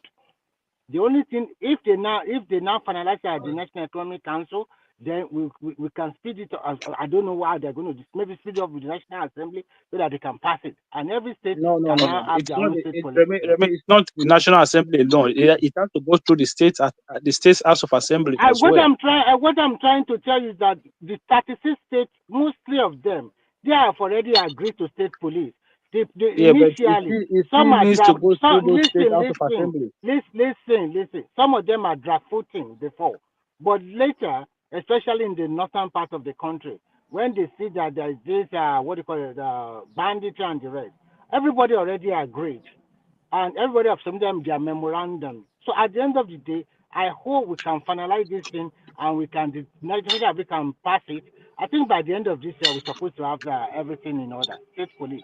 And Yeah, I please, think can I have 1 minute to make my Yeah, clarification, please? Omori, please go ahead. Thank you, sir. Thank you for protecting me. For those on the panel and on the comment section that feel we don't know what we're saying, I want to make some clarification here. Somebody that cannot even know the difference between tiers of government and separation of power is here to teach me what he doesn't know. I think is very appalling. If by now you don't know the too much power is being concentrated at the center, which Tinubu also complained about as far back as 1999, between 1999 and 2007, and you are there on the comment section calling me a national nuisance. I think you are the most you are the dumbest person on that comment section. Let me make the clarification. Pick up our constitution. I would refer you to the powers, the concentration of power at the national and the federal level. You also refer you to the concentration of power at the state level and the jurisdictions that the local governments have as far as the constitution is concerned. So on the exclusive list, go to those lists and see the items that are concentrated even within the power, the federal. And compared to those ones that you have on the concurrent list that the state has power over, before you come here to call somebody a nuisance, before you come here to teach somebody separation of power, when you don't even know the difference of what you are saying. Thank you. I rest my case. Thank you. Go ahead. Anybody that wants to say something about, I'm not convinced that state police is going to be the silver bullet, because if the federal government wants to rein in, let's say, declare a state of an emergency, and indicate, let's say in the context of Rivers State, they want to declare a state of emergency, and was the Fubara had access to police. This thing. I don't think the federal government would have done it. No, They will declaring never state have of been able to do it. emergency is not using the police. You use the military. What are you saying here? Yes, but if you run the risk of trying to evict the governor that has control of police, you run a serious danger of creating chaos. No So governments will not be able president. to do that anymore. The president does not have the power to remove a governor. He doesn't. And but the he did now. emergency rule, the beauty of our democracy is the emergency rule in Rivers, the National Assembly also stamped it. And luckily for Nigeria, they are in court of law. So let's test them, let's test it out. I think there's nothing to be I think it's okay. to be worried about that. Let me say this though. Let me ask you this, Remy, or anybody on the panel, please. Can the National Assembly pass rules and authorize things that are against the constitution of the country? It's not against the constitution. Of course, of course, the National Assembly is the body. The National Assembly is the body that that is enshrined in the Constitution to be able to that can amend the Constitution. So the National Assembly can pass But they have law. to amend the Constitution first. Yes, it said that they amend the Constitution or they completely take the law out of the Constitution and replace it with something new. Okay, they can do but that. they cannot override the Constitution when the Constitution has stated something. But what do you mean override the Constitution? Let's say the Constitution says that you have to have 36 ministers. What have they done? Give us an example. What I mean by that is if the Constitution says one thing, let's say when they said the exclusive list was the power supply, and this thing was in security, for example. Security was in the exclusive list. The House of Assembly cannot pass a law without amending the Constitution to say the president should go ahead because they authorize the president. It's already an existing law, unless they have to come under amendment. If they have to make a addition or subtraction from it. That's why even in America you have Second Amendment, First Amendment, and what have you. It's already an existing law. The point I'm trying to get to is that what the House of Assembly did. The Constitution is the ground norm. The Constitution is the ground norm. It supersedes every other person, every other authority. It's the highest authority. So if you want to bring, you want to add or subtract from it, you come under amendment. Okay, so hold on. Let me try to drive to the point I'm trying to get to. If the Constitution doesn't empower the president to remove the governor from office, it means that even when the House of Assembly or Senate pass that rule, they too are violating the Constitution. No, you're not correct. So the Constitution gave the president the power to suspend or under the state of emergency rule to be able to suspend a sitting governor, not remove, suspend, right? And that suspension must be ratified by the National Assembly. Sure, it says that. Where does it say in the Nigerian Constitution that the president has the power to suspend the governor? Section 36. Go and check it out. Let me check it. I don't think I have ever seen that one before. What you are not following it. Let's check it out. Let's check it out. Let's check it out. And this one is not a removal. It's state of emergency. Okay, now that there is security situation in the country, can Tinubu be suspended for not being able to deal with the security in the country? The situation in Port Harcourt wasn't as much as what we have in Borno right now. They can impeach him if they impeach him. Who? In this Acappella National Assembly. You can't stop like that. In this Acappella National Assembly. No, listen. And we terrorize the judiciary. If the country is not moving very well, I'm hearing you, my brother. I can hear you. Are you seeing the answer? The Nigerian president does not have the constitutional power to suspend or remove a state governor. So I don't know. Nigeria don't mind them. They know what they are saying. They are dancing around the truth. Oh my God. To Nigeria, did you 306 or what? To Nigeria, Section 305. okay, must get assembly this in approval. Let me you include see your head. Did he even contact the National Assembly before he declared that guy suspended? He had to take the action and then later get the approval. That is the way. Putting the cat before the horse. Which one comes first? The egg or the chicken? You guys are joking. You guys, you know what exactly what you are doing. Suspension come first. And Mr. then Mori, you get Mr. the Mori, Are you please. telling me Mr. Mori, if law and order have already been broken down? Nigeria is reading the constitution there. Okay, if what we are saying is wrong, he should tell us. Let me read it now. He says he just gave you a section that is wrong already. Just gave you a section. He says even with the State House of Assembly approval, the president will still cannot suspend or remove the governor. So even with assembly, this thing, I don't know why he says state. I don't like that one. Let me confirm. National Assembly. I meant National. We don't need to wait for you. I don't want to go and imply something. Study by yourself. And again, what constitutes an emergency situation in the state? That's another question. Yeah. This one does not know nothing. So it is saying that what constitutes a state of emergency in the state? The Nigerian president don't have the power to do that. So this illiterate on the comment section telling me I'm illiterate. Newsers. Oh yeah, I'm looking at the section 305 now. Let me read that section 305. I think people keep talking about it. It says, in rare cases, breakdown of law and order, such as state of emergency, the president can intervene under section 305 of the Constitution. But even then, he must get National Assembly approval.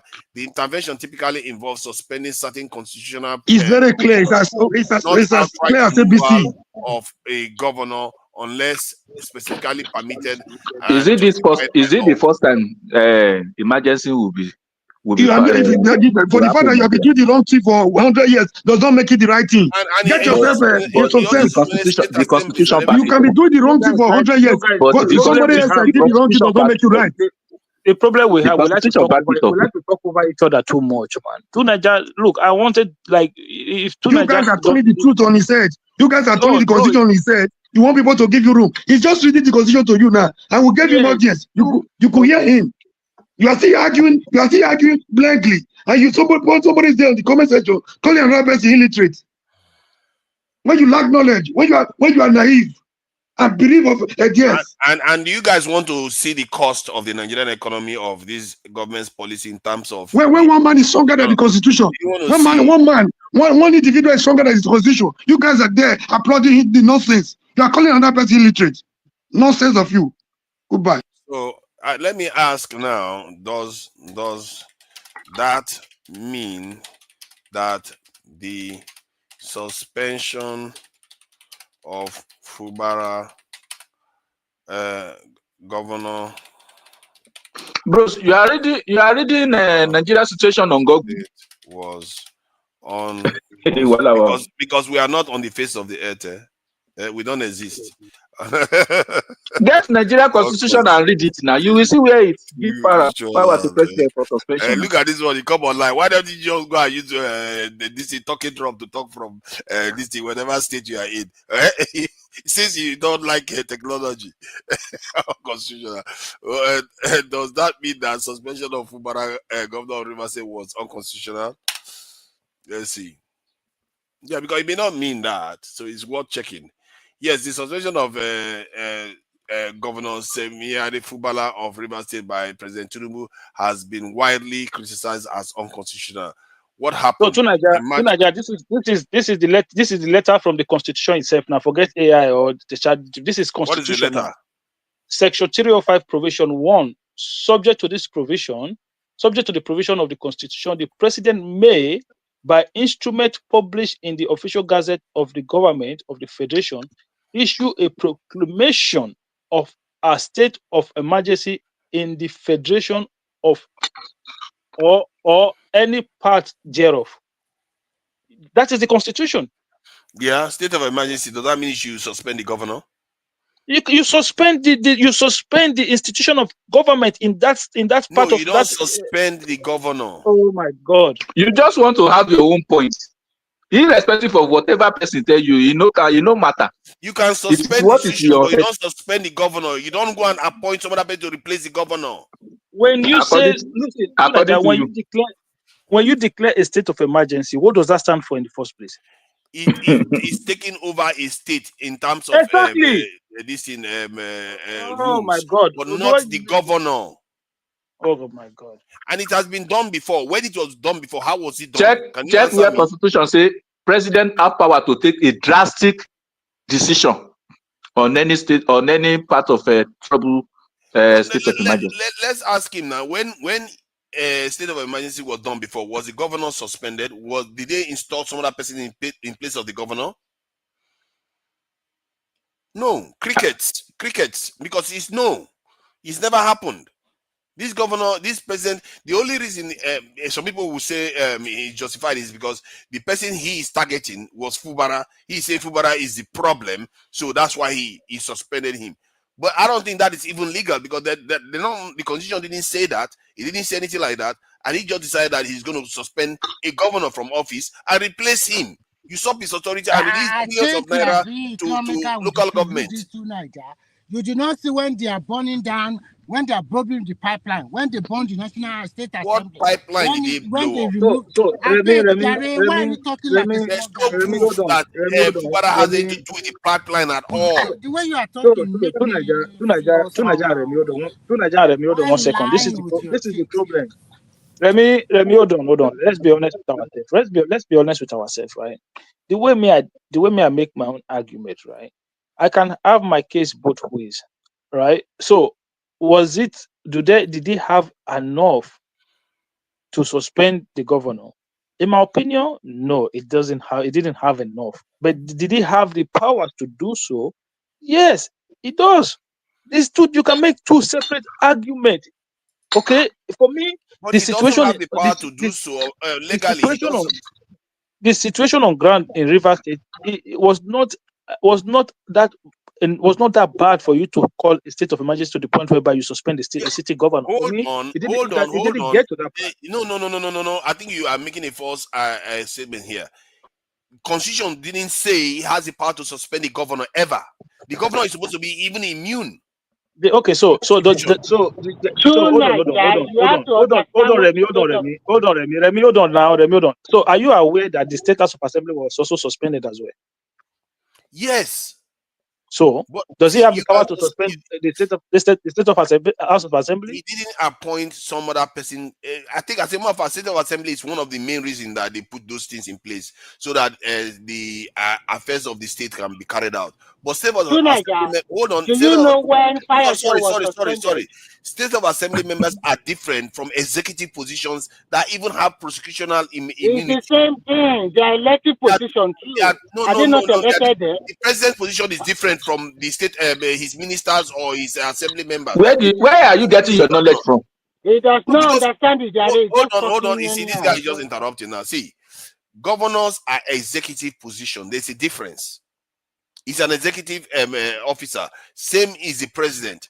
In Nigeria, the 37 governors in Nigeria and the president, they are immune for prosecution. That's why we have 36 governors. Are they really prosecuting That's why you can't take them to court. They are not prosecuting Fubara. Now, why are you talking this way now? No, my point is that I'm trying to highlight the point that they are You different. don't understand it. You don't understand it. It's and an you are executive talking from position. bias, You can okay? see. Hold on. Is there anywhere? Hold on. Is there any governor that has ever been suspended in terms of taking out of office in Nigeria? Fayose was suspended, and General Luri was appointed to govern Ekiti State. What are you talking about? He was suspended from. You don't know nothing. Let me find out. You said he was removed from office. He wasn't allowed to govern in any way. These people, they didn't know what happened. They didn't know what happened under Obasanjo. They are Gen Z now. If you know what happened under Obasanjo, you will know that look, God save Nigeria. I'm telling you, these guys when they come, so that Obasanjo was trying to clear the deck after military regime. I can understand why he did some of the stuff he did. If you know what happened, it was Obasanjo time that somebody contested election from inside police custody and still won the election. Omisho already did that. Omisho already did that under Obasanjo government. He contested election for the House of Assembly's election while he was in police custody, being heard for the murder of Bola. And he ran for an election under PDP. and people will tell you today, oh, Nigeria is finished, Nigeria is dead. I'm looking, when I look at these people, man, I just shake my head sometimes. Like, it's almost like these people start following politics yesterday. If you know what happened, right, from 1999 to 2007, oh my God, you would know that, like, we've made a lot of progress. You will know when Obasanjo come out sometimes and start making statements. I'll just, people will say, "Oh no, maybe this." I'll just look at them. I'll shake my head. Look, people like Obasanjo can never say anything. Can never say anything in my own eyes. You know, that will look at him and say, "Okay, no. Do you like So this appears to be an abuse of power, even from the very get-go. From what I gather, there was been other governors that this has affected. Let me list them from so far: Plateau State, Ayo Fayose, that you mentioned. I think that was from Ekiti, disputed. Constitutional basis was disputed. And the River State in Fubara, widely seen as unconstitutional. Even Fubara's one was widely. I don't know why widely Fubara's one was seen far more as unconstitutional compared to that of Ekiti and Plateau State. Actually, maybe there is something that they did that resulted in them this thing being removed that way. What did they do? Do you know how many House of Assembly members Obasanjo used to impeach Fayose? Do you know how many House of Assembly members? We impeach. What did Fayose do? What did he do? I bet don't engage this man again. No. What did he do? Do you know how many House of Assembly members Obasanjo used to impeach him? I'm asking you now. Did Fayose do anything? It's a straight question. Is it not those bogus accusation of corruption? Do you know why we have immunity for governors today? Hold on. Don't run away from that. There was a serious issue of I think was it not EFCC? Was there something that evidence was presented against that governor or something? Is there something like that? Oh my God! So they brought up a trump up charges against the man that is never be convicted of. Even the Supreme Court annulled his impeachment. You see what I mean? The Supreme Court was right then, isn't it? So the Supreme Court was right to annul it because it was unconstitutional. Some Nigerian leaders. I'm talking about his impeachment. Even what happened in Ekiti was a child play to what happened in Rivers. It was not burning or removing state assembly or people are shooting guns in the local government. You've forgotten. In Rivers State, they were shooting. In local government, they were killing one another. No. What do you mean? No. That is the truth. Were they not killing one another? No, they were not. They were not. What are you talking about? See, this guy is just lying. I don't like people that lie. No, they were not killing each other in Rivers State because of ethnic tensions. That hasn't started happening.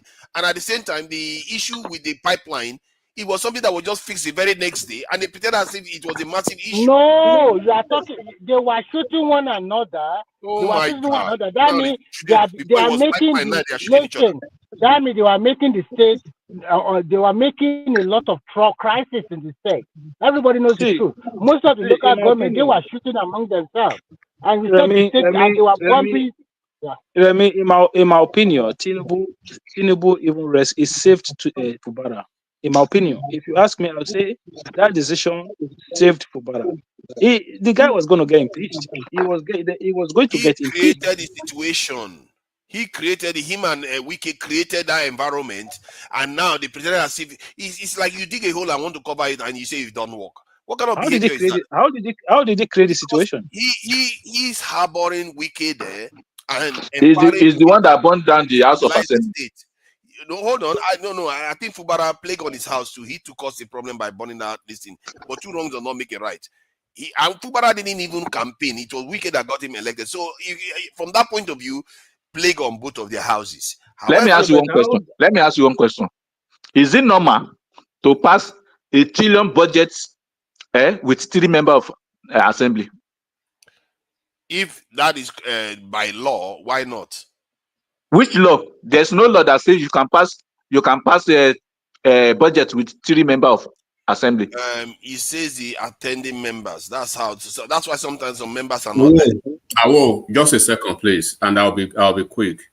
I have a couple of people who are here. They are even laughing. What they are saying is that obviously the moderator just probably started monitoring Nigeria's politics not quite long, because it seems not to understand anything that happened in Nigeria in the past. And it keeps putting some people to ask some questions that if you don't know the processes of Nigeria's political landscape, take time and listen. Do you know in Oyo State, right? The road transport workers, imagine Oluomo that you see now impeaching the state governor. The road transport workers in Oyo State impeach Rashid Ladoja. Since you've been using GPT to follow Nigeria's politics, put that in your GPT again and check. Elewe Omo, right? They impeached a state governor under OBJ. Under OBJ. Google, check your GPT again. How many? Check what is the relevance? Hold on. What is the relevance of what he just said? Hold on. What is the relevance of that I'll point? be quick. Just hold on, please. Hold on. Under OBJ, right? Check how many Senate presidents that OBJ had under his administration. Under OBJ, right? Was it not under OBJ? Go and check the numbers of INEC chairmen and check the elections conducted under them. And the politicians that you see today that they are talking about democracy is dead, right? And because I know probably you've been gone for a long time. Go to Anambra State, where Peter Obi was governor, right? Peter Obi's re-election in 2010 versus Ngige and Soludo. You can put it on chat. What is the use of all these points? Hold on. Put it on chat GPT now, right? Look at the returning numbers for that election and look at the widely acclaimed rigging metric of that election. Obi himself came out. They challenging both Soludo and the Ngige as one of the most rigged elections in Anambra State. And the election eventually had the least number of turnouts because of his woeful performance. Because why I say that is, they will say in 2023, Nigeria's president won the election by minority, by low 36%. By 36%. In Anambra State in 2010, Obi won his re-election by 34%, lowest in the federation for a re-elected governor. He won the election by I think 90%, 90,000 out of the whole population. So what we are telling you is, when you come to national platform, know Nigeria politics first before you pontificate on Nigeria's political gains now. So what you are seeing now, about Fubara, right, or what you are seeing right now, it means you don't even know where Nigeria is coming from. Was it not in this Nigeria where during Yar'Adua's election, people were still queuing up to cast their vote? They were already releasing results. Results were being released already, right? Released or announced? Announced already. In this same, because I knew that I was on queue for that election, and for almost we were still on the queue. Even the local government chairman, my uncle, was actually the senator then. Then already they were already announcing the results. I don't know what you are trying to tell me. Are you trying to tell me that there's rigging, there is corruption, there is that you don't have basic knowledge of Nigerian politics? People can listen. I think this is you've gone on a bit too long. I'm not a bit too long. I just came here. Just calm down. You'll be here. No. You can't just keep reeling out history of Nigeria. Let me finish now. No. I'm not going to be here because my life. You are not going to give me my time back. Hold on, let me say my bit. You're not going to give me my time back. You're a moderator. You'll be speaking. Hold on, calm down. Let me speak. Calm down. You can't be rowdy. Let me speak. See, I will take you out if you keep doing that. Okay, I will go. You can go then. You are welcome to leave. Let me say my bit. No, you are not saying. Let me speak. Be a moderator. You should be a moderator. See, the point is that the time you are using to go back and front, he would have finished what he was saying. No, he wouldn't have. He's been talking forever. You see, you can't come and stunt the conversation pretending as if you are trying to make a point. The point can be made in 5 seconds. Why do you want to waste our life, time that we can never replace, the most precious commodity by just repeating the same analogy. Yo, Tunaja, what time do you have, what do you have that you are doing that you say you have precious time? What time? What precious Because time? I have other things that I need to do. The show is due to be ending soon anyway. You want I don't know why he's going on and on and on. So why do you have to kick me out? Because you won't let me talk. You can make other points. You talk. You are a moderator for crying out loud. Of course I can talk. I see. I'm not just a moderator. One man doesn't do this, man. You've been talking for 3 hours. One man hours. does it. The only problem is that because he agrees with you, you don't see any problem with it. That's the only reason. No, it's not that he agrees with me. You do not have the modicum and the etiquette and the ethos to actually be a good moderator. You are supposed to moderate. See, let me tell you something. Let me tell you something. You need to listen. You don't know Nigerian politics, but you want to speak every time. We are trying to teach you. We are trying to teach you. You are not teaching anything. You are a small boy. You are a kid. You're not teaching anything. I call me small boy. Do your Nigerian nonsense that you like. Nigerian politics 2 years ago, and you want to talk about Nigerian politics. But you don't even know. You wouldn't even let the moderator talk. At your age, you're almost 50 years. You don't know Nigerian politics at 2 years. I don't know Nigerian politics. See, you have made your point. You have made your point. But maybe you should let me respond to let you know that I'm not telling you to respond. I'm speaking to everybody. This is the point. You want to respond to everything. Okay, now let me tell you a few things I know about Nigerian politics. You want to be you are supposed to Hold be on now. Let me tell you something I know about Nigerian politics. I'm talking to other people. You say I don't know now. No, I'm not talking to you. I'm talking to everybody. Then why do you say I don't know? If you are worried that I will tell you something that you don't know. Why are you muting the thing? Why would you be muting me? I just came late. Have you got any other point to make that I don't know anything about Nigerian politics? Because you don't know. It's obvious. Is there any other point you've got to make that I don't know anything about Nigerian politics? Absolutely, you don't know. I can bet. I know you don't know. I am hoping that you have more points to make than just to come and say that. Because I know well, you don't know now. You don't know until I tell you about 56. Were you on the ground? Were you on the ground when Acappella was being buried? Hold on, let me ask you now. Were you on the ground when Acappella was being buried? You were not there. Can you let me talk? Were you on the ground when Abiola was being buried? Were you there when Saruwiwa was executed? All these people that think that they know a lot about Nigerian politics, they were not there. They were not there. Many of them were barely even there when Abacha was there. Were you there when Tinubu was overseas escaping Abacha throughout Abacha's period, when Gani was on the street fighting in Surulere and all those places? All you people think you know too much. You don't know what you are talking about. Just because somebody was away for a while and you have to know. And if I don't know anything, I ask you when I don't know anything. What is we know now. We know it was you. We know it was you that dig the grave for Acappella. We know it was you that dig Acapella's grave. We know it was you that dig the Acappella grave. What is shameful about when you are not clear about something, you ask for information? No, you should learn. You should learn. We are trying to teach you. I did ask for information. So what is your point? Than me, I take it, but you are a kid in politics. You don't know anything. Did I not take it? I took it just now. What kind of yeye talk is this one? You have to use GPT for what kind of yeye talk is just because I don't agree with you? You come here and start making fallacious accusations. You don't even know what happened. You don't even know what happened. Okay. Was it not progressive? Hold on. Was it not progressive? If you meet was it not progressive or Remy, one of you spoke about Fayoshe and what happened? What did I say in the end? I said Supreme Court was right to do what he did then. I didn't disagree with you. I asked for information. They gave me the information, and I fell in line. Your problem is that when I disagree with you, you get angry. But when I agree with you, you don't even notice it at all.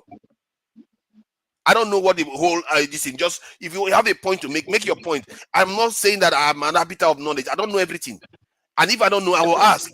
I'm not ashamed to ask, and I did ask. To say I don't know anything about Nigerian policies, maybe I don't know that much about individual Nigerian politicians, but I know enough. Why do you kick me out every time? Because you keep shouting at me. You won't let me talk. You are the one. You know your voice. Your voice is all over the place. But I came less than 5 minutes. You've been talking for 3 hours. I really wish you had more points to make. You that know Nigerian politics. And I was because from if you don't know where you are coming from, you'll be making mistake and error of judgment. Like I said, even in Anambra State, I don't know if you've ever been to Anambra State before. I don't know if you can even talk about Anambra politics.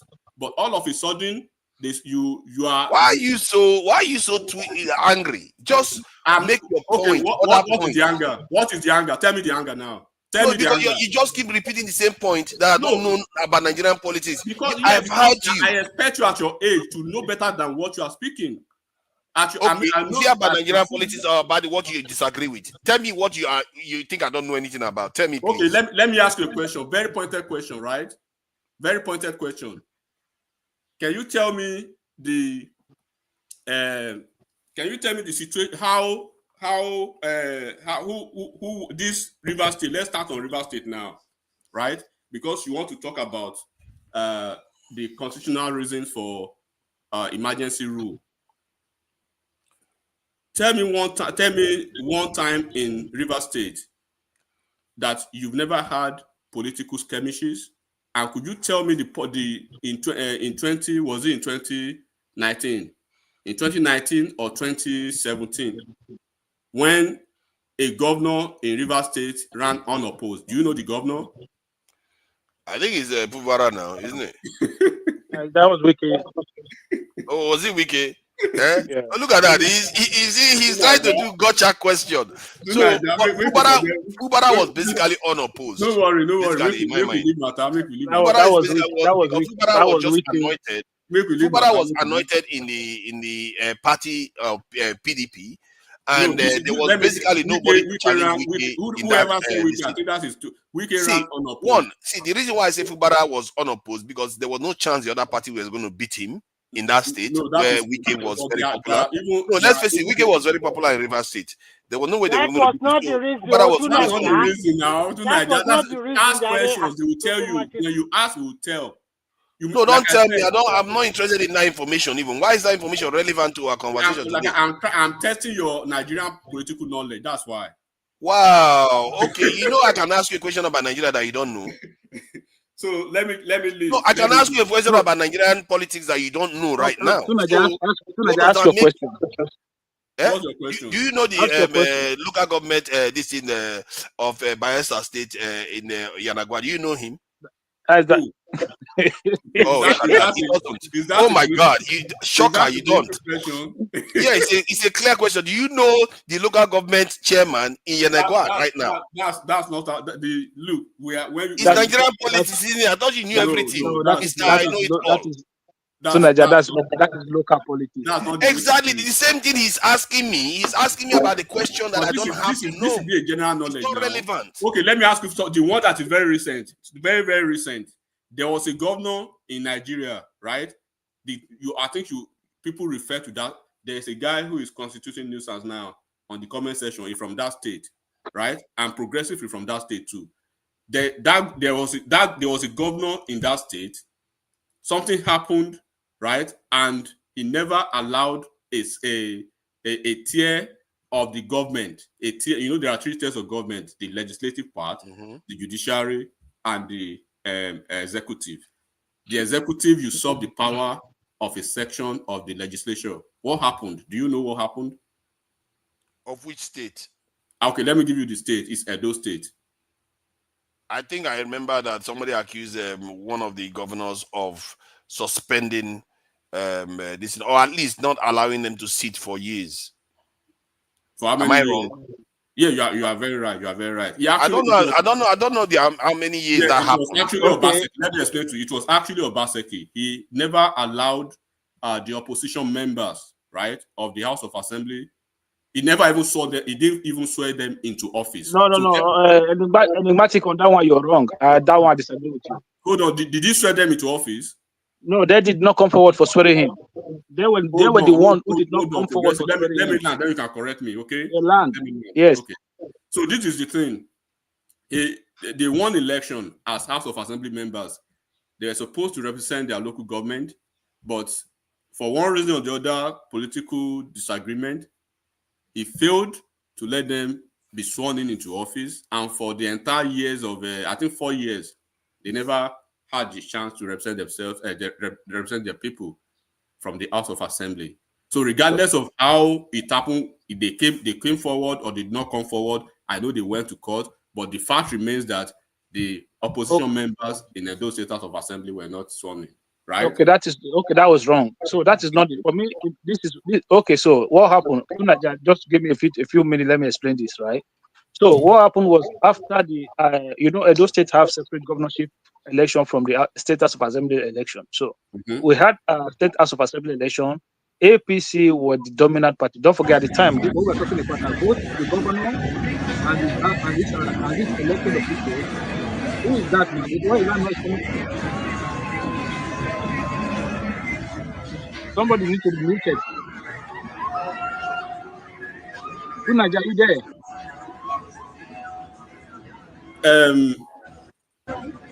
Where is that noise coming from? Progressive. So yeah, what I was going to fall before I go. Hold on. That is not. This is irrelevant. Niger man and that fat guy where they always come. Where they always come Dr. Damage's show that time back. I don't know who's Niger man. I think I know him. Yeah, that fat guy where they always that. He's not fat too. Maybe you're mistaking this one. I think he's not fat. Okay. I think yeah, I know he's an Edo guy.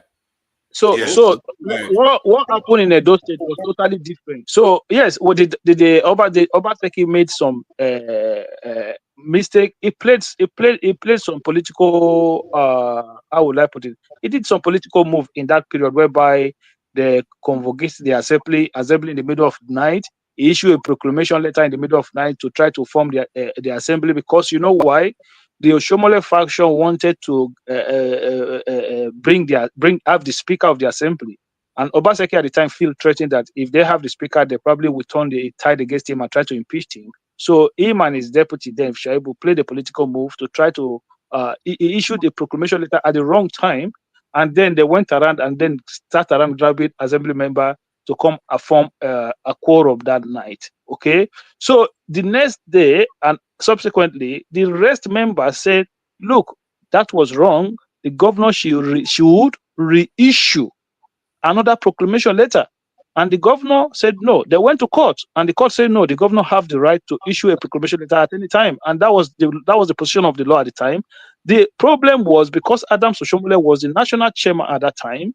These sections of that lawmakers who were not sworn in were then told, okay, now the assembly has been formed, come forward, let you be sworn in. They said, no, the governor must reissue another proclamation letter.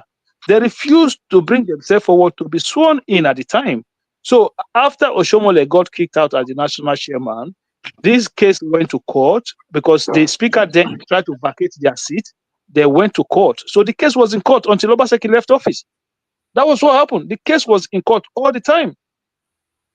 That case stayed and died in court. It outrun its time, but initially it did not stop them from being sworn in. They just wanted to have their own. They wanted to have upper hand, and the governor said no. The problem there, if you remember, that issue was not only in Edo State. I think it was also in Bauchi State as well, where they were saying the governor should issue a proclamation letter for the House, and the governor said no. I've already issued one. So that was the problem there. That was it's totally a different. It did not stop them. They stopped themselves at the time. If they had come, and the problem, what I didn't understand about these people was they were all APC members. Obaseki at the time was an APC governor, so they could have come in and get sworn in, and they would still have the big number to do whatever they want. They could have get sworn in and then impeach the speaker immediately if they wanted to do that. But because they were so power drunk, they felt Adams Oshomole was the national chairman.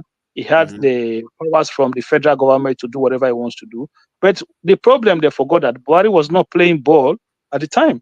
Buhari did not want to use the institution of government like Tinubu is using today to pressure states. You know, so that was the difference. If it was Tinubu that was the president, then I believe Obaseki would have had problem as well.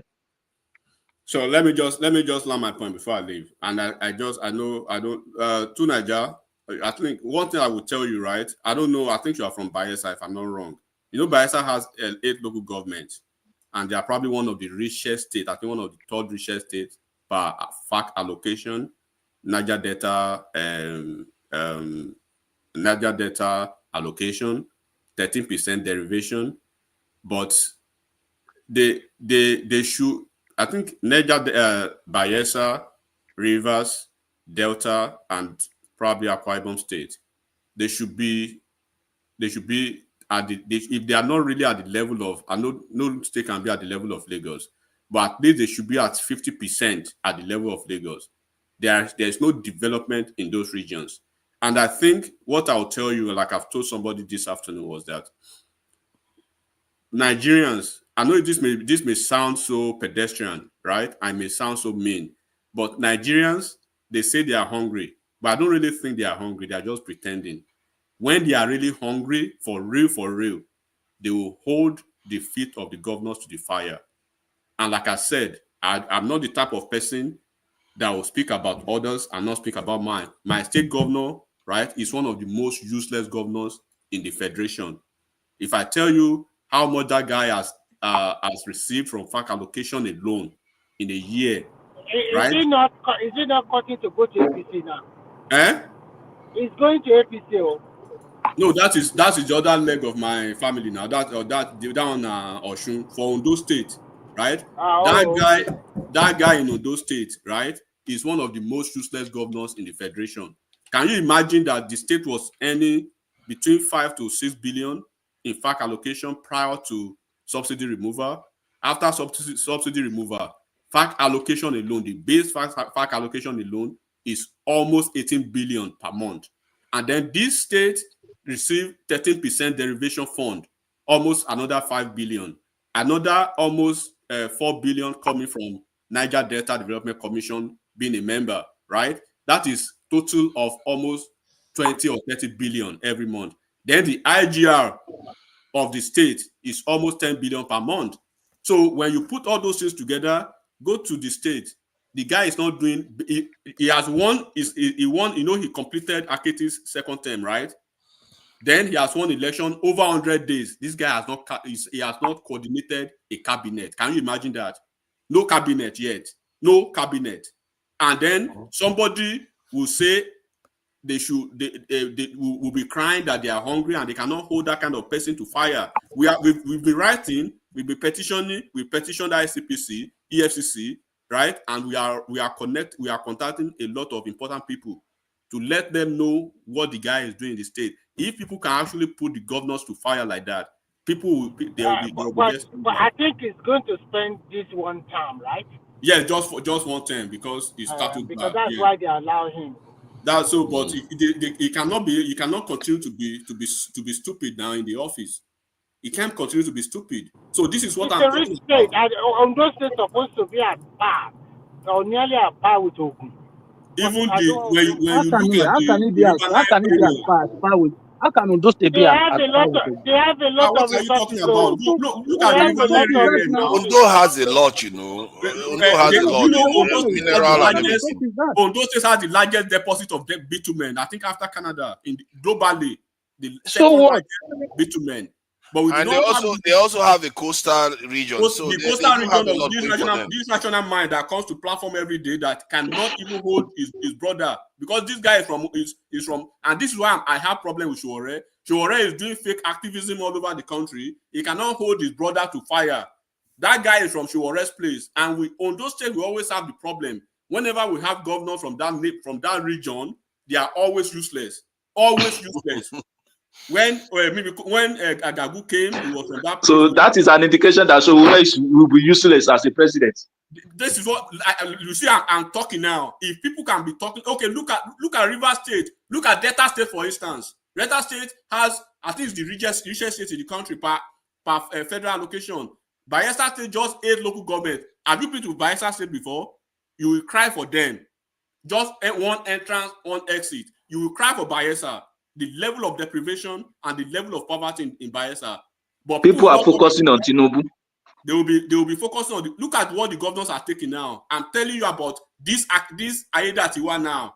Ayedatiwa, right, should be chained to the wall and be gone down with live fire. That's what he deserves.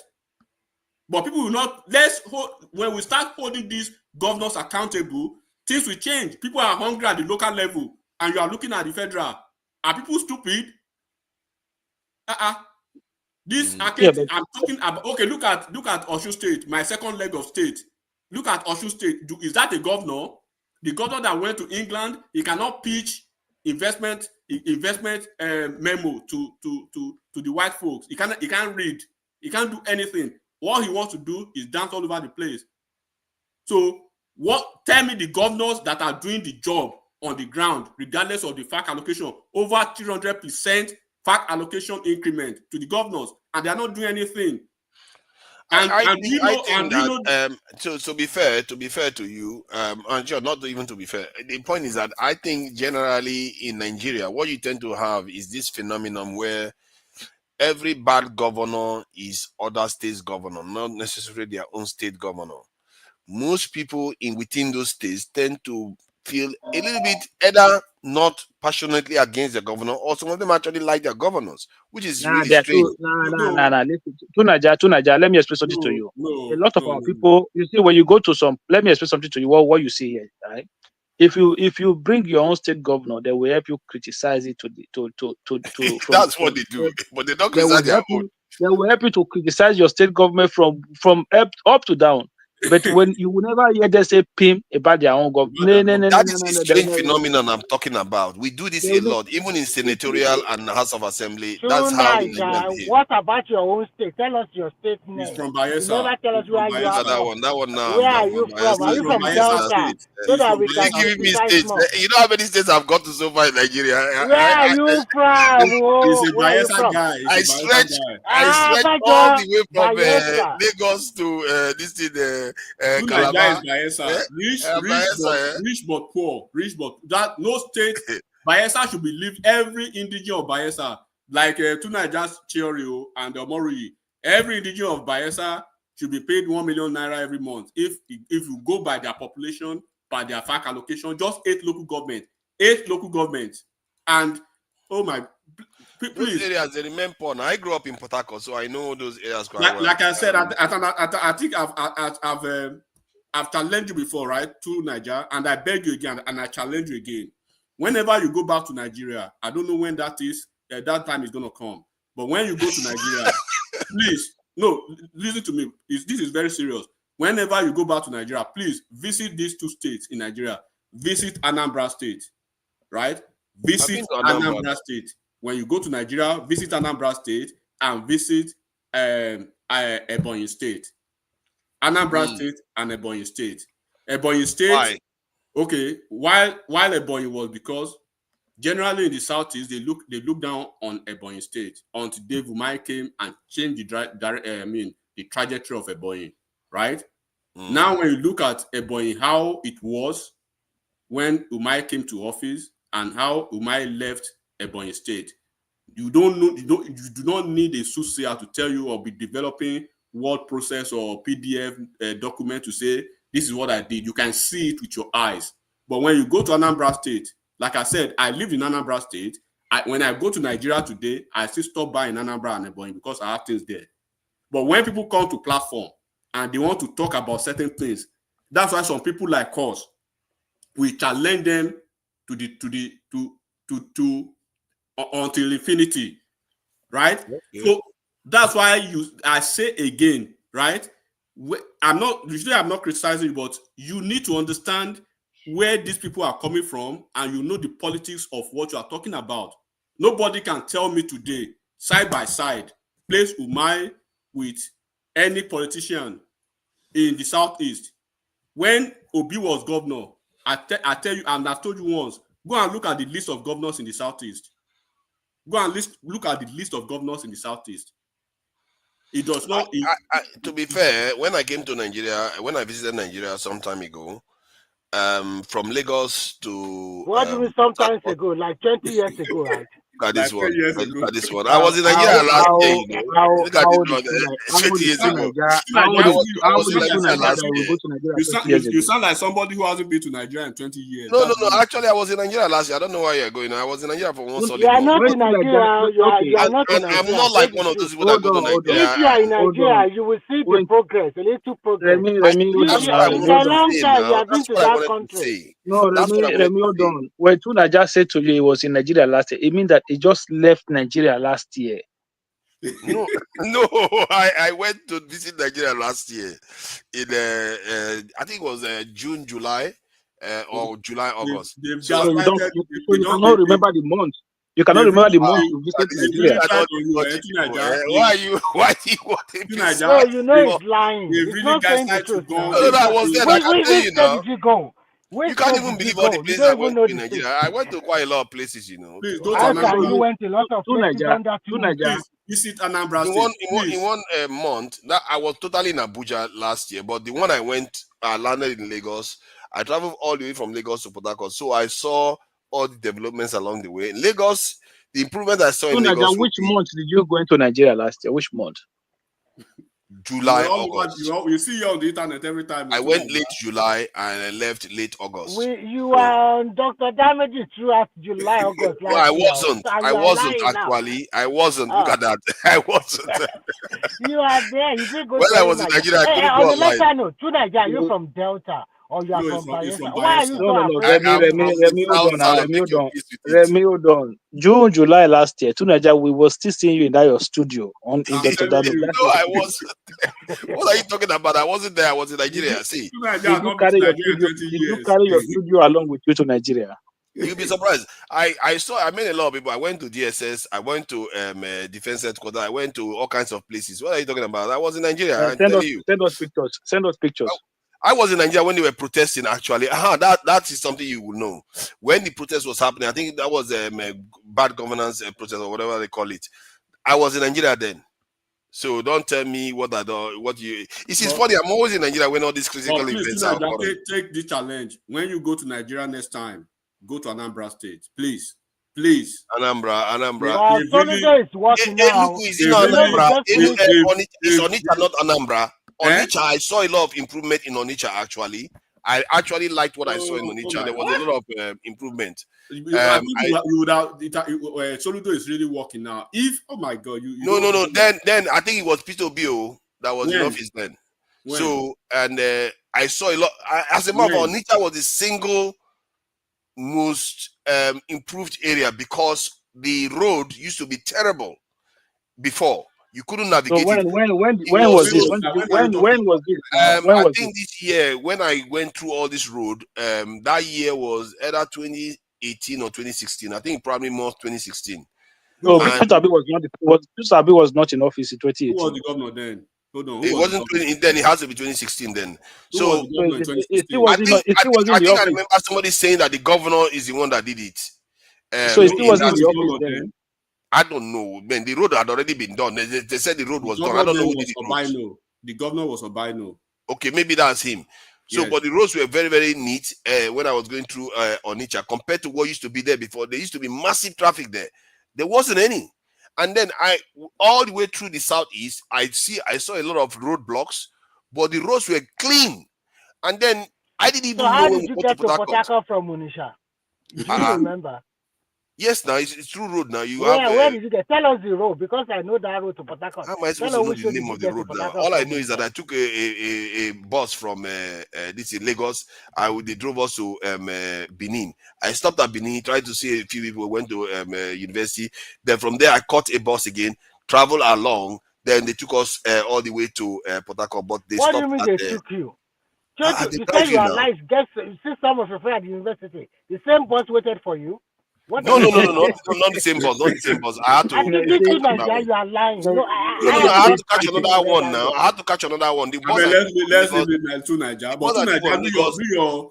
Oh, stop it! I can tell you now. The bus I took from Lagos was to Benin. Then I got another one. What was the name of the bus? What was the name of the bus from Lagos to Benin? It doesn't even have a name. I went with a very cheap bus.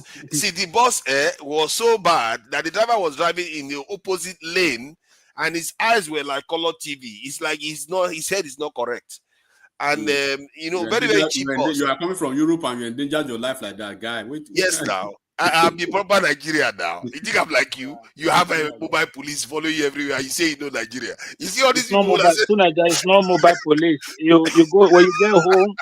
Listen, when you go home, you buy your flight ticket and you go to your next. You go to exactly. Where it's not about mobile police. I get down and dirty when I get to Nigeria. I get down and dirty. If I'm using mobile police, I can't be living at a certain standard abroad and deprive myself of. You go and you go. Look at that. So before I left Nigeria, I was you don't want to see the Nigerian poor masses. You want to stop them, man. Oh, look at that. Because you are overseas, you are both Nigerians now. No, even before I left Nigeria, I was already living luxury now. What is it? Wow. No wonder. You see, but I think not telling the truth. The public transport like everyone else. Tunaja is not telling the truth. Okay. I'm telling you I did. No, hold on 1 second.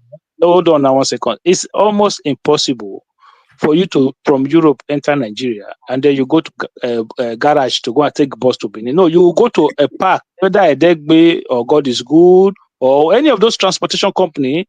You go to their park. Then you tell it taxi, oh, I'm going to Benin. They'll take you to one of those buses park, and they'll take. I didn't do that day. I went with a small bus. I can remember. You know those buses that you can feel a little bit cramped. And that's the time I went to it. And the driver wasn't exactly his head. It wasn't very correct. It was to Benin. So I wasn't that forced about getting a big this thing. So I was fine.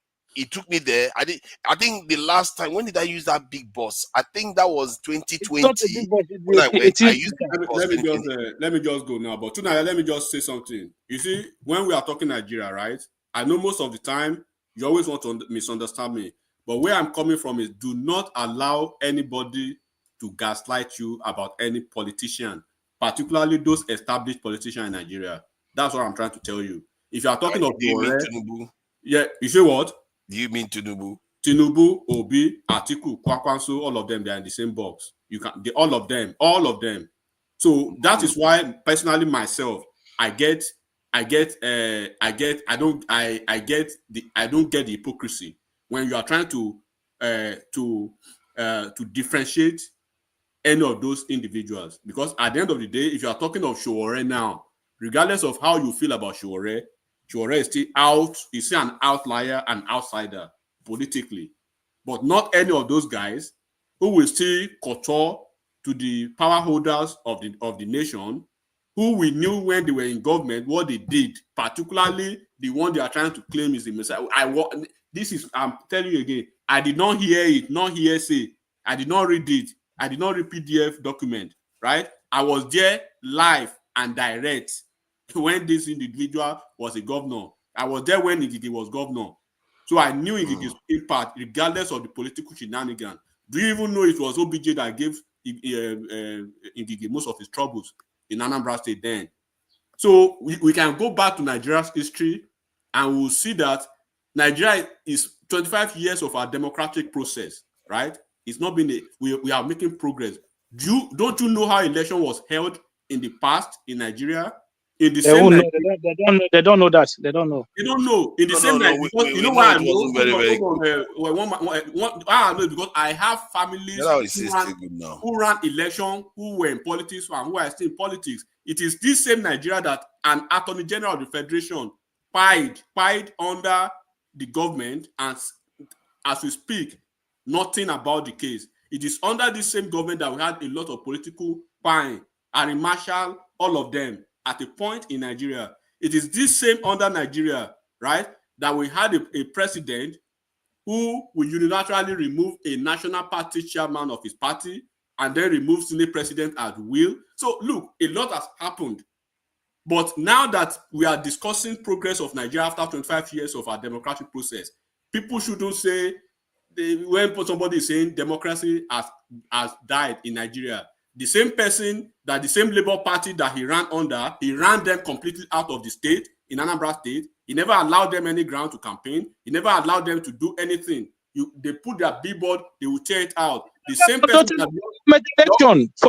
for 7 years. For 7 years, this same guy did not conduct local government elections for 7 years. So I tell you, where was he keeping the federal government allocation to local government for 7 years, 10 months, and he did not conduct local government election? And you take that kind of person serious in 2025, telling you democracy has died?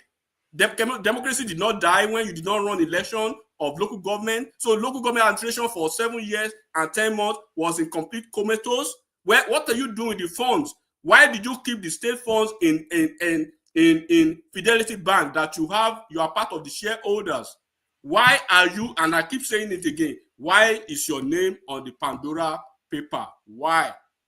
So, and you want to tell me it's not part of the establishment? The person that Obasanjo is holding his hand, that went to Atiku, he ran with Atiku, tried to run with Atiku again, that was with IBB, with Abdul Salam, with all of them. Man, Nigeria is not, Nigerians are not serious. So if you want to choose any of those, they're not serious. Nigerians are not serious.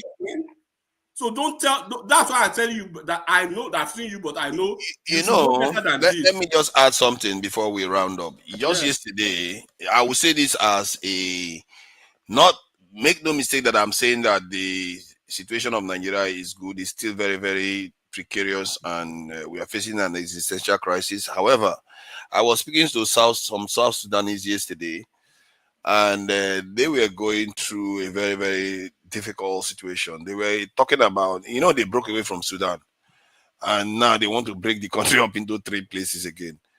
So, and some of the problems that they are facing are problems that Nigerians by and large have solved. I was quite taken aback how problematic their situation was compared to where Nigeria is today. And I think that from that point of view, you can say, okay, Nigeria may be doing terribly. Question you can ask yourself is, maybe we could never have done any better, because almost every other African, they are struggling one way or the other. The fact that South Sudan is looking to break up into 3, and you need to see the way they are talking. And they say one country, one tribe is controlling the country, and the second tribe, and the minorities are completely being sidelined. Like compared to this Nigeria, where minorities govern the country, in South Sudan, they are completely being sidelined. To Nigeria, God forbid, Nigeria. Don't forget Nigerians and Nigeria. We are too sophisticated. We are beyond certain pedestrian politicking and processes in Nigeria. Even as people think Tinubu is crazy or what, no president will be too crazy in Nigeria that they won't shake you. Like, but the way it is, right? Like, my own point is, at the time that Nigerians really want to take that paradigm shift, it means we are ready completely to take the entire 360-degree paradigm shift completely from the entire establishment oligarchy guys, the political oligarchs. So the political oligarchs are these guys now. Okay, let me to 2 minutes to sum it up about their coalition now, right? Because I've heard a lot about the coalition. But my own point about the coalition is, first of all, let's cut through the shades and the noise of rigging about this person will rig, this person will rig, right? Because when we bring it back to it, rigging has always been part of Nigerians' electoral process. That's not news. It's not breaking news. It's a political tradition. Even at this point, I see even the people that are crying about rigging now in Nigeria in 2023, right? I want you to understand the fact. Let's go back to check the lopsided numbers, right, and the intimidation tactics in the Southeast that they did not allow APC and PDP to vote. And while you are at it, fact check me, right? In 2020, in 2010, that I told you again, go and look at the election again between Ngige, Soludo, and Obi again, and you see the pattern and you see the rigging hypocrisy. So everyone has played their part in that rigging shenanigan in the past. Now let's talk about the real issue. What exactly is the value proposition of this so-called coalition? Who is gaining what, and who is being asked to sacrifice their ambition, their presidential ambition for this coalition? So look at this in this instance. So you expect the South-South region now, who outmaneuvered, right, the politically immature, the politically lethargic, the politically angry and hateful Southeast to grab the Senate presidency, to now throw it away because of Obi and his brothers and his agenda, right? That they want an Igbo president. For what? For sentiment, for nostalgia, to make them happy, to throw away what they have. To be fair, hold on, let me complete this. I will give you a minute to. So in 2027, you want the South again to surrender their Senate presidency so Obi can feel good about running again. Then in 2031, they should give up the possibility and the probability of their vice presidential slot right? Also to keep the Southeast happy, and somehow they will still smile and support an Igbo presidency maybe in 2039. So who is fooling who in this arrangement? So let's talk about even the middle belt, because they keep talking about middle belt. You really believe they will share now their own, rising political ambitions to serve the interests of a few bitter politicians from the Northwest who are angry, who are mad, who are hot because they lost grip of power in 2023, like El-Rufai and the Atiku and some other shenanigans, or the upcoming northern politicians, young promising politicians in the north, who are hungry, who are strategic, and who are gunning for 2031 possibility of a northern rotation for presidential run. So you think they will waste their shot, their possibility, and their chances just to back a coalition led by a spiteful El-Rufai because of his ministerial whatever, or a desperate Atiku, or a delusional Peter Obi? So let's wake up from the slumber. Politics is power and it is interest, right? It is not vibes and it is not pity. It is not populism. Nobody is sacrificing his real position for emotional species and tribal wish lists in 2027. So you want support, go and add value to what you are bringing to the table. Go and negotiate very hard, and go and do a stone cold, demanding of political calculations, not just blind loyalty, and be talking about you're hungry, and you are not holding the governors accountable. Oga will wire on now. 2027. I think most of the stuff you are saying, you are just worried that President Tinubu may be in trouble. No, it's not because most of the things you describe, the current president does the same thing. He did the same things. He's coasting home already. That's what I'm telling you. And yeah, that's fine. It's your opinion. We are going to be here alive to celebrate. There's a good chance that he's coasting home. Clearly, he has signed agreements with people that are going to ensure he does that. Who knows? Point is that there's potential if, let's say, P2B decides to stand forward and they have some kind of agreement that he's going to do 4 years or whatever, and El-Rufai backs P2B and maybe becomes VP, and El-Rufai VP. Yes. Because El-Rufai knows this is not his time. Good night to Nigeria. God bless all of you. I'm just saying. This is a thought experiment. It's not like I know. So thanks. If this configuration is put in place, let's say El-Rufai is there, P2B is the top of the ticket, and Atiku gives his blessing, I think Tinubu will fall. Atiku, okay. Once again, because there's no space for Tinubu to operate fully. Then I think Tinubu is basically abandoning the north now. I think strategy shows that he's abandoning the north. May Almighty Allah keep us alive beyond 2027, inshallah. Thank you. People just the way Tinubu is behaving, is abandoning the north, and he's hoping that the south will make. Tinubu is not abandoning. Tinubu is trying to let the north know that they do not own Nigeria. But he's going to pay for that. Then he's not paying for that. That's what I just told you. He's not paying for that. He's not paying for that. He knows his route already through the middle belt, the northwest. Go and look at the numbers in the last election to Nigeria. Do you know he lost the northwest and the northeast? He was rescued in the northwest. This is what people don't understand. That people thought Tinubu won in the northeast. No, he lost. He lost in nearly all the states in both northeast and northwest. Nearly This is what I'm trying to say. Even the majority and the 2/3, but this time it's going to be harder for him. The southern states, that's why I think P2B should run. If P2B runs and another candidate backs him, Tinubu is going to lose more votes in the north and give more votes in the south. And now the vote is not going to be split into 3 anymore. Well, I think so. Let me say something to you. You think a Fulani man, in their majority, in their majority, Muslims, right, will go to the poll, Muslims, and go and vote for a Southeasterner person? You're crazy, man.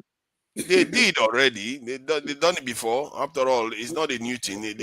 Technically, they see someone like Jonathan. They see Jonathan as a Southeastern. The reason why Tinubu struggled in the last election was because a northerner, a Muslim northerner, was on the ticket, which was Atiku.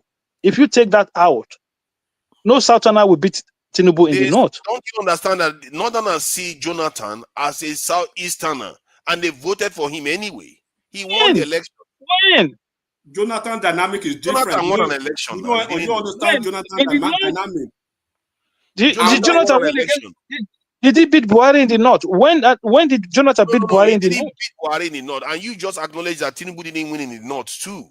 He didn't beat Buhari in the north, but he won enough votes in the north to keep him in office. You can't win an election without the north. What I just explained to you, to Niger, right? Go back to the numbers again. Do not forget last election, right? A lot of internal saboteurs affected Tinubu, like in Yobe State, for instance, where Mai Malabuni comes from, who was at a point leading the National Working Committee of the APC. APC has never lost a single election in Yobe State, but in the same election, they won from top to bottom, from bottom to top, but they lost the presidential election.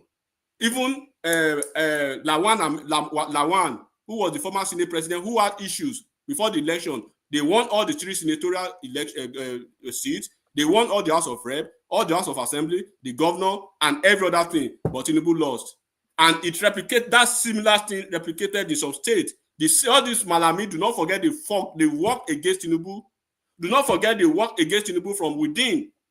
I'm thinking that the way the southern politicians are trooping into APC, and like I told you again, do you think the South will relinquish their ambition to? I think my point is that I'm making a very, very simple point. If El-Rufai is on that ticket or backing that ticket, he doesn't even have to be on the ticket. If El-Rufai joins, even El-Rufai being a part of this coalition, is already making some middle belt people angry already because they know the type of enigmatic. Go and look at it. It's not going to matter that. It's not going to matter that. If El-Rufai is on that ticket, is on that ticket. Once again, we don't want to tell you that you don't really understand the dynamics. But remember, the vote is not split anymore. Hold on. This is why we keep telling you that your knowledge, your understanding of the political landscape is so. I don't want to look. Go and look at all you need to do about El-Rufai. Just check the last election result. That's all. Just go and check in Kaduna State. Go and check the last election result in Kaduna State. It's not presidential election. I know how it is. No. Both governorship election, both House of Assembly election. The Kaduna nearly lost everything to the PDP. Everything. Not nearly. What do they talk? Progressive. They lost the 3 senators. 1. They lost 12 out of the 14 House of Rep. They lost 10 out of in the House of Assembly. Right? It was split. PDP had the highest margin. Victory. Why do you think they did that? Why do you think they did that? Because if you think about it, let me just explain. Hold on, let me give you the reason why that happened. Remember, El-Rufai was supporting Tinubu, but Atiku, a northern candidate, was on the other side of the ticket. This is the problem. This is the thing. Let me tell you, because the thing is that El-Rufai, right, even his protege, the governor, won just by less than 10,000 votes. What happened to El-Rufai was because, first of all, do not forget that election was a referendum on El-Rufai. For you to be a sitting governor and you get shellacked like that, he has completely demoralized APC in the state. He chased a lot of people. How would you chase Suleiman, as powerful as Suleiman Nkuyi is in Kaduna State? You chase him out of APC. The guy who went to run under Labour Party and won the senatorial ticket in the southern Kaduna, right, that now crossed back to APC now. You chased that person out of APC. You chased this Afro guy, what's his name? This senator. Shehu Sani. Do you know that Shehu Sani, right, he was the one that held the gubernatorial ticket in Kaduna State that Buhari had to prevail on him. And the point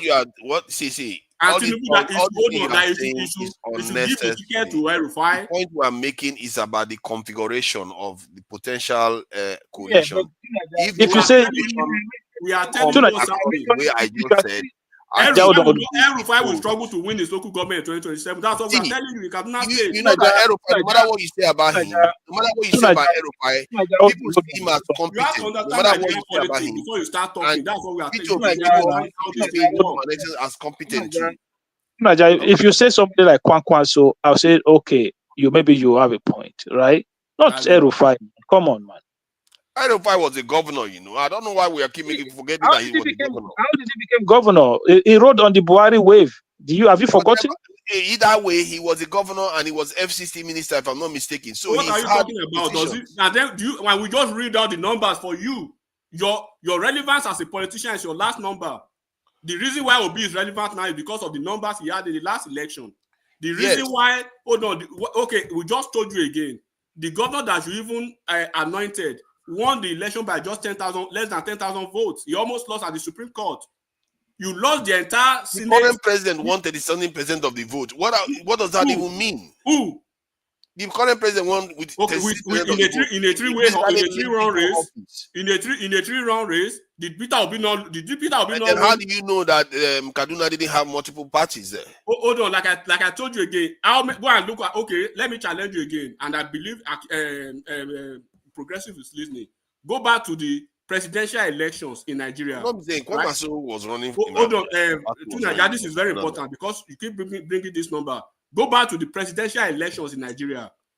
Anytime that Nigeria has voted beyond 40% of the registered vote, let me know. You can go and check it now on your ChatGPT. It's always between 36%, less than 40% of the registered population. Now in the last election, we had 3 candidates, right, running head to head. So you expect Tinubu to have more than 50% of the vote between Obi and Atiku. And I gave you a scenario in Anambra State when you had 3 strong candidates in the game, Soludo and Obi, who ran head to head.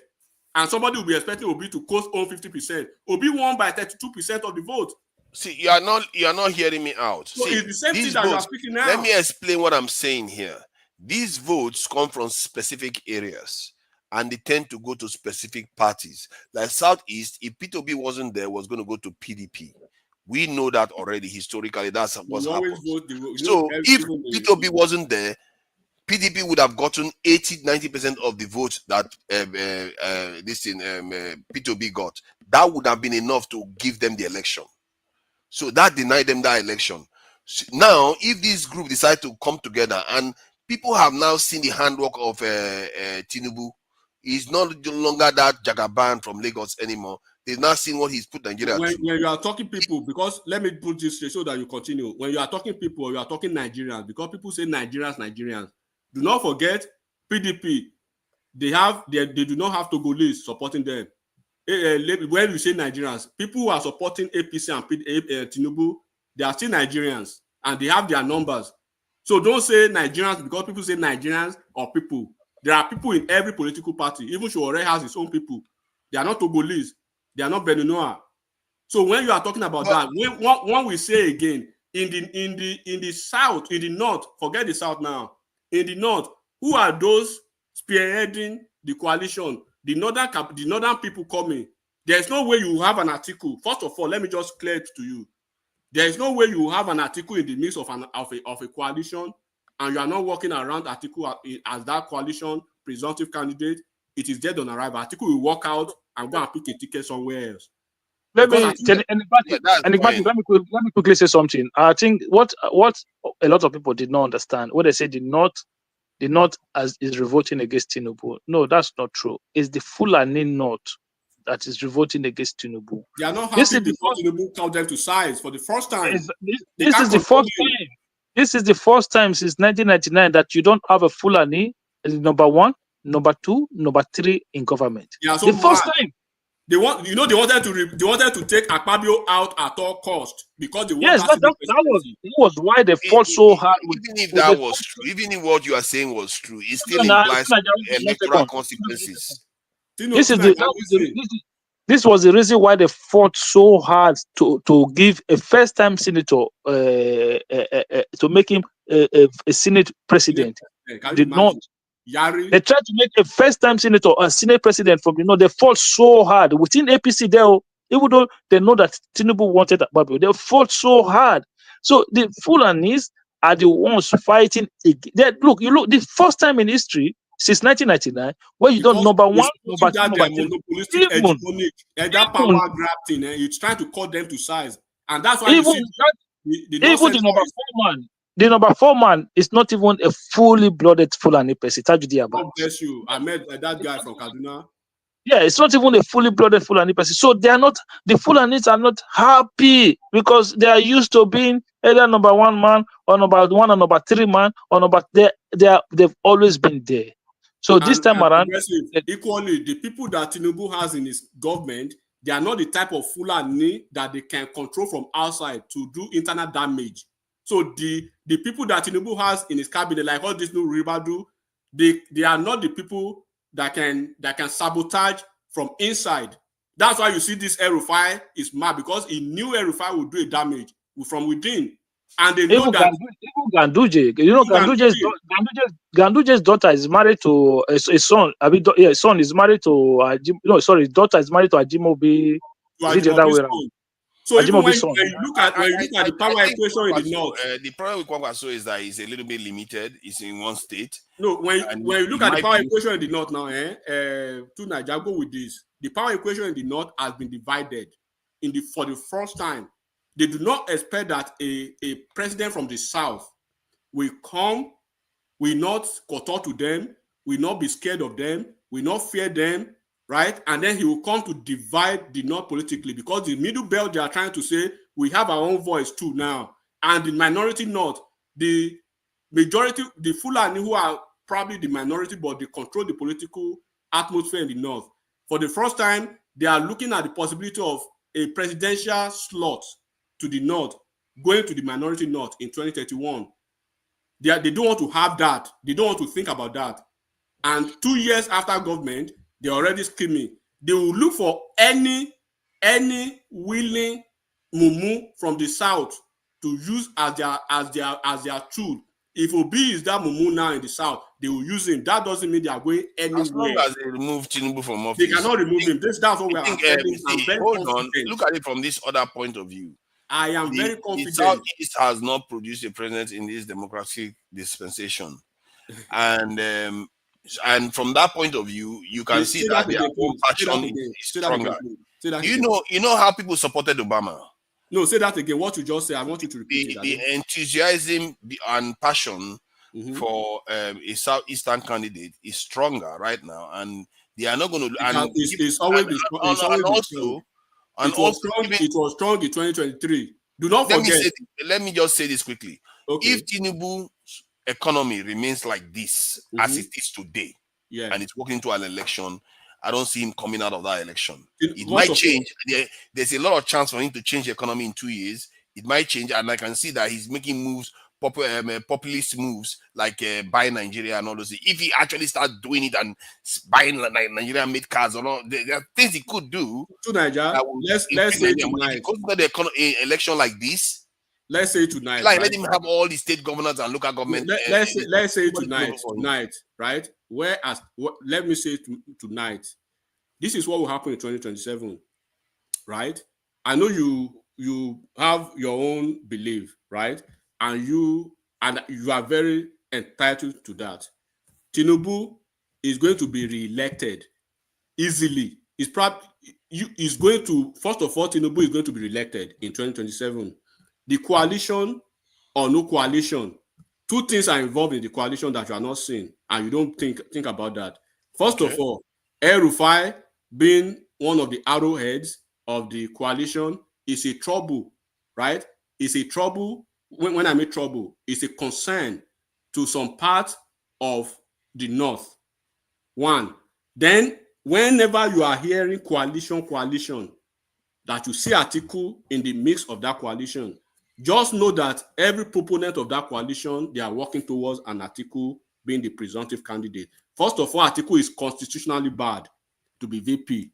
And article will never sacrifice his presidential ambition and stay by the sideline and says he wants what if he does, though? What do you think happens then? The article that I know, You may not know I article. know the article you know, but what if he Okay, does? that is the I'm article I know, trying but the to article you know is think about different. it.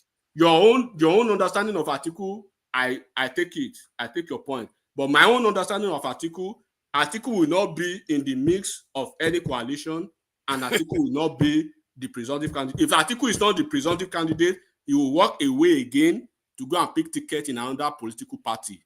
So bring anything. Okay, what if the question I keep asking again, but what if he chooses to back somebody? Do you see the danger now? I just told you again. I just told you again. How many times do I want to tell you? The only person that could have given Tinubu a problem, should I say it, is Jonathan. Jonathan could have swayed a lot of people from the north because they know Jonathan will just do 4 years of Tinubu's next 4 years and move on. Because it will be constitutionally banned for just 4 years. God bless you. Because in the north, don't forget this, there are so many young people in the north. Why do you think the Northern Governors Forum, particularly from the north, they say they don't want coalition? Because they know article, anything coalition is about. And what you are saying now, just pray Jonathan is not co-opted in, because what you are saying right now makes let sense. Jonathan come. Tinubu is if ahead of them. Jonathan joins the race by any coincidence, Tinubu, you know they are running a journey. It's like you are coming from Lagos to ABJ. Tinubu is already in Kogi State, in Okene, in Kogi State. You are just taking off from Oshodi. That's where Tinubu is. These people, Tinubu basically, I don't know why Tinubu is invisible. No, I'm not saying Tinubu. We are talking politics. No, nobody is invisible in politics. Nobody is invisible.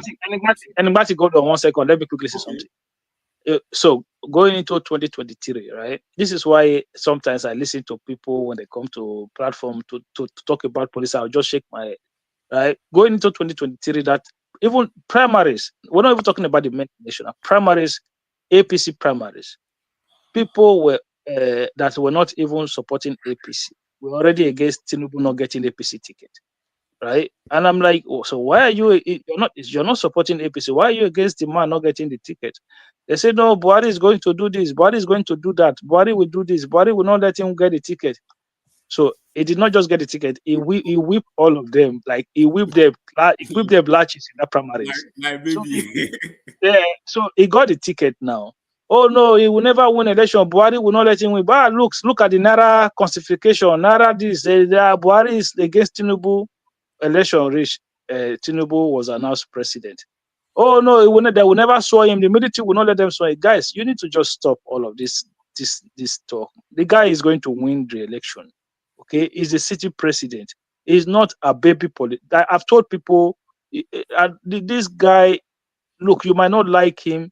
Look, you see, there are some people you don't like, but you just have to give them their own flowers when it comes to certain things that they do. The guy knows. Look, do you know how long Tinubu should have contested for president if he wanted to? Do you know how many opportunities he had?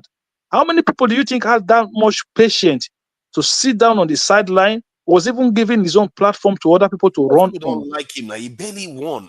I don't know what are you living in the real world. What are you talking about? The guy barely won. Hold on. The party that he beat, beat a party that was split in 4 ways. That's his story now. You are talking story. They would have won over 60% of the vote. Nigeria, go in politics, right? In politics, there are variables, there are dynamics in politics. The variables and dynamics that played in 2023, first of all, is off the table. That one is gone. The dynamics and variables. Hold on. The dynamics and variables of 2027, like I said, I don't know if you know. I've said it maybe 2 years ago. Progressive camp. I think if you guys were on the platform, immediately Tinubu was sworn in. I said less than 6 months of Tinubu's administration, right? Immediately he declared that subsidy is gone on the podium. Do not forget, it has been codified. It's a parliamentary bill already, a parliamentary act already. By June 2023, subsidy does not have a budget. But for him to even say it on that podium that day, because if he had waited to say, okay, I'll wait for 2 months or whatever, political people will never allow that thing to fly. That's number one. Okay, hold on. Number two, I said it more than a year ago, over a year and almost five months now. A year, 5 months of 6 months now. I said Tinubu's 2027 electionary re-election has been done and dusted. So that when Tinubu will be focusing on who is going to be his successor in 2031, his opponents and opposition will start talking about how to get their act together. That is what they are doing now. Tinubu is gone. Tinubu is gone. Gone. When I say gone, Tinubu is gone far. I think you are doing more of wishful thinking, and I really hope that you guys, because what I've seen in politics. I pray now to Nigeria. I say God will spare our life to be here. Let me just say this. The only thing that you guys will come back to say again is that that will be if you are so convinced, why are you not that relaxed? No, see, I'm just telling you. If you are relaxed, then calm down. If you are relaxed that he's going to win, then just hear what I'm saying. I've seen many political cycles come and go. As a matter of fact, the conservative government that used to rule in the UK for about 14 years. No, let's talk Nigeria. In the UK. Let's talk Nigeria. People thought that election that they were going to go into, if they lost it, the party would collapse and there would be nothing left. And they managed to hang on, and they won in a hung parliament, and they went on to rule for Nigeria. No, that's in the UK. Let's talk and Nigeria. in other countries, in America, to the same thing. Like Democrats, watch now. Democrats are finished. They are this, they are that. Let's talk Nigeria, please. My point is that PDP that you are seeing right now that looks like it's dead. I'm not saying they are dead. You are the one saying hold on now. Let me finish my point. P2B looks like, oh, he's nobody. I'm not saying that. You are the one saying it. Okay, I'm saying looks like. I'm not saying you are saying. So you are the one saying. I never mentioned something like that. Hold on now. Then Jagaban looks like he's almighty. I didn't say that. You are the one saying that. And he's got. Is there anything I was saying you not respond to? You are the one saying progressive. Did I say anything like that? I didn't say anything like that. You are making it look like you all are saying it's unassailable. He's already done and dusted. It's gone. The way I say it, where it looks like the way I say it, everybody is saying he's already won it. Ganduje was like, forget it. Nobody's gonna ever compete with him. He's got all the government and everybody. Let me tell you something. Whoever was on this platform before the last Ondo State election, I came to this platform. I said Aida Atiwa is going to win landslide almost the entire local government. He won the entire local government in the state, landslide, right? And I said, but Aida Atiwa, right? Either hand of both Aida Atiwa and the opposition PDP guy, Bola, right? The two of them were bad, woeful, absolutely lethargic hands for Ondo State. That either of them will be taking bearing on what is happening nationally. Hold on, Ondo State to 20 years. I think I said, hold on. I said in that election. Carry on with that thinking. So no, hold on. I said, but in that election, it will be better for Aida Atiwa to just win, so that it can be lethargic and be woeful for 4 years that we can manage, instead of Bola coming for 8 years of woefulness. But in the general election that we are speaking, the way I speak is different from the way you are hearing it. What I'm telling you is that you hear it as an obedient, and I say it as somebody, right, who has had people who have run for House of Rep, Senate, right, and I'm being government, and they are still in government. And when we talk politics, at the end of the day, when you see certain things in your opposition camp, go and start jubilating. When you see a coalition being formed, once again, I will repeat it and I will reiterate it again. When you see an opposition being formed, and you see El-Rufai maybe leading the conversation around that opposition or that coalition, in some parts of the north, they don't want to hear about El-Rufai at all, particularly the Christian north. One. Number two, when you are hearing opposition and you are seeing Atiku dancing all over the place around that opposition, right? Nobody in this world will take that ticket, because everything is being controlled and marshaled to favor Atiku. If he does not favor Atiku at the end of the day, Atiku will take a walk. Okay, let me ask you a straight question and try to be brief with the answer. Okay. And let me ask the question before you answer. Yeah. If El-Rufai, P2B, form a ticket. El-Rufai as vice president, vice presidential candidate, and Peter Obi as the main presidential candidate, and Atiku endorses them. What scenario do you see playing out? It will if Tinubu was supposed to win both Atiku and Obi, right, by 70%, then put Obi and El-Rufai and Atiku supervising that malfunctioning train is going to be 85%. It's like you don't know the some people what they have against El-Rufai, and for people to see Obi on the same train with the same El-Rufai, oh my God! Look, you have to probably you don't know some part of the Christian North or the North Central how they feel about El-Rufai, right? Yeah, and they then feel Obi badly about him. That's why they elected him twice. Okay, Obi, who they believe was speaking in a certain way, and they're still on the same train.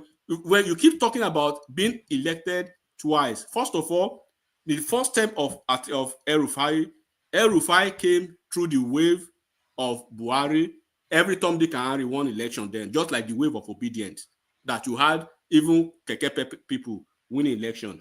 In the second re-election of El-Rufai, under Tinubu too. You can argue the same thing. That is irrelevant. The point is, hold on. I'm trying to. We are talking politics now. Together, PDP come together.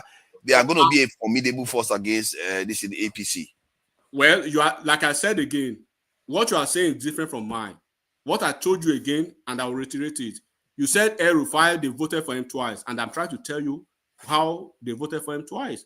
In the second term, go and look at the numbers versus the first term. And when he was exiting the government, go and look at the numbers. Right? Yeah, maybe not very good, but still. Not maybe not. National candidate. What's his name? Obasanjo didn't even win his local this thing. El-Rufai versus Kwakwanso in the north. El-Rufai, I mean, Tinubu didn't win Lagos State. That is not a matrix to like in the presidential election. Tinubu didn't win Lagos State. It's not a matrix to decide go back to election in Lagos State. Once again, go back to election in Lagos State. Show me anytime. Go and look at the presidential results in Lagos State. I know it's not an excuse for Tinubu to lose Lagos, but go back to previous elections in Lagos and look at the presidential elections. One, number two, Obi that won Lagos State, right? And Atiku lost Lagos, and Tinubu lost Lagos. Where did he take Obi to? I don't know where he took him. Atiku is very but one thing I can tell you for sure is that if this setup was put in place, because El-Rufai is not necessarily known for high corruption, Atiku is known for one. Tinubu is not known for high corruption, Atiku is known for one. But if these three come together, Tinubu is in trouble. That's you see Atiku is known for what? High corruption. Okay, let me tell you one thing now. So Atiku is known for high corruption, but El-Rufai is not known for high corruption. I see you prefer El-Rufai to Atiku being why? Because you think Atiku because Obi, hold on, because you think Obi will be the top of the ticket if El-Rufai is in the mix, right?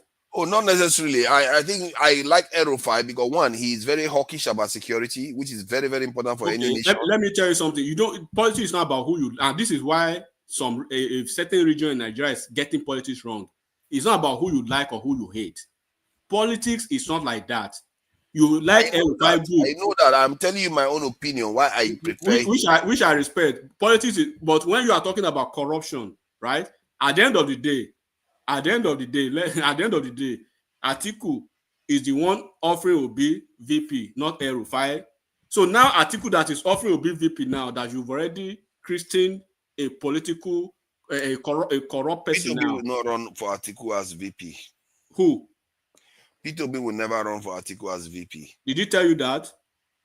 I'm saying that because he knows. Did he tell you that? Will never support it.